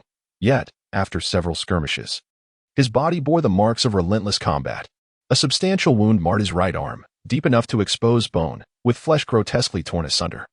There was no time for treatment of his grievous injuries, so he hastily retrieved a pill from his spatial pouch and unceremoniously swallowed it. The bleeding from his hand ceased. Yet the gash remained horrifically pronounced. Bulang was unwilling to concede defeat. Surrendering would signify his fate would mirror that of those who had vanished before him. In the present moment, the only means of escaping this place alive lay in vanquishing the adversary before him, thereby attaining true freedom. Yet, he discerned a peculiar characteristic. His opponent appeared to function as an emotionless automaton, possessing strength that vastly surpassed his own. However, each move and technique seemed predetermined, lacking any semblance of individuality. The speed of Bulang's combat escalated rapidly, manifesting a fluidity of intent. Meanwhile, the opponent's velocity also surged, leaving behind only two fleeting shadows on the arena, obscuring any clarity of their original forms. Bulang discerned the flaw and struck decisively at his opponent. He altered his combat strategy, recognizing that his adversary was merely an emotionless machine, utterly incomparable to him. Upon identifying this inertia, subsequent developments progressed increasingly smoothly, and the shadow gradually became more illusory. Ultimately, with a full-force strike, the shadow shattered into ephemeral wisps, vanishing completely. In this conflict, he emerged as the undeniable victor. The champion of the contest was also bestowed with a significant reward. 3 remarkable items materialized in the sky, accompanied by a resonant voice. Young and promising lad, this is your prize. You may select one from these 3 treasures that you desire. Bulang gazed at the 3 ethereal objects materializing in the sky and pointed directly at the azure feathered garment beside him. Though he had no use for this delicate attire, he deemed it a fitting gift for his master. Upon his selection, the celestial garment gracefully descended into his outstretched hand. This exquisite piece was not merely an article of clothing, but a sacred defensive relic imbued with a gentle azure hue. Ever since his master's injury, a profound sense of guilt had enveloped him. Bulang gracefully descended from the arena and approached his master, presenting him with an item. Qing felt a surge of joy within, yet he remarked, "Why select this for me? You ought to have chosen that fine longsword. A remarkable treasure of the sacred variety. You are in need of a fitting weapon. I have ample opportunities, so there is no need for you to worry about me." Without hesitation, Qing donned the feathered attire, which indeed was a rare and exquisite sacred item. Wearing it, he felt impervious to the sweltering heat of the summer. "I express my gratitude to you here, master. Between us, there is no need for such formalities." Bulang chuckled as he spoke. After the competition concluded, several individuals around him were successively selected, yet they were far less fortunate than Bulang. The majority of participants met with untimely demise in this very contest, extinguishing their youthful lives. Witnessing those beside him vanish one after another, the timid began to reconsider their choices, even contemplating an immediate exit from this dreadful place. What a farce! I shall not indulge any longer. To hell with the rewards. This is nothing but a trap, eagerly awaiting us fools to plunge into its depths. Those with a semblance of sense hastily departed, uncertain of what further challenges lay ahead, for wagering one's life here was an utterly unwise gamble. The group cursed vehemently as they made their way towards the exit. Yet, after only a few steps, a mere 4 or 5 meters from the arena, they collapsed onto the ground, their souls seemingly extracted in an instant by some unseen force. Following the sudden demise of these individuals, a chilling voice echoed across the sky. The game has commenced. Those wishing to withdraw midway shall face dire consequences. The ability to kill silently indicated the opponent's formidable strength, clearly unfathomable. Those unwilling to compete now had no choice but to steel themselves, helplessly observing the disappearance of their companions. Some, gripped by terror, even soiled themselves atop the arena. A disgraceful spectacle indeed. Clang. One individual dropped his weapon, his legs giving way as he knelt. "I surrender. Please do not kill me. I beg you."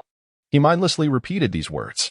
Believing that surrendering would afford him a chance at survival, he was met with an unforeseen fate. No sooner had the last syllable of his plea escaped his lips than he fell lifeless upon the arena. A foreboding voice reverberated through the air once more. "Surrender signifies defeat, and defeat equates to death." The crowd, incensed by this unjust decree, was left with their indignation unvoiced. In this harrowing turn of events, many succumbed upon the arena, deprived of any opportunity to advance further. The clouds linger above, casting a clear gaze upon the scene below. These individuals did not fall at the hands of their adversaries. Rather, they perished by their own doing, confronted by the illusions they themselves had conjured. They relentlessly sought to conquer them, thereby neglecting the most crucial truth. The greater the prowess of their techniques, the more formidable their adversaries became. As time progressed, those phantoms grew increasingly powerful, while their original selves gradually faded into insubstantiality. This phenomenon is difficult to comprehend, and these individuals remain bewildered.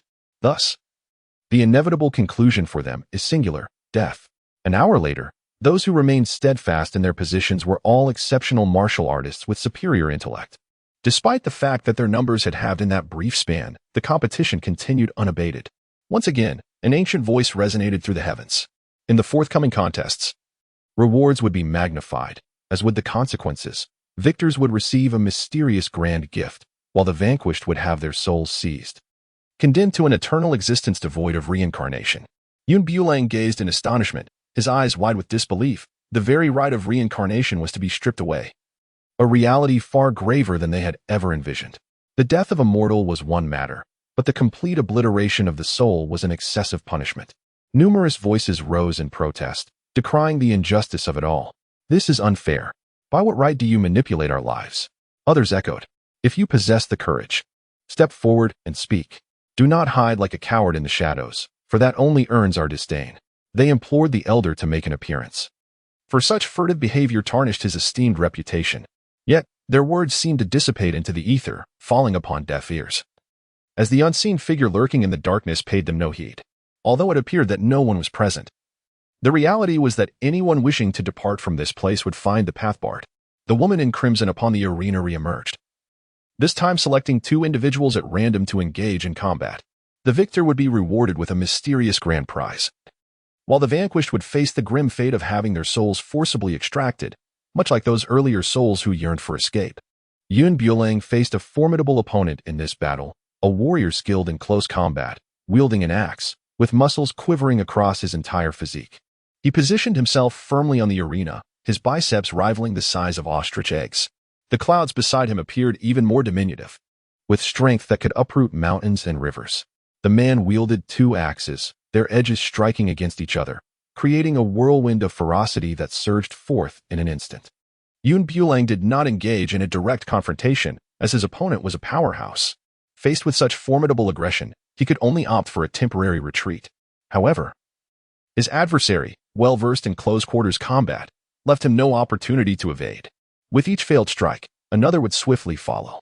From beginning to end, the battle remained intensely close, offering Bulang no chance to showcase his abilities. The clouds of chaos have only just begun to gather, yet in the midst of confusion, profound revelations have emerged. The opponent is adept in close combat, and so too is he. The sword in his grasp metamorphoses ceaselessly into an exceptionally sharp dagger. In the fleeting moment it plunges forth, a cut manifests upon the rugged man's form. Enraged, he intensifies his attacks with fervor. The arena bears the scars of their relentless struggle, and the wounds beneath their feet multiply, ultimately succumbing to their fierce onslaught, collapsing with a thunderous roar. Though the platform has crumbled, the outcome remains undetermined, as the referee concealed in the shadows refrains from halting the bout.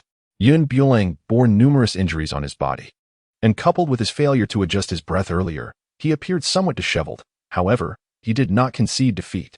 It is rather intriguing, throughout the years, none who have dared to challenge me have ever exited this place alive. The rough-hewn man spoke with audacity, his voice as coarse as that of an aged crow, grating unpleasantly upon the ears.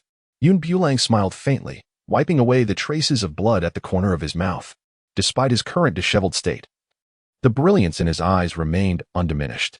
Perhaps I am the only exception. He was like an indomitable weed, endowed with an inexhaustible capacity for resurgence. Even in the face of adversity, there was not a hint of despair to be found in his gaze.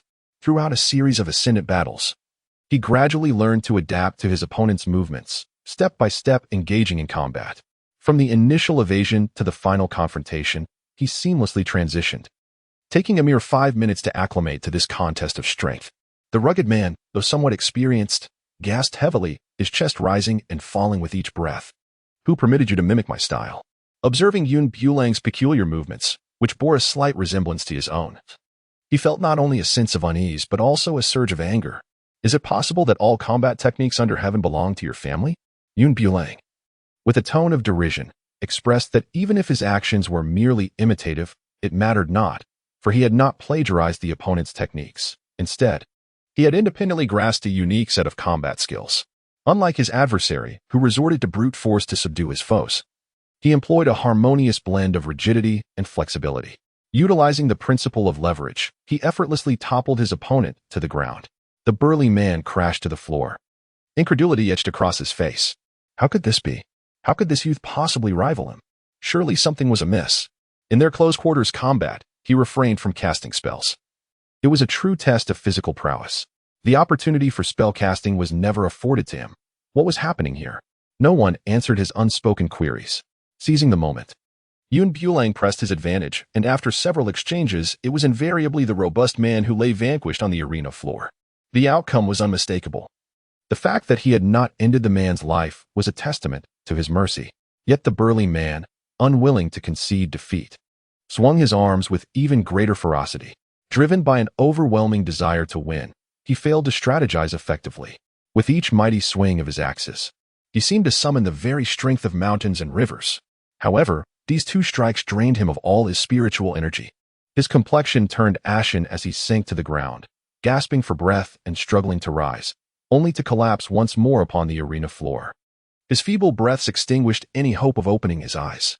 The victor and the vanquished were clear. The feudal would find no place in this world. An ancient voice resonated at that moment, and with the subsequent gust of wind, the fallen warrior vanished without a trace, leaving no one to know his fate. Though it was certain that it would not be favorable. In his eyes, Bulang beheld a profound sense of dread. To triumph in the competition naturally afforded the opportunity to select a gift, and within the sky, 3 indistinct objects emerged. These 3 treasures were available for him to choose from at his discretion. Chu Tianqing, utterly unaware of their nature, pointed at one at random. The central object instantly regained its form, revealing itself to be an extraordinarily sharp dagger. This dagger emanated a gleaming aura, and even while lying still, it imparted an eerie chill to the air. One could only wonder how many lives had been claimed by this blade, as it fell into his grasp. It shimmered faintly with a reddish hue. A fine weapon is one that can freely choose its master, and as this dagger found its place in his hand, it resonated with him, clearly acknowledging him as its rightful wielder. The competition shall continue, intoned a voice, and after uttering those 4 words, it vanished once more into silence. Bulang, clutching the trophy of victory, soared down beneath the arena, overwhelmed with joy at the sight of the dagger. The ensuing match would feature his master, Qing, pitted against another masterful swordsman of extraordinary skill. Both were adept in the art of fencing, having attained the esteemed rank of grandmaster. In a contest of such prowess, every second was crucial. In the blink of an eye, the two had exchanged blows over 100 times. The only disadvantage for Qing lay in her prior grievous injury. Now, as she engaged with her opponent, she could only strive to avoid exacerbating her old wounds. Yet, the more she sought to evade, the more her adversary targeted her past injuries. Despicable and shameless, Qing could not help but curse, as her adversary widened the wound on her hand, causing the blood she had painstakingly staunched to flow anew. Bulang gazed down with a heart full of trepidation, wishing fervently to take the battlefield on behalf of his master. Qing, clad in azure robes, was now stained crimson with her own blood, countless wounds marring her body. Despite consuming numerous elixirs during the contest, the flow of blood could not be staunched. The flowing blood was the essence of life. Her complexion began to pale, and her swordplay slowed considerably. Her opponent revealed a sinister smile, as if victory was already within reach. A mere girl, unworthy to stand against me. To perish at my hands would be your utmost honor. In a mere half-second, his sword danced with an intricate finesse, delivering 13 strikes with remarkable speed. His technique was both elusive and tangible, and despite Qing's utmost caution, she was struck thrice. Clutching her wounds, she sought refuge in the arena. Searching for an opportune moment, her adversary relentlessly pursued her, his strikes becoming swifter, driving her into a corner. Yield, little girl, you are no match for me. No one has ever bested my 13 strikes. As he spoke, his blade fell, exposing a significant vulnerability. With each execution of the 13 strikes, his waist remained perilously unguarded.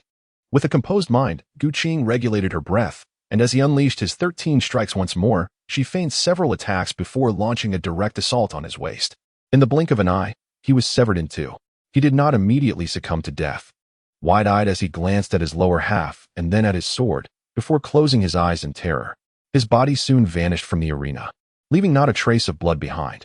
The arena quickly returned to its usual state as Qing, despite her injuries, descended step by step.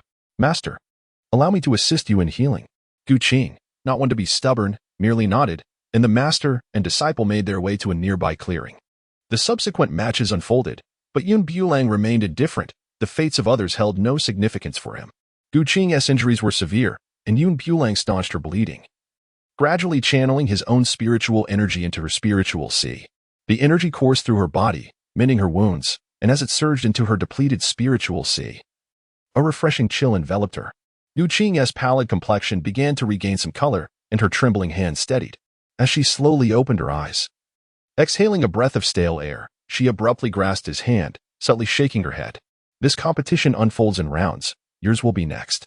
Do not squander your spiritual energy." "It's all right. I will impart a little to you first." Qing, however, was quite resolute. He rose directly from the ground and returned to the throng. Bulang found himself with no choice but to return alongside his master, having witnessed a significant reduction in their numbers since their departure.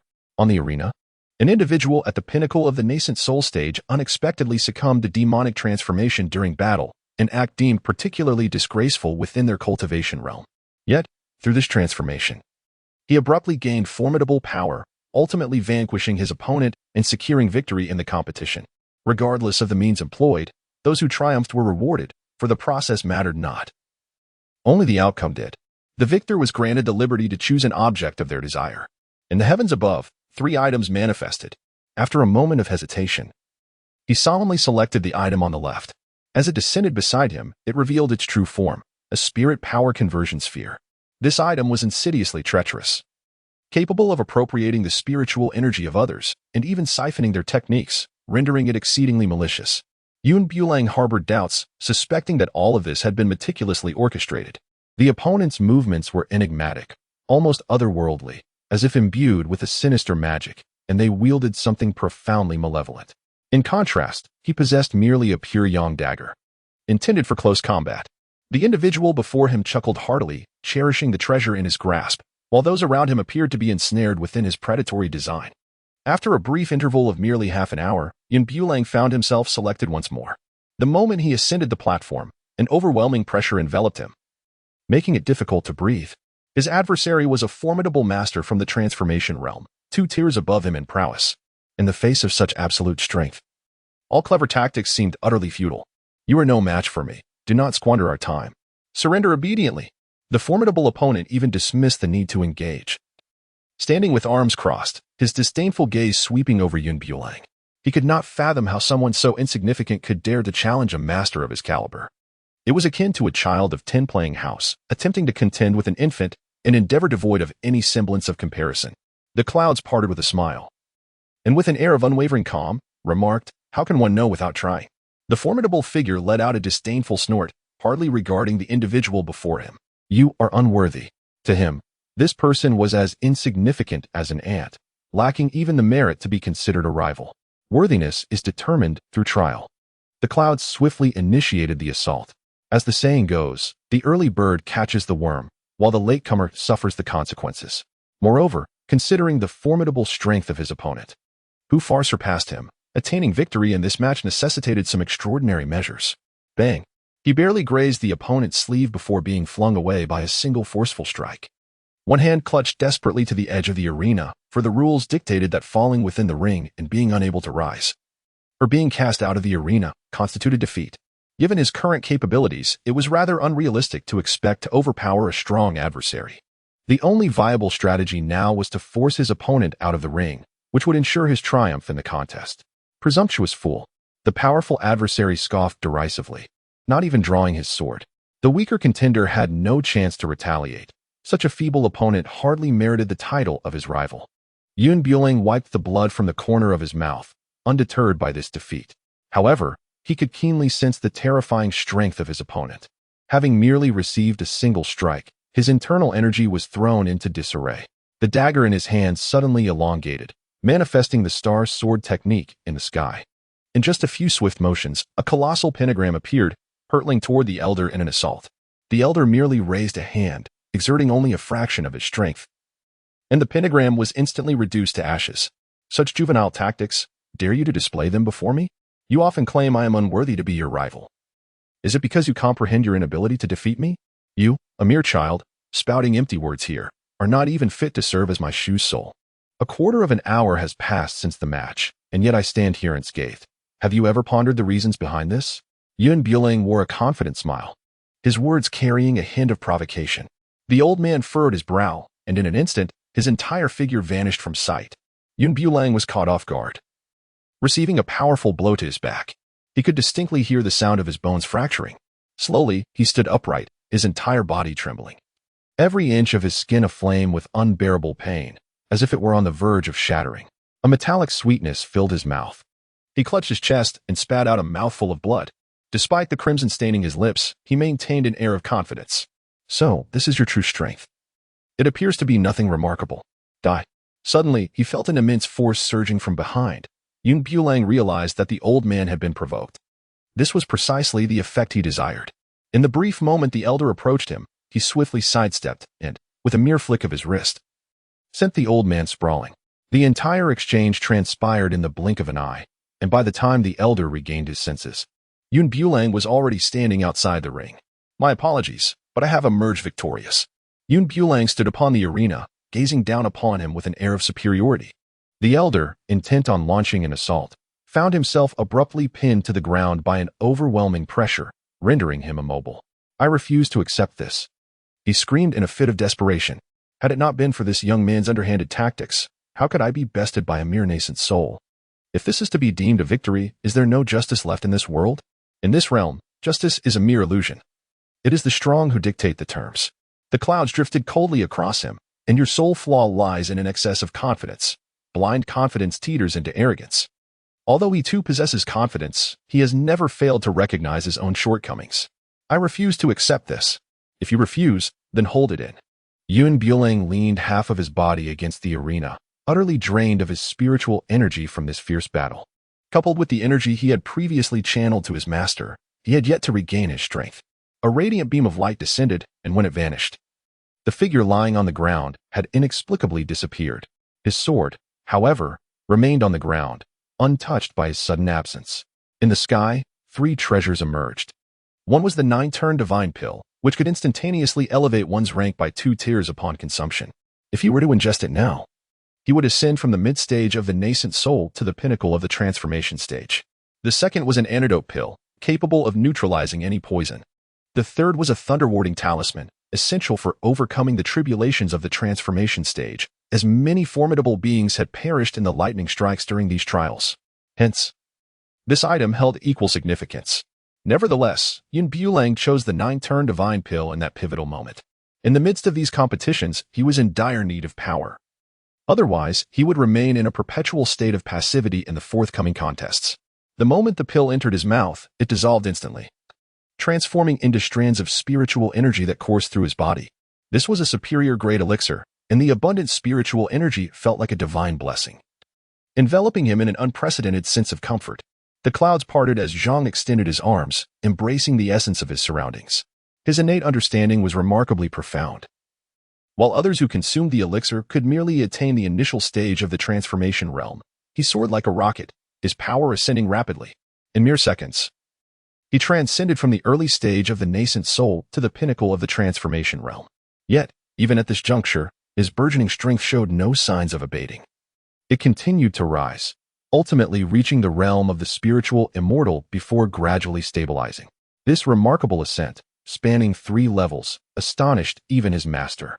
Evidently, the foundation of this young man was exceptionally solid, and his comprehension was extraordinarily high.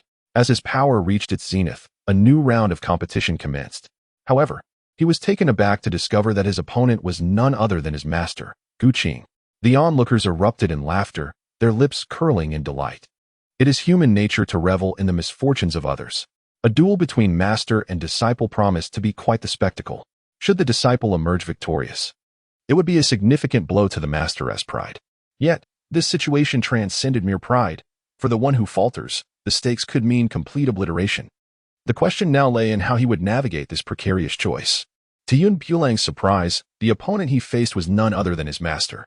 "Bulang, make your move," Qing urged, unwilling to see his disciple harmed and having no intention of engaging in combat himself. To his astonishment, Yun Bulang tossed his weapon aside with a hint of stubbornness on his face. "In this round, I concede. What nonsense are you speaking? Quickly, pick up your weapon. To surrender without a fight is a most disgraceful act." With that, Qing lifted his weapon and placed it into Yun Bulang's hands. Yun Bulang had no intention of challenging his master. He gazed at the sky and declared, "I concede this round." He had the ability to challenge those stronger than himself, even those of higher ranks, yet he would never dare to confront his master. "I concede this round," he reiterated. An ancient voice echoed from the heavens. "To concede is to accept punishment. You must endure 9 heavenly tribulations." Upon hearing this, the crowd erupted in astonishment. Enduring 9 heavenly tribulations was akin to facing the thunderous trials of the divine transformation phase. Should one fail to withstand them, they would be reduced to ash by the relentless lightning. Given his meager strength, the notion of surviving was nothing short of a fantasy. This competition was inherently brutal and merciless, forcing him to make a harrowing choice, to forsake himself or to forsake his master. He chose to forsake himself. Yun Bulang chose to endure the 9 tribulations of thunder. Qing was about to scold him when a formidable force propelled his body away, rendering him immobile. The sky was shrouded in dark clouds, and flashes of lightning illuminated the atmosphere, creating a suffocating tension that made it difficult to breathe. Thunder rumbled ominously as the first bolt of tribulation struck directly upon her frail figure. The clouds hung low, their backs standing straight like ancient pines. Yet, when the first bolt of thunder struck, he did not so much as furrow his brow. His garments were instantly rent asunder, and a deep scar marred his flesh, still crackling with residual lightning. Merely a single flash of lightning had rendered him so utterly burdened. If all 9 bolts were to descend upon him, he might be reduced to naught but ashes. Wu Lang, admonishing him, questioned, "Are you truly so obstinate? Will you not heed your master's call to battle?" The clouds lingered, and he remained oblivious to the world outside, gritting his teeth resolutely. His lips turned pale as the lightning struck him, inflicting excruciating pain that felt as though every joint in his body had been split apart. Thunder roared. As the second bolt of lightning descended, he was rendered nearly unrecognizable, collapsing to the ground as his breaths grew fainter. The lightning, as thick as a century-old tree, struck down, causing those surrounding the arena to instinctively retreat, fearing the wrath of its power might extend to them. He was certain he could not withstand a third strike, having already been brought low by merely 2. The prospect of enduring more seemed impossible. I too doubted his ability to persevere, yet this bond of friendship was rare, demonstrating unwavering loyalty to his master. But what value does loyalty hold in these times? Qing's eyes glistened with unshed tears. She had never envisioned that the seemingly childlike boy would exhibit the fortitude of a man in the face of adversity.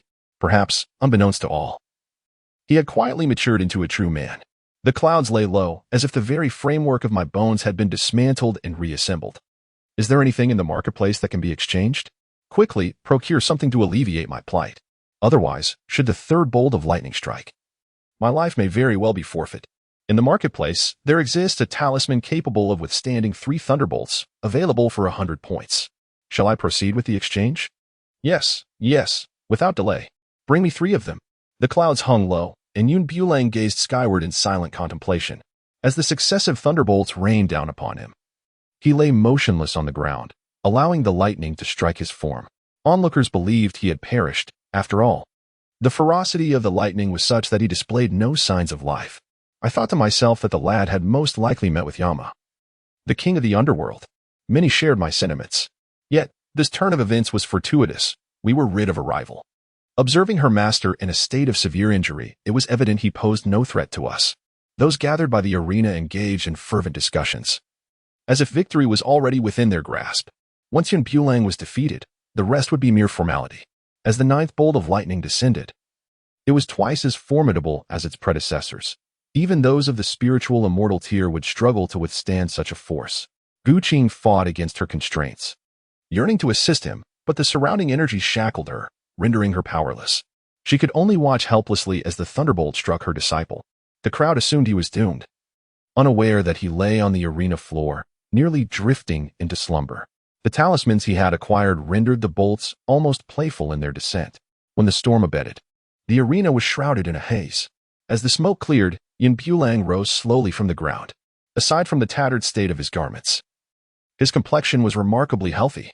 After retrieving several elixirs from his spatial pouch following the acquisition of the talismans, he silently healed while enduring the punishment. Qing felt an immense joy upon witnessing him stand once more. "Master, I am unscathed. There is no need for concern," he declared. While his words were sincere, Qing misinterpreted them as bravado. After enduring such a series of thunderbolts, how could he possibly be unscathed? He was merely attempting to alleviate her worries with his reassurances. With the punishment concluded, the competition resumed. A voice resonated from the heavens once more. Having survived the 9 bolts, it was decided that Qing's master need not participate further and could instead focus on his recovery. This astonishing display left all present in awe. The lad was indeed fortunate, having endured such a tempest and emerged alive. He was truly extraordinary. Yet, what did it matter if he survived, when he was gravely injured? In the upcoming contest, I would personally ensure his demise. Bulang leaped gracefully, descending directly from the arena. Only 5 individuals remained, from whom the ultimate victor would be chosen. In the contest against his master, he conceded defeat, thus rendering his master the champion. Consequently, the forthcoming matches would involve the remaining 4 participants, who would engage in head-to-head duels, with only those who prevail qualifying for the subsequent round. Bulang was recuperating nearby, while the upcoming duelists were all masters from the transformation realm. In contests between such formidable opponents, every moment counts. On the confined stage, they unleash their full potential. This competition demanded not merely victory or defeat, but also the decisive judgment of life and death. Thus, at this moment, none dared to be complacent. Any hint of carelessness could lead to consequences and costs they could scarcely bear. Within the brief span of a minute, the two had already clashed over 100 times. Their strengths nearly equal, neither willing to yield. One elderly contender, however, ascended to a higher level of power after consuming a spirit concentration pill, experiencing a sudden surge in abilities. Ultimately, he executed a cunning ambush, securing victory in the match. Although somewhat dishonorable, the rules here acknowledge only the final outcome, indifferent to the means by which it was achieved. The individual facing Bulang is a young man, possessing strength comparable to his own. However, having endured 2 lightning tribulations, he appears somewhat disheveled. Consequently, the young man regards him with indifference, speaking in an aggressive tone. Why not concede outright? It would be a swifter demise. Spare me the chatter. If you intend to strike, do so without delay. Bulang unsheathed his sword, urging with a hint of impatience. His demeanor indeed appeared somewhat disheveled, as if a mere gust of wind could topple him. Humph. The other individual let out a cold snort, perceiving him as somewhat ungrateful. Since you were so intent on courting death, allow me to fulfill your wish. The person drew his blade, revealing himself as a practitioner of the water element. And a serpentine water dragon surged forth towards Bulang. Roar. Every inch of Bulang's skin was imbued with excruciating pain, and the surrounding temperature plummeted several degrees in an instant. It was no wonder that this individual dared to exhibit such arrogance. The ability to cultivate water-based spells to this extent is indeed rare in the world. The power derived from the seamless transformation between water and ice should not be underestimated. How dare you challenge me? Surrender to the depths of hell. The man laughed maniacally, increasing the force of his strikes, draining his spiritual energy with just 2 or 3 moves, leaving him gasping for breath. When the mist of water dissipated, Bulang's figure had vanished without a trace. A subtle smile crept upon his lips. The victor of this contest was undeniably him. However, before he could revel in his triumph, he felt a sudden chill at the nape of his neck, followed by a formidable force that sent him, along with his weapon, hurtling through the air. He landed on the ground in a most undignified manner, wincing in pain, completely unprepared for the fall. No, I have not lost. This round does not count. In a frenzy, he scrambled to his feet, his eyes fixed on the sky, filled with profound terror. He had witnessed the fates of those who had failed. Even the conceding Bulang was subjected to the punishment of 9 thunder tribulations. What fate awaited him, a true loser, would likely mirror theirs, ultimately reduced to naught but bones. I have not lost. He is no match for me. The only reason I fell was due to his cunning schemes. His incessant muttering seemed to be an explanation to no one in particular. A flash of aurora cut through the air, silencing his incessant chatter, and when normalcy returned, the figure of that man had vanished. Now, the arena was left with only Bulang and the recently victorious evil god. The evil god, also of the spiritual immortal level, had achieved his breakthrough only upon entering this realm. The greed in his eyes had deepened beyond measure, as victory lay tantalizingly close. Even though he had already ascended to the spiritual immortal tier, Bulang gripped the dagger tightly, entangled in a fierce struggle with his opponent. One was a master of speed, while the other relied on brute strength. Whoosh, whoosh, whoosh. 3 glimmers of cold light flickered in the air, leaving several slashes upon the garments of the malevolent deity. However, he evaded with remarkable swiftness, and the wounds inflicted upon him were not deep. Bang, bang, bang. The nefarious god swung his long blade, delivering a flurry of strikes in succession. The short dagger in Bulang's hand clashed against the opponent's weapon, producing a series of resonant thuds. Indeed, he was a figure of considerable strength. The hand gripping the dagger trembled slightly, suggesting that a direct confrontation would be unwise. Otherwise, he would be the one to suffer the consequences. Bulang swiftly discarded the dagger in his hand, opting against engaging in close combat with his adversary. While simultaneously battling, he subtly crafted an intricate formation upon the modest arena. Within mere minutes, the formation had taken shape, yet his opponent remained oblivious, singularly focused on the intent to eliminate him. Bulang leaped to the side, casting a spirit stone directly into the fray. The instant the stone landed at the center, the rudimentary formation activated, ensnaring him entirely within. The malevolent deity had not anticipated that this young man, while engaged in battle with him, could simultaneously divert his attention to establish such a simple formation. The clouds ensnared him within, and then, with a deft maneuver, propelled him beyond the confines of the arena. The malevolent deity stood frozen, momentarily dazed, failing to react. In a direct confrontation, he might not have been outmatched by the youthful adversary before him. Yet, the opponent's treachery was undeniable, engaging him in battle while simultaneously weaving intricate formations. This cunning tactic ultimately led to his abrupt downfall in the final moments. A brilliant flash of light illuminated the scene, and the figure that had stood there vanished, leaving only himself and his master in the arena. The platform began its gradual descent, and with a leap, he plunged from its edge. His master hastily approached his side, scrutinizing his injuries. Were there any wounds? Bulang patted his chest with an air of dominance, proclaiming, "How could I possibly be injured? As your personally trained disciple, dealing with those few individuals is well within my capabilities." Qing observed his arrogant demeanor and couldn't help but poke him with a finger. "Look at you. So full of yourself. Return and practice diligently. Should you dare to slack even a little, I shall break your legs." After enduring so many events today, it became clear that only those with strength are true rulers, while the weak have no right to voice their opinions. Bulang solemnly nodded, choosing to heed his master's counsel this time. Despite his relentless efforts in cultivation and his formidable martial prowess, he found himself entangled in the complexities of the competition. As the arena descended, a great wooden door suddenly materialized before the audience. This majestic portal slowly creaked open, accompanied by a resonant voice echoing from the heavens. "You are the ultimate victors, endowed with the privilege to step through this door. Should you conquer the challenges within, you may depart from this place." With those words, the voice faded into silence once more. The clouds gently supported the master as they stepped through the grand doorway, advancing slowly. The moment they crossed the threshold, a blinding light engulfed them, rendering their eyes unable to adjust, while the heavy door slammed shut behind them with a resounding thud. "Welcome, you ultimate victors." A woman clad in red slowly turned around, a mysterious smile gracing her face. This was the very same woman who had appeared on the arena moments ago. Upon closer inspection, they realized she was, in fact, an embodiment of energy. "I am the spirit of this chamber, confined here for reasons unknown. Should you manage to subdue me, I shall grant you passage out of this room, allowing you to escape from this place." Bulang could not resist casting a few more glances. Was he truly to engage in combat with a woman? Such an act seemed rather ungentlemanly. In the next moment, he unsheathed his sword and swung it towards her. However, the woman was merely a wisp of gas, devoid of any physical form, making her capture exceedingly challenging. "With such meager skills, do you presume to display bravado before me?" Though the woman in red was but a spirit of a vessel, her prowess rivaled that of a celestial being. In a matter of moments, Bulang's already tattered garments were rendered even more inadequate, leaving only a few strips of cloth clinging to him. With a swift motion, he retrieved a new outfit from the void and donned it.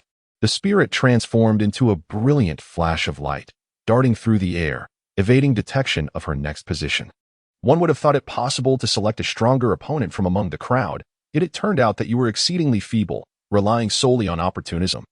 A voice echoed in the air, dripping with disdain, seemingly dismissive of his presence. The sword in Yun Bulang's hand danced with increasing ferocity. Yet he soon realized that his ordinary attacks were utterly ineffective against the spirit of the artifact. Qing stepped forward to assist, but their efforts proved futile. The master and disciple together were no match for the formidable spirit before them. You two must either fully master me or perish here, providing me with some company in my eternal solitude. I have languished in this place for millennia, and you cannot fathom how lonely I truly am. The voice of the artifact spirit resonated with a hint of exuberance. After all these years, the prospect of having these two individuals stay and converse with it was indeed a delightful thought. Yun Bulang disdainfully addressed the heavens, asserting, "If you wish for us to remain by your side, you must first demonstrate your capability." Such audacious words, truly formidable for one so young. The weapon spirit circled around, revealing that the surrounding armaments floated majestically in midair. Each weapon here was of at least a sacred rank. Any single one could incite fierce competition among the continents. Yet now they lay here, akin to mere scrap metal. In an instant, as those weapons launched their assault, Yun Bulang waved his hand, effortlessly drawing them into his spatial realm. "Despicable wretch, how dare you employ such underhanded tactics to seize the weapons?" The clouds drift lazily, and with a subtle smile. Her expression is as infuriating as it is charming. It is illogical to refuse something that comes to one's doorstep. If you have more to offer, simply inform me. Why resort to convoluted methods to present it? Fortunately, this space is unlike any other, vast enough to alleviate concerns about storage. However, he also realizes that if weapons can be stored within this space, then perhaps the spirit of the device could be contained as well, leading to a significant accomplishment. With this thought in mind, he sets his plan into motion. "You claim that I must subdue you to leave this place. Can I interpret that as an innate desire for punishment? Dare you repeat that?" The temperature in the air suddenly rises, and he understands that his words have evidently provoked the spirit. Qing, somewhat incredulous, gazes at his disciple and tugs at his arm, saying, "Why provoke her?" With a mysterious smile, Yun Bulang uttered words that could be heard by both individuals. "This is precisely the effect I desired." Yet, there lingered a concern that the spirit of the instrument might not be deceived. In the heat of her words, she relinquished control over her own strength, charging towards him like a wild beast. Yun Bulang seized her rhythm, exerting control over her entire being. Astonishingly, she was a mass of energy, prompting him to create a minuscule space, effectively trapping her within. Let me out," she cried, struggling incessantly within, her power formidable and terrifying. Yun Bulang exerted all her strength to barely confine it within the vessel. Yet, this spirit had already developed intelligence and human-like thoughts. "I concede. I shall release both of you now." Her faint voice emanated from within. Originally, she absorbed the essence of heaven and earth, as well as the quintessence of the sun and moon, in order to maintain her ethereal form. Now, trapped within the vessel and isolated from the world, it would not be long before she completely vanished from existence. "Do you truly surrender?" Indeed, the clouds, devoid of any anomalies, sensed the gradual dissipation of a particular force. "I shall release you now, but should you dare to play any tricks again, I will confine you within for eternity." "I would not." Her voice weakened, slowly fading into silence. Just as she was on the brink of vanishing entirely, he opened the lid of the vessel, freeing her from its confines. "I have subdued you. May we now depart from this place?" This abyss, shrouded in darkness, had been conjured by the spirit of the vessel, and they were merely pawns, exploited for its purpose. The spirit coalesced into a luminous orb in the sky, casting a fiery red glow that revealed the surroundings in a flickering light. Her strength gradually returned, and her speech regained its vigor. "Very well, I shall escort you out of here." She became remarkably docile, as if truly tamed. The clouds drifted ahead, and before him, a heavy door slowly creaked open. Just as he and his master were about to step outside, he suddenly noticed the spirit behind him contorting into a menacing visage, charging towards his body. "Ha ha ha, you are all destined to perish here today. Do you truly believe that anyone can tame my true self? Dream on with your delusions." Though Yun Bulang remained vigilant, he was still caught off guard by an unexpected assault. The most devastating revelation was that his adversary sought not only his life but also the invasion of his very being. Qing yearned to rush to his aid, yet was repelled by a formidable force, crashing violently against the wall and coughing up a mouthful of blood. "Pu, Bulang, hold fast to your true self. You must not allow her consciousness to consume you, for if you do, awakening will be an impossibility." Qing had witnessed such a scenario before. and it seemed that the spirit sought his disciple's body from the very moment the contest began. He lamented his own carelessness, regretting his inability to safeguard him. "Master, please do not approach. I can no longer control my body." Bulang bit down on his molars, summoning every ounce of strength to utter those words. Qing wiped the blood from the corner of his mouth and recklessly charged forward. Bulo found himself utterly unable to govern his own body. As the will of that spirit was overwhelmingly powerful, gradually merging into him and becoming an integral part of his being. It even sought to usurp his physical form. In that fleeting moment when Qing charged forward, he was cast aside with a single blow. "Master, please depart from this place and do not concern yourself with me." Bulang, with the remnants of his will, spoke. He was oblivious to the ambitions and motives of the other party. Yet he understood that if his master were to remain, only harm would ensue. Qing shook her head, lamenting that her disciple had fallen into such a state due to her failure to care for him adequately. Now, being controlled by the spirit of the artifact, the consequences of her departure would be dire. "Bulang, you must hold on. Do not allow her to dominate your will. Your body is your own." "She is merely an artifact spirit," Qing cried out in anguish from the side, hoping he could remain steadfast and not be ensnared by the spirit's allure. Bulang gently closed his eyes, reclaiming his body, determined to expel the spirit from within. However, the spirit, having finally found a suitable vessel, would not relinquish it so easily. With all its might, it endeavored to force Bulang's soul out of its corporeal form. Yet, alas, Bulang was the rightful owner of this body. For reasons unknown, the spirit, which had initially displayed great strength, gradually succumbed to absorption in the end. Bulang gradually sensed his cultivation rising, and to his astonishment, he found himself capable of absorbing the energy of the spirit within the artifact. The spirit, sensing the anomaly, cried out in desperation, "You despicable human, release me at once." It struggled incessantly, attempting to break free by force. Yet, it was already too late. Escape was utterly impossible. Moreover, its energy was depleting rapidly, while Bulang relentlessly absorbed it. He gazed at his hands in disbelief, slowly raising them with newfound control over his body. The spirit within him had become an inconsequential presence. "Master, the spirit seems to be inexplicably fading away." Bulang was overwhelmed with joy, scarcely able to believe the extraordinary sight before him. He had ascended from the early stage of the spirit immortal realm to the mid-stage, and the energy within his body continued to surge ceaselessly. "Bulang, your foundation is still unstable. There is no need to hasten your enhancement of power." Qing expressed his concern from the side, fearing that he might fall into the depths of obsession. Bulang found his master's words to be true and gradually halted his ascent. The spirit of the vessel within him had diminished to an exceedingly feeble state. "I was merely jesting with you. I harbor no genuine intent to harm. In pursuing your actions, know that should I vanish, everything here will collapse, and neither you nor your master will find a way out." The spirit within him struggled incessantly, yet even at its zenith, it could not break free, let alone in its current frail condition. "Your incessant fabrications are truly absurd. Do you take me for a fool?" Bulang could not help but roll her eyes.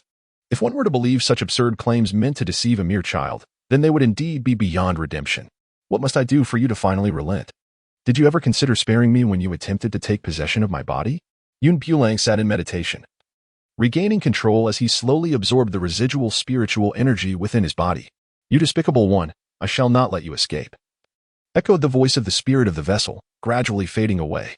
Despite its struggles, it was ultimately stripped of consciousness.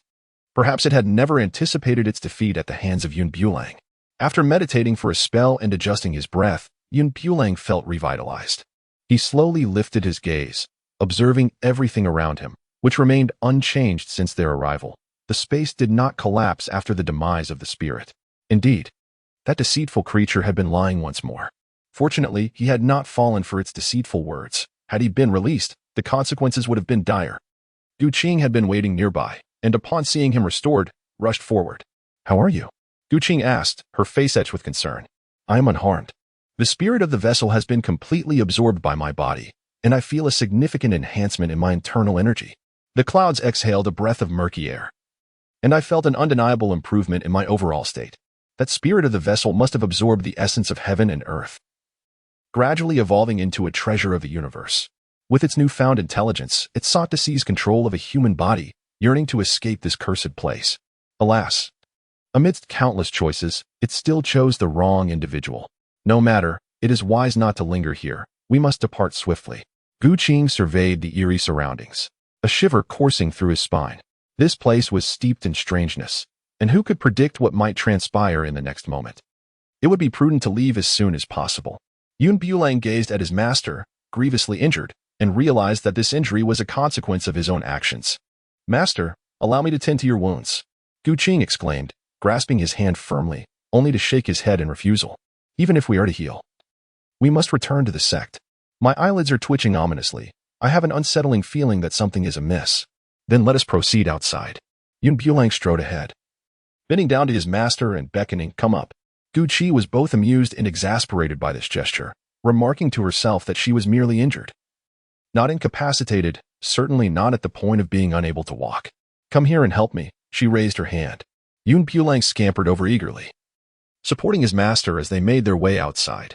The corridor was enveloped in darkness, but since they had previously disabled the mechanisms upon entering, retracing their steps posed little difficulty. As the main door had been shut, Bulang harnessed the power of fire, circling in place several times before finally discovering the mechanism to activate it. With a resounding rumble, the door swung open, allowing a beam of light to pierce through the previously impenetrable darkness, finally illuminating the space with a glimmer of brightness. Bulang accompanied his master outside, only to discover a multitude of people gathered at the entrance. All of them were unable to gain entry. Upon seeing the two of them, a pair of eyes filled with astonishment. Bulang intended to pass directly by them, yet that group obstructed his path.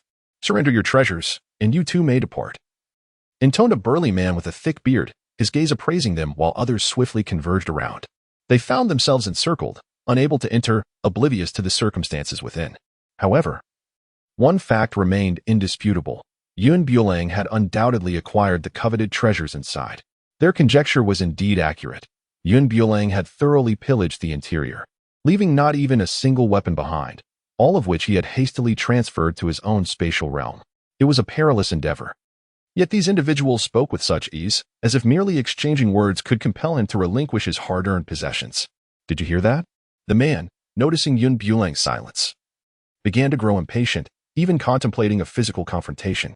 Bulang supported his master as they retreated, acutely aware that his mentor was gravely injured, rendering it unwise to entangle themselves with these adversaries. "I am willing to surrender the items to you, but first, allow my master and me to exit safely. Once we are in a secure location, I shall naturally hand over what you seek." The man erupted into laughter, as if he had just heard the most ludicrous jest. "Do you take me for a fool? You think I would fall for such trickery? Once you escape from here, there will be no share left for us." Another voice chimed in. "Indeed, if you wish to keep your lives, you must relinquish the items. Otherwise, do not blame us for being ruthless. I advise you to be sensible and avoid inviting trouble upon yourself.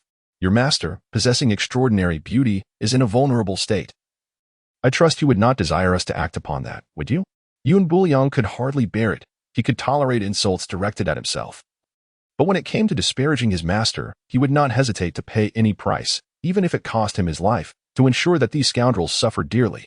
"Receive my blade," he declared, positioning himself protectively behind his master as he launched an assault against the group. Their strength paled in comparison to his, akin to ants gnawing at an elephant, ultimately exhausting his spiritual energy and leading to his untimely demise. Whoosh! Bulang wielded his blade with precision, severing the arm of the assailant with a single stroke. Anyone bold enough to approach him was swiftly dispatched, their lifeless bodies accumulating upon the ground.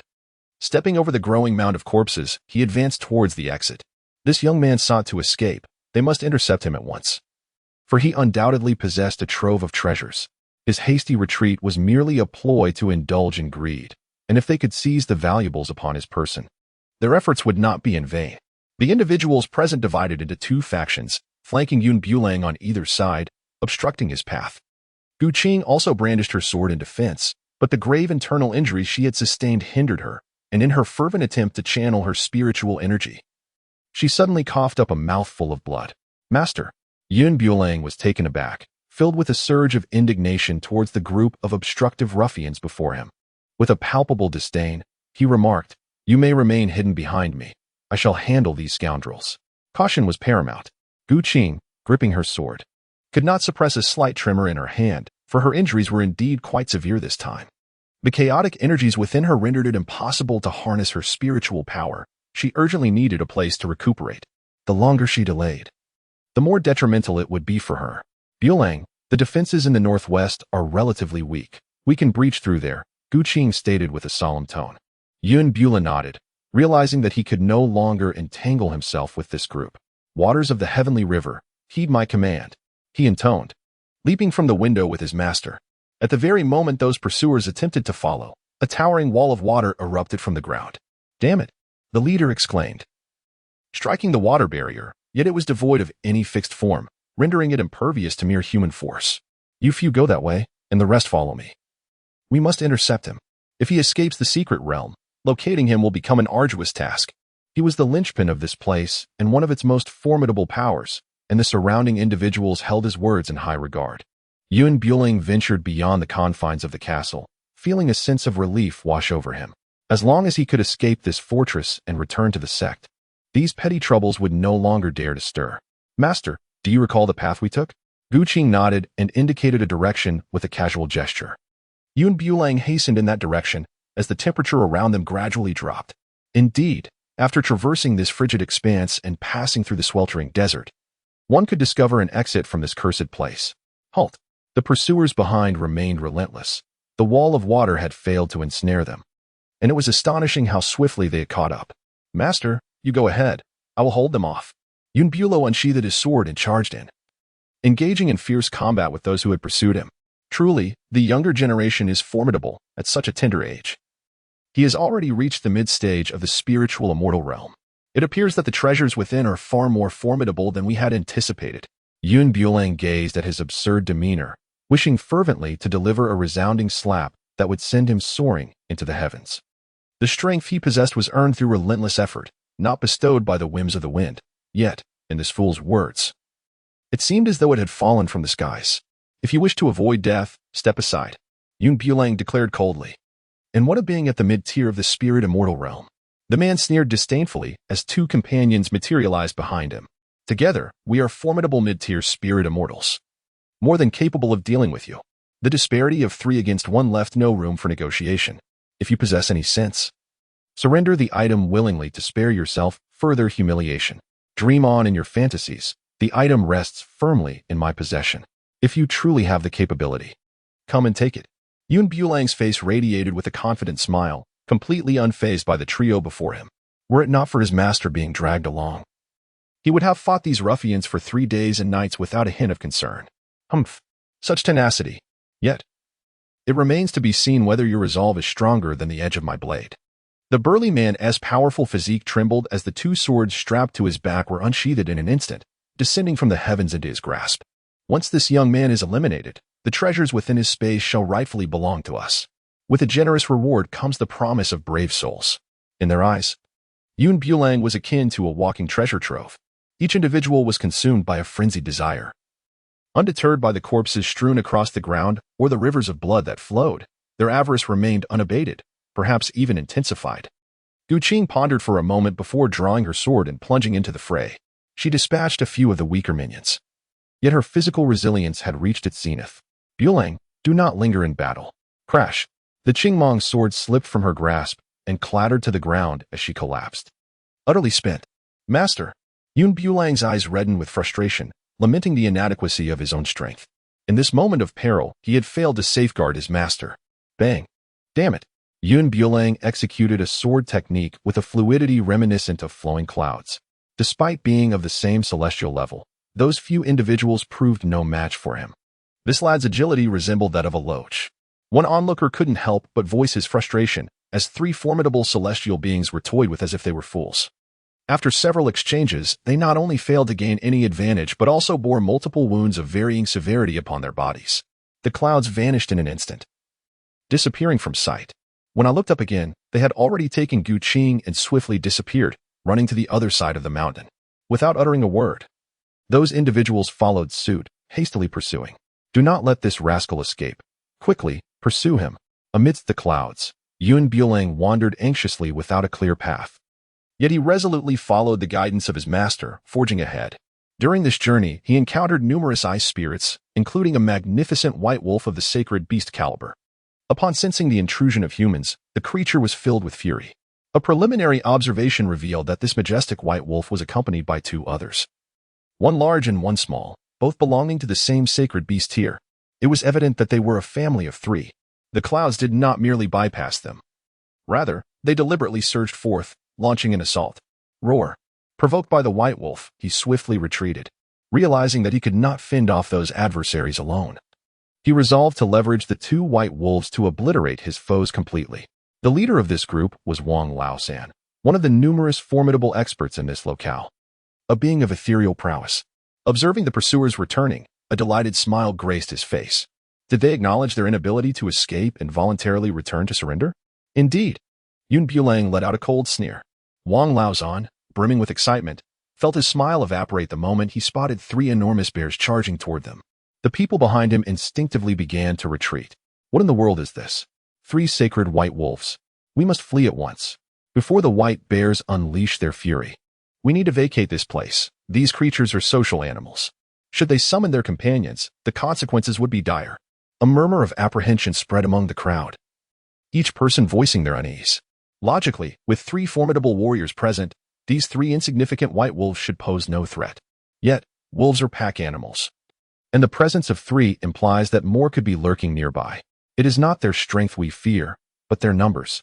Even an ant can bring down an elephant with sheer persistence. Wang Laosan exuded the aura of a powerful leader and addressed those behind him. If anyone dares to take a step back today, I shall slay them. No sooner had he spoken than discontent rippled through the crowd, and one bold individual stepped forward to voice his grievance. This is unjust. If we attract the nearby white wolves, we are as good as dead. We must leave at once. Indeed, we must depart immediately. Bang, bang. Two resounding crashes echoed as the two dissenters were shattered by a single strike. Witnessing this, the surrounding individuals promptly sealed their lips. In the face of certain death, it seemed wiser to gamble everything. Perhaps fortune would favor them with some treasures. The clouds did not hinder their camp's advance, and along with them, three white wolves entered the fray. The might of these three sacred beasts was formidable. He shielded his master and emerged relatively unscathed. In contrast, many of the weaker individuals met a grim fate at the jaws of the white wolves. Fear not, with our numbers. How could we possibly falter against these three white wolves? Wang Laosan rallied the crowd, urging them to join him in the fight. Despite their sacred beast status, the overwhelming numbers of their assailants soon rendered the wolves incapable of resistance. Just as they rejoiced, believing victory was at hand, a multitude of white wolves suddenly appeared on the distant hillside. Awoo! They seemed to sense the call of their comrades and charged down with alarming speed. A crack appeared on Wang Laosan's eternally stoic visage. Dealing with three was manageable, but this multitude of sacred beasts was simply insurmountable. Awoo! The Wolf King opened its gaping maw and bit into his arm. Wang Laosan retaliated with a swift strike. But the Wolf King evaded his attack with agility and sank its teeth into his leg instead. Damn it! With a ripping sound, the flesh of his entire hind leg, along with his trousers, was torn away by the Wolf King. A cold wind swept through, leaving behind only the piercing chill and excruciating pain. He retrieved a pill from his spatial pouch and tossed it into his mouth, feeling a surge of recovery, although the bleeding in his leg had ceased. It left behind a gaping wound. What are you all hesitating for? Hurry and come to my aid. Do you think that if I fall, you will escape from here unscathed? Wang Laosan observed the retreating figures behind him, feeling an overwhelming sense of worthlessness. It is not the godlike adversary that instills fear, but rather the teammates who resemble swine. To be entangled with such foolish individuals was truly a stroke of misfortune. Under his admonishments, the crowd began to advance, though some attempted to flee, only to be blocked by the encroaching wolves. Bulang found himself in a challenging predicament, tasked with safeguarding his master while simultaneously contending with the pack of wolves. He was forced to multitask, all the while remaining vigilant against the wolves' ambushes. Master, please take refuge here for the time being and do not venture out. Bulang positioned her behind a nearby rock, a secluded nook with the towering mountains at her back. Concealing herself here was far more secure than trailing in his wake. Do take care of yourself. If necessary, leave without hesitation, he advised. Qing understood that her presence was a burden to her mentor. Had he been alone, he would have effortlessly distanced himself from this band of ruffians long ago. Bulang's expression instantly fell, and his voice became chillingly cold. Master, you are aware that I am not the kind of person to abandon you and leave alone. I would rather meet my demise on the battlefield. Upon uttering those words, Bulang turned and plunged into the fray. Although that individual was an adversary, one could not deny the veracity of his statement. To escape this place, they must first vanquish the pack of wolves. Otherwise, once the wolves had dealt with them, the next to face their wrath would be themselves. The pack continued to multiply, relentless as cockroaches that refused to die. Cursed be the day, had I known this would be the outcome, I would have never come here. I should have departed immediately. Thus avoiding this predicament, Wang Laosan observed the two of them lamenting and couldn't resist a sneer. Wasn't it you two who proposed to come to this secret realm? Now, faced with a mere setback, you regret it? They were fellow disciples, each possessing strength within the spiritual immortal realm. The speakers were his senior brother, Li Tianba, and his junior brother, Li Chanqi. These two were siblings, their bond far closer than that with Wang Laosan. There was a barrier of unspoken understanding between the three, and Wang Laosan had never been entirely candid with them, just as they had never truly aligned with him. Enough of this pointless chatter. My spiritual energy is nearly depleted. Yet these beasts continue to swarm. It seems I shall meet my end here. Wang Laosan exclaimed in frustration. Do not lose heart. As long as the three of us join forces, our situation shall not be dire, Li Tianqi reassured him. Their time was running out. If they did not seize the opportunity to break through soon, they would be reduced to mere dust, disappearing entirely from this world. They had no choice but to muster their resolve and press forward. Wang Laosan's treasured sword had been bitten in two by the Wolf King, leaving him without a reliable weapon to confront such a multitude of wolves. A twinge of fear crept into his heart. You two hold the fort here. I shall venture out to seek reinforcements. Just as he took a step forward, Li Tianba seized him by the arm. No, if one of us leaves, we all must go together. Given the current situation, do you truly believe we can escape separately? Wang Laosan, exasperated, wished he could strike down this brother who seemed perpetually opposed to him. Having spent considerable time with Wang Laosan, Li Tianba was well aware of his ulterior motives. He plainly sought to abandon his brothers and flee alone. Yet when expressed, his reasoning sounded so noble and grandiose. One could encounter audacity. But this was a new level of shamelessness. If we three continue to linger, we shall all perish here. It would be wiser for me to venture out alone. Perhaps I could still bring back aid. Wang Laosan weighed the pros and cons, eager to extricate himself. However, Li Tianba saw through his scheme and suggested, if anyone should venture out, it ought to be Tianqi. Have you forgotten our master's instructions? I have not forgotten, but with his strength. Do you truly believe he can make it out? Two individuals engaged in a relentless dispute, neither willing to concede an inch. Suddenly, the wolf pack launched their assault. One of them sinking their teeth into his hand, tearing away a chunk of flesh, causing him to grimace in agony. If this continued, he would undoubtedly become their next meal. What do you truly desire? I desire nothing. If we are to stay, let us remain together. If we are to leave, let us depart as one. Seeing no viable escape, Wang Laosan could only brace himself and stay, joining the fray. The pack encircled them, the circle of doom constricting ever tighter. Those of lesser strength had already succumbed, becoming prey for the wolves, their blood staining the pristine white snow. Li Tianba, filled with trepidation, surveyed the dire situation. It seemed almost certain they would not escape. The three, their spiritual energy depleted, could only lie on the ground awaiting their grim fate, while the wolves showed no mercy, feasting upon their blood and flesh. The trio fought back with the last remnants of their strength, yet the outcome remained tragically bleak. The situation beyond the clouds is far superior to theirs. At the very least, they bear no wounds. Yet, there is no intention to extend a helping hand, allowing him to be fatally bitten. Were it not for these few rascals, how could he have provoked the wrath of these wolf packs? And how could he have found himself ensnared in this predicament? Sword cleaves the heavens. In Bulang's grasp, the sword danced with unrestrained fervor. He had discerned an intricate swordsmanship, swifter than that of a wolf. Confronting the Wolf King, he exhibited no trace of fear. As the beast launched its assault, he leaned forward, thrusting his long sword toward the creature's abdomen. In an instant, blood gushed forth. The Wolf King lay defeated upon the ground, its sapphire eyes filled with profound reluctance before finally succumbing to silence. From its body emerged a crystalline ice stone, which Bulang carefully tucked away. He then proceeded to skin the Wolf King, intending to fashion a luxurious scarf for his master. With the demise of the Wolf King, the remaining pups found themselves in disarray, scattering in all directions. Bulang had slain several white wolves in succession, accumulating an impressive collection of ice crystals, which were of superior quality compared to his previous ones. Wang Laosan believed that death was inevitable this time, however, to his astonishment. There seemed to be a glimmer of hope. Yet, despite the fact that the three of them had survived, their current condition was far from optimistic. The three formidable beings at the spirit immortal level bore several grievous wounds, their flesh torn and blood staining the snow beneath them, melting it into a puddle. Upon witnessing Yun Bulang emerge as the ultimate victor, not a trace of joy could be found on their faces. Even the presence of any other individual would have been preferable to the man before them. In such dire circumstances, they could only await the grim decree of death. A strained smile crept across Wang Laosan's lips, albeit an unappealing one. "Little brother, let us part with some measure of grace. We may meet again in the future. We are disciples of the Linglong Sect. Should you take our lives, the sect will not let you go unpunished. Do you truly believe that the Linglong Sect will discern that it was I who ended your lives?" Yun Bulo revealed a faint smile. For the Linglong Sect was indeed a formidable force. Otherwise, it would not boast three powerful beings at the spirit immortal level. Grant us a reprieve. And let it be considered a favor owed by the Linglong Sect, which shall be repaid in due time. Li Tianba, with a stern expression, spoke.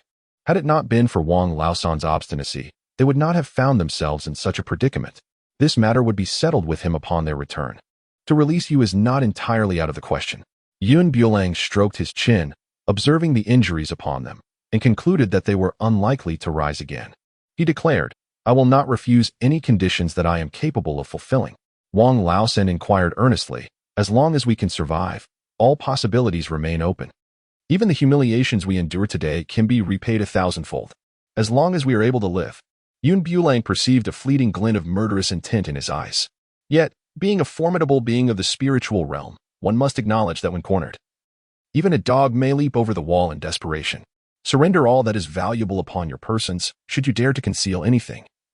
I shall end your lives this very instant. The three individuals were extremely reluctant, yet they found themselves devoid of alternatives. Material possessions pale in significance when weighed against the value of life itself. Very well, very well. As long as you spare my life, I shall relinquish whatever you desire, declared Wang Laosan, as he caressed the crimson ring adorning his finger. A flash of red light emerged, and before them materialized a mound of treasures, towering like a small hill upon the barren ground. Within it lay cultivation techniques, high-quality spirit stones, and a sword that many would covet to the point of madness. Whether elixirs or rare treasures of heaven and earth, the collection was abundant, surpassing even the storerooms of prominent families. Upon witnessing Wang Laosan's offerings, the other two individuals promptly presented their own treasures. "You truly possess a wealth of treasures. With such abundance, are you still not satisfied?" The three old fellows were indeed adept at concealing their riches. The combined worth of their possessions could not merely be described as priceless. Even the national treasury might not yield such a wealth of valuable items. "Having surrendered everything, we hope you will uphold your promise and allow us to depart," expressed one, anxiety lacing his voice at the thought of being betrayed after relinquishing their valuables. "Rest assured, I am a man of honor, unlike some," he continued, leaving his words hanging in the air. The three understood that he was subtly casting aspersions upon them. With a sweeping gesture, Yun Bulo summoned the items directly into the spatial realm, disregarding the murderous glares from the three men, and swiftly moved behind a stone to assist his master. "Master, we must leave this place at once. The vast pools of blood may attract other beasts." He had already exhausted his strength for combat, and it was only with the aid of the three elderly men that they had managed to fend off the wolf pack. Qing nodded, and with Yun Bulo's support, they passed by the trio, their figures vanishing swiftly from sight. The master and disciple followed their original path, but halfway through, they discovered that the previously encountered forest seemed to have shifted its position.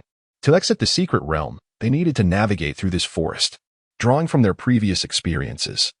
Yun Bulo proceeded with utmost caution, tossing some items into the woods and noting that the giant python had not reappeared. "It seems the serpent is not here. We should move quickly. As long as the giant snake is absent, with a bit more speed, we can escape this wretched place before it notices us."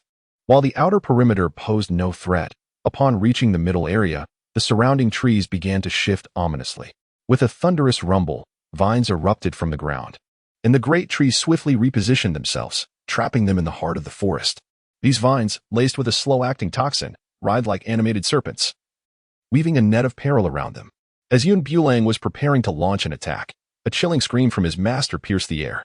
When he turned around, he found his master ensnared by the great tree. "Bulang, flee swiftly. Suddenly, with a resounding thud, a vine coiled around his hand. Bulang swung his blade in an attempt to sever the binding, but in that fleeting moment, the hand grasping the weapon was also ensnared. Damn it! Bulang felt the vines around his hands gradually constricting, imbued with a peculiar strength that rendered him powerless. The tendrils entwined his body, with a towering tree serving as the anchor, binding both of them in a most precarious manner. He tentatively struggled, only to discover that the more he resisted, the tighter the bindings became. Suspended from the tree, their postures and appearances were rather disheveled. Bulang gazed intently at the sword that had fallen to the ground, his eyes fixed upon it with unwavering concentration. Suddenly, the blade began to tremble gently before lifting itself from the earth. With his hands bound, he could only wield the sword through sheer willpower. Whoosh! The sword sliced towards a nearby branch, and just as Bulang felt a surge of triumph, tendrils erupted from the ground, ensnaring the sword completely. Damn it! Cloud, filled with indignation, cursed under his breath, realizing too late how troublesome this cursed place was. Even if it meant taking a detour, he would never set foot here again. The two individuals hung from the tree as time passed by, second by second. Bulang initially believed that he would languish here indefinitely, yet faint, fragmented sounds emerged from the distance. Shortly thereafter, a group of individuals approached, their skin a deep shade of brown, each standing around 1.5 meters tall, embodying the essence of short stature. Adorned with feathers atop their heads and possessing notably full lips, their arrival was met with the gleaming display of bright white teeth. Bulang perceived excitement in their eyes. Feast! Feast! They raised their weapons high, exuberantly circling in place, and after several revolutions around their master and him, they finally came to a halt. Bulang placed his hopes upon them, believing that as long as they could untie the ropes, he would have a chance to escape this place. He felt the great tree tremble violently, and soon after, these barbaric individuals severed the vines. Yet they too remained in a state of confinement. Thus, in an exceedingly bizarre manner, they were led away by these people. Cough, cough. Due to the violent shaking, Qing struggled to cough a few times, blood spilling onto the ground. The leader turned around, an eerie smile etched upon his face, and then slowly crouched down. He extended his short, dark fingers, clumsily tracing the ground, and upon seeing the bright red blood on his fingers, he displayed an expression of utmost satisfaction.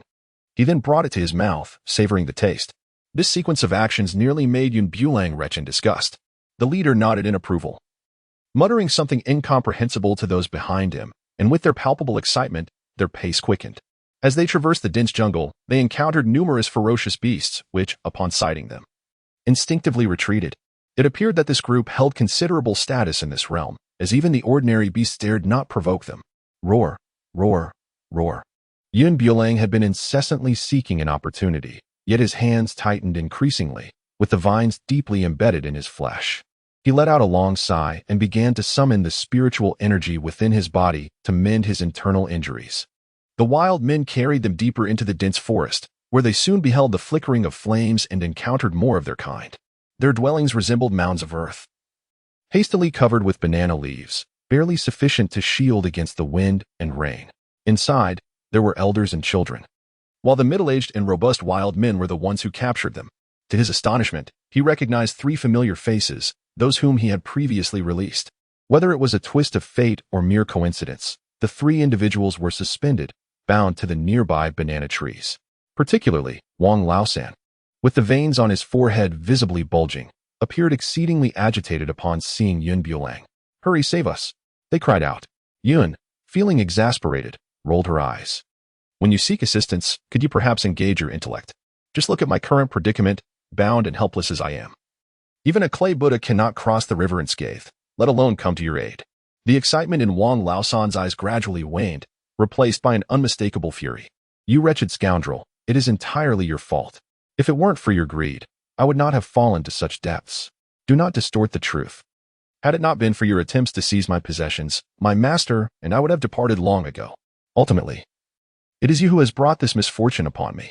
If the cloud were not bound, it would have long since pierced through with a swift strike. This unparalleled ability to distort right and wrong is second to none. Should it claim the second position, no one would dare to assume the first." Wang Laosan struggled incessantly, his restlessness evident, even as the wounds from previous bites had yet to heal completely. The wild men, observing his vigorous movements, found him exceedingly novel. and the first among them seized him from the tree, securing him to a wooden plank. From the largest hut emerged a decrepit old man, adorned with a necklace seemingly fashioned entirely from wolf fangs. He leaned heavily on his staff, his back permanently hunched. Due to his advanced age, his vision was clouded, and he could only squint to discern distant objects. With a slow and deliberate pace, he approached Wang Laosan, his face a tapestry of wrinkles and darkened skin, causing Wang Laosan to snap his mouth shut in fear. The two locked eyes, and Wang Laosan was too terrified to even breathe. The leader extended his hand, prompting those nearby to produce a short knife from the ground. This weapon appeared to have been scavenged, as they wielded it with evident unfamiliarity. Nevertheless, this did not hinder them from slicing a significant piece of flesh from Wang Laosan's body. Ah!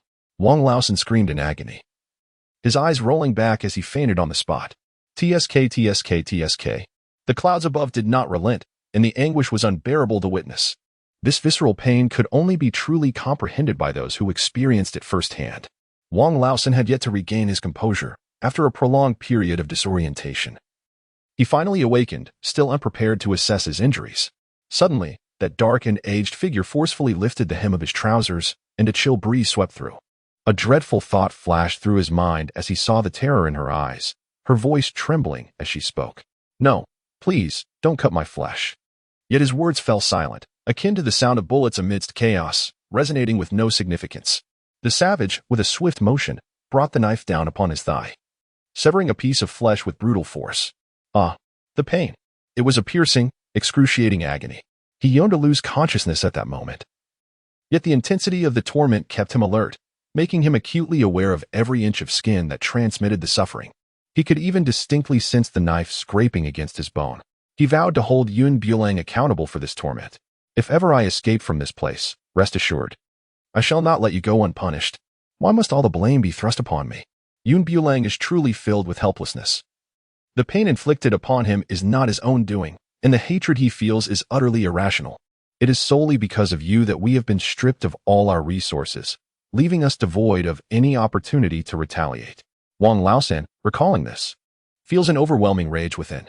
If only they had possessed a weapon or an ally, they would not have found themselves bound here the moment they entered the jungle. Li Tianba and Li Tianqi, witnessing his flesh being cut, are paralyzed with terror, their hearts trembling with fear. Merely hearing his agonizing cries sends shivers down one's spine. It is unfathomable to contemplate what fate would befall them should the blade fall upon their own bodies. The cannibal tribes are indiscriminate in their choices. They do not appear youthful themselves, so if they must feast, they should surely target the young man and his master instead. Cloudless was unaware of the twisted thoughts harbored by the two individuals. However, he did notice a peculiar characteristic: the vines that bound him. After departing from the great tree, their strength had diminished significantly. "Master, do give it a try and see if you can move," he suggested. Upon hearing his words, Qing slowly rubbed his hands behind his back. It seemed he could move, yet he lacked the confidence to fully break free. The vines no longer contracted as they had before, appearing lifeless. If he waited a little longer, he would be able to escape entirely. Yet, observing the cannibals' demeanor, it was evident they intended to slaughter all of them for a satisfying feast. The flesh cut from Wang Laosan was handled by the women of the tribe.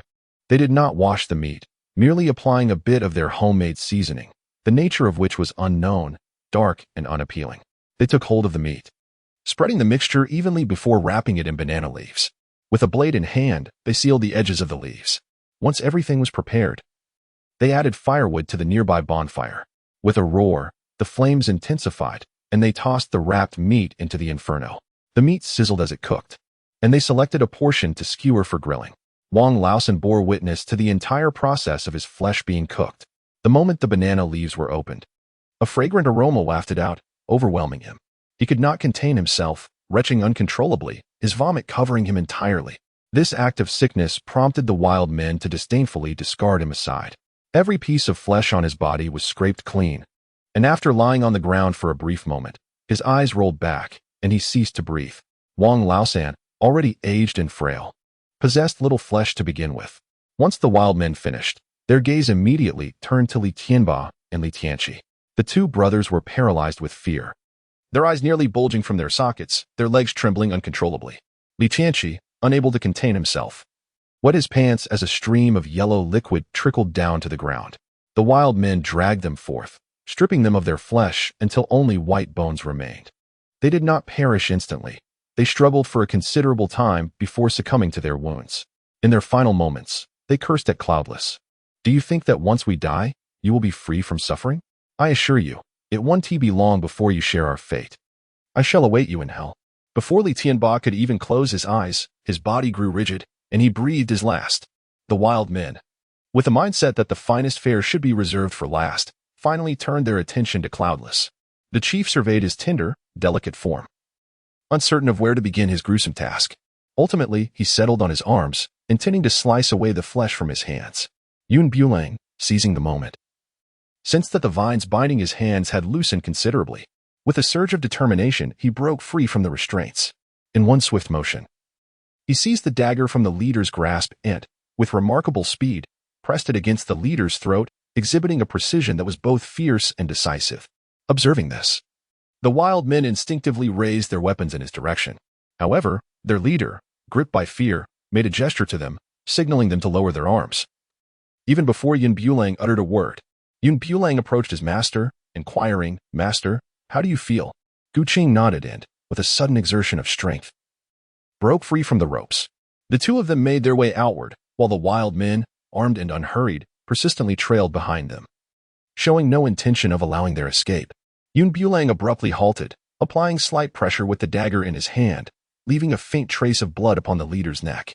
He paid no heed to whether the onlookers could comprehend his words or not, and declared to them, "Should any of you dare to advance another step, I shall personally sever his head." His gaze turned icy as it swept across everyone present. The leader incessantly gestured to the crowd, urging them not to approach any closer. Truly, he was a coward at heart. Yun Bulang scoffed, and promptly followed his master into the dense forest. Due to the previous hauntings of their shadows, he chose a different location this time. Although he remained unaware of what awaited him ahead, it was certainly preferable to witnessing his own flesh being severed. Akin to those three old men, helplessly bleeding to death, the two individuals bound the leader and meandered through the woods, only to find themselves ensnared in a fog-like maze. Perpetually circling in place, Yun Bulang, feeling a twinge of trepidation, spoke softly. Upon their departure, he had tied a cloth to the great tree, yet 2 hours later, they returned to their original position, proving that they had never truly ventured forth. So much time squandered, merely wandering in circles. The chief they had captured lay half-conscious. Yet curiously, they did not inflict harm upon him. Suddenly, a faint rustling sound emerged from behind, revealing the group of discarded natives charging once more. Armed with bows and weapons, Yun Bulang realized that as long as they attempted to flee with their chief, these natives would relentlessly pursue them. However, should they release the chief, they would lose their means of escape. Caught in a dilemma, the natives gradually encircled them, blocking the lone thoroughfare completely. "Release our chief." At that moment, a towering native, nearly 2 meters tall, emerged before them, wielding a long sword, its tip aimed directly at Yun Bulang.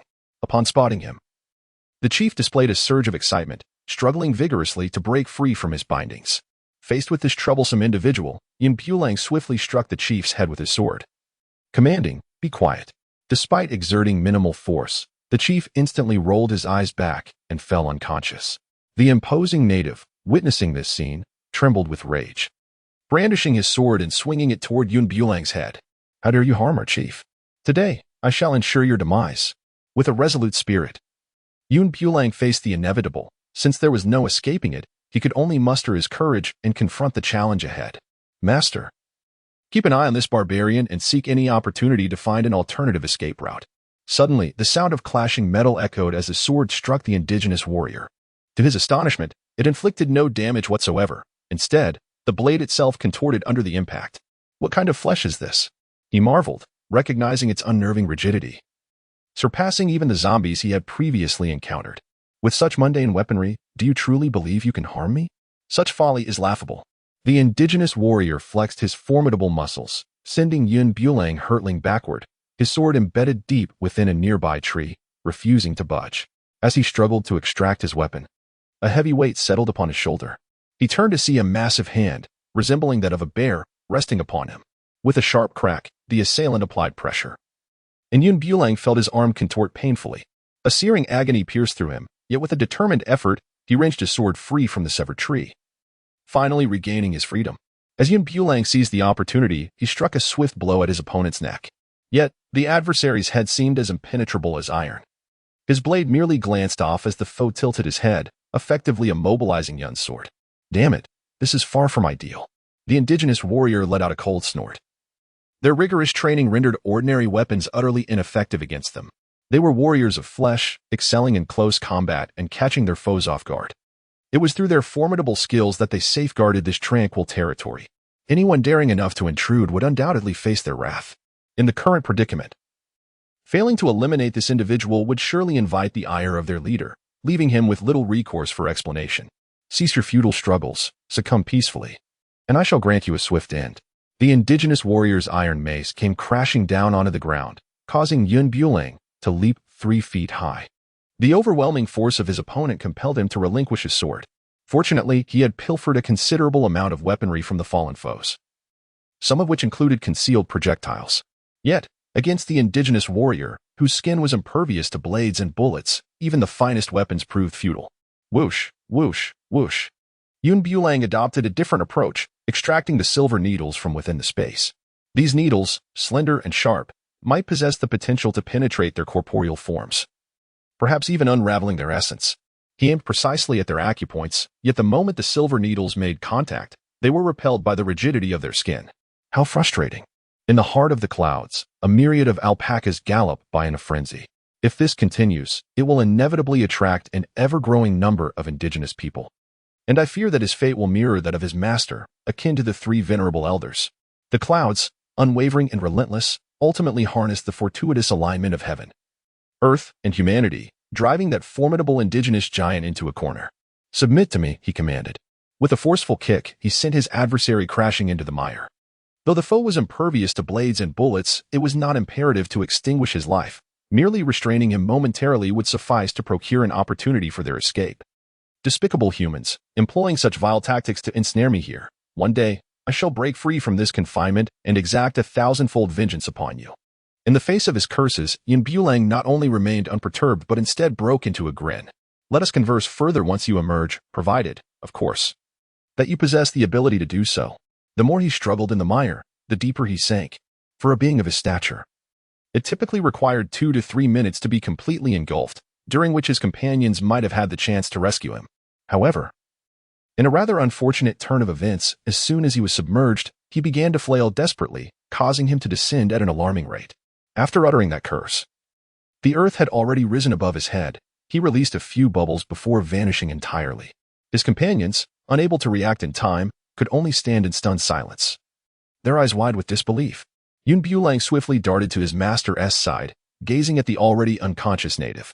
He seized the individual and shouted at the surrounding natives, "Return your leader to you." Shortly thereafter, the esteemed leader descended in a parabolic arc, landing beside them. As someone reached out to catch him, he was struck squarely. Amidst their flustered commotion, the instigator, Yun Bulang, grasped his master and swiftly retreated into the forest. A dense canopy of trees obscured the sunlight and blocked their path, forcing Ming Chang to discern their direction based on the lushness of the foliage, recognizing the southern route. "Disciple, I sense something amiss about this land." Qing suddenly halted, glancing down to discover that the ground's hue had entirely transformed into a foreboding blackish purple. Beneath her feet, she sensed a pulse of life, rhythmically breathing in and out. This is not good. Something lies beneath. Qing suddenly realized the danger and began to retreat. However, as she retreated, the once even ground erupted, revealing a massive serpent. Whether it was mere misfortune or ill fate, it was indeed the very serpent they had encountered before. As it emerged, a multitude of serpent eggs appeared around it. The white shells bore cracks, and as the massive serpent broke through the earth, the hatchlings scrambled out in a frenzy. These hatchlings were formidable in their own right, their numbers overwhelming, crawling across the ground and instilling dread in all who beheld them. They had trespassed into the serpent's territory, evidently inciting its wrath. The colossal serpent raised its head high and struck towards them with great force. With a series of thunderous crashes, the ground beneath them was obliterated, leaving no intact soil in their wake. This serpent, at the Saint Beast stage, escalated its power to the initial phase of the divine beast as it engaged them in battle. It coiled its massive form around them, using them as the epicenter and continuously reducing its attack range. This time, they had truly provoked this sacred creature, which transformed into a demonic state, conjuring a barrier around them in a matter of moments. By the heavens, this beast has erected a barrier to prevent our escape. Roar, roar, roar. A tremendous light emanated from the sacred beast. Bulang seized the serpent's tail and, leveraging his advantage, climbed onto its back. Brandishing his sword, he thrust it fiercely towards the serpent's vulnerable point. Though the serpent's entire body was nearly impervious, akin to a slab of meat on a butcher's block. As the blade pierced its critical spot, it became as pliable as flesh, yielding to his will. "Master, please stand back and do not let this vile creature harm you." The fellow continues to struggle in his final throes, lacking absolute certainty in thwarting it. The only option is to have the master retreat to a safer distance, lest he be entangled by this creature. Surrounding trees crash to the ground as the serpent's range of attack expands, simultaneously provoking unwelcome denizens of the wild. A colossal lizard emerges from the water, encircling them with its formidable presence. Fortunately, their slight frames allow them to navigate the jungle with agility. As the great serpent lashes out with its tail, Bulang bows his head and swiftly pulls the master away. Though grievously wounded, the serpent persists in its desperate struggle, leaving a long trail of blood in its wake. As for the offspring it hatched, they vanished without a trace the moment they appeared, their whereabouts unknown. To escape this predicament, they must eliminate the two looming beasts before them. "Master, how is your internal injury healing?" "I'm managing. I can muster some energy now." Their garments are tattered from the jungle's branches, and bloodstains mar their bodies. The scent of their blood attracts an increasing number of ferocious beasts, surrounding them like a feast. In the eyes of these creatures, the two are the most delectable morsels. They dart through the jungle, with Bulang ingeniously leading the two titans into confrontation. The serpent and lizard engage in battle, yet he has no time to spectate, urging the master to flee. The serpent, already gravely injured, stands little chance against the lizard. However, this offers no solace, for once the lizard breaks free from the serpent's grasp, their next target will undoubtedly be the two of them. "This place is no longer safe. We must depart." The emergence of these colossal beasts has disrupted their original plans, forcing them to navigate the jungle in a frenzy. Wherever a path presents itself, they bend low and plunge forward without a second thought. Yet, upon suddenly halting, they discover that this seemingly deathly forest conceals such stunning beauty. It is nothing short of a hidden paradise. Every flower, blade of grass, and tree here exudes a vibrant essence, standing in stark contrast to the forest's desolation and silence. Yet, the master and disciple remain cautious, firmly believing that the more beautiful something appears, the more perilous it may be. "Master, do you detect a hint of fragrance?" Bulang inhaled deeply. The faint fragrance wafting from afar was both potent and yet not cloying. Qing took a careful sniff. Indeed, there lingered a robust aroma. The surrounding environment was alive with the melodies of birds and the fragrance of flowers. The blossoms on the grassy expanse were in full bloom, making it exceedingly difficult to associate the present scenery with the concept of danger. The aroma drifting closer grew increasingly intense until a flicker of light danced before her eyes, revealing three ethereal beings upon the once expansive meadow. They possessed breathtakingly exquisite features, adorned with nearly transparent wings, their toes barely grazing the ground. Armed and vigilant, they scrutinized the two intruders with caution. "Who are you to trespass upon our sacred elven domain?" inquired one of the green-hued fairies, her long emerald tresses cascading down her back, reminiscent of aquatic plants swaying in water. "We are merely fleeing from pursuers and happen to pass through this place. We harbor no ill intentions." Bulang endeavored to elucidate, hoping that these individuals would not be treated as invaders. "Heh." The leader of the elves chuckled softly, his eyes as stunning as amber. As their conversation unfolded, more elves gradually appeared behind them. Each elf possessed a unique form, yet they shared a common trait: wings that allowed them to soar freely through the sky. One elf circled around them, seemingly assessing their presence. This place had remained untouched for over 1,000 years. "The arrival of the two of you may truly be a providential occurrence," one of the elves remarked while stroking his chin. Before they could fully grasp the meaning of their words, they found themselves the focus of pointed spears. "Take these two back. I have not provoked you, and I implore you to allow me my freedom." Bulang could not help but justify himself. He had neither taken their belongings nor harmed their kin. Why must he endure such torment?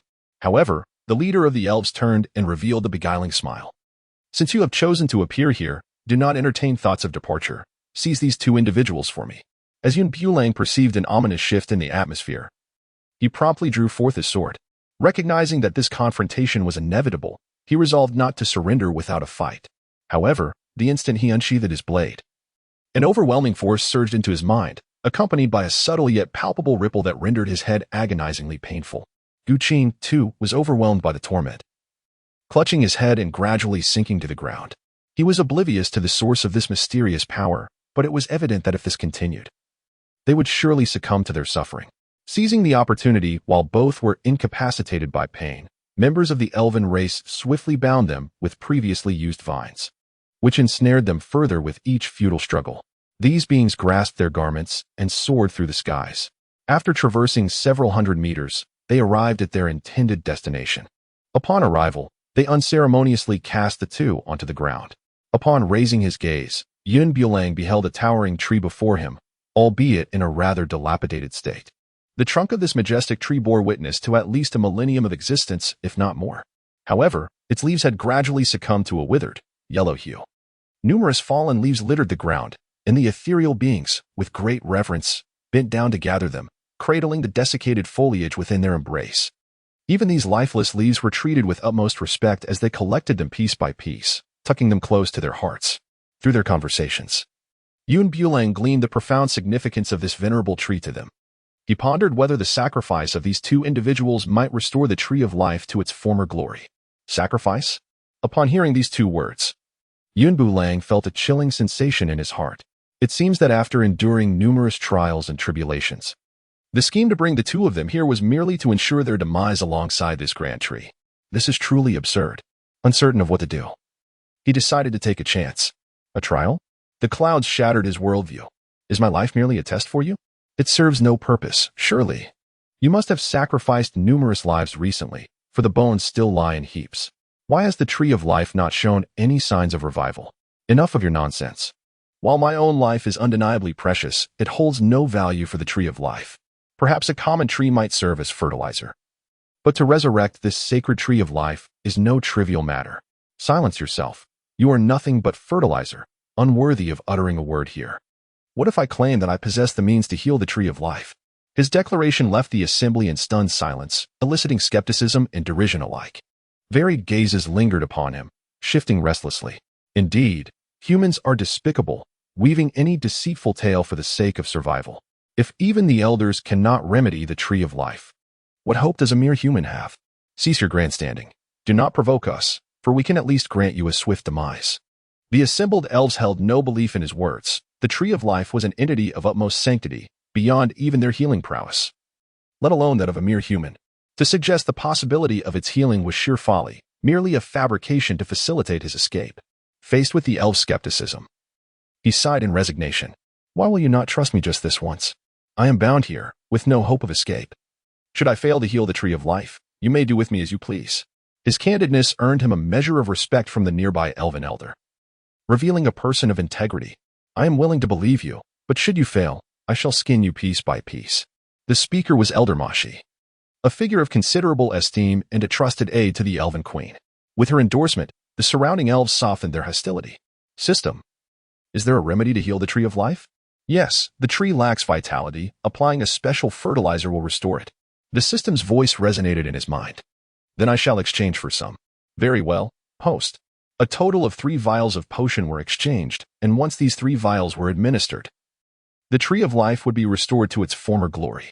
However, he had kept a contingency plan for himself. Unsure whether these elves might suddenly change their minds and demand his life, Mashi also placed his hopes upon him. The tree of life was a sacred relic of the elven race. The extraordinary beauty and immortality of the elves were solely attributed to the existence of this elfin tree. As long as this tree of life thrived, they could continue to reproduce endlessly in this realm. Yet, at some unknown point in time, this tree of life began to falter, no longer bringing forth vibrant vitality. The elven race exhausted every conceivable method to restore this once thriving tree to its former state. Ultimately, in their desperation, they resorted to the grim practice of human sacrifice. Upon acquiring the potion, Bulang commanded his captors to release him. Making his way to the tree of life, from which he retrieved the elixir. Just as he was about to administer it, he was halted by a nearby elf. What is this substance? Could it possibly harm the tree of life? He inquired. I kindly beseech you, dear lady, to refrain from interrupting me while I am engaged in this task. The state of the tree of life has already deteriorated to such a degree. Can the outcome truly worsen? Clearly, it could not. Although his manner of speaking was rather infuriating, the restoration of the tree of life ultimately depended on him. Despite the simmering anger within, he could only swallow his frustration and temper, biting down on his grievances. If you fail to revive it, I shall ensure your demise. Bulang disregarded his threats and directly poured the potion onto the earth. The moment the liquid touched the ground, it emitted a radiant green light. And the tree of life seemed to absorb something, visibly rejuvenating at an astonishing pace. Yet, the potion's energy was limited. A single vial was insufficient to restore the tree of life entirely. Nevertheless, it sprouted tender green buds, though that was the extent of its revival. The tree of life was indeed showing signs of improvement. How wonderful, it was saved. As long as the tree of life could endure, we could continue to thrive here. Who would have thought this human truly possessed a method? We had underestimated him. I would willingly pay any price to revive the tree of life. The fairies, witnessing this scene, danced joyfully. Some even circled the tree of life multiple times before coming to a halt. Their elation was palpable. Bulang retracted the vial and tossed it into the void. Upon seeing the new buds sprouting from the tree of life, Miao Xiaomeng felt immense joy. Sensing the vitality emanating from the tree, she displayed a delighted smile and promptly instructed the surrounding fairies to untie their esteemed guest. To be able to revive the tree of life was an immense favor to them. We were indeed presumptuous earlier. I sincerely apologize for that. Miao Xiaomeng clasped her hands together and bowed earnestly. Since it was merely a misunderstanding, there was no need for you to take it to heart. Given the circumstances, she wished to extend an olive branch to avoid further discomfort for everyone involved. However, I observe that the tree of life has not yet been fully healed. Do you still possess more of that potion?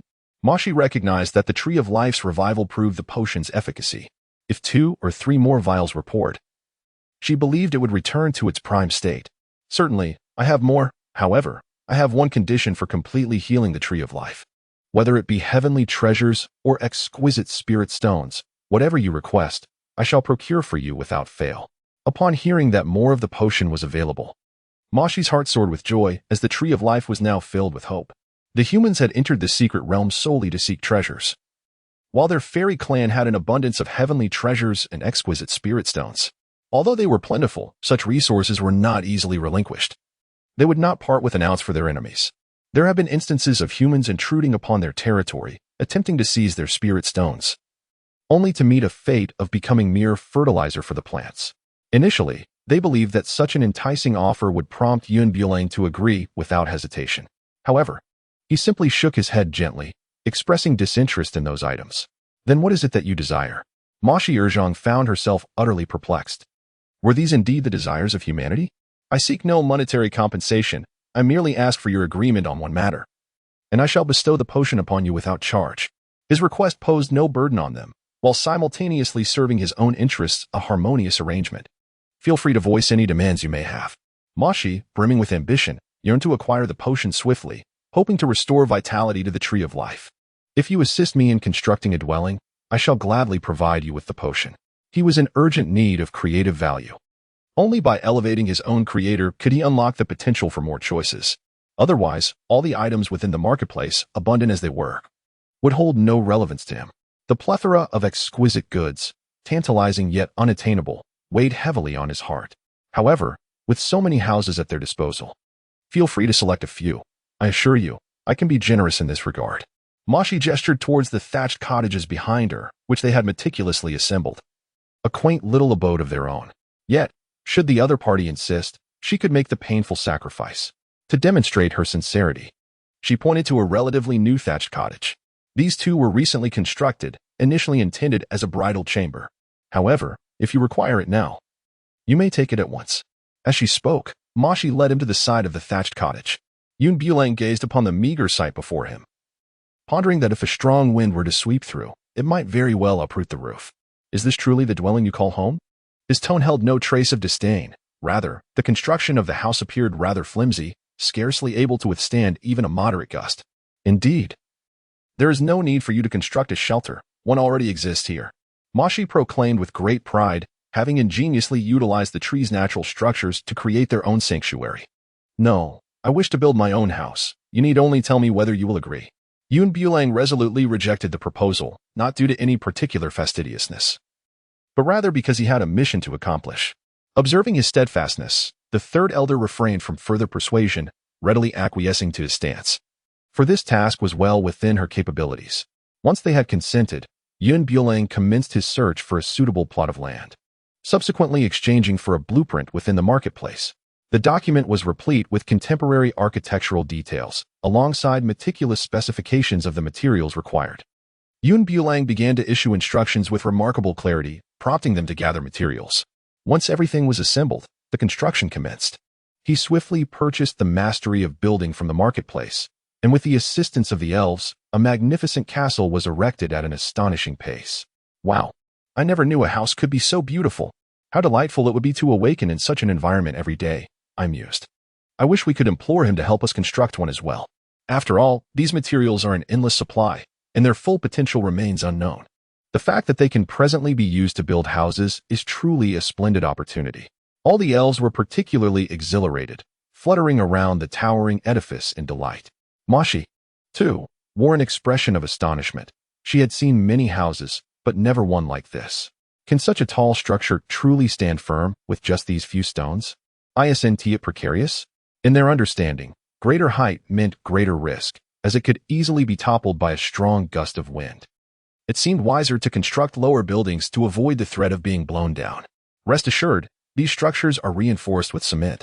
Not even a fierce storm, let alone a typhoon, could bring them down, he reassured them, confident in the stability of what he had built. Is that really true? Moshi questioned, skepticism in her tone. With a wave of her hand, a powerful gust swept through. The nearby thatched cottage was instantly uprooted, while the newly constructed house stood resolutely, unaffected by the tempest. How marvelous! This is simply astonishing, Moshi exclaimed, her curiosity about this remarkable human growing ever more profound. He seemed to embody miracles, consistently revealing unique and extraordinary qualities. Bulang gazed at the house he had constructed, feeling quite pleased with his handiwork. Simultaneously, the voice of the system echoed in his mind. Ding! Congratulations to the host for completing the task, earning 100 creation points, and receiving a Lamborghini. Upon hearing these rewards, Bulang displayed no outward reaction, yet inwardly he was filled with immense joy. Bulang had scarcely reveled in his newfound joy when another task presented itself once more. Ding! A new mission has been triggered to transform the Elven Queen, with a reward of a coveted 98k upon completion. A 98k? That was the object of his deepest desires. Something unattainable in the blue star, yet here, it seemed he might finally realize his dream of wielding a firearm. However, the Elven Queen, a figure of immense nobility, could not simply be altered at will. As for such abodes, I can construct even more for you. In their eyes, Bulang perceived a glimmer of desire. This became the foundation in terms of his negotiation. Really? How splendid! We have all the materials prepared on our end. We merely require your guidance, he said, expressing his gratitude for their presence, which had broadened their horizons. It was a revelation that a house could transcend the humble straw hut, transforming into something grand and resilient. I wish to meet your Elven Queen, may I? He posed this request unexpectedly, leaving Moshi momentarily at a loss for words. However, after a brief contemplation, he reassured himself that a mere meeting would surely not incur the Queen's ire. Very well, then, could you assist us in constructing a few more houses? Moshi proposed his own terms, his face adorned with a warm smile, clearly regarding him as a friend of the Elven kin. The construction of these houses was far less cumbersome than in modern times. Within a mere 2 hours, a multitude of edifices rose from the surrounding ground. Witnessing these towering structures, Moshi beamed with uncontainable joy, almost leaping 3 feet high were it not for the presence of the third elder. How wonderful! With these houses, we need not fear the assaults of the fierce winds and tailed beasts. I choose this one. No one shall contest it with me. I too desire to select my abode. I want this one, the first to bask in the sun as it rises. The little elves had already begun to claim their houses, laughter echoing around them, infused with happiness and delight. The houses are ready. Can you now take me to meet the Elven Queen? Of course, please follow me, Moshi replied with a radiant smile, leading him directly to the dwelling of the Elven Queen, draped in a flowing blue garment that trailed behind her. The Queen's attire was modest yet reminiscent of styles from the 1980s, which sadly diminished her otherwise alluring figure. Her hair was styled in a traditional bond, an elegant appearance marred by an outdated hairstyle that detracted from her refined features. When Han Lian noticed a strange man entering, she instinctively prepared to confront him. But upon seeing Moshi at his side, she quickly withdrew her aggressive demeanor. Why have you brought a stranger here? Moshi bowed before the Queen and elucidated the circumstances of their arrival. Han Lian, initially poised for conflict, softened her stance, illustrating the difference between how one treats enemies and friends. You are our esteemed guest. I am uncertain how to express my gratitude for your assistance. It is quite simple. Your agreement to allow me to modify your appearance would be the greatest reward, he replied. As soon as he finished speaking, the smile on the other's face vanished in an instant. Han Lian's expression darkened. Yet, considering the significant assistance they had received, she refrained from expressing her anger. However, as a dignified elven queen, how could she allow a mere human to dictate her attire and appearance? Such a notion would surely become a source of ridicule. Please propose a different request. I simply cannot acquiesce to this one, Han Lian coldly rejected. She had not anticipated that the request would be of such nature. Were it not for the merit he had earned, the queen's frosty disposition would have surely led her to expel him from this place. Seizing the opportunity while the queen remained in a relatively good mood, he quietly urged, "You must make another request. This one is utterly unreasonable." The clouds, unaware of the turmoil, could only speculate on the cause of such an intense reaction. Observing the queen's attire, he could surmise the implications of her status. It was indeed lamentable that such a delicate visage was overshadowed by antiquated and feudal ideologies. In my humble opinion, the queen's garb was far too ordinary. Given her exquisite beauty, she ought to radiate even more splendor. Women are inherently drawn to beauty, and the elven queen is no exception. Upon hearing his remarks, she felt a stirring within herself. I would consider granting your request, should you manage to best our three guardians. She was inclined to offer him a chance. If he failed to seize this opportunity, they would have no cause for regret. The clouds did not hesitate to respond, readily agreeing to ascend with the aid of a pole. The three guards were unparalleled masters, tasked with ensuring the safety of the elite clan, each selected from a multitude of extraordinary elves. She could hardly believe that a mere human could challenge these three formidable experts. Very well, I accept, she declared. You are indeed far superior to those lacking in many respects, Han Lian generously praised. The young man before her was neither pedantic nor devoid of principles. Although he appeared carefree on the surface, he consistently maintained a sense of balance within. His ability to navigate situations with precision and discernment was a trait she greatly admired.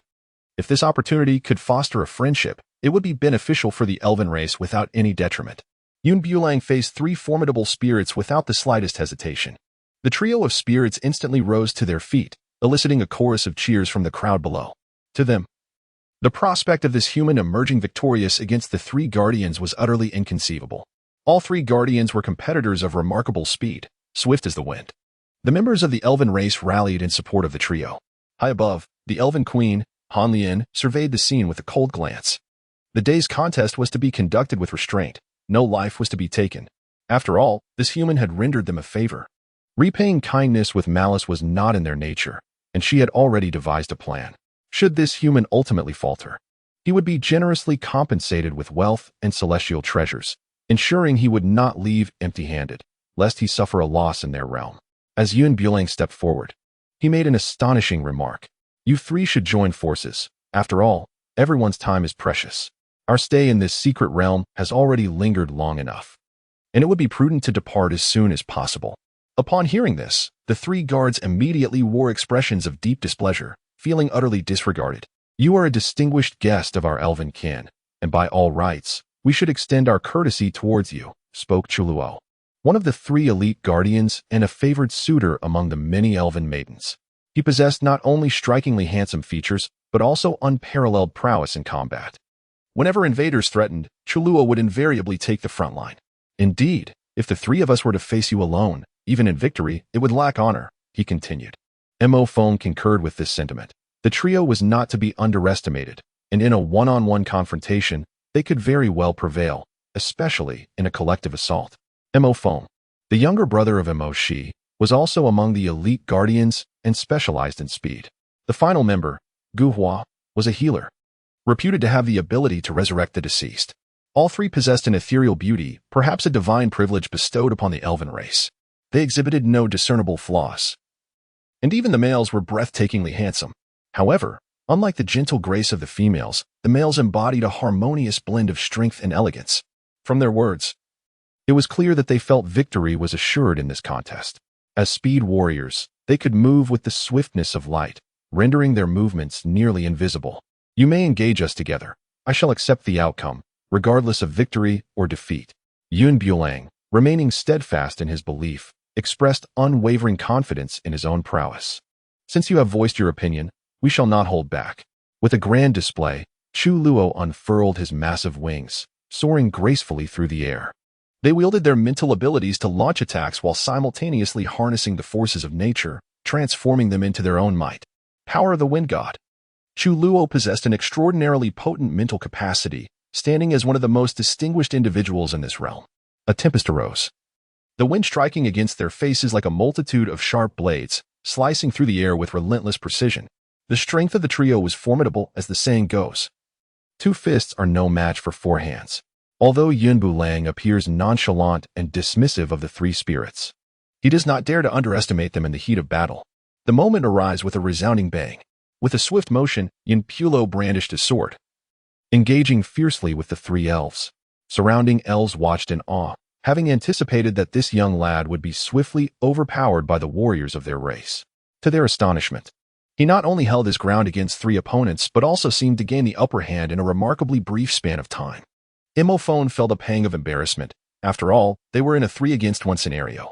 Yet, the adversaries proved to be equally agile, making it no simple task to vanquish him swiftly.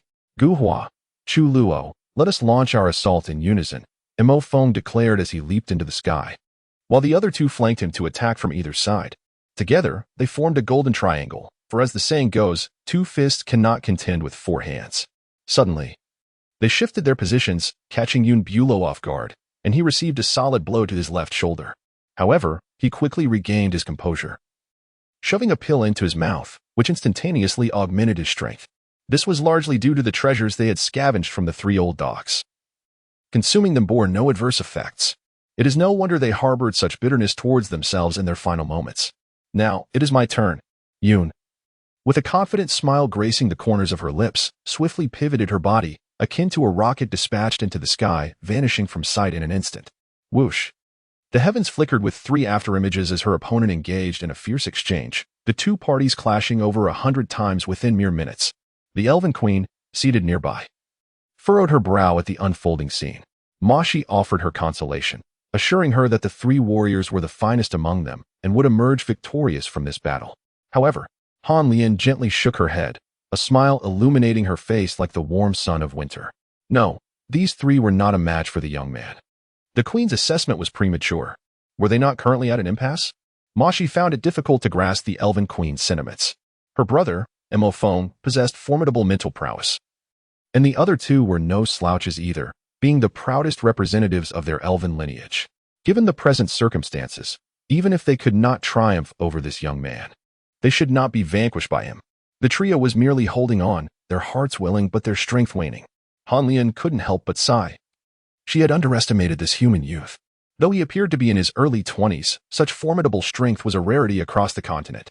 With individuals like him, one could only forge alliances, never enmity. Bang, bang, bang. 3 figures plummeted from the sky, crashing into the arena and creating 3 deep craters. As the smoke cleared, the assembled elves rushed forward to inspect, only to find that those sprawled on the ground were neither human nor their esteemed elven guards. How could this be? These 3 elite guardians, seasoned warriors, had succumbed to young Master Yun in less than the time it takes for a stick of incense to burn. Truly astonishing. The 3 elves took a while to rise from the depths of the craters, their faces ashen and far from pleasant. Despite the bitterness and resentment swelling within them, they dared not voice their feelings. They merely clasped their fists in gratitude towards him for his mercy, exchanged some perfunctory pleasantries, and left with downcast expressions. Though their personal abilities were commendable, today they had encountered a formidable opponent, and their stalemate was merely a desperate struggle. This nuance eluded everyone except the Elven Queen, who saw through it with clarity. Yun Bulang chuckled carelessly, dismissing the scrutinizing gazes of the 3 sprites. What does it matter? Victory and defeat are but commonplace occurrences in warfare. When the opportunity arises, we shall compete again. Imophone clasped his fists, realizing they had perhaps been a tad petty, and his expression brightened. Indeed, let us engage in a friendly contest next time. Without a doubt, Yin Bulang emerged triumphant from this match. He strode confidently to the side of the Sprite Queen.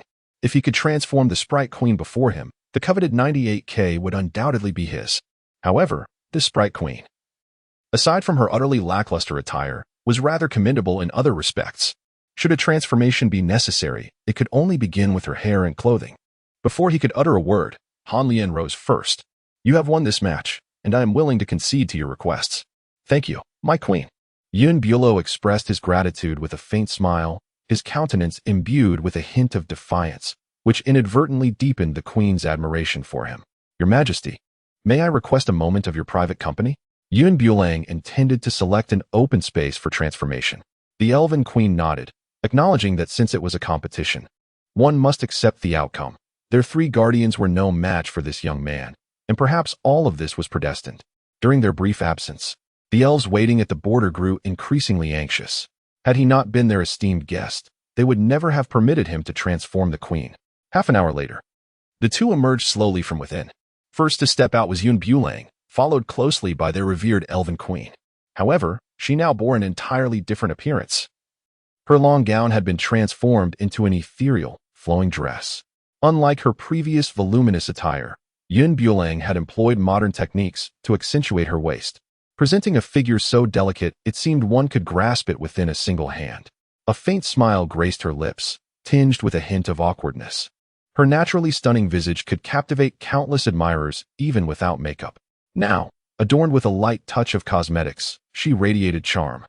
Her every glance and smile outshining even the most resplendent blossoms. The dress featured a daring slit, revealing glimpses of her fair, elongated legs as she approached. Far more alluring than her prior gown. Her hair, previously styled in an updo, cascaded down in gentle waves, and as the breeze swept past, it unveiled her delicate neck. In this moment, she embodied not only the regal essence of a queen, but also the enchanting aura of a fairy. Every movement captivated the heart, her eyes shimmering with an extraordinary light. Is this truly the queen? I could scarcely believe my eyes. The same individual, yet transformed into something even more exquisite and breathtaking. The former elven queen had been undeniably beautiful, her allure characterized by grace and elegance. Now, however, she was strikingly stunning, embodying an enchanting charm that was neither overtly seductive nor lacking in refinement. As the crowd began to comprehend the transformation, several other elven maidens fluttered to his side, eagerly tugging at his arms. Their voices, sweet and melodic, clamored to ask, "Could you also transform me?" "And me? My attire pales in comparison to the queen's. I wish to change as well." "Indeed, grant us this favor. You cannot be so partial." The female elves surrounded him, their enthusiasm palpable, with some even clinging to his arms and playfully coaxing him for a makeover.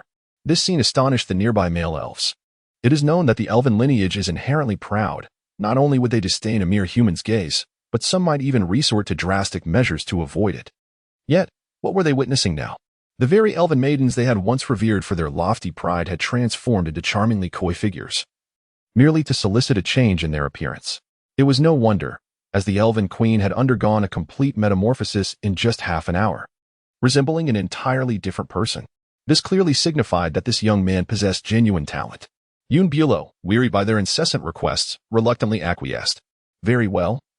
I shall make the changes you desire. Now, please release my hands. If you continue to shake me, my head may well detach from my shoulders." It was truly exasperating. He shrugged helplessly and instructed the female elves, form a line, one at a time. These were undeniably beautiful maidens, albeit their attire was somewhat rustic, with a few enhancements. They could transform entirely. The elves lined up, each granted 10 minutes for their metamorphosis. One elf entered the room under his guidance and emerged 10 minutes later, having undergone a significant transformation in her attire. They possessed long, fair legs, regrettably obscured by lengthy skirts that concealed their allure. His design of shorter skirts was intended to showcase those lovely limbs. Regarding their hair, some opted for voluminous waves, while others chose sleek, cropped styles. Each individual was adorned with a hairstyle that suited her best. Not every woman is suited for long tresses. Those with petite faces often appeared more charming with short hair. Their large, sparkling eyes twinkling playfully, perfectly complemented by a knee-length skirt, resembling porcelain dolls. After a brief span of mere hours, he successfully transformed every female within the elven clan. At last, it was complete. Yun Bulang could no longer resist the urge to stretch, feeling as though his very skeletal structure might come apart at the seams. Transforming such a multitude was far more exhausting than he had anticipated after long hours hunched over. It felt as if his spine were on the verge of breaking.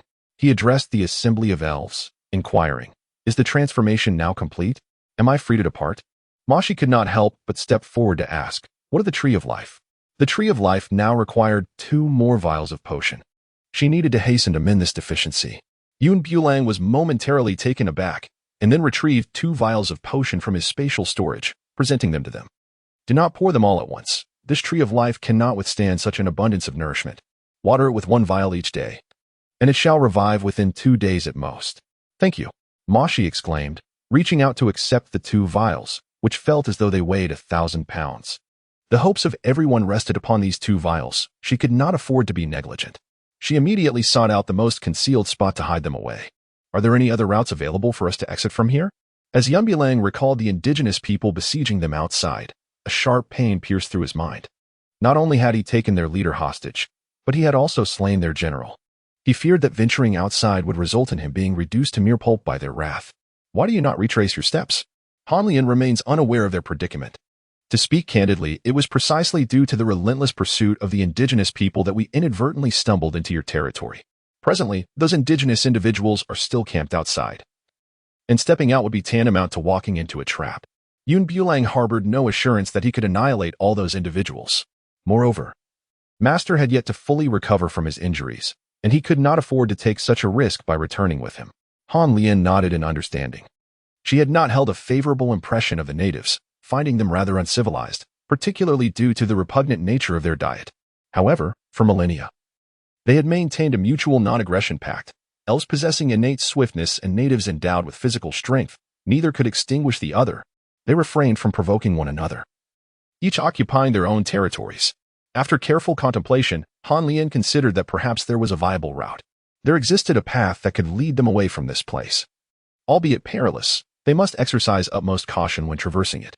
Moshi guided them eastward, navigating through a concealed jungle while indicating the route ahead. You will embark from here, crossing a treacherous sea teeming with dangers. Exercise great caution. I cannot linger here, for I must return.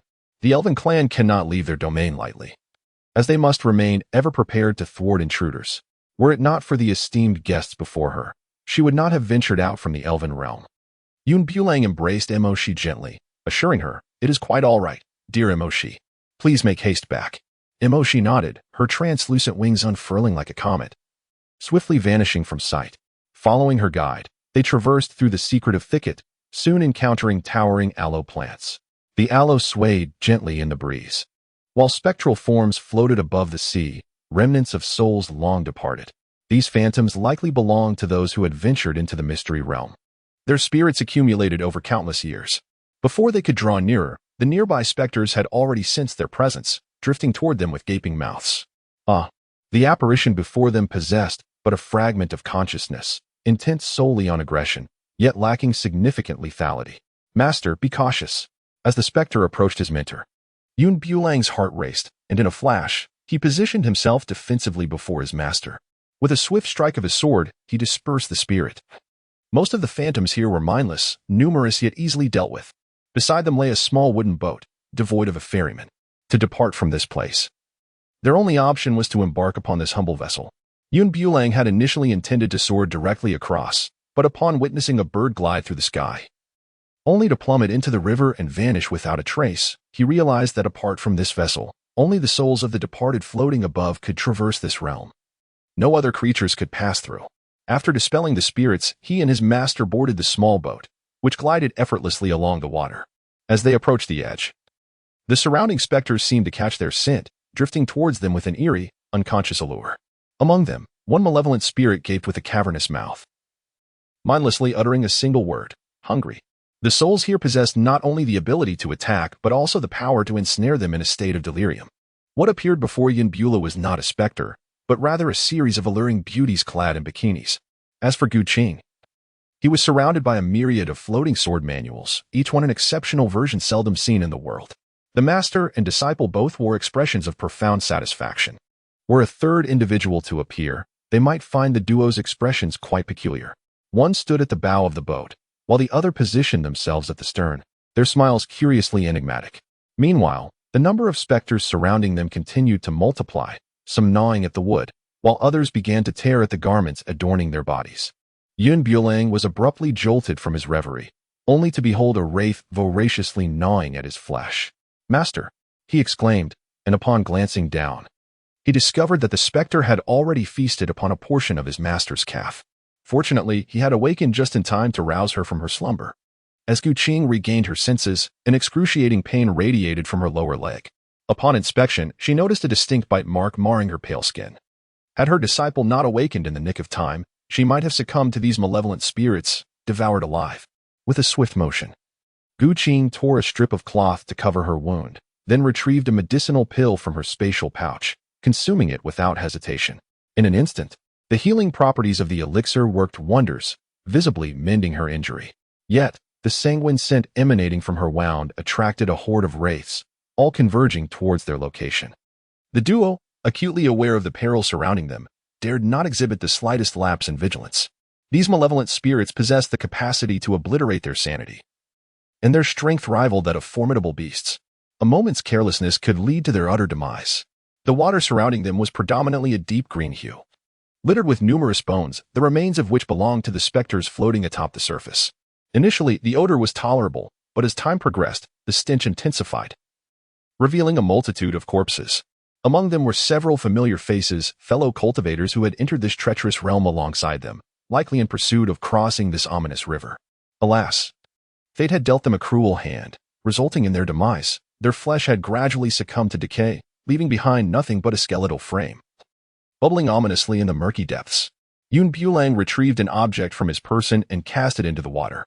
At the very moment it plunged beneath the surface, a few bubbles erupted, only to vanish shortly thereafter. The corrosive nature of this substance was formidable. Should a human fall into it, their fate would be sealed. The potency of this corrosive agent was akin to that of sulfuric acid. If one were to immerse themselves within, they would be fortunate to remain with mere bones. Presently, these malevolent spirits were multiplying exponentially, proving impossible to eradicate entirely. Qing wielded his blade against these phantoms, whose ranks were not particularly elevated in strength. Nevertheless, their overwhelming numbers ensnared them, rendering their small vessel nearly immobile. Moreover, some of the spirits had taken to clinging to the ship, gnawing away at its structure. Should the vessel succumb to their relentless assault, their doom would be inevitable.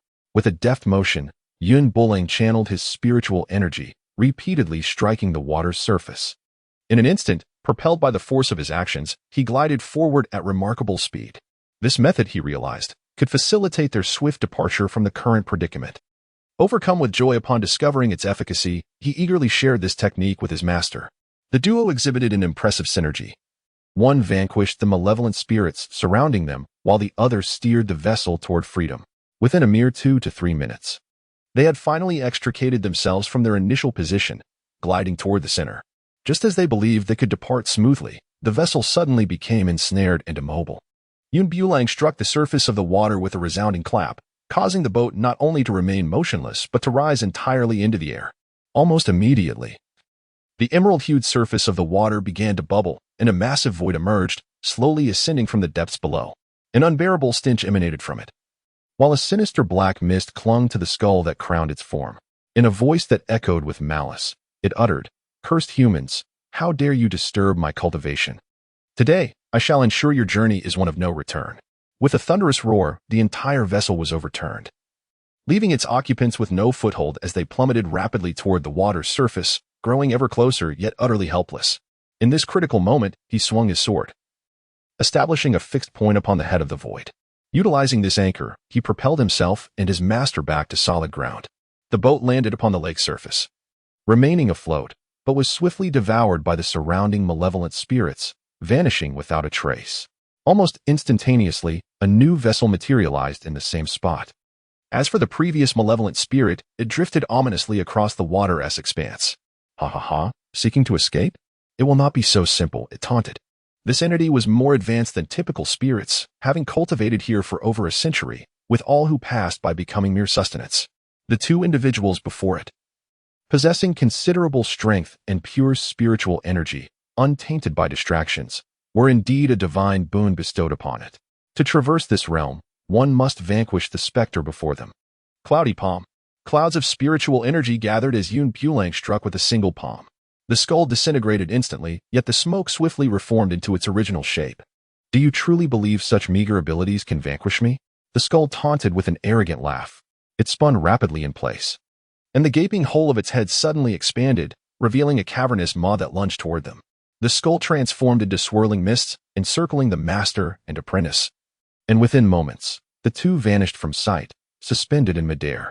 Fortunately, their resolute spirits remained untempted by the skull's machinations. In merely 2 minutes, they broke free from the skull's control. Not only that, but Bulang also discerned the opponent's flaw and delivered a decisive blow. Suddenly, the skull, now missing half of its head, erupted in laughter. Ha ha ha, truly impressive. You surpass those aged cultivators who know only to train. Throughout history, how many have sought to traverse this place, only to meet their demise? These malevolent spirits are those who attempted to pass and perished in this realm, unable to reincarnate. Their souls remain incomplete, trapped here indefinitely. Over time, only a wisp of their essence lingers, devoid of substantial awareness. The waters here corrupt not only the flesh but the soul as well. Prolonged exposure leads to the very obliteration of one's spirit. These wretched spirits cling to existence solely by consuming the souls of others, allowing them to linger longer in this forsaken place. Having resided here for over a century while retaining a semblance of consciousness, the skull stands as a unique anomaly. This river demands constant sustenance. And these two humans present themselves as the finest nourishment for this training.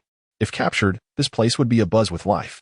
With a thunderous roar, the skull circled the lake, devouring the weaker spirits. It visibly doubled in size, its strength multiplying several-fold. As it shook its head in the air, the skull split into 2, then 4, until the sky was densely populated with its kind. In unison, they spoke, their voices echoing throughout the heavens.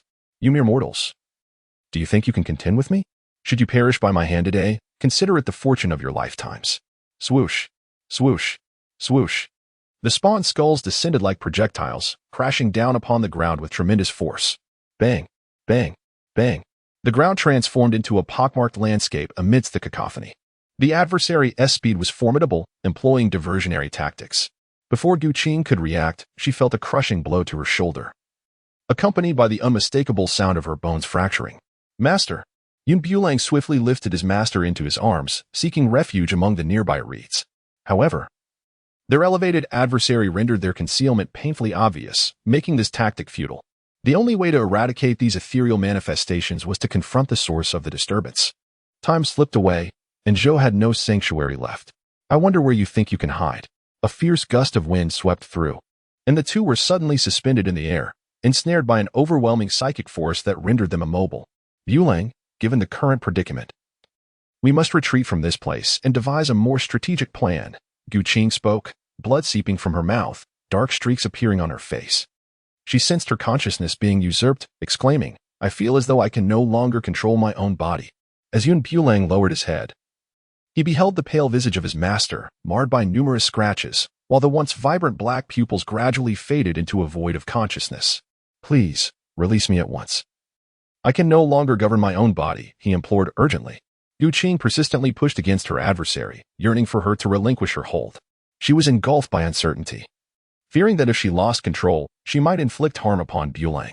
Her hands began to stiffen, as though ensnared by an unseen force, and they inexplicably lunged toward her disciple in a menacing assault. Bulang firmly grasped her hand, producing a length of rope from thin air, and bound his master's hands behind her back. Just hold on a little longer. Do not give up under any circumstances. Bulang forcefully propelled her into the depths of the forest, wielding his long sword and thrusting it towards the gaping void. Each skull he severed was merely an illusion conjured by the adversary. In this place, there existed countless identical skulls, yet only one held the truth. Bulang cast his long sword into the sky, murmuring an incantation under his breath. In an instant, the sword shattered into thousands of shards. Slowly, he opened his eyes and resolutely uttered a single word. Go. Boom, boom, boom. The heavens erupted with thunder and lightning as a sword severed a skull. All the skulls vanished, save for the largest one, which remained suspended in the air. Truly impressive skills, to see through my illusions. Yet, what does it matter? Today, your demise lies here. Who shall perish remains uncertain. Bulang, wielding his long sword, leaped gracefully into the sky. Immediately, he severed the reeds, allowing them to float serenely upon the water's surface. Utilizing the reeds as a springboard, he capriciously danced upon the water. With a flourish of his sword, he struck with astonishing force, cleaving the skull in two. The skull had dared to boast solely because it resided in waters inhospitable to life. Even if it could not vanquish the two humans before it, it was powerless to contend with them. Alas, fate often intervenes in unforeseen ways. After dispatching the skull, Bulang set off in search of his master. He discovered his mentor crouched amidst the grass, having regained his senses. It seemed that the demise of the skull was all that was needed for those under its control to awaken from their stupor. With a sweeping gesture, Bulang summoned the binding ropes that ensnared his master, which instantaneously fell into his grasp. The master and disciple ascended the wooden bed once more, dispelling the surrounding spirits as they swiftly departed from the treacherous waters. It was indeed fortunate that the previous pit had consumed a considerable number of spirits, allowing their escape to be remarkably effortless. They found themselves back in the familiar desert, where the scenery bore a striking resemblance to before. However, Bulang remained vigilant, not daring to let his guard down. Though the landscape appeared similar, it lacked the sweltering heat of before, indicating that these two realms were, in fact, distinct from one another. Observing the absence of immediate peril, Bulang remained stationary to channel energy into healing his master. Once his master had regained a modicum of vitality, they resumed their journey. Yet, they had scarcely ventured far when a fierce gale swept through the area. With all his might, Bulang harnessed his spiritual energy to maintain his footing, narrowly avoiding being swept away. Each step forward proved to be an arduous endeavor. "Master, we can exit from here," he declared. "The clouds seem to indicate that once we pass this place, we shall be able to depart from this secret realm. However, the wind is exceedingly fierce, rendering her unable to even open her eyes."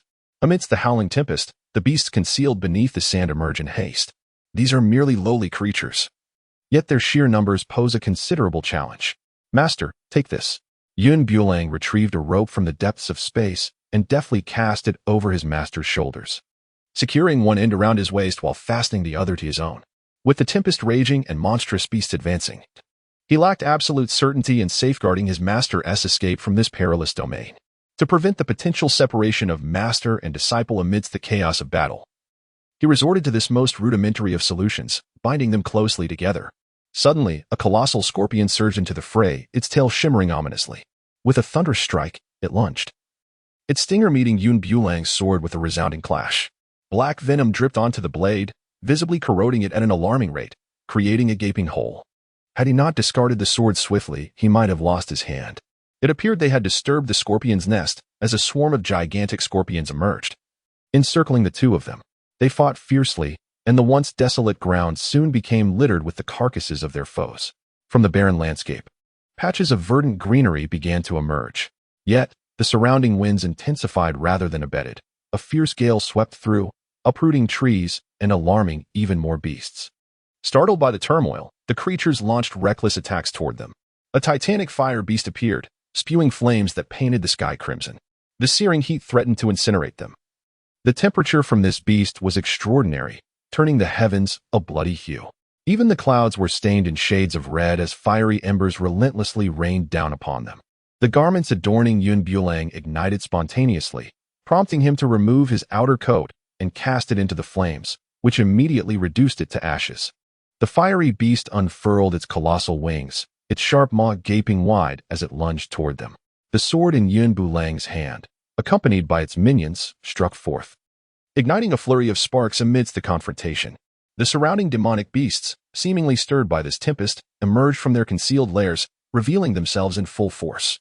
After vanquishing the demon beasts, Bulang obtained a considerable amount of fire crystal stones, subsequently storing the corpses of these creatures within his spatial realm. "Master, following this path should lead us to complete freedom." Bulang gestured towards a narrow path ahead. The master and disciple followed this trail until they eventually arrived at a quaint village not far away. The villagers, steeped in tradition, welcomed the travelers with remarkable warmth. Upon seeing the weary duo passing through, they not only offered directions but also invited them to stay for the night. "You both appear quite fatigued from your journey, and as night has fallen, it would be unwise to continue. It would be better to rest here for a while and resume your travels tomorrow." An elderly woman, her face lined with wrinkles, kindly prepared a bed for them. Though modest in size, it was sufficient for their needs. "That will suffice," she said. Bulang nodded slightly, with the primary concern being to properly mend his master's internal injuries. "You two may rest here. I shall not intrude." The elderly woman had assumed they were a married couple, thus she provided them with a single bed. However, throughout the night, neither of them found repose. Bulang meticulously categorized the items he had procured from the secret realm. These items varied in quality, the superior ones he reserved for his own use. Those of slightly lesser quality were to be sold, while the mediocre ones would be set aside for the disciples of the sect. Qing sat cross-legged.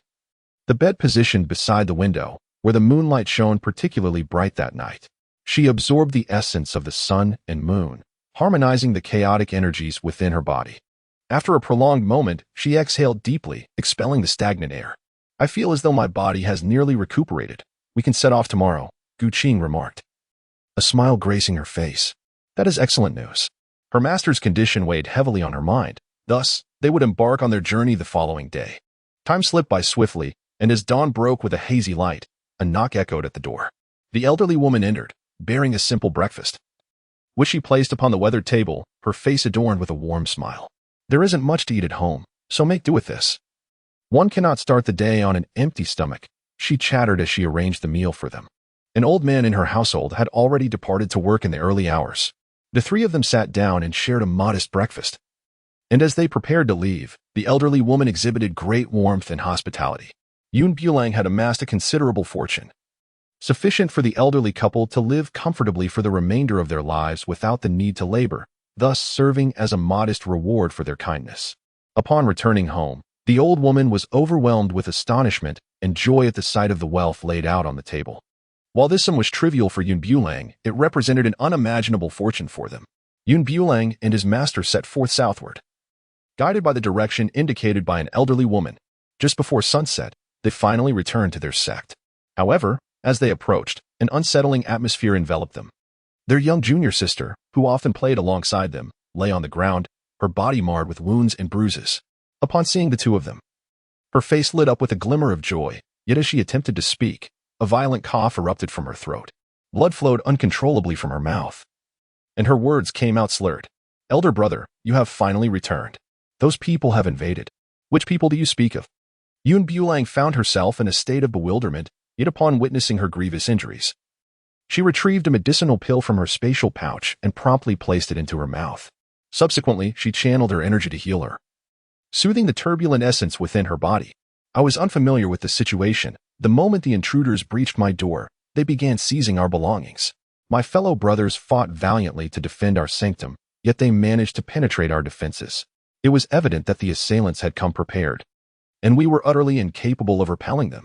Countless brothers had already perished or been wounded in their desperate attempts to thwart the invasion. Now that you have returned, all is well. A faint smile of resignation graced her lips.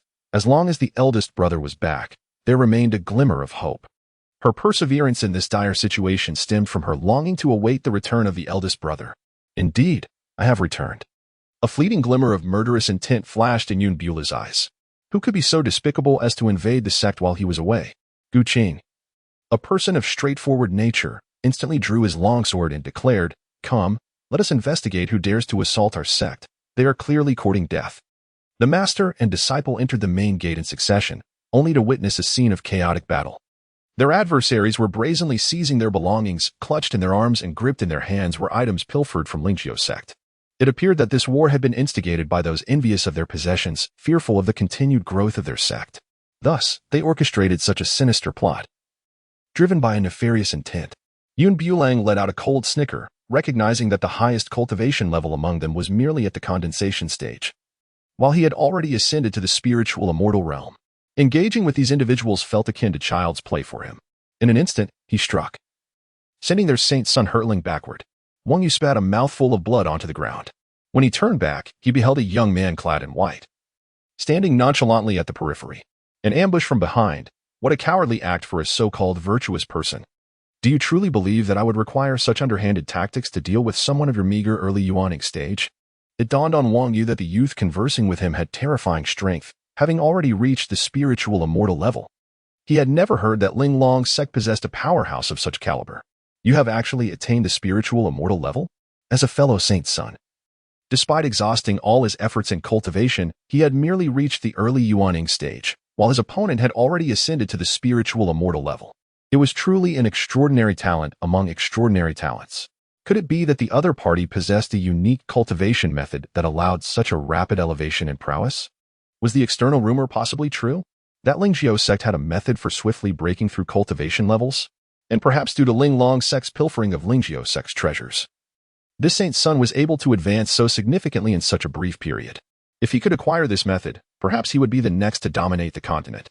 Once this notion took root in his mind, it blossomed over time into a towering ambition. Greed flickered in his eyes, morphing into a semblance of madness. Today marks the first time in my life that I have witnessed someone being struck yet wearing such a joyful smile. Yun Bula's lips curled into a mocking smile. How could he not perceive the greed in the other's eyes? However, some desires are unattainable, regardless of one's yearning. Do you know my true identity? You dare to lay hands on me? I am the esteemed holy son of Linglong Sect. If you so much as touch a hair on my head, my father will undoubtedly ensure you face dire consequences. Wang Yu boldly asserted his identity. Yun, tilting his neck, absent-mindedly stroked his chin while murmuring to himself. The holy son of the Linglong Sect. This name felt somewhat familiar. However, regardless of the insignificance of his sect, any who dared to oppose our Linglong Sect would undoubtedly meet a dismal fate. So go ahead and inform your illustrious father. If he possesses the capability, let him come and confront me personally. How dare you speak of my father in such a manner? You truly are oblivious to the peril you invite. With a swift motion, Wang Yu struck the ground, propelling himself into the air to launch an assault. It is you who is truly unaware of the danger you face. With a sweeping motion, Yun Bulang struck back with all his might, sending Wang Yu soaring through the air like a mere ragdoll. Had it not been for the elder nearby who caught him, he might have fallen to the ground in a shattered state. Let me make this clear. You shall not take even a thread from anything belonging to the Linglong Sect. Now, leave promptly, or do not blame me for being ungracious. As Yun Bulang's sword gleamed in his grasp, the onlookers recoiled in terror, lacking even the courage to advance.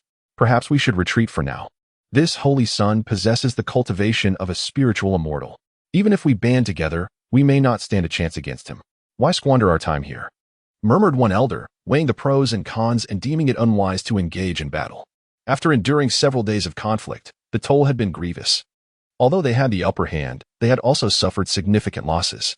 Wang Yu felt a surge of frustration, yet at this moment, retreat was their only option. For now, they must concede, but today's events would not be forgotten. The Holy Son, wise beyond measure, understood that as long as the Green Mountains remained, there would be no shortage of firewood. After a collective deliberation, the group concluded that continuing the fight here would yield no advantage. Seeing them huddled together, murmuring incessantly, was truly exasperating.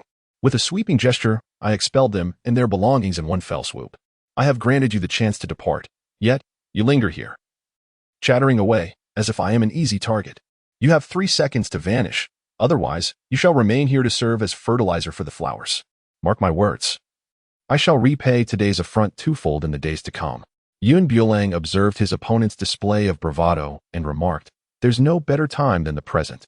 If you wish to reclaim your honor, you may challenge me now, as I am always ready." Wang Yu's countenance darkened, revealing his distress. He was acutely aware of his own limitations. Charging forward would be tantamount to courting death, and he possessed enough self-awareness to recognize this.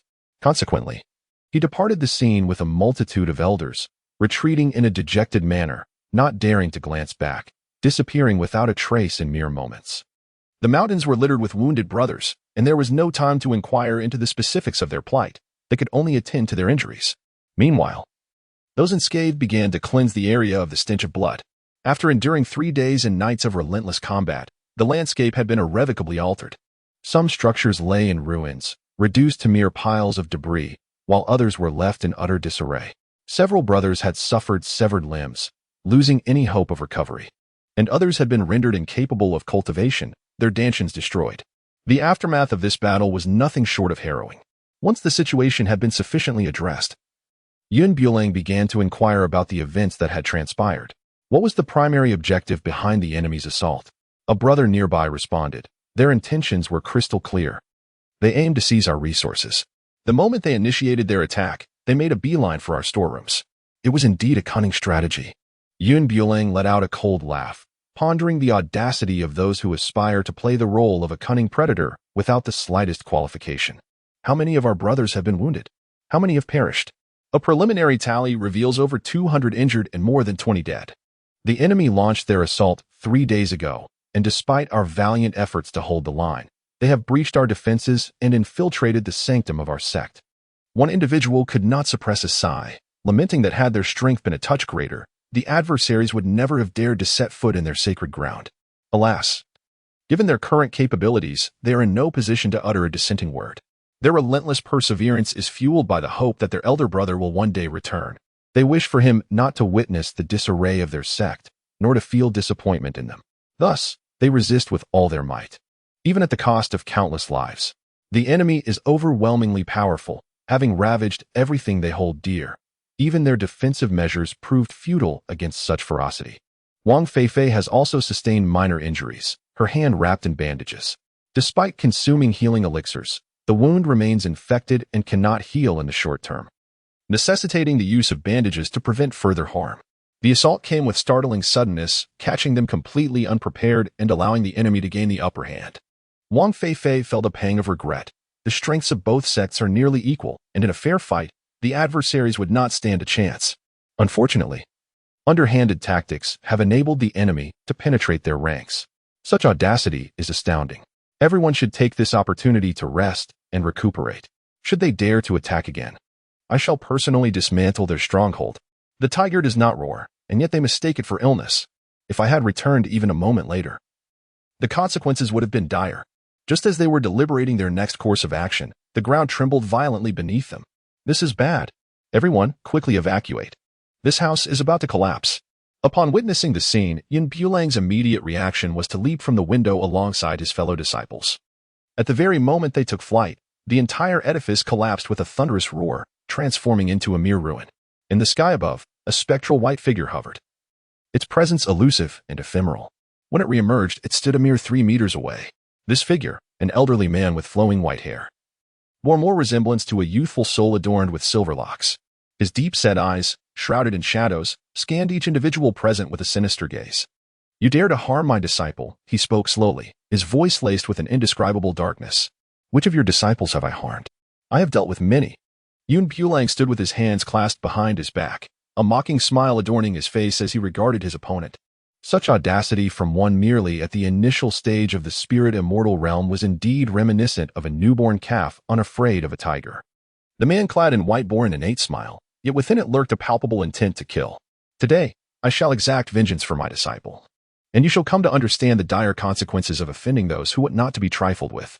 Without warning, the white-clad figure launched his attack. His movements alarmingly swift. Bang, bang, bang. In an instant, the surrounding disciples were sent hurtling through the air, scarcely able to comprehend the nature of his assault. When they regained their senses, they found themselves sprawled upon the cold ground, grievously injured and bleeding profusely. The man in white materialized atop a towering pine tree, surveying the scene with an air of condescension. "To me, you are no more than insignificant insects. Given your meager abilities, I should not have needed to intervene. Yet, it is your sacred son who has provoked those he should have left alone." Yanran flicked her sleeve, and 3 icy darts transformed into shooting stars, hurtling forth.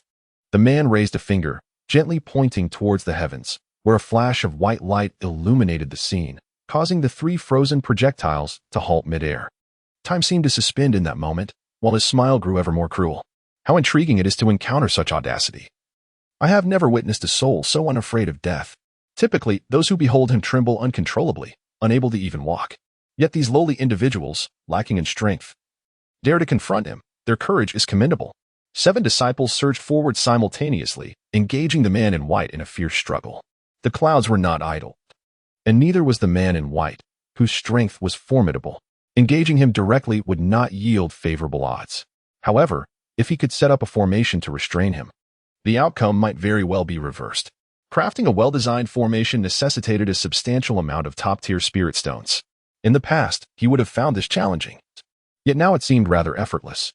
Since emerging from the secret realm, he had become a renowned magnate. The national treasury combined might not even surpass half of what he possessed within his spatial ring. Yet, the man in white was exceedingly cunning. To discreetly establish a formation beneath his very nose, he would need the assistance of 7 masters to keep him occupied. Recently, he had come across a new 7-kill formation in a book and had been contemplating testing it when fate unexpectedly presented him with an opportunity. The 7-kill formation was replete with layers of mechanisms, each layer representing a new realm, thus requiring a copious amount of premium spirit stones as a foundation. At that moment, he could utilize a spark stone as the core, resulting in a flawless arrangement. Yanran and her companions engaged in battle. Although their prowess paled in comparison to that of the man in white, the concept of ants defeating an elephant was not entirely implausible. "You girls should remain at home. Rather than exposing yourselves out here, it's truly embarrassing." The man in white regarded them, their beauty akin to celestial beings, causing his heart to flutter. If he could claim them as his own, it would indeed be a delightful affair. Li Yanran, incensed by his derogatory remarks, wielded her sword with increasing ferocity, slicing through his garments. Such a fiery temperament was to my liking. If you surrender and behave as affectionate companions, perhaps I might spare your lives. The lewd expression on the man's face revealed his disdain, as he perceived the individuals before him as mere women unworthy of his regard. Little did he know that a figure clad in white was stealthily approaching from behind. Take a look at yourself, with your repulsive demeanor. You're not even fit to carry my shoes. Qing spat vehemently on the ground, finding the man in white utterly revolting, not for his appearance, but for his manner of speaking and his overall demeanor, which was simply nauseating. The man in white, noticing the unmistakable aversion in her eyes, was instantly consumed by fury. To consider you worthy of my attention is merely an act of grace. Once I subdue you, the entire sect shall be mine. I will have my way as I please. Initially, he had come solely to avenge his disciple, but his intentions had now shifted entirely. With so many beauties at his disposal, if he could possess them and bask in their blessings, it would not be in vain to traverse this world. You think you can do this? Li Yanran let out a cold laugh, seamlessly coordinating with her 6 sisters, forcing him into a predicament from which he could neither advance nor retreat. The man in white was exceedingly arrogant, convinced that no one here could contend with him. He struck with increasing ferocity until a blade pierced his shoulder, at which point he finally grasped the gravity of the situation. Masters, follow me. Bulang grasped the hands of master and second master, and with a graceful leap, they soared out of the formation. The instant they exited, the formation activated. The man in white, ensnared within, finally exhibited a hint of fracture on his eternally stoic visage. You despicable knaves, how dare you resort to such underhanded tactics? What utter shamelessness! He exclaimed vehemently, yet his words could not alter the inevitable outcome. He remained trapped within the formation, enduring the relentless onslaught of the 7-kill formation. Wounds of various sizes marred his skin, and blood stained his pristine garments, rendering them shockingly vivid. Release me at once. This accursed formation has ensnared me here. If word of this escapes, what remains of my dignity? Bulang embraced his chest with both hands, a look of amusement gracing his face as he observed him. I remarked upon his commendable cultivation, yet pointed out the lack of wit in his mind. Do you truly believe that if I were to release you, I would exert myself to refrain from revealing this formation? His words, once spoken, only served to amplify the ire of the other party. Pray that I do not venture outside. Otherwise, the first act upon my departure shall be to sever your head from your shoulders. Bulang, with a face full of trepidation, patted his chest and exclaimed, how frightening. You must absolutely refrain from emerging. Given such blatant disregard for wisdom, let us add another layer of complexity to the situation. The clouds, devoid of any wanderlust, busily orchestrated a new formation, a labyrinth within a labyrinth. When the man clad in white, having exhausted a significant portion of his cultivation, finally managed to break free from the encirclement, he discovered himself ensnared within yet another formation. In that moment, he resembled a lion whose fur had been ruffled, unleashing a barrage of attacks upon the surrounding array, heedless of whether his spiritual energy was depleted. As he recklessly wielded his skills, it was only when he was utterly fatigued that he noticed he had left a faint mark upon the formation. To think this trivial array could contain me, what sheer folly. He felt as though he had been rejuvenated, a surge of power coursing through him, clenching his hands into talons. He gradually concentrated his spiritual energy, and then, with all his might, he struck at the very point where the formation had begun to fissure. With a resounding boom, he finally liberated himself from the confines of the array. Though his body bore the weight of countless cuts, none had struck a vital point, rendering him an image of disarray. His eyes darkened with an ominous glare as he trudged forward, step by deliberate step, towards the architect of his torment. I warned you. Pray fervently that I do not emerge from this. Otherwise, I shall ensure your demise is 1,000-fold torturous. The final words were nearly bitten out between clenched teeth. Throughout his life, he had never encountered such a profound setback. The clouds appear unperturbed. Yet he exhibits no fear as he breaks through the 2 formations, already feeling utterly exhausted. Are you certain you remain our adversary? The man in white momentarily falters, only to be met with a fleeting shadow as a fist the size of a sandbag hurtles towards his face. Bang! Another resounding crash ensues. His body arcs gracefully through the air before crashing heavily to the ground. A mouthful of fresh blood erupts forth, and his eyes widen in sheer terror. He had allowed his elation to cloud his judgment, forgetting that in his attempt to escape the formation, he had depleted his physical energy. To still be standing here is nothing short of fortuitous. In a flash, his figure transforms into a wisp of white smoke, ascending towards the heavens. Just as he believes he is about to flee, he discovers a vast formation ensnaring him within. His head collides with the formation, akin to striking against transparent glass, sending him hurtling back to square one, his forehead instantly swelling. The scene grows hazy. He rubs his eyes and perceives a white figure gradually approaching him. Upon clearer recognition, a long sword is poised menacingly against his throat. "Aren't you capable of fleeing? Let us see you try to escape again." The cloud-like figure spoke with an irritating arrogance. The man in white could hardly contain his rage, wishing to deliver a resounding slap to the insolent wretch before him, with a sword poised perilously close to his neck. The audacity of this scoundrel to suggest an escape was beyond comprehension. The man in white, gravely wounded and drained of spiritual energy, found himself devoid of the strength to flee. "How many formations have you set?" he demanded, exasperation lacing his voice. To his dismay, he realized there were 3 formations in total, at least those of which he was aware. The ability to establish so many intricate formations within mere minutes signified an extraordinary talent. He pondered the nature of the genius his disciple had inadvertently offended. "Oh, it's nothing much, just a few casual arrangements to keep you ensnared." Bulang has indeed been quite astute. Otherwise, this fellow might have truly evaded capture. Should he have succeeded in fleeing, all efforts would have been rendered futile, akin to releasing a tiger back into the mountains, leading to endless repercussions. What a despicable scoundrel. One who resorts to underhanded ambushes.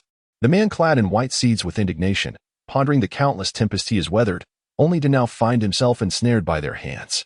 He is currently gravely injured and trapped within a barrier. The prospect of escape has become a mere fantasy.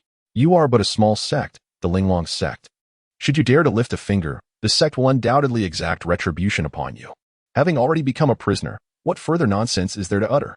Yun, with an air of impatience, declared, "Those who dare to seize what belongs to others must be prepared to face the consequences."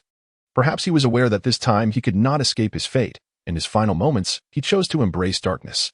He retrieved a pill from his spatial realm and placed it in his mouth. The instant the pill was swallowed, a qualitative leap in power surged through his body.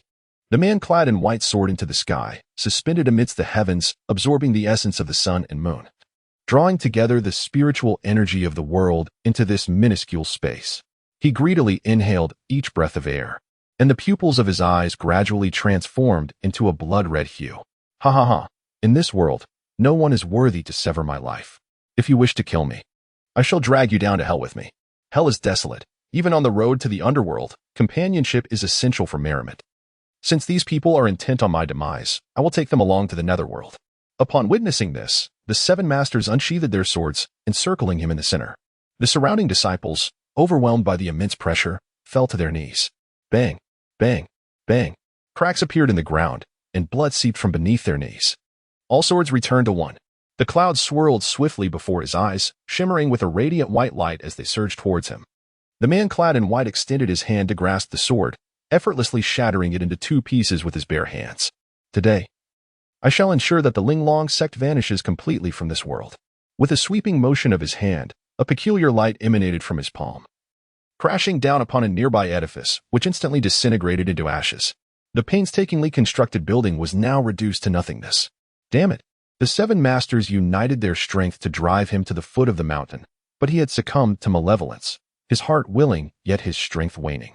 "Do you truly believe you can contend with me?" The man in white scoffed, lifting the entire mountain peak behind him, intent on burying the Linglong Sect beneath its colossal weight. Upon realizing his intentions, the 7 masters were filled with dread. If he succeeded in dropping the mountain, the Linglong Sect would be utterly obliterated. The weapon of Bulang was shattered, leaving him to support the mountain with his bare hands. With the assistance of his master, he managed to push the mountain back to its original position. After a resounding crash, the man in white spat blood, nearly crushed to dust by the immense gravitational force. He struggled incessantly, yearning to free himself from beneath the peak, while Bulang and his 7 masters stood triumphantly atop the mountain. "Release me. What kind of skill is it to gang up on one?" The man in white bellowed, blood spilling from his lips. His entire body, including his hands, was pinned beneath the weight of the mountain, leaving him devoid of any strength to resist.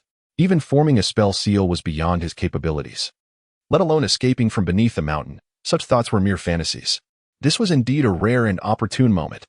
Bulang drew a weapon from the depths of space and addressed the other 7 masters, urging them to restrain him.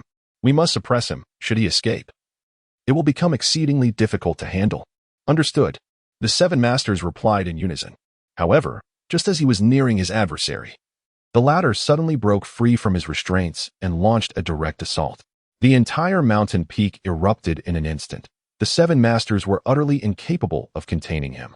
Upon his release, the figure clad in white wore an expression of unbridled arrogance. Ha ha ha. I warned you, even if I must descend into hell, I shall drag you all down with me. Every soul here must perish. After consuming that frenzied pill, my strength has surged, albeit my life is fleeting. I would rather take every one of you with me to the underworld. To slay one is to break even, to slay 2 is to profit, yet among all present, the one I yearn to vanquish the most is you, Bulang. Pursue your whimsical daydreams. Who would accompany you to hell? If you wish to go, do so alone. In mere seconds, the 2 engaged in a fierce exchange, trading blows over 100 times. Wounds of various sizes marred Bulang's body. After consuming the elixir, his opponent's abilities had surged, surpassing him by 3 realms in a remarkably short span of time. A mere initial stage spirit immortal was not worthy of engaging in combat with him. The man in white dismissed him entirely, attributing his prior suppression to a moment of carelessness. In a true contest of strength, he would be no match for him at all. Swallowing cloud palm, the man in white formed his hands into a shape and leaped into the air. The white clouds above morphed incessantly, ultimately coalescing into the imprint of a hand that descended heavily upon Bulang. This swallowing cloud palm, shrouded in mystery, bore immeasurable power. Bulang charged forward. Yet his opponent's might was overwhelming, rendering him powerless. With a thunderous crash, a cloud of dust erupted from the ground. The 7 masters shouted in unison, Bulang. Their proud disciple was struck down, lying motionless, with his fate uncertain. After years of companionship, they had not only regarded him as a disciple, but had also nurtured him with meticulous care, forming a profound bond. Witnessing their student being harmed ignited a fierce rage within the 7 masters, who swiftly unleashed their formidable skills, each showcasing their unique talents. The man in white, taken aback by their frenzied advance, displayed a flicker of panic in his eyes as he retreated. Suddenly, his right arm was severed, leaving him significantly weakened. He recalled that the effects of the elixir were time-limited. A quarter of an hour had already elapsed, and soon he would revert to his original state. With the loss of his arm, he realized he could not eliminate these deranged women in the short term. However, the thought of retreating left him unsatisfied. In the midst of his contemplation, a sharp pain pierced his chest. Lowering his gaze, he beheld a sword protruding from his torso. Blood dripped from the crimson blade, and he could feel its chilling coldness, freezing the very vessels of blood within his heart. Bulang struck his shoulder with a firm hand and drew his sword. The man in white lost consciousness and fell heavily to the ground, devoid of breath. Only then did the crowd feel a sense of relief, collapsing weakly onto the earth. Had the man in white not been so complacent, believing that Bulang had met his demise, perhaps he would not have been so easily dispatched. Bulang, are you unharmed?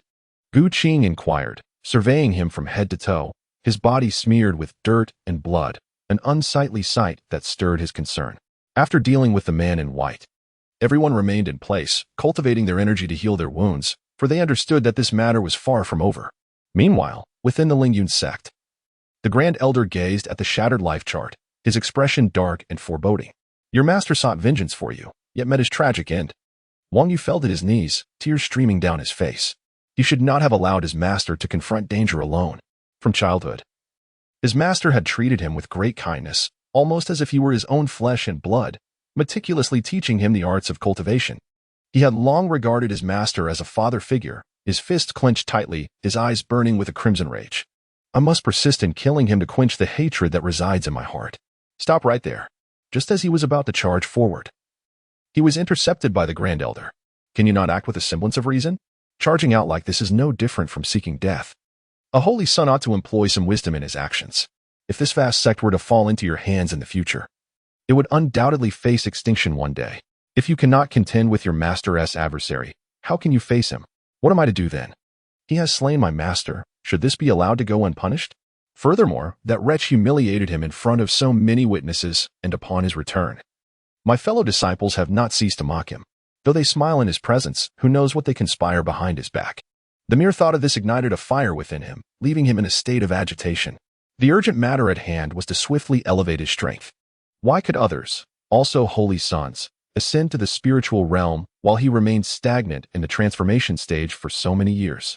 The Grand Elder's words, though harsh, were spoken with genuine concern, hoping he would learn to approach matters with patience rather than impulsiveness. Alas, he was currently impervious to reason, consumed solely by the desire for vengeance for his master and to reclaim his honor. I must kill him. The elder harbored an overwhelming desire to strike him down. But for the sake of his father, he refrained. Engaging in conversation with such a person was merely an exercise in futility. The moment Wang Yu, fueled by indignation, stormed out, he witnessed several disciples being hurled through the air. Instinctively, he sidestepped, showing no inclination to offer assistance. As he raised his gaze, he beheld the very individual he longed to eliminate, now advancing with a group, brazenly confronting him. You have slain my master, and yet you dare to come forth and harm my brothers? Such audacity is tantamount to courting death. With a graceful flick of his sleeve, Bulang sent all his disciples soaring into the air. The Grand Elder rushed out, only to discover that the formation he had meticulously arranged had been effortlessly shattered by the adversary. You have actually breached my formation? Bulang smiled faintly, pondering what could possibly be strange about this. Do you know how that person met his demise? He was ensnared by my formation and perished in confinement. When it comes to arranging formations, he could indeed be regarded as a prodigy.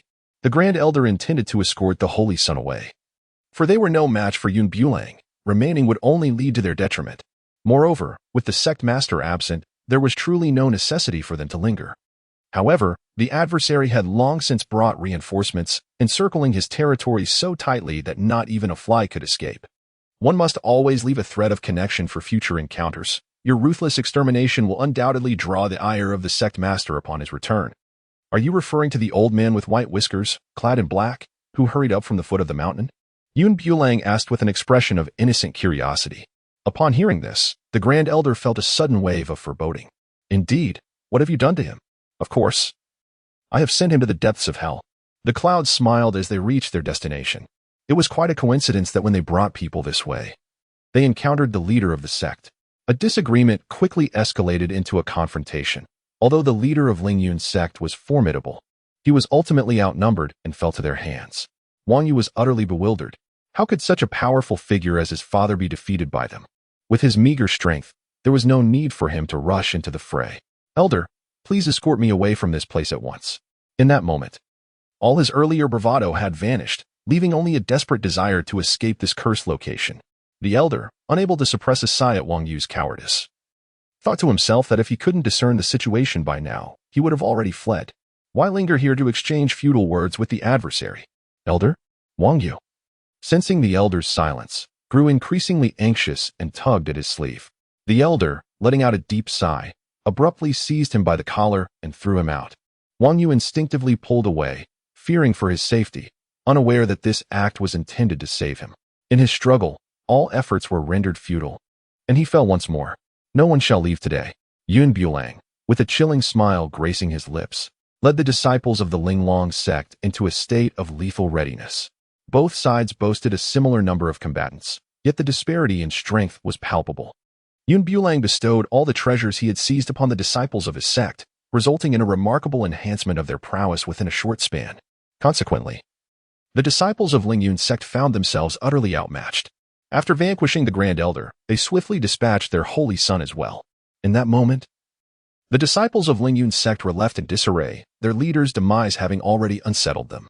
With both the Grand Elder and holy son eliminated, they saw no point in further resistance. The clouds did not rage, nor did they exact complete annihilation.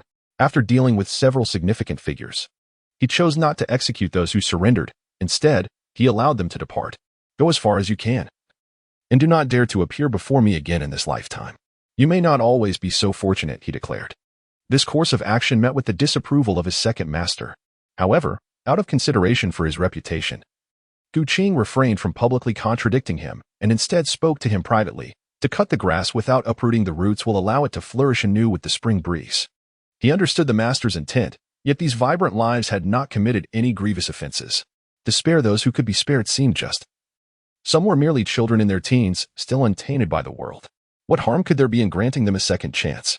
Bulang has never feared challenges nor shied away from them.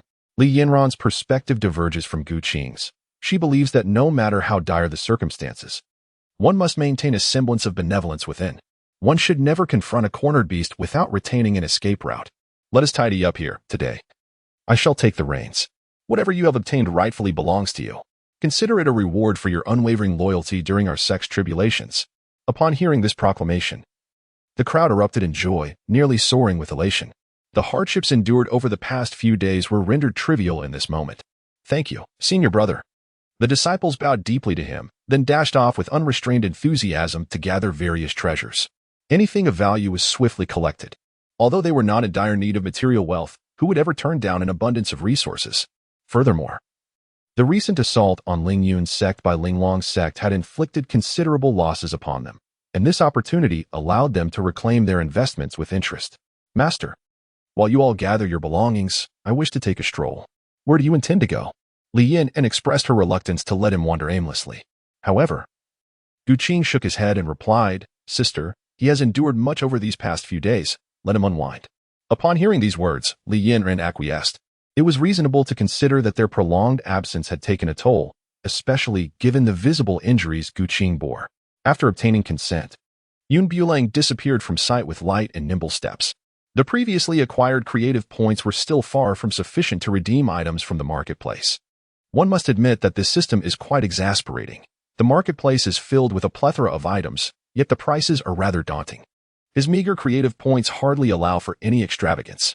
He contemplated visiting a brothel to craft additional garments, thereby earning more creative value, which would alleviate his financial constraints. To the establishments in this area, he was akin to a walking fortune god. Wherever he appeared, business would undoubtedly flourish. As he approached the entrance, the keen-eyed Hongjie swiftly pulled him inside. If any of their peers were to witness this, it would be quite the scandal. Young Master Yun, how long has it been since your last visit? Have you forgotten us? The surrounding courtesans quickly encircled him, enveloping him completely. A strong scent of perfume overwhelmed him, a type of allure that only these men would appreciate. If they were to see his master's beauty, they would likely be left in utter astonishment. Who says I have forgotten you? The moment I thought of you, I came right over. Bulang unceremoniously interrupted, observing their attire with a shake of her head. Noting how utterly unsophisticated they appeared, she approached with the intention of designing a unique garment for them, inquiring if any of them would be willing to serve as her model. What does model mean? Hongjie could not resist asking. It refers to someone who assists me by trying on the clothes. Bulang chuckled as he spoke. No sooner had his words left his lips than the surrounding women, eager and impatient, surged towards him, each vying for his attention. This sudden commotion incited discontent among the onlookers, as all the women vanished without a trace. What is happening? I have indeed paid for this. One man slammed his palm onto the table, causing it to splinter into pieces. He possessed both power and status, and the supervisor here dared not offend him, bowing and apologizing profusely. Quickly, get this brat out of here. The man admonished Bulang, his tone decidedly unkind. My esteemed sir, please temper your anger. I assure you, I shall present you with a delightful surprise shortly. The supervisor responded with a forced smile, not daring to show any sign of negligence. The man finally calmed, though he continued to mutter curses under his breath. Remember your words, should you dare to deceive me. I shall take your head. The supervisor felt a wave of disdain, yet could only offer a smile, for he could not afford to offend this individual. Once he had placated the irate guest, he approached Bulang. It has been quite some time since I last saw young Master Yun. Have you brought any surprises with you this time? The supervisor's eyes darted around him, filled with curiosity. Indeed, there is a surprise, however. I wonder if the supervisor can meet the price? Bulang had meticulously planned to design a beautiful garment for Hongjie. Not only would this endeavor yield creative value, but it would also bring in a substantial sum of money. It was a win-win situation, one that he could not resist. Once he conceived the idea, he began to negotiate with his supervisor. As long as the supervisor agreed, the deal would be as good as sealed. There was no reason for the supervisor to decline, as this was a lucrative opportunity presented right at their doorstep. To forego it would be sheer folly.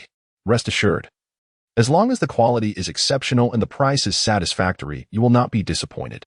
It was imperative to cater to this benefactor, for if another establishment were to snatch him away, it would pose a formidable challenge. He needed merely to hear that affirmation with that assurance. He was determined to create a garment that would exceed expectations. Now, dear Hongjie, please join me. I only require half an hour to craft the attire. His speed was already remarkable, considering that even the most skilled tailor would typically need about a day to complete a dress.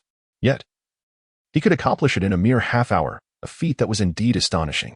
Under the envious gazes of the onlookers, Hongjia followed him into the room. He took her measurements and selected the most ethereal fabric. Within a remarkably short span, he designed a fitted mini-skirt for her. Everyone awaited the final product with bated breath. Due to his previous successes, he had garnered a modest reputation here, prompting many to gather in anticipation upon hearing of his arrival. As the main door creaked open, Bulang emerged first, followed closely by a woman clad in a flowing white gown. Although she had merely changed her attire, the transformation was striking. She appeared significantly younger, and the mini-skirt accentuated her long legs beautifully. Bulang, in truth, has not undertaken any remarkable endeavors. This garment, previously unseen in fashion magazines, has been embellished to exude an ethereal charm. To say it fits Hongjia perfectly is an understatement. Even an ordinary society lady would find no discord in donning it. Hongjia is exceedingly pleased with this attire, unwilling to part with it once adorned, for it is uniquely her own. With the acquisition of this exquisite piece, her future earnings are likely to multiply with ease. Truly, it is breathtaking. Is this the Hongjia I have come to know? A beauty such as hers is a rare sight in my lifetime, and she stands among the few, rivaling even the most illustrious princesses. How reckless to utter such words! Among the revelers, some, inebriated, have begun to speak nonsensically. Yet, this serves to affirm the success of his design, at least from the reactions of these individuals. It is evident they are enamored with the outcome. Congratulations to the host for successfully acquiring 100 points of creativity. Bulang has brought several individuals over, each of whom received a unique design, accomplished in merely half an hour. Before the sun dipped below the horizon, he had crafted a total of 15 exquisite outfits. This endeavor garnered him a remarkable 1,500 points of creative value, a substantial sum, indeed, sufficient to redeem various items in the marketplace. The supervisor was exceedingly pleased with the outcome, discreetly placing some monetary rewards in his hands. Young master, your skills are truly exceptional. We eagerly anticipate your next visit. We shall procure your creations at prices exceeding the market value. Understood. As the twilight deepened, Bulang felt it was time to depart, not wishing to linger any longer. He had been contemplating the preparation of a spicy crayfish dish, for which the ingredients were already gathered. This had been on his mind for quite some time. The primary purpose of his descent from the mountain today, aside from seeking solace, was to procure some materials. However, upon returning to the sect, he was met with a cacophony emanating from his master's chamber, which surprisingly came from the room of his third sister. Driven by curiosity, he pushed the door open, revealing an elder and a youth engaged in conversation at the table, while his sister sat, her expression seething with indignation. Regardless of what you say, I shall not return with you, she asserted vehemently. Qing, do not be ungrateful. Despite your commendable cultivation, remaining in this insignificant place holds no promise for you. Comply and return with us, and we can forget the past. Bulang could not suppress a derisive smile upon witnessing the two men before him, who were merely contemplating how to evade responsibility. There is no need for further discourse. My choice to remain here signifies that this place harbors something worth cherishing. As for that so-called saint, he can abandon any hopes of winning my heart. I would sooner embrace a life as a Taoist nun on the mountain than wed him. A marriage arranged by my family is destined for unhappiness. My acquaintance with that so-called saint was but a fleeting encounter, and he left me with a most unfavorable impression. Yet he dares to pursue me. Who knows what ulterior motives he harbors? In a fit of anger, she had fled her home, finding solace here for many years. Initially, perhaps it was an act of defiance, but as time passed, she grew fond of this place. It may be modest in size, yet the company is delightful. Moreover, having such an exceptional disciple made her reluctant to leave. I strongly advise you to reconsider. The sect leader possesses little patience. Were it not for you, we would never have come here, one elder remarked.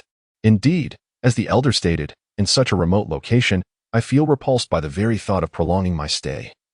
The young man added with exaggeration.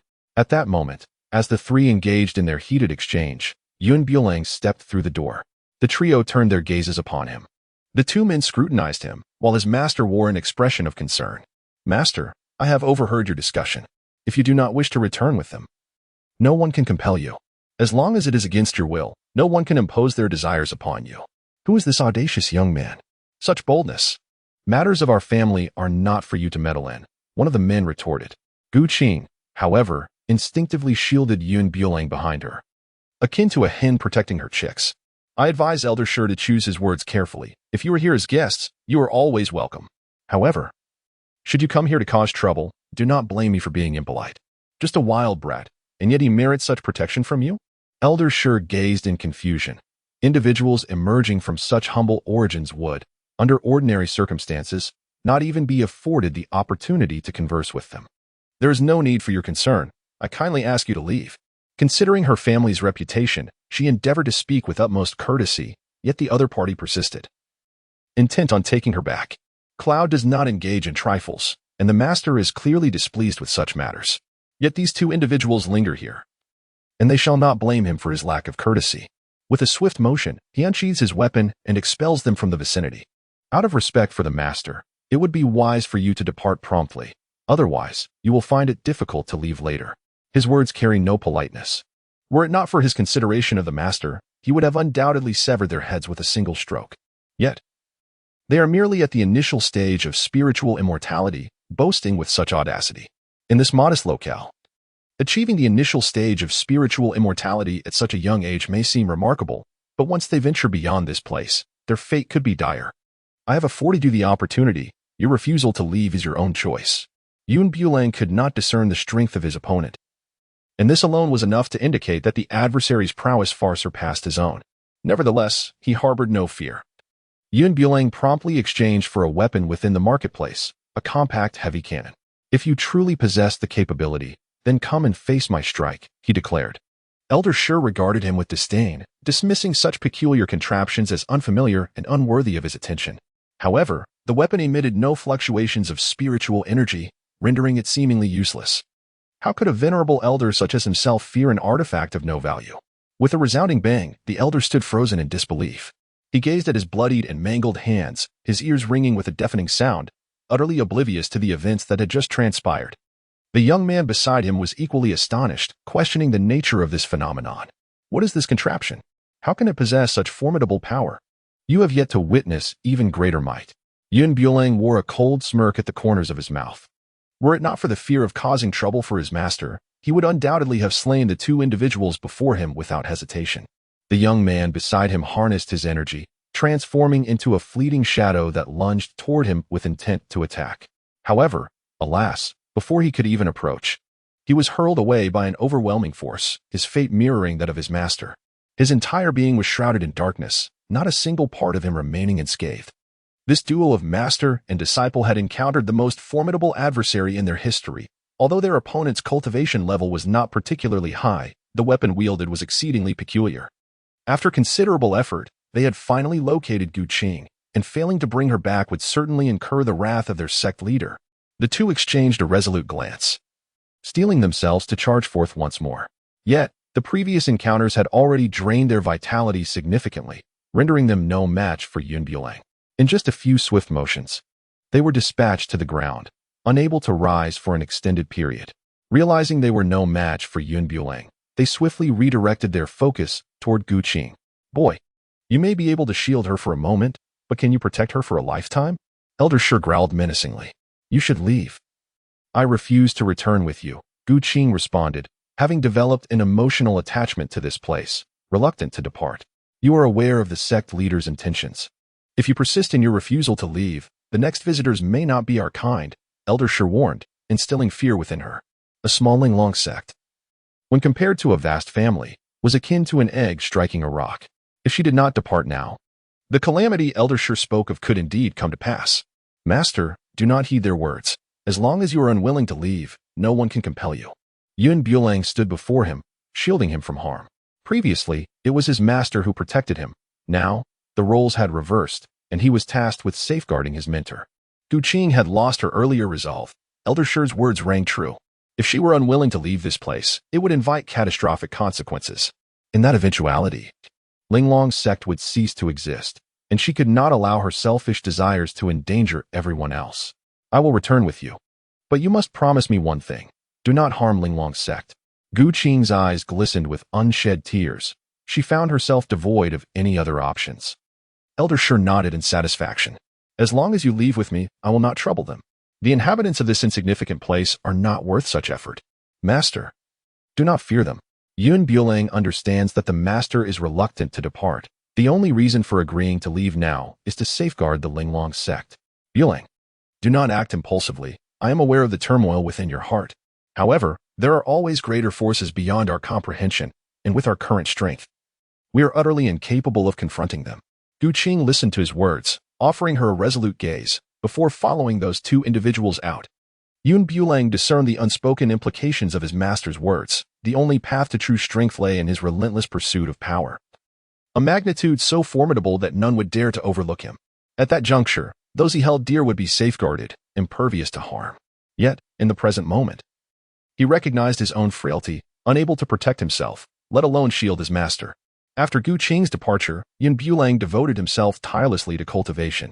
Through a series of arduous tasks that garnered him creation points, he redeemed a reward within the realm of reality. His foremost objective was to enhance and fortify the sect, ensuring that it would not be so easily breached by any intruder. The current state of the buildings was woefully antiquated, starkly contrasting with the modern era. By integrating contemporary design elements, he envisioned transforming it into a space that would evoke satisfaction. Upon receiving the news, Yanran hurried over but arrived just a moment too late. Do not despair too much. Your master will be fine. I understand, master. I wish to undertake a renovation of our sect. Bulang expressed his opinions and demands. Such matters could easily be entrusted to the servants. Yanran was somewhat perplexed as to why he insisted on personally constructing the house. Should he not prioritize his cultivation and enhance his strength? Master, trust me. The house I build will be unlike anything you have seen. Very well. If you require anything, feel free to inform your master. Yanran, reluctant to further discourage him, considered Qing's complicated family background and the fact that he had fled from an arranged marriage. This return would either lead to a definitive resolution or an unyielding marriage. Ultimately, these were the only two outcomes. Rest assured, I will devise a plan to rescue her. Master, let us strive together. In the marketplace, Bulang exchanged his skills for decoration. He envisioned transforming Linglong Sect into a grand palace, complete with dedicated dining areas and serene resting spaces, seamlessly integrated into one another. With the mere activation of a mechanism, the entire structure could undergo a metamorphosis. His design harmoniously melded modern aesthetics with minimalist elegance. Although success was not guaranteed, he was determined to give it a try. He began his initial endeavors in a nearby open space, drawing the attention of his fellow disciples who gathered around. With a sweeping gesture, the debris littering the ground vanished instantaneously. After clearing the area, he commenced laying the foundations, understanding that the quality of a house is intrinsically linked to its base. Eldest brother, if you require any assistance, please do not hesitate to let us know, chirped his junior sister, bouncing beside him. The atmosphere was vibrant with life, yet his heart bore an overwhelming heaviness. The news of their master's departure had not yet spread, but the urgency within him was palpable. A smile broke across his lips, a stark contrast to his previously carefree demeanor. There is indeed a matter where I need your help. What is it? Focus on your cultivation. If the day comes when adversaries invade, you must possess the ability for self-defense. The smile on his junior sister's face faded abruptly. In the past, their eldest brother had always been light-hearted and jovial with them. Now, he seemed like a different person altogether. Nonetheless, she understood the gravity of his words. The sect had endured numerous tribulations, and ultimately, their strength had not been sufficient. I understand, eldest brother. I will devote myself to my training and will not let you down. While everyone engaged in their training, he diligently continued his construction, from dawn until dusk. When his fellow disciples returned from their practices, they beheld a magnificent white palace standing before them. This structure was unlike anything they had ever seen. It soared towards the heavens, its architectural design astonishing. Most buildings they were accustomed to were constructed with wood and seldom exceeded 3 stories. However, the edifice their eldest brother had crafted resembled a colossal mountain. Is this truly the work of eldest brother? It's simply remarkable. In the span of just one day, he had erected an immense dwelling, an extraordinary feat of genius. I must see what lies within. Each individual was filled with awe, for the appearance of this house had transcended the limits of their imagination. Bulang gazed contentedly at the house before him, a smile of delight gracing his face. After so much effort, he had finally crafted a space that resonated with his preferences, and his toil had not been in vain. Ding! Congratulations, host. You have earned 1,000 points of creative value. The voice of the system echoed in his mind, and after a period of relentless endeavor, his creative value had surged dramatically. Master, there is a matter I wish to seek your assistance with. Bulang entered his master's chamber, intending to discuss certain matters. What matters? Please, do speak, Yanran said, setting aside the tome she had been engrossed in. Observing his perspiration-drenched visage, she could not help but retrieve her cherished silk scarf, gently wiping the sweat from his brow. A captivating fragrance wafted into his nostrils, enveloping him in an intoxicating aroma. Bulang? Yanran called out, noticing him standing there like a fool, lost in thought. Upon regaining her composure, Bulang articulated the purpose of her visit. Master, could you assist me in finding some exceptionally skilled carpenters, who are also amenable to guidance? Certainly, Yanran replied without hesitation. By the following morning, 2 or 3 dozen carpenters had arrived, all gathered at the designated spot, their faces radiant with joy. They had been invited to the mountain, and the wages they received would suffice for a considerable period of indulgence and leisure. Bulang presented the meticulously prepared blueprints before them. From this moment onward, you are to execute the modifications as delineated in the plans. Should you perform admirably, there shall be rewards. Upon hearing the mention of rewards, the individuals appeared invigorated. As if infused with newfound energy, they turned their heads eagerly, and upon gazing at the blueprints, their eyes nearly bulged from their sockets. How extraordinary! Is this truly a house? Having spent 2 or 3 decades in the facade industry, I have never encountered a structure of this design. The materials required are no fewer than 70 or 80 varieties, and the time investment will undoubtedly be considerable. A multitude of carpenters gathered, chattering animatedly about the house depicted in the blueprints.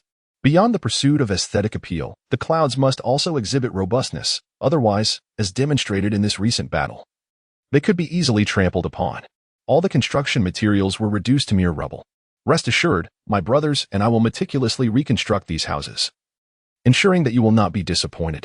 However, I am curious about the origin of these blueprints. It is not mere curiosity, but rather a genuine perplexity, as I have never encountered such a design before and am uncertain how to proceed. Bulang squinted slightly, inquiring about their origins, though he dismissed the need for an answer. At the onset, he assured them of his guidance in the construction process. But once they became accustomed to the tasks at hand, they would be left to their own devices. Very well, my lord, Wang the carpenter nodded, carefully tucking the blueprint into his bosom. Under Bulang's supervision, they gradually set to work. Each individual approached the task with utmost caution, as this was their inaugural endeavor in erecting such a structure, and they had received a substantial sum for their efforts. A failure in the construction would be unacceptable. By the time they had familiarized themselves with the entire procedure, the clock had already struck 3 or 4 in the afternoon. Continue your diligent efforts here. Should any uncertainties arise, feel free to seek my counsel upon my return. Bulang intended to venture outside, realizing that the value generated by his dwelling was insufficient. He needed to devise a strategy to venture below and seize an opportunity, and the bustling world below undoubtedly presented the finest choice. The carpenter nodded, a simple smile illuminating his darkened face.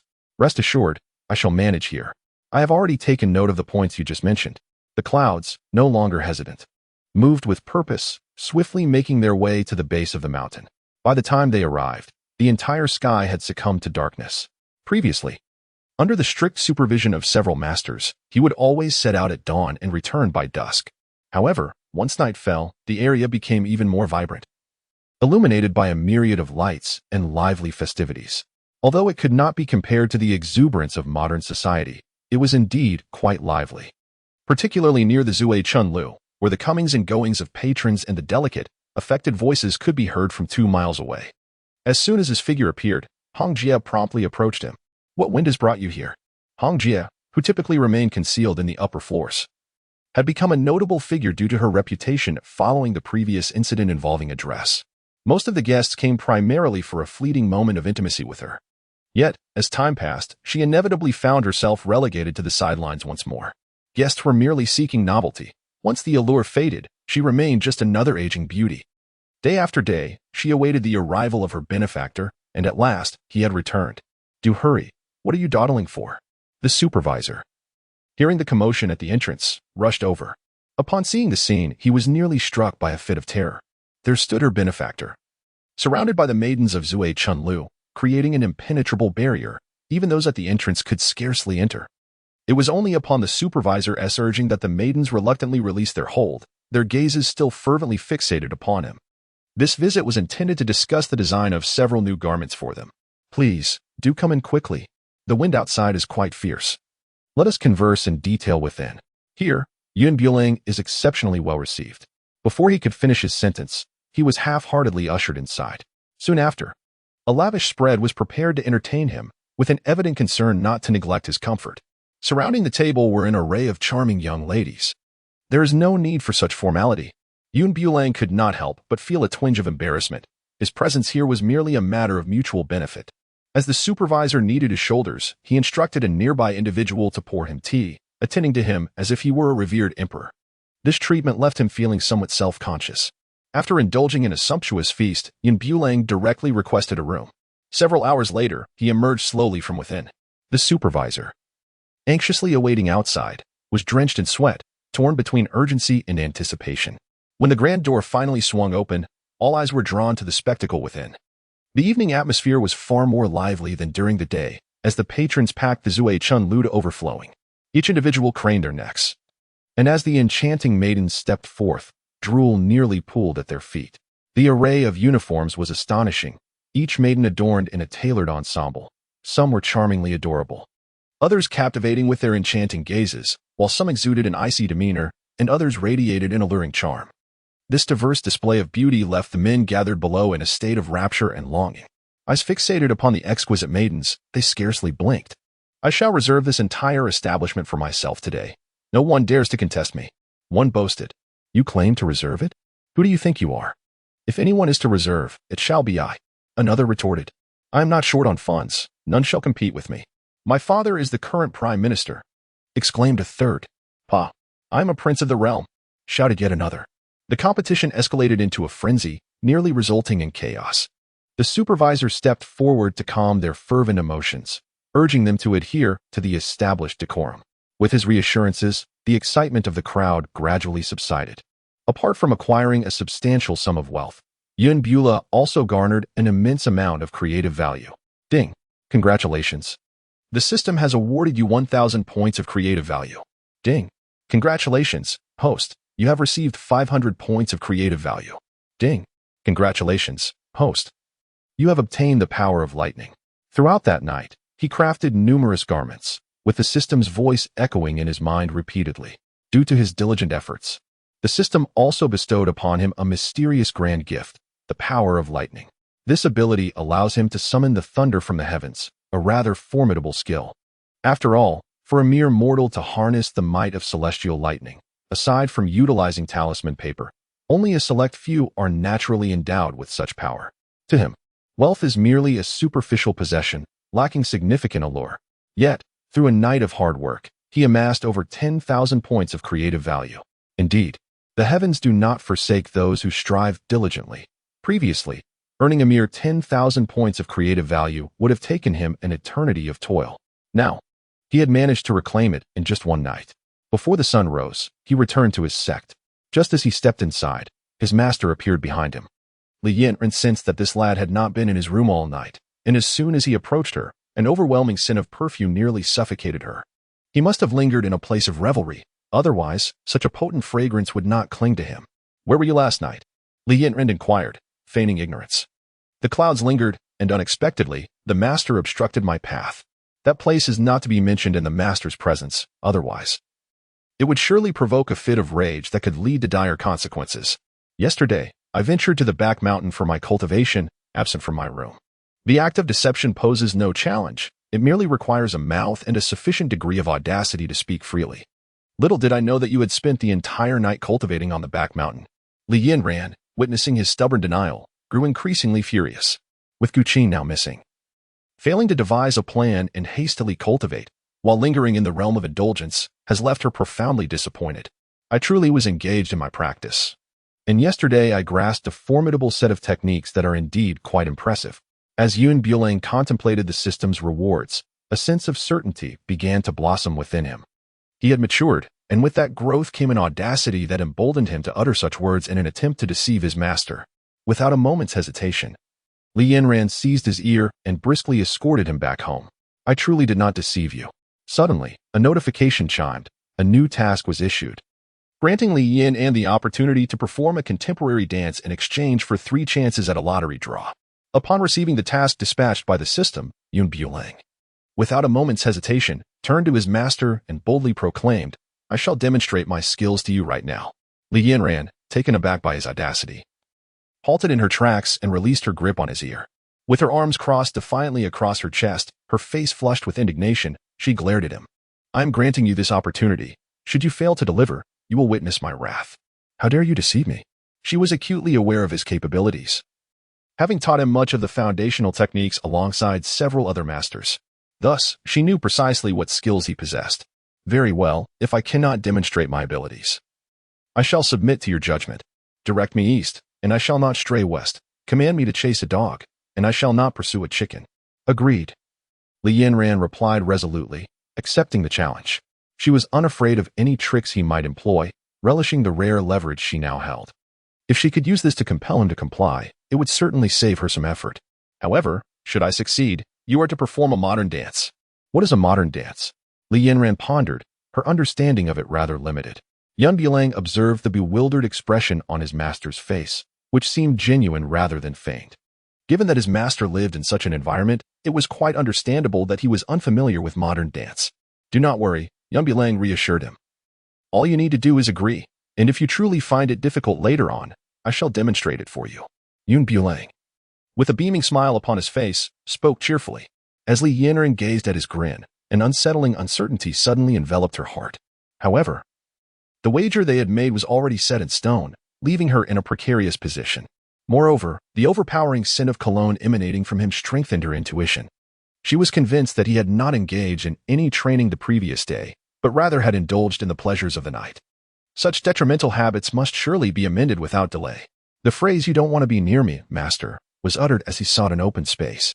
With both hands weaving intricate gestures, he summoned the thunderous lightning from the heavens, cleaving the mountain before him in twain. Such formidable power could contend even with the mightiest of beings at the pinnacle of spiritual transcendence. It was not until the haze dissipated that she gradually regained her senses. This youth's cultivation had astonishingly reached such terrifying heights. In merely a single night, he had manifested such formidable prowess. It appears that his claims were indeed true. He had devoted the entire night to diligent practice rather than lingering in the realm of fleeting pleasures. However, the fragrance that clung to him remained inexplicable. "Master, it is time to fulfill our wager, is it not?" Bulang approached with a smile, observing Master's momentary distraction, and could not help but call out. Li Yanran nodded, accepting the terms of the wager. "As for the dance you mentioned, I do not possess the ability to perform it. Kindly demonstrate it for me first." Bulang gently draped her hand over his shoulder, and in return, he placed his hand on her waist, their postures exuding an unmistakable intimacy. He embraced her partially, leading her into a lively cha-cha dance, urging her to follow his rhythm, slowly but surely. Li Yanran's face flushed deeply, the icy demeanor she once wore evaporating in an instant. This marked the first occasion of such closeness between the master and disciple, to the extent that they could even feel each other's warm breaths. "Master, please don't lose focus." Bulang felt a sharp pain as his foot was stepped on, leaving him momentarily disoriented. After leaping about for several minutes, he finally grasped a semblance of rhythm and order, successfully completing the tasks assigned by the system. "Well, I have matters to attend to, so I shall take my leave," he said. Following her wager, Li Yanran blushed and swiftly vanished from the scene. Feeling flustered at the thought of lingering even a moment longer, observing his master's hasty retreat, Bulang was left somewhat perplexed. As time slipped by, the construction of the house neared completion, and according to his plans, it was far more exquisite than before. On a sunlit afternoon, a group of individuals clad in green gradually appeared at the entrance of the Linglong Sect. They were from the Yao Sect, led by the Grand Elder, who gazed in awe at the architecture of Linglong Sect. To their surprise, after so many years apart, the sect had flourished remarkably. A disciple nearby scoffed, dismissing their efforts. "What does it matter how well they've done? Without strength, they remain weak. All these gaudy embellishments are meaningless without absolute power. They cannot withstand the might of true warriors." A few comments were exchanged, noting that the current Linglong Sect was unlike its former self. Not only had its territory doubled, but even the materials used were of superior quality. The very tiles beneath their feet were crafted from defensive obsidian, hinting at some fortuitous encounters in recent years. Having received prior notice, Li Yin and awaited Yun Bulang at the front and greeted them warmly upon their arrival.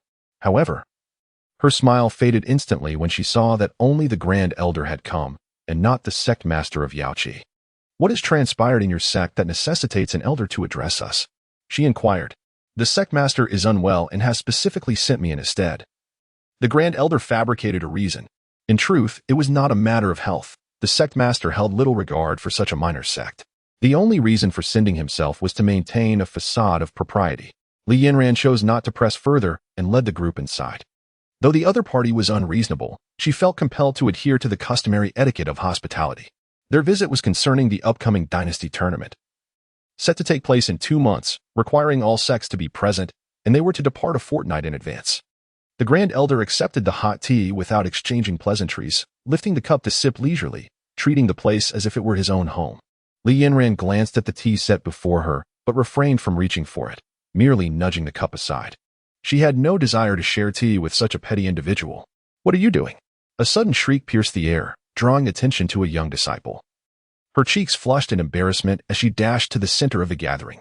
Moments earlier, she had been pouring tea for a guest when, to her shock, he had brazenly groped her. This incident did not escape the keen eyes of Yun Bulang, who harbored considerable discontent towards the group. Witnessing his own disciple being wronged stirred a fierce indignation within him, compelling him to act.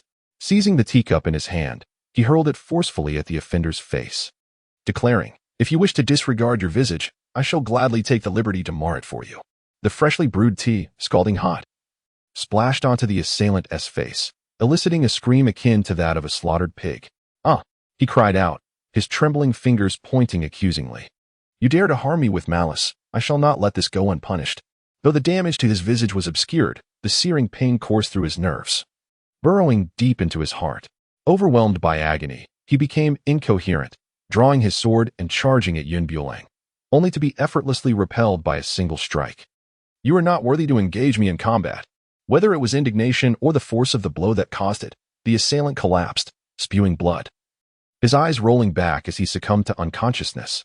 The Grand Elder, observing the tumultuous scene before him, stroked his grizzled beard and let out a derisive snort. "Is this how your Linglong Sect treats its guests?" Rather than chastising his disciple for his actions, he shifted the blame entirely onto the Linglong Sect. Resolute in their refusal to accept such a burden, Yun Bulang directly pointed out, stating, "He is clad in the garments of the Yaoqi sect, yet engages in base deeds. Why does the Grand Elder not reprimand him? Instead, he chooses to berate us. What rationale is there in that? It was they who erred first, and the world witnessed it firsthand, yet the Grand Elder seems only concerned about his own dignity. Ultimately, he is a disciple of their sect. Even if he has committed wrongs, the Grand Elder musters the audacity to show him favoritism. Even if he has erred in numerous ways, it is likely an unintentional lapse. The Holy Son need not resort to such harsh measures to oppress the weak. If my confrontation with him is deemed as bullying the feeble, then if you find that unacceptable, come forth and face me in combat." Yun Bulang had long harbored a disdain for this individual, subtly criticizing him in every remark. Were it not for the esteemed masteress' presence, this old fellow would not have been permitted entry. Such audacity! The Grand Elder's beard trembled with indignation as he cast a knowing glance at the senior disciple beside him. Understanding the unspoken cue, the disciple promptly stepped forward, resolutely declaring, "I have long heard of the Holy Son's accomplishments. I wonder if I might have the honor of exchanging insights with you." At present, he stood at the mid-stage of the spiritual immortal realm, a distinguished figure within the cultivation community. At merely 23 years of age, his remarkable prowess commanded admiration wherever he went. If you wish to engage, then do so without further ado. There is no need for superfluous dialogue. Yun Bulang is a person of straightforward disposition, disinclined to engage in circumlocution. The Grand Elder beckoned to his disciple, and Tanjun leaned forward, stating that during the competition, there was no need for restraint. If possible, he should simply eliminate his opponent. "Very well, master. I shall ensure to strike only to the point. And I will certainly not take the life of the Holy Son." Tanjun's words were directed at the audience, laying the groundwork for future events. Even if he were to inadvertently kill Yun Bulang, he could later claim it was a tragic accident, rendering any inquiries from Linglong Sect futile. Li Yanran furrowed her brow, unwilling for her disciple to engage in combat with the other party, as it was blatantly an act of bullying. "I believe you have heard of the calamity that befell our Linglong Sect not long ago," It was thanks to Bulang's selfless protection that we have these newly constructed buildings. He was injured recently, and should he engage in battle now, it could exacerbate his old wounds. Her words were delicately phrased, hoping that the other party would recognize the situation and step back. Yet, Tan Jun, eager to showcase his prowess, feigned ignorance to her meaning, clasping his hands in salute. And continued, "Rest assured, Sect Master Li, that in a contest among the young, I will ensure to hold back. I will absolutely not endanger his life." If she consented. Then in the heat of battle, should he indeed slay Yun Bulang, no one would dare demand retribution. "Master, you must trust in me." Yun Bulang's lips curled into a mischievous smile, revealing a hint of playfulness. He was acutely aware of his master's concerns and the desire to shield him from harm. Yet the words of his opponent had reached a point of no return. Should he choose to shy away from this challenge, he would indeed be branded a coward. Very well, let us proceed with caution, ensuring no lives are lost in this confrontation. Li Yanran's mind was a tumultuous whirlpool, with the myriad of events transpiring. She sought to avoid enmity whenever possible. The two of them arrived at a spacious area where their fellow disciples had gathered, their faces etched with worry. The disciples of the Yaoqi sect were not to be trifled with, notorious for their treachery and cunning. "Big brother, give it your all," Xiaoyao exclaimed, her eyes glistening with unshed tears. Were it not for her, he would have had no need to engage in combat with such scoundrels. Her fervor ignited the spirits of those around them, who began to cheer in unison. Tan Jun observed their camaraderie with a twinge of jealousy. In stark contrast, his own group of disciples sat with morose expressions, failing to rally support for him. Compared to Yun Bulang, he felt isolated, and jealousy is a formidable emotion, capable of rendering one utterly unlikable. The murderous intent in Tan Jun's eyes was barely concealed. "My cultivation surpasses yours. I will allow you 3 moves. Are you certain of that?" Yun Bulang inquired with a smile. Tan Jun nodded affirmatively, then his gaze intentionally swept over the crowd as he proclaimed loudly, "Victory and defeat are but commonplace occurrences in warfare. Let us keep it within bounds. I shall not take your life." "Excellent." Yun did not evade or refuse. He readily acquiesced. One should never pass up a bargain. This fellow allowed him 3 moves, hoping he wouldn't later regret it. Tan Jun stood firm, channeling all his spiritual energy to form a subtle protective barrier before him. Though he spoke boldly, it did not imply foolishness. After all, his opponent was at the early stage of the spirit immortal realm, capable of cleaving mountains and rivers with a single strike. If he stood there like a fool, offering himself as a mere target, he would truly be the greatest fool of all. Bang! The sound of the protective shield shattering echoed. Immediately, he felt a heavy blow to his chest, sending him tumbling far from his original position. By a stroke of misfortune, he ended up entangled beneath a nearby tree, breaking its branches in the process. He rolled down to the ground, and when his fellow disciples came to investigate, only a faint breath remained. Time seemed to freeze in that moment. 1 second, 2 seconds, 3 seconds. It was not until more than a minute had passed that they came to terms with the reality before them, the Grand Elder fuming with rage, his beard bristling in disbelief. He could hardly comprehend the scene. This was his meticulously nurtured disciple. From childhood, he had personally selected him, nurturing him with great care. Every treasure and elixir beneficial to his growth had been painstakingly sought after. Now, however, he lay discarded like refuse, cast away by a single blow, without a chance to retaliate. Apologies were in order. Perhaps he had struck a tad too forcefully. Yet, there should still be some vitality left, with a bit of effort. Perhaps he could be salvaged. Yun Bulang meticulously organized his garments, casually expressing his thoughts. The Grand Elder, witnessing his beloved disciple's display, retaliated with a powerful strike, sending the latter flying. Although he was infuriated, he refrained from retaliating. To do so would reflect a lack of gentlemanly decorum, particularly since the competition was initiated by their side. If he were to resort to underhanded tactics now, it would be a profound embarrassment. "What are you all standing there for? Remove this disgraceful figure at once," he commanded. The fellow disciples nodded in agreement, collectively lifting the unconscious Tan away. The Grand Elder felt an overwhelming heat rise to his face, the intensity sufficing to boil an egg. He could scarcely endure another moment in this place, feeling utterly humiliated. "The news has spread. We shall not linger here any longer. Farewell." He waved his sleeve and strode out with haste. Li Yanran followed suit, leisurely inquiring, "The day is still young. Why return so soon? Why not stay for a few drinks and allow me to extend my hospitality?" Upon hearing her leisurely tone, the Grand Elder could no longer contain himself. "What is there to be proud of? My disciple was merely careless, which led to your victory." Do you truly believe that a novice in the early stages of the spirit immortal realm could challenge someone at the peak of the spirit immortal realm? Anything is possible. Li Yanran chose not to pursue him further, remaining in place with a gentle smile that belied the chill in her eyes. As she observed the raucous crowd retreating in shame, she returned to the hall. For the upcoming competition with the dynasty, you must prepare thoroughly. With no pressing matters in the coming days, I expect you to remain diligently within the sect, devoted to your training.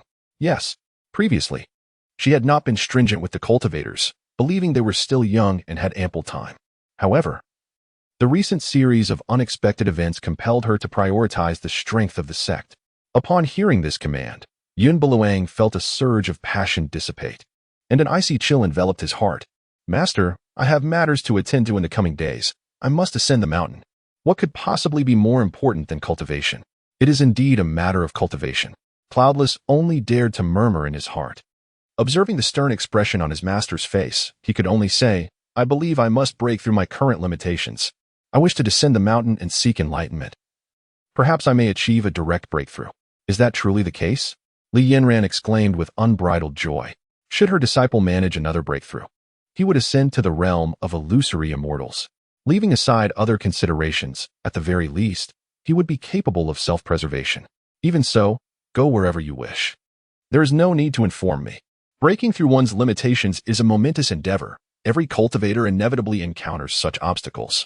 It requires sudden insight or fortuitous opportunities. Not merely relentless cultivation, she understood the significance of this matter. Upon receiving her master's permission, Cloudless was filled with elation. Thank you, master. As the day was already waning, she advised, if you are to depart, do so tomorrow. Do not linger into the night. Li Yanran rose and walked slowly away from him. Given the numerous enemies of the Linglong Sect, lurking in the shadows while they remained in the light, vigilance was imperative. Bulang nodded slightly, returning to the comfort of his spacious bed, contemplating where to generate additional value. This brothel had already provided them with quite a number of garments, and it was unlikely they would require more in the near future. Should it involve constructing houses for others, given their ancient mindset, they would probably not consent to him tampering with the properties of others. Unfettered by excessive thoughts, Bulang chose to embrace simplicity. Upon reaching the secluded hills, he kindled a fire and retrieved the meticulously prepared ingredients to commence his culinary endeavor of spicy crayfish. The enticing aroma swiftly wafted through the air. Yet in this desolate wilderness, it would go unnoticed. After indulging his palate, Bulang discarded the remaining ingredients into his spatial storage, assuring himself that should he crave this delicacy again, a return visit would suffice. Additionally, the fire crystals stored within his space warranted a discussion with his master regarding weapon forging, which he intended to distribute among his fellow disciples. At the break of dawn the following day, he set forth early. However, after a brief while, he sensed a small shadow trailing behind him. Turning around, he spotted Xiao standing a short distance away, hesitantly emerging from behind a tree trunk. Elder brother, I wish to accompany you, she declared, her cheeks flushed with shyness. Expecting a refusal, she was taken aback when she felt a sudden warmth in her palm. In an instant, her elder brother, who had been 10 meters away, stood beside her, taking her hand in his. Let us be on our way. Where there are no clouds, there is no reason for dissent. Accompanied by such a beauty is undeniably more delightful than solitude. Previously, he would venture to the southern part of the city, but today he finds himself in the bustling northern district, far more lively than the south. This area boasts a network of thoroughfares, frequented by merchants from neighboring countries conducting their trade. Bulang led his junior sister through the bustling streets, though their aimless wanderings seemed devoid of purpose. His intentions were crystal clear. He sought to discover objects worthy of transformation. To attain strength, he must ceaselessly accumulate creative value. Brother, do take a look. Xiao pointed to a spot where a throng of people congregated, each individual drawn toward a singular location. From that place emanated the ethereal and melodious sounds of a zither, soothing the restless hearts of the crowd. As the performance concluded, many found themselves entranced, unable to break free from its enchanting allure. Bulang held little interest in such trivialities. His thoughts were solely focused on how to cultivate his strength. Let us depart. There is naught of significance to behold, far less enticing than a spicy crayfish. Xiao, a woman who had trained in martial arts since childhood, possessed a keen fascination for the arts of music, chess, calligraphy, and painting. It was evident that since her senior brother showed no interest, she could only follow him away. However, just as they were about to take their leave. A man clad in black suddenly obstructed their path. Is this not the esteemed saint of Linglong Sect, Bulang? How could a mere disciple like you comprehend the elegance of the zither? The black-clad man's words dripped with disdain. Do not speak of my senior brother in such a manner. You are not even worthy to compare yourself to his little toe. Xiao erupted with indignation, as if someone had trodden on her tail. In her eyes, her senior brother's status surpassed all, and no one could insult him. Little girl, you are still young.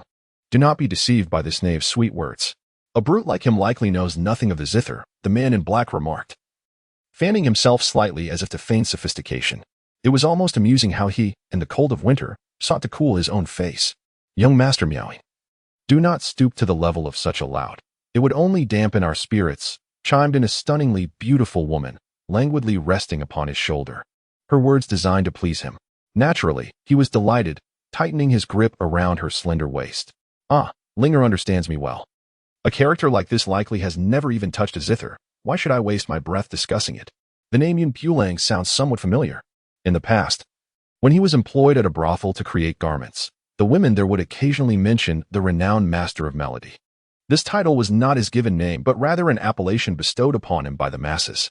His proficiency with the Qing is unparalleled, and it is said that the current empress herself has come to personally invite him to perform. It is no wonder that such grandiose claims surround him. Nor is it surprising that a mere instrument could attract such a multitude of onlookers. Today, however, I shall temper his arrogance. It is merely a stringed instrument. While I was playing, he might have still been playing in the mud. What audacious bravado! Master of Melody tidies his hair, despite his frustration. He remains acutely aware of his appearance. Do you truly believe that this instrument is so easily played? Those untrained in its intricacies may struggle to even produce a sound. Master of Melody is filled with confidence, especially considering the quality of this instrument. Just as people can possess tempers, so too can fine instruments. When he first approached it, he could barely manage a tune, and it was far from fluid. If that young man were to attempt it, he likely wouldn't produce a sound at all. If you possess the skill, then step forward and play a piece. I find it hard to believe you could manage it. Very well. What could be so difficult about that? Yun, with an enchanting smile that radiated immense confidence, stepped forward slowly amidst the gazes of the crowd. Prince Miaoin had presumed he would decline, yet to his surprise, he acquiesced with such alacrity. However, what followed promised to be a spectacle worth witnessing. Yun Bulang first caressed the Qing, yet did not commence playing. Beneath, the young master of melodious sounds maliciously retorted, "Surely you have never even touched a Qing, have you? However, one cannot entirely blame you, as you are but a rough individual. Now is an opportune moment for you to truly explore this instrument." His words provoked hearty laughter from those around, while several sycophants chimed in agreement. "With those clumsy fingers of yours, should you manage to produce a sound?" "I shall eat my words." He was merely posturing, drawing attention like a jester. "I suggest we take our leave. There is no need to squander time here with such boastful youth, of whom I have encountered many." Each individual could not help but shake their heads, deeming him a pretender. In the system's marketplace, Yun Bulang exchanged for a talent in playing the piano, and, in addition, procured a score of the melodious piece Mountain Stream. As the notes filled the air, everyone stood transfixed, acutely aware of the piano's temperament. To play even a few notes in succession was a formidable challenge. Yet, the young man's performance was a symphony of ebbs and flows, transcending mere composition to evoke a vivid tapestry of emotions. This piece, both poignant and stirring, lingered in the air long after its conclusion, leaving the audience momentarily spellbound and lost in reverie. The melody seemed to belong to the heavens, a rarity to be graced upon the earth. In the profound silence that followed, a single voice broke through, swiftly followed by a thunderous applause. Each individual clapped with fervor, a testament to their admiration for the piece and respect for its master. What a farce it was to compare the so-called maestro Miaoin to this young prodigy. He paled in comparison, utterly insignificant. Had they not experienced the brilliance of this young man's music, they might have pursued the likes of Miaoin. But such a time had irrevocably changed. Yun Bulang recognized the so-called Prince of Melodies, merely a disciple of a sect. This was inconceivable. The Prince of Melodies appeared somewhat disoriented, hardly able to believe what lay before him. He had previously heard rumors that Yun Bulang was devoid of any talent. So how could he play such enchanting music? His own clumsy skills on the instrument paled in comparison, rendering them utterly insignificant. Yun Bulang could not help but emit a cold laugh, and it was precisely this sound of derision that shattered all his defenses. "What do you mean? Do you truly believe that mastering this piece makes you exceptional?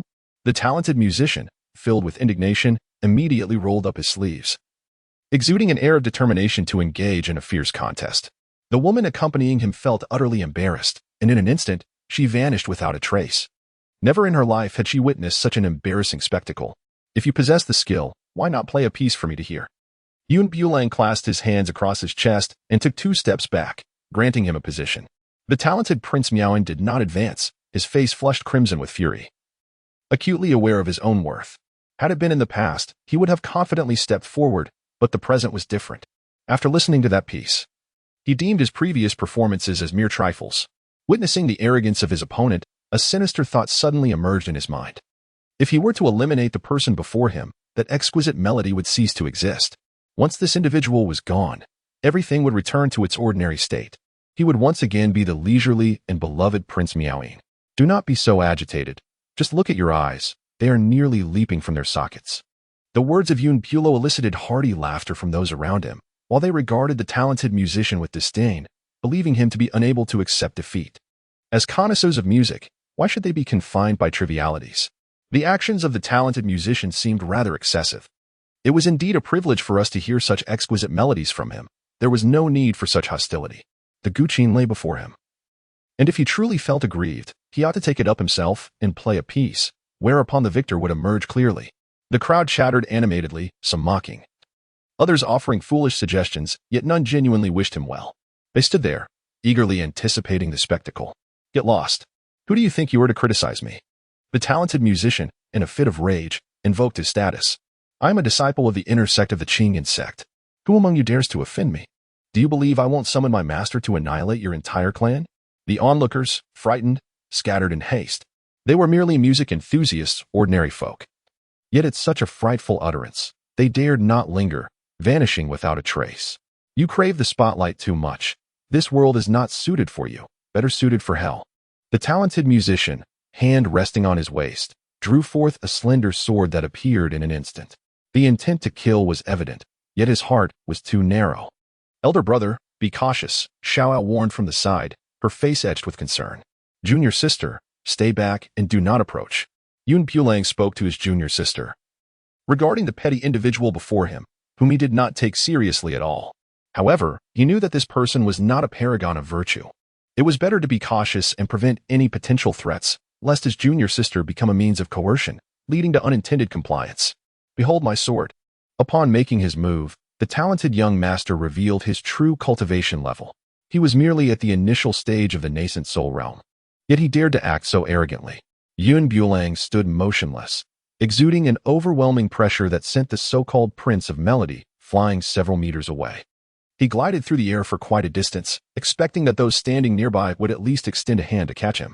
To his astonishment, as he neared the ground, the onlookers fled faster than anyone else, vanishing without a trace in mere moments. With a resounding thud, he crashed to the ground, feeling as if his ribs were fracturing into pieces. Coughing violently, he inhaled the dust that had risen, causing his complexion to shift dramatically. Clenching his fists in frustration, he vowed to take revenge. No one had dared to treat him this way throughout his life. His master was an elder of the Qing sect, a formidable figure at the transformation stage. With such meager cultivation, he ought to refrain from appearing in public. His foul mouth would only bring him trouble, and he might not even realize how he would meet his demise.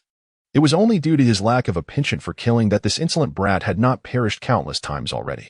The surrounding spectators showed no intention of leaving, instead gathering to witness the spectacle, their mocking gazes converging from all directions, impossible to ignore. What are you staring at? Keep looking and I'll gouge your eyes out to feed the fish, he spat defiantly, provoking the ire of the crowd even further. A mere Qing sect. Yet they fancied themselves as kings, believing they could act as they pleased. The road is wide and open for all.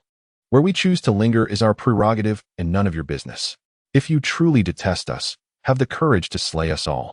Faced with this vehement condemnation, he found himself at a loss for words, sword in hand, retreating in disgrace.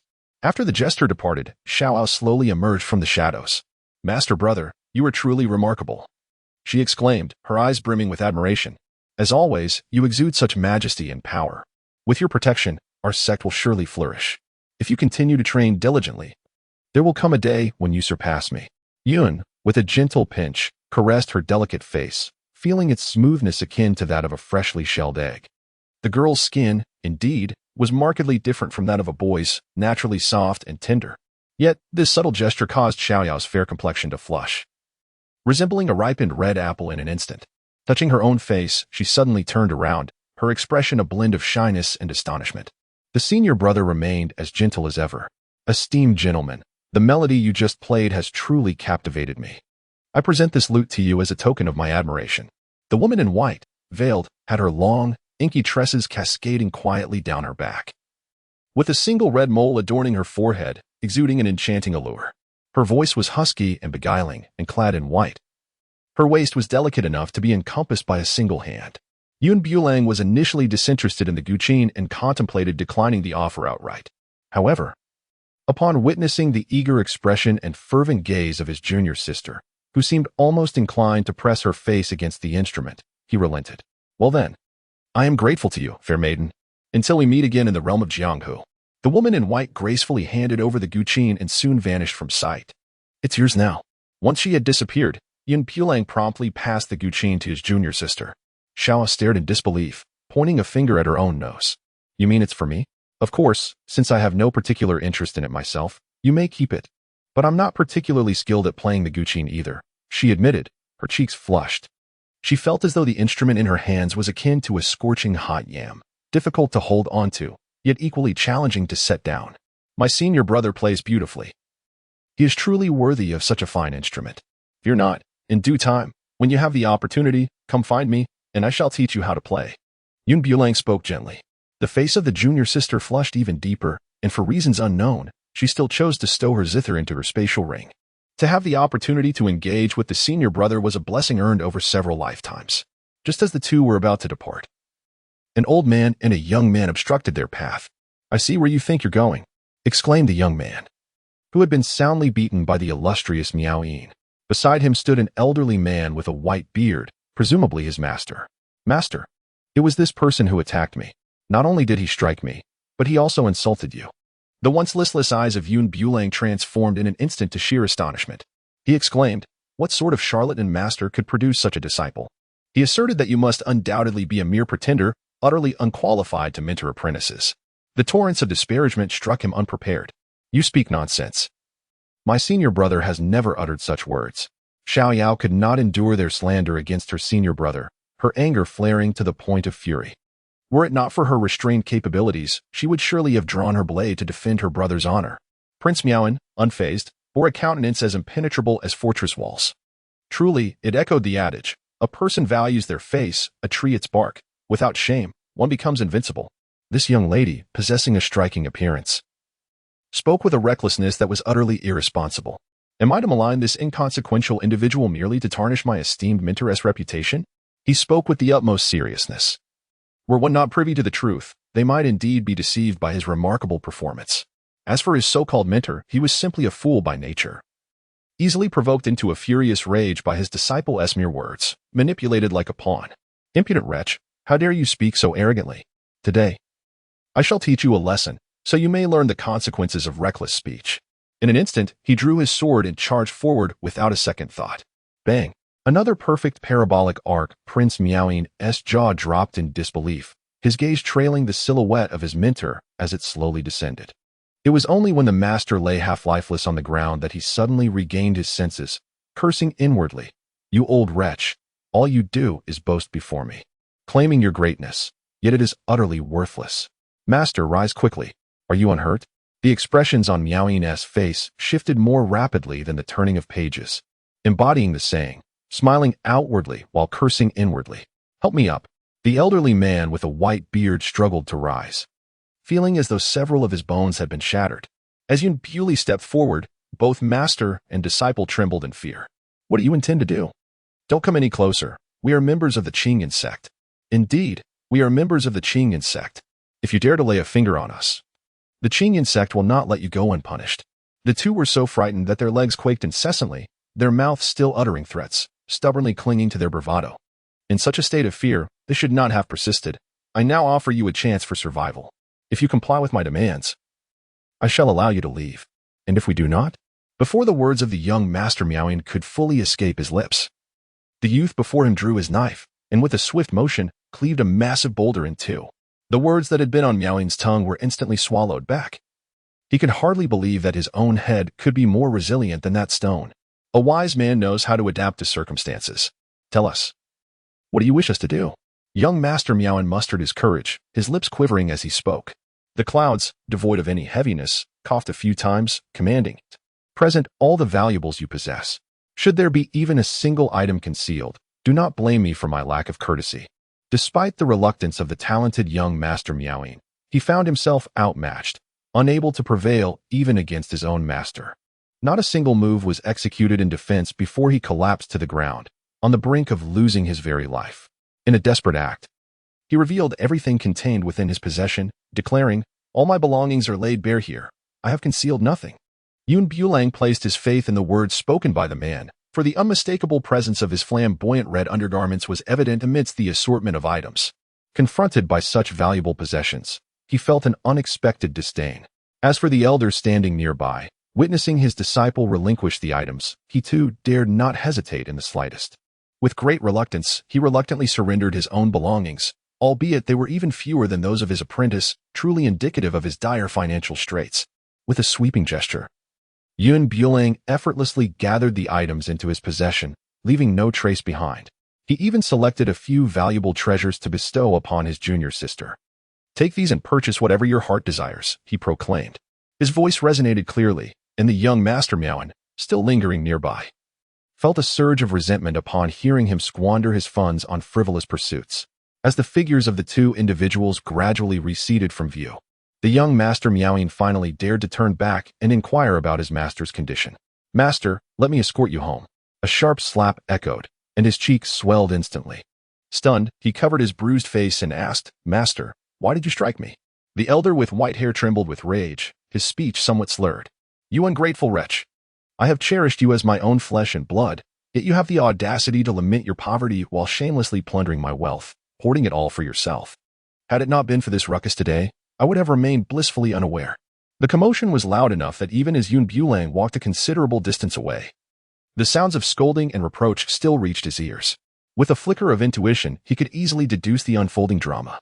"Senior brother, I wish to buy some clothes," said Xiaodao, her gaze transfixed by the exquisite garments displayed in the shop, rendering her momentarily immobile. Bulang merely cast a glance, disdainfully remarking, "These garments are far less exquisite than those I have crafted myself. I still possess a few in my space. Feel free to take any that you fancy." Previously, I had designed 2 ensembles for the Elven Queen, of which she selected one, leaving the other in my possession. Moreover, there are various other outfits that remain languishing in my space. "Is that true?" Peony exclaimed with uncontainable excitement. However, upon seeing the garments presented by her senior brother, her eyes instantly sparkled with delight. "Such beautiful attire! Senior brother, did you truly create these?" "Just a pastime to occupy my leisure moments," he replied nonchalantly. As the night began to fall, the two individuals hastened back to Linglong Sect. Upon their arrival, they encountered over 10 other disciples preparing to venture out. "Masters, where are you headed?" Yanran inquired upon seeing their return. "We are off to procure a medicinal herb for Miao Xiaomeng. Our destination is the Silent Forest," they replied. "That place is notoriously perilous and frequently inhabited by malevolent beasts. Given the inherent dangers, why would you choose to embark on such a journey at night?" The clouds, devoid of any semblance of whimsy, left me perplexed. As time passed and we reached our destination, the sky succumbed to an impenetrable darkness. The elusive herb, known only to emerge under the cloak of night, remained hidden from sight during daylight, its semi-transparent form revealing itself only when bathed in the soft glow of moonlight. Fireflies, too, were drawn to its presence, enhancing the chances of success in our nocturnal quest. "Allow me to accompany you. It would be a fortuitous opportunity for me to gain experience," I proposed. "No, you must remain here. The dangers that lie ahead are profound, and should any unforeseen circumstances arise, I would be unable to shield you," Yanran replied, her concern palpable. She understood that, in the face of potential peril, her own safety was uncertain, let alone that of another. "Master, my current cultivation is commendable. I am capable of safeguarding myself," I insisted. Bulang wished to accompany them, eager to contribute in any way he could. Unable to resist his determination, The master reluctantly nodded in agreement. Very well, stay close to us and do not wander off. Understood, master. Before darkness descended, they set off together, just as he had previously foreseen. By the time they reached their destination, the sky had completely darkened. The silent forest, ominously dubbed the Forest of Death, was also a habitat for numerous monstrous beasts. Many mercenaries, seeking fortune, ventured here to hunt these creatures, exchanging the acquired crystals for currency upon their return. However, the beasts within were bizarre and abundant. If fortune did not favor you, you could become prey the moment you stepped into the outskirts. Hence, those of lesser prowess dared not enter. Let us proceed. As they entered, several mercenaries hurried out. What reckless fools, daring to enter as night falls. It's a pity for those lovely young ladies, one remarked. We should move swiftly. Once the sky is completely dark, this forest becomes exceedingly perilous. The reckless souls hurried away, driven by greed and unafraid of death, yet it did not mean they were willing to perish without cause. Yanran paid no heed to their words, resolutely leading her companions into the forest. The herbs they sought were vital for her younger sister, regardless of the risks. They were determined to procure them today. As they ventured beyond the forest's edge, an eerie silence enveloped them, interrupted only by the occasional chirping of insects. The surroundings were nearly devoid of life, the darkness so profound that one could not see their own hand. As they navigated through the obscurity, a sudden slip underfoot startled them, as something swiftly darted past their feet.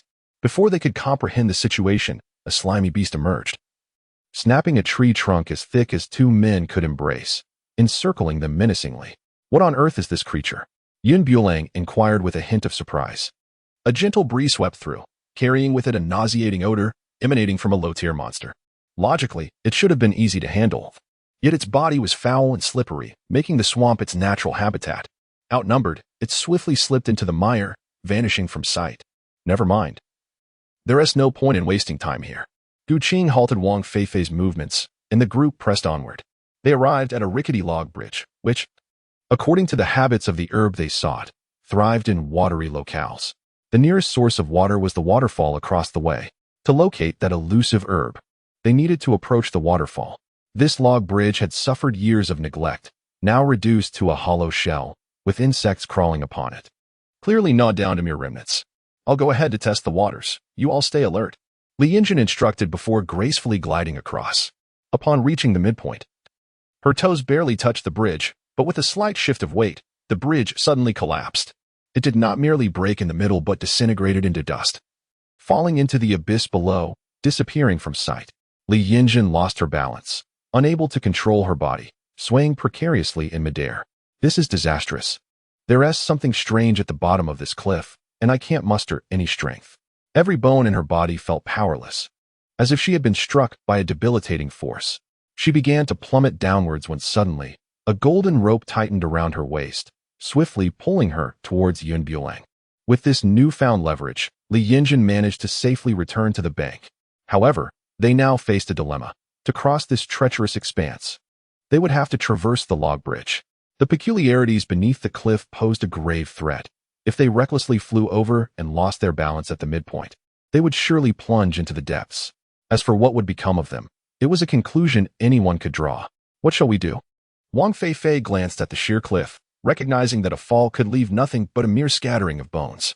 Bulang glanced at the nearby vines and, with a firm tug, found them quite secure. Without consulting his master, he took a few steps back, grasped the vines tightly, and leaped forward, landing directly in the middle. As his master had indicated, he immediately lost his balance, yet he managed to use the vines to steady himself. Master, if you follow my method, you will have no problem crossing, he called out. Upon witnessing his safe landing, Yanran felt the tension in her heart slowly dissipate. The other 6 individuals, seeing this, mimicked his actions, using the surrounding vines to swiftly reach the opposite bank. They had successfully crossed, but the question of how to return remained uncertain. Wang Feifei clapped her hands, only to feel the sticky residue from the vines clinging to her palms. The 2 peaks stood, one tall and one short. While descending from the higher peak to the lower one was relatively easy, retracing their steps posed a challenge. They would address future matters later. Yanran cast a glance behind her and resolutely moved forward. After taking only a few steps, they were confronted by a massive cave entrance. The interior was engulfed in darkness, obscuring their view, and they hesitated to venture inside recklessly. as Yun Bulang cast a stone into the abyss. The silence that followed prompted him to address his master, stating confidently, "It seems there is no movement. We may proceed." No sooner had he spoken than a resounding roar echoed from within. Startled, he stumbled back 3 steps, taking refuge beside his master. "Prepare for battle." Li Yanran instantly transitioned into a combat stance, retreating with a few companions to the periphery. From the depths of the pitch-black cavern emerged 2 crimson orbs, illuminating the advancing creature. As it drew nearer, its form became discernible, a colossal, ivory-hued long-armed ape, its eyes a haunting shade of blood red. It crawled forth with a menacing glare that surveyed each individual present. Li Yanran realized they had been perceived as intruders. "How dare you, vile miscreants, trespass into my domain? You shall remain here to keep me company." The beast, now revealed to be of divine beast caliber, possessed the ability to articulate human speech. With a tremendous fist, it struck the ground, causing a stone to transform into a streak of light, hurtling towards them with alarming speed. Li Yanran was the first to bear the brunt of the attack, resulting in her spitting blood. The remaining sisters, undeterred, charged forward, unleashing their unique skills. Behind them lay a sheer cliff, while before them stood the formidable divine beast capable of taking human form. A precarious situation indeed, with danger flanking them on all sides. Wang Feifei was sent flying by a powerful blow. Had she not been clad in protective armor, she might well have met her demise in that moment. In the hands of Yun Bulang, the dagger danced nimbly between his fingers, seizing the moment when the beast was caught off guard. He plunged the blade directly into its left arm. A series of anguished roars pierced the heavens, startling the birds in the forest, causing them to scatter in all directions. "You despicable and shameless human! How dare you ambush me from behind? I shall ensure you find no resting place in death." All the wrath of the gibbon was directed towards Yun Bulang, inadvertently granting the other 6 sisters a moment to recuperate. "Beware, Bulang!" Li Yanran shouted, her heart racing in her throat. The gibbon's fist was mere centimeters away from Yun Bulang, a beast of immense strength. Wang Feifei had been severely injured by a single blow despite her golden silk armor. How could Yun Bulang, unprepared, withstand such might? Bang! Yun Bulang did not evade. Instead, he clenched his fists and confronted the challenge head-on. As the 2 fists collided, a resounding noise echoed through the air. Crack! The sound of shattered bones rang out, strikingly clear, swiftly followed by a scream that pierced the heavens.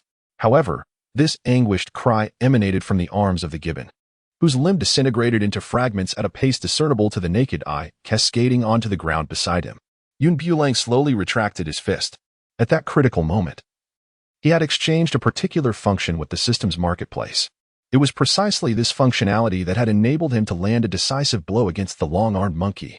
The creature had lost an arm and sustained grievous injuries, now barely clinging to life. Were it any other beast, it would have fled without a second thought, avoiding further conflict. However, the long-armed monkey, a creature proud of its dignity, had no concept of retreat in its lexicon, even in its severely wounded state. It was determined not to let the few individuals before it escape unscathed. "Even in death, I shall drag you down with me." Its eyes gleamed with madness. Yet, it was not foolish. It recognized that it could not overpower the young man before it. Therefore, to eliminate them, it would have to resort to self-destruction. Alarmed, it prepared to self-detonate and quickly sought to vacate the area. Li Yin immediately discerned its intention. The self-detonation of a divine beast could obliterate half a mountain. And with their proximity to it, the prospect of emerging unscathed was nothing short of a fantasy. However, time was of the essence. In a mere 3 seconds, the long-armed monkey detonated itself. Yun Bulo summoned all his spiritual energy, encircling the group with an air of determination. "Bulo, have you lost your mind? Hurry and come with us," Li Yanran exclaimed, trembling with fear at his actions. "Master, leaving now would be futile, wouldn't it?" Yun Bulang turned to glance at his master, whose eyes were tinged with red. Deep down, they both understood the precariousness of the situation. Rather than succumb to despair, Yun Bulang resolved to take a gamble, hoping for a sliver of hope in return. With a resounding crash, the divine beast detonated, unleashing a tremendous force. Yet, Yun Bulang managed to contain it, limiting the explosion's reach. In the aftermath, he found himself in disarray, but his spirits remained high. He had emerged victorious from this perilous wager. However, his master was utterly infuriated. "You reckless fool! Have you dismissed everything I have ever taught you?" His master exclaimed. "If you continue to disregard my words, you shall no longer call me master. I refuse to have such an unfilial disciple." "Master, I am unscathed," Bulang reassured, observing the glistening tears in his master's eyes. Knowing they stemmed from concern for his safety, he gently wiped away Li Yanran's tears, offering a comforting smile. Li Yanran, truly exasperated, clung tightly to him, unwilling to let go upon seeing him unharmed. You must never do this again, otherwise I shall expel you from my tutelage. Understood, master. Bulang gently patted her shoulder, instilling in her a profound sense of security. Wang Feifei tended to her injuries and then retrieved several pills from her spatial pouch. Please consume these pills first. We shall continue our journey afterwards. After enduring such an ordeal, everyone was left considerably weakened and could not proceed any further. It was indeed a prudent decision to pause for a moment in this location, with the divine beast now deceased. The presence of such a powerful creature would deter any lesser monsters from approaching. Thus, this place was temporarily safe, and the group, feeling no need for vigilance, entered a state of meditation. Bulang toyed with the crystal of the long-armed gibbon, patiently awaiting several masters. In truth, he had sustained little injury. Upon reaching the realm of the spiritual immortals, his wounds healed more swiftly than ever before. Thus, within the brief span of a tea's brewing, he returned to his peak condition. From within his space, he retrieved a white garment and donned it, revealing no trace of fatigue. I have recuperated. How about you? Approximately an hour later, Li Yanran gradually opened her eyes and rose from her position. The other masters also awoke, each of them blinking into consciousness. I have nearly recovered as well. Then let us continue our journey, Li Yanran declared, leading them towards the cave. As they entered, the cave was shrouded in impenetrable darkness, rendering them unable to see their own hands. They traversed a considerable distance before finally glimpsing a glimmer of light. The exit lies ahead. Let us quicken our pace, Li Yanran urged, hastening forward. Upon emerging from the cave, they discovered a realm of unparalleled beauty, a striking contrast to the oppressive darkness they had just left behind. This particular herb thrives in the presence of water, so we shall follow this river downstream. We are bound to find it, Li Yanran explained, handing Bulang an image of the herb. Here, this is for you. Bulang received the blueprint, revealing a herb characterized by 3 slender, elongated leaves and a solitary flower stalk. The fruit atop this stalk was their objective. After acquiring the blueprint, the group followed the meandering stream in search of their target. However, they encountered no signs of the herb. Instead, they stumbled upon various other medicinal plants that bore a striking resemblance to their desired find, making differentiation an arduous task. Time slipped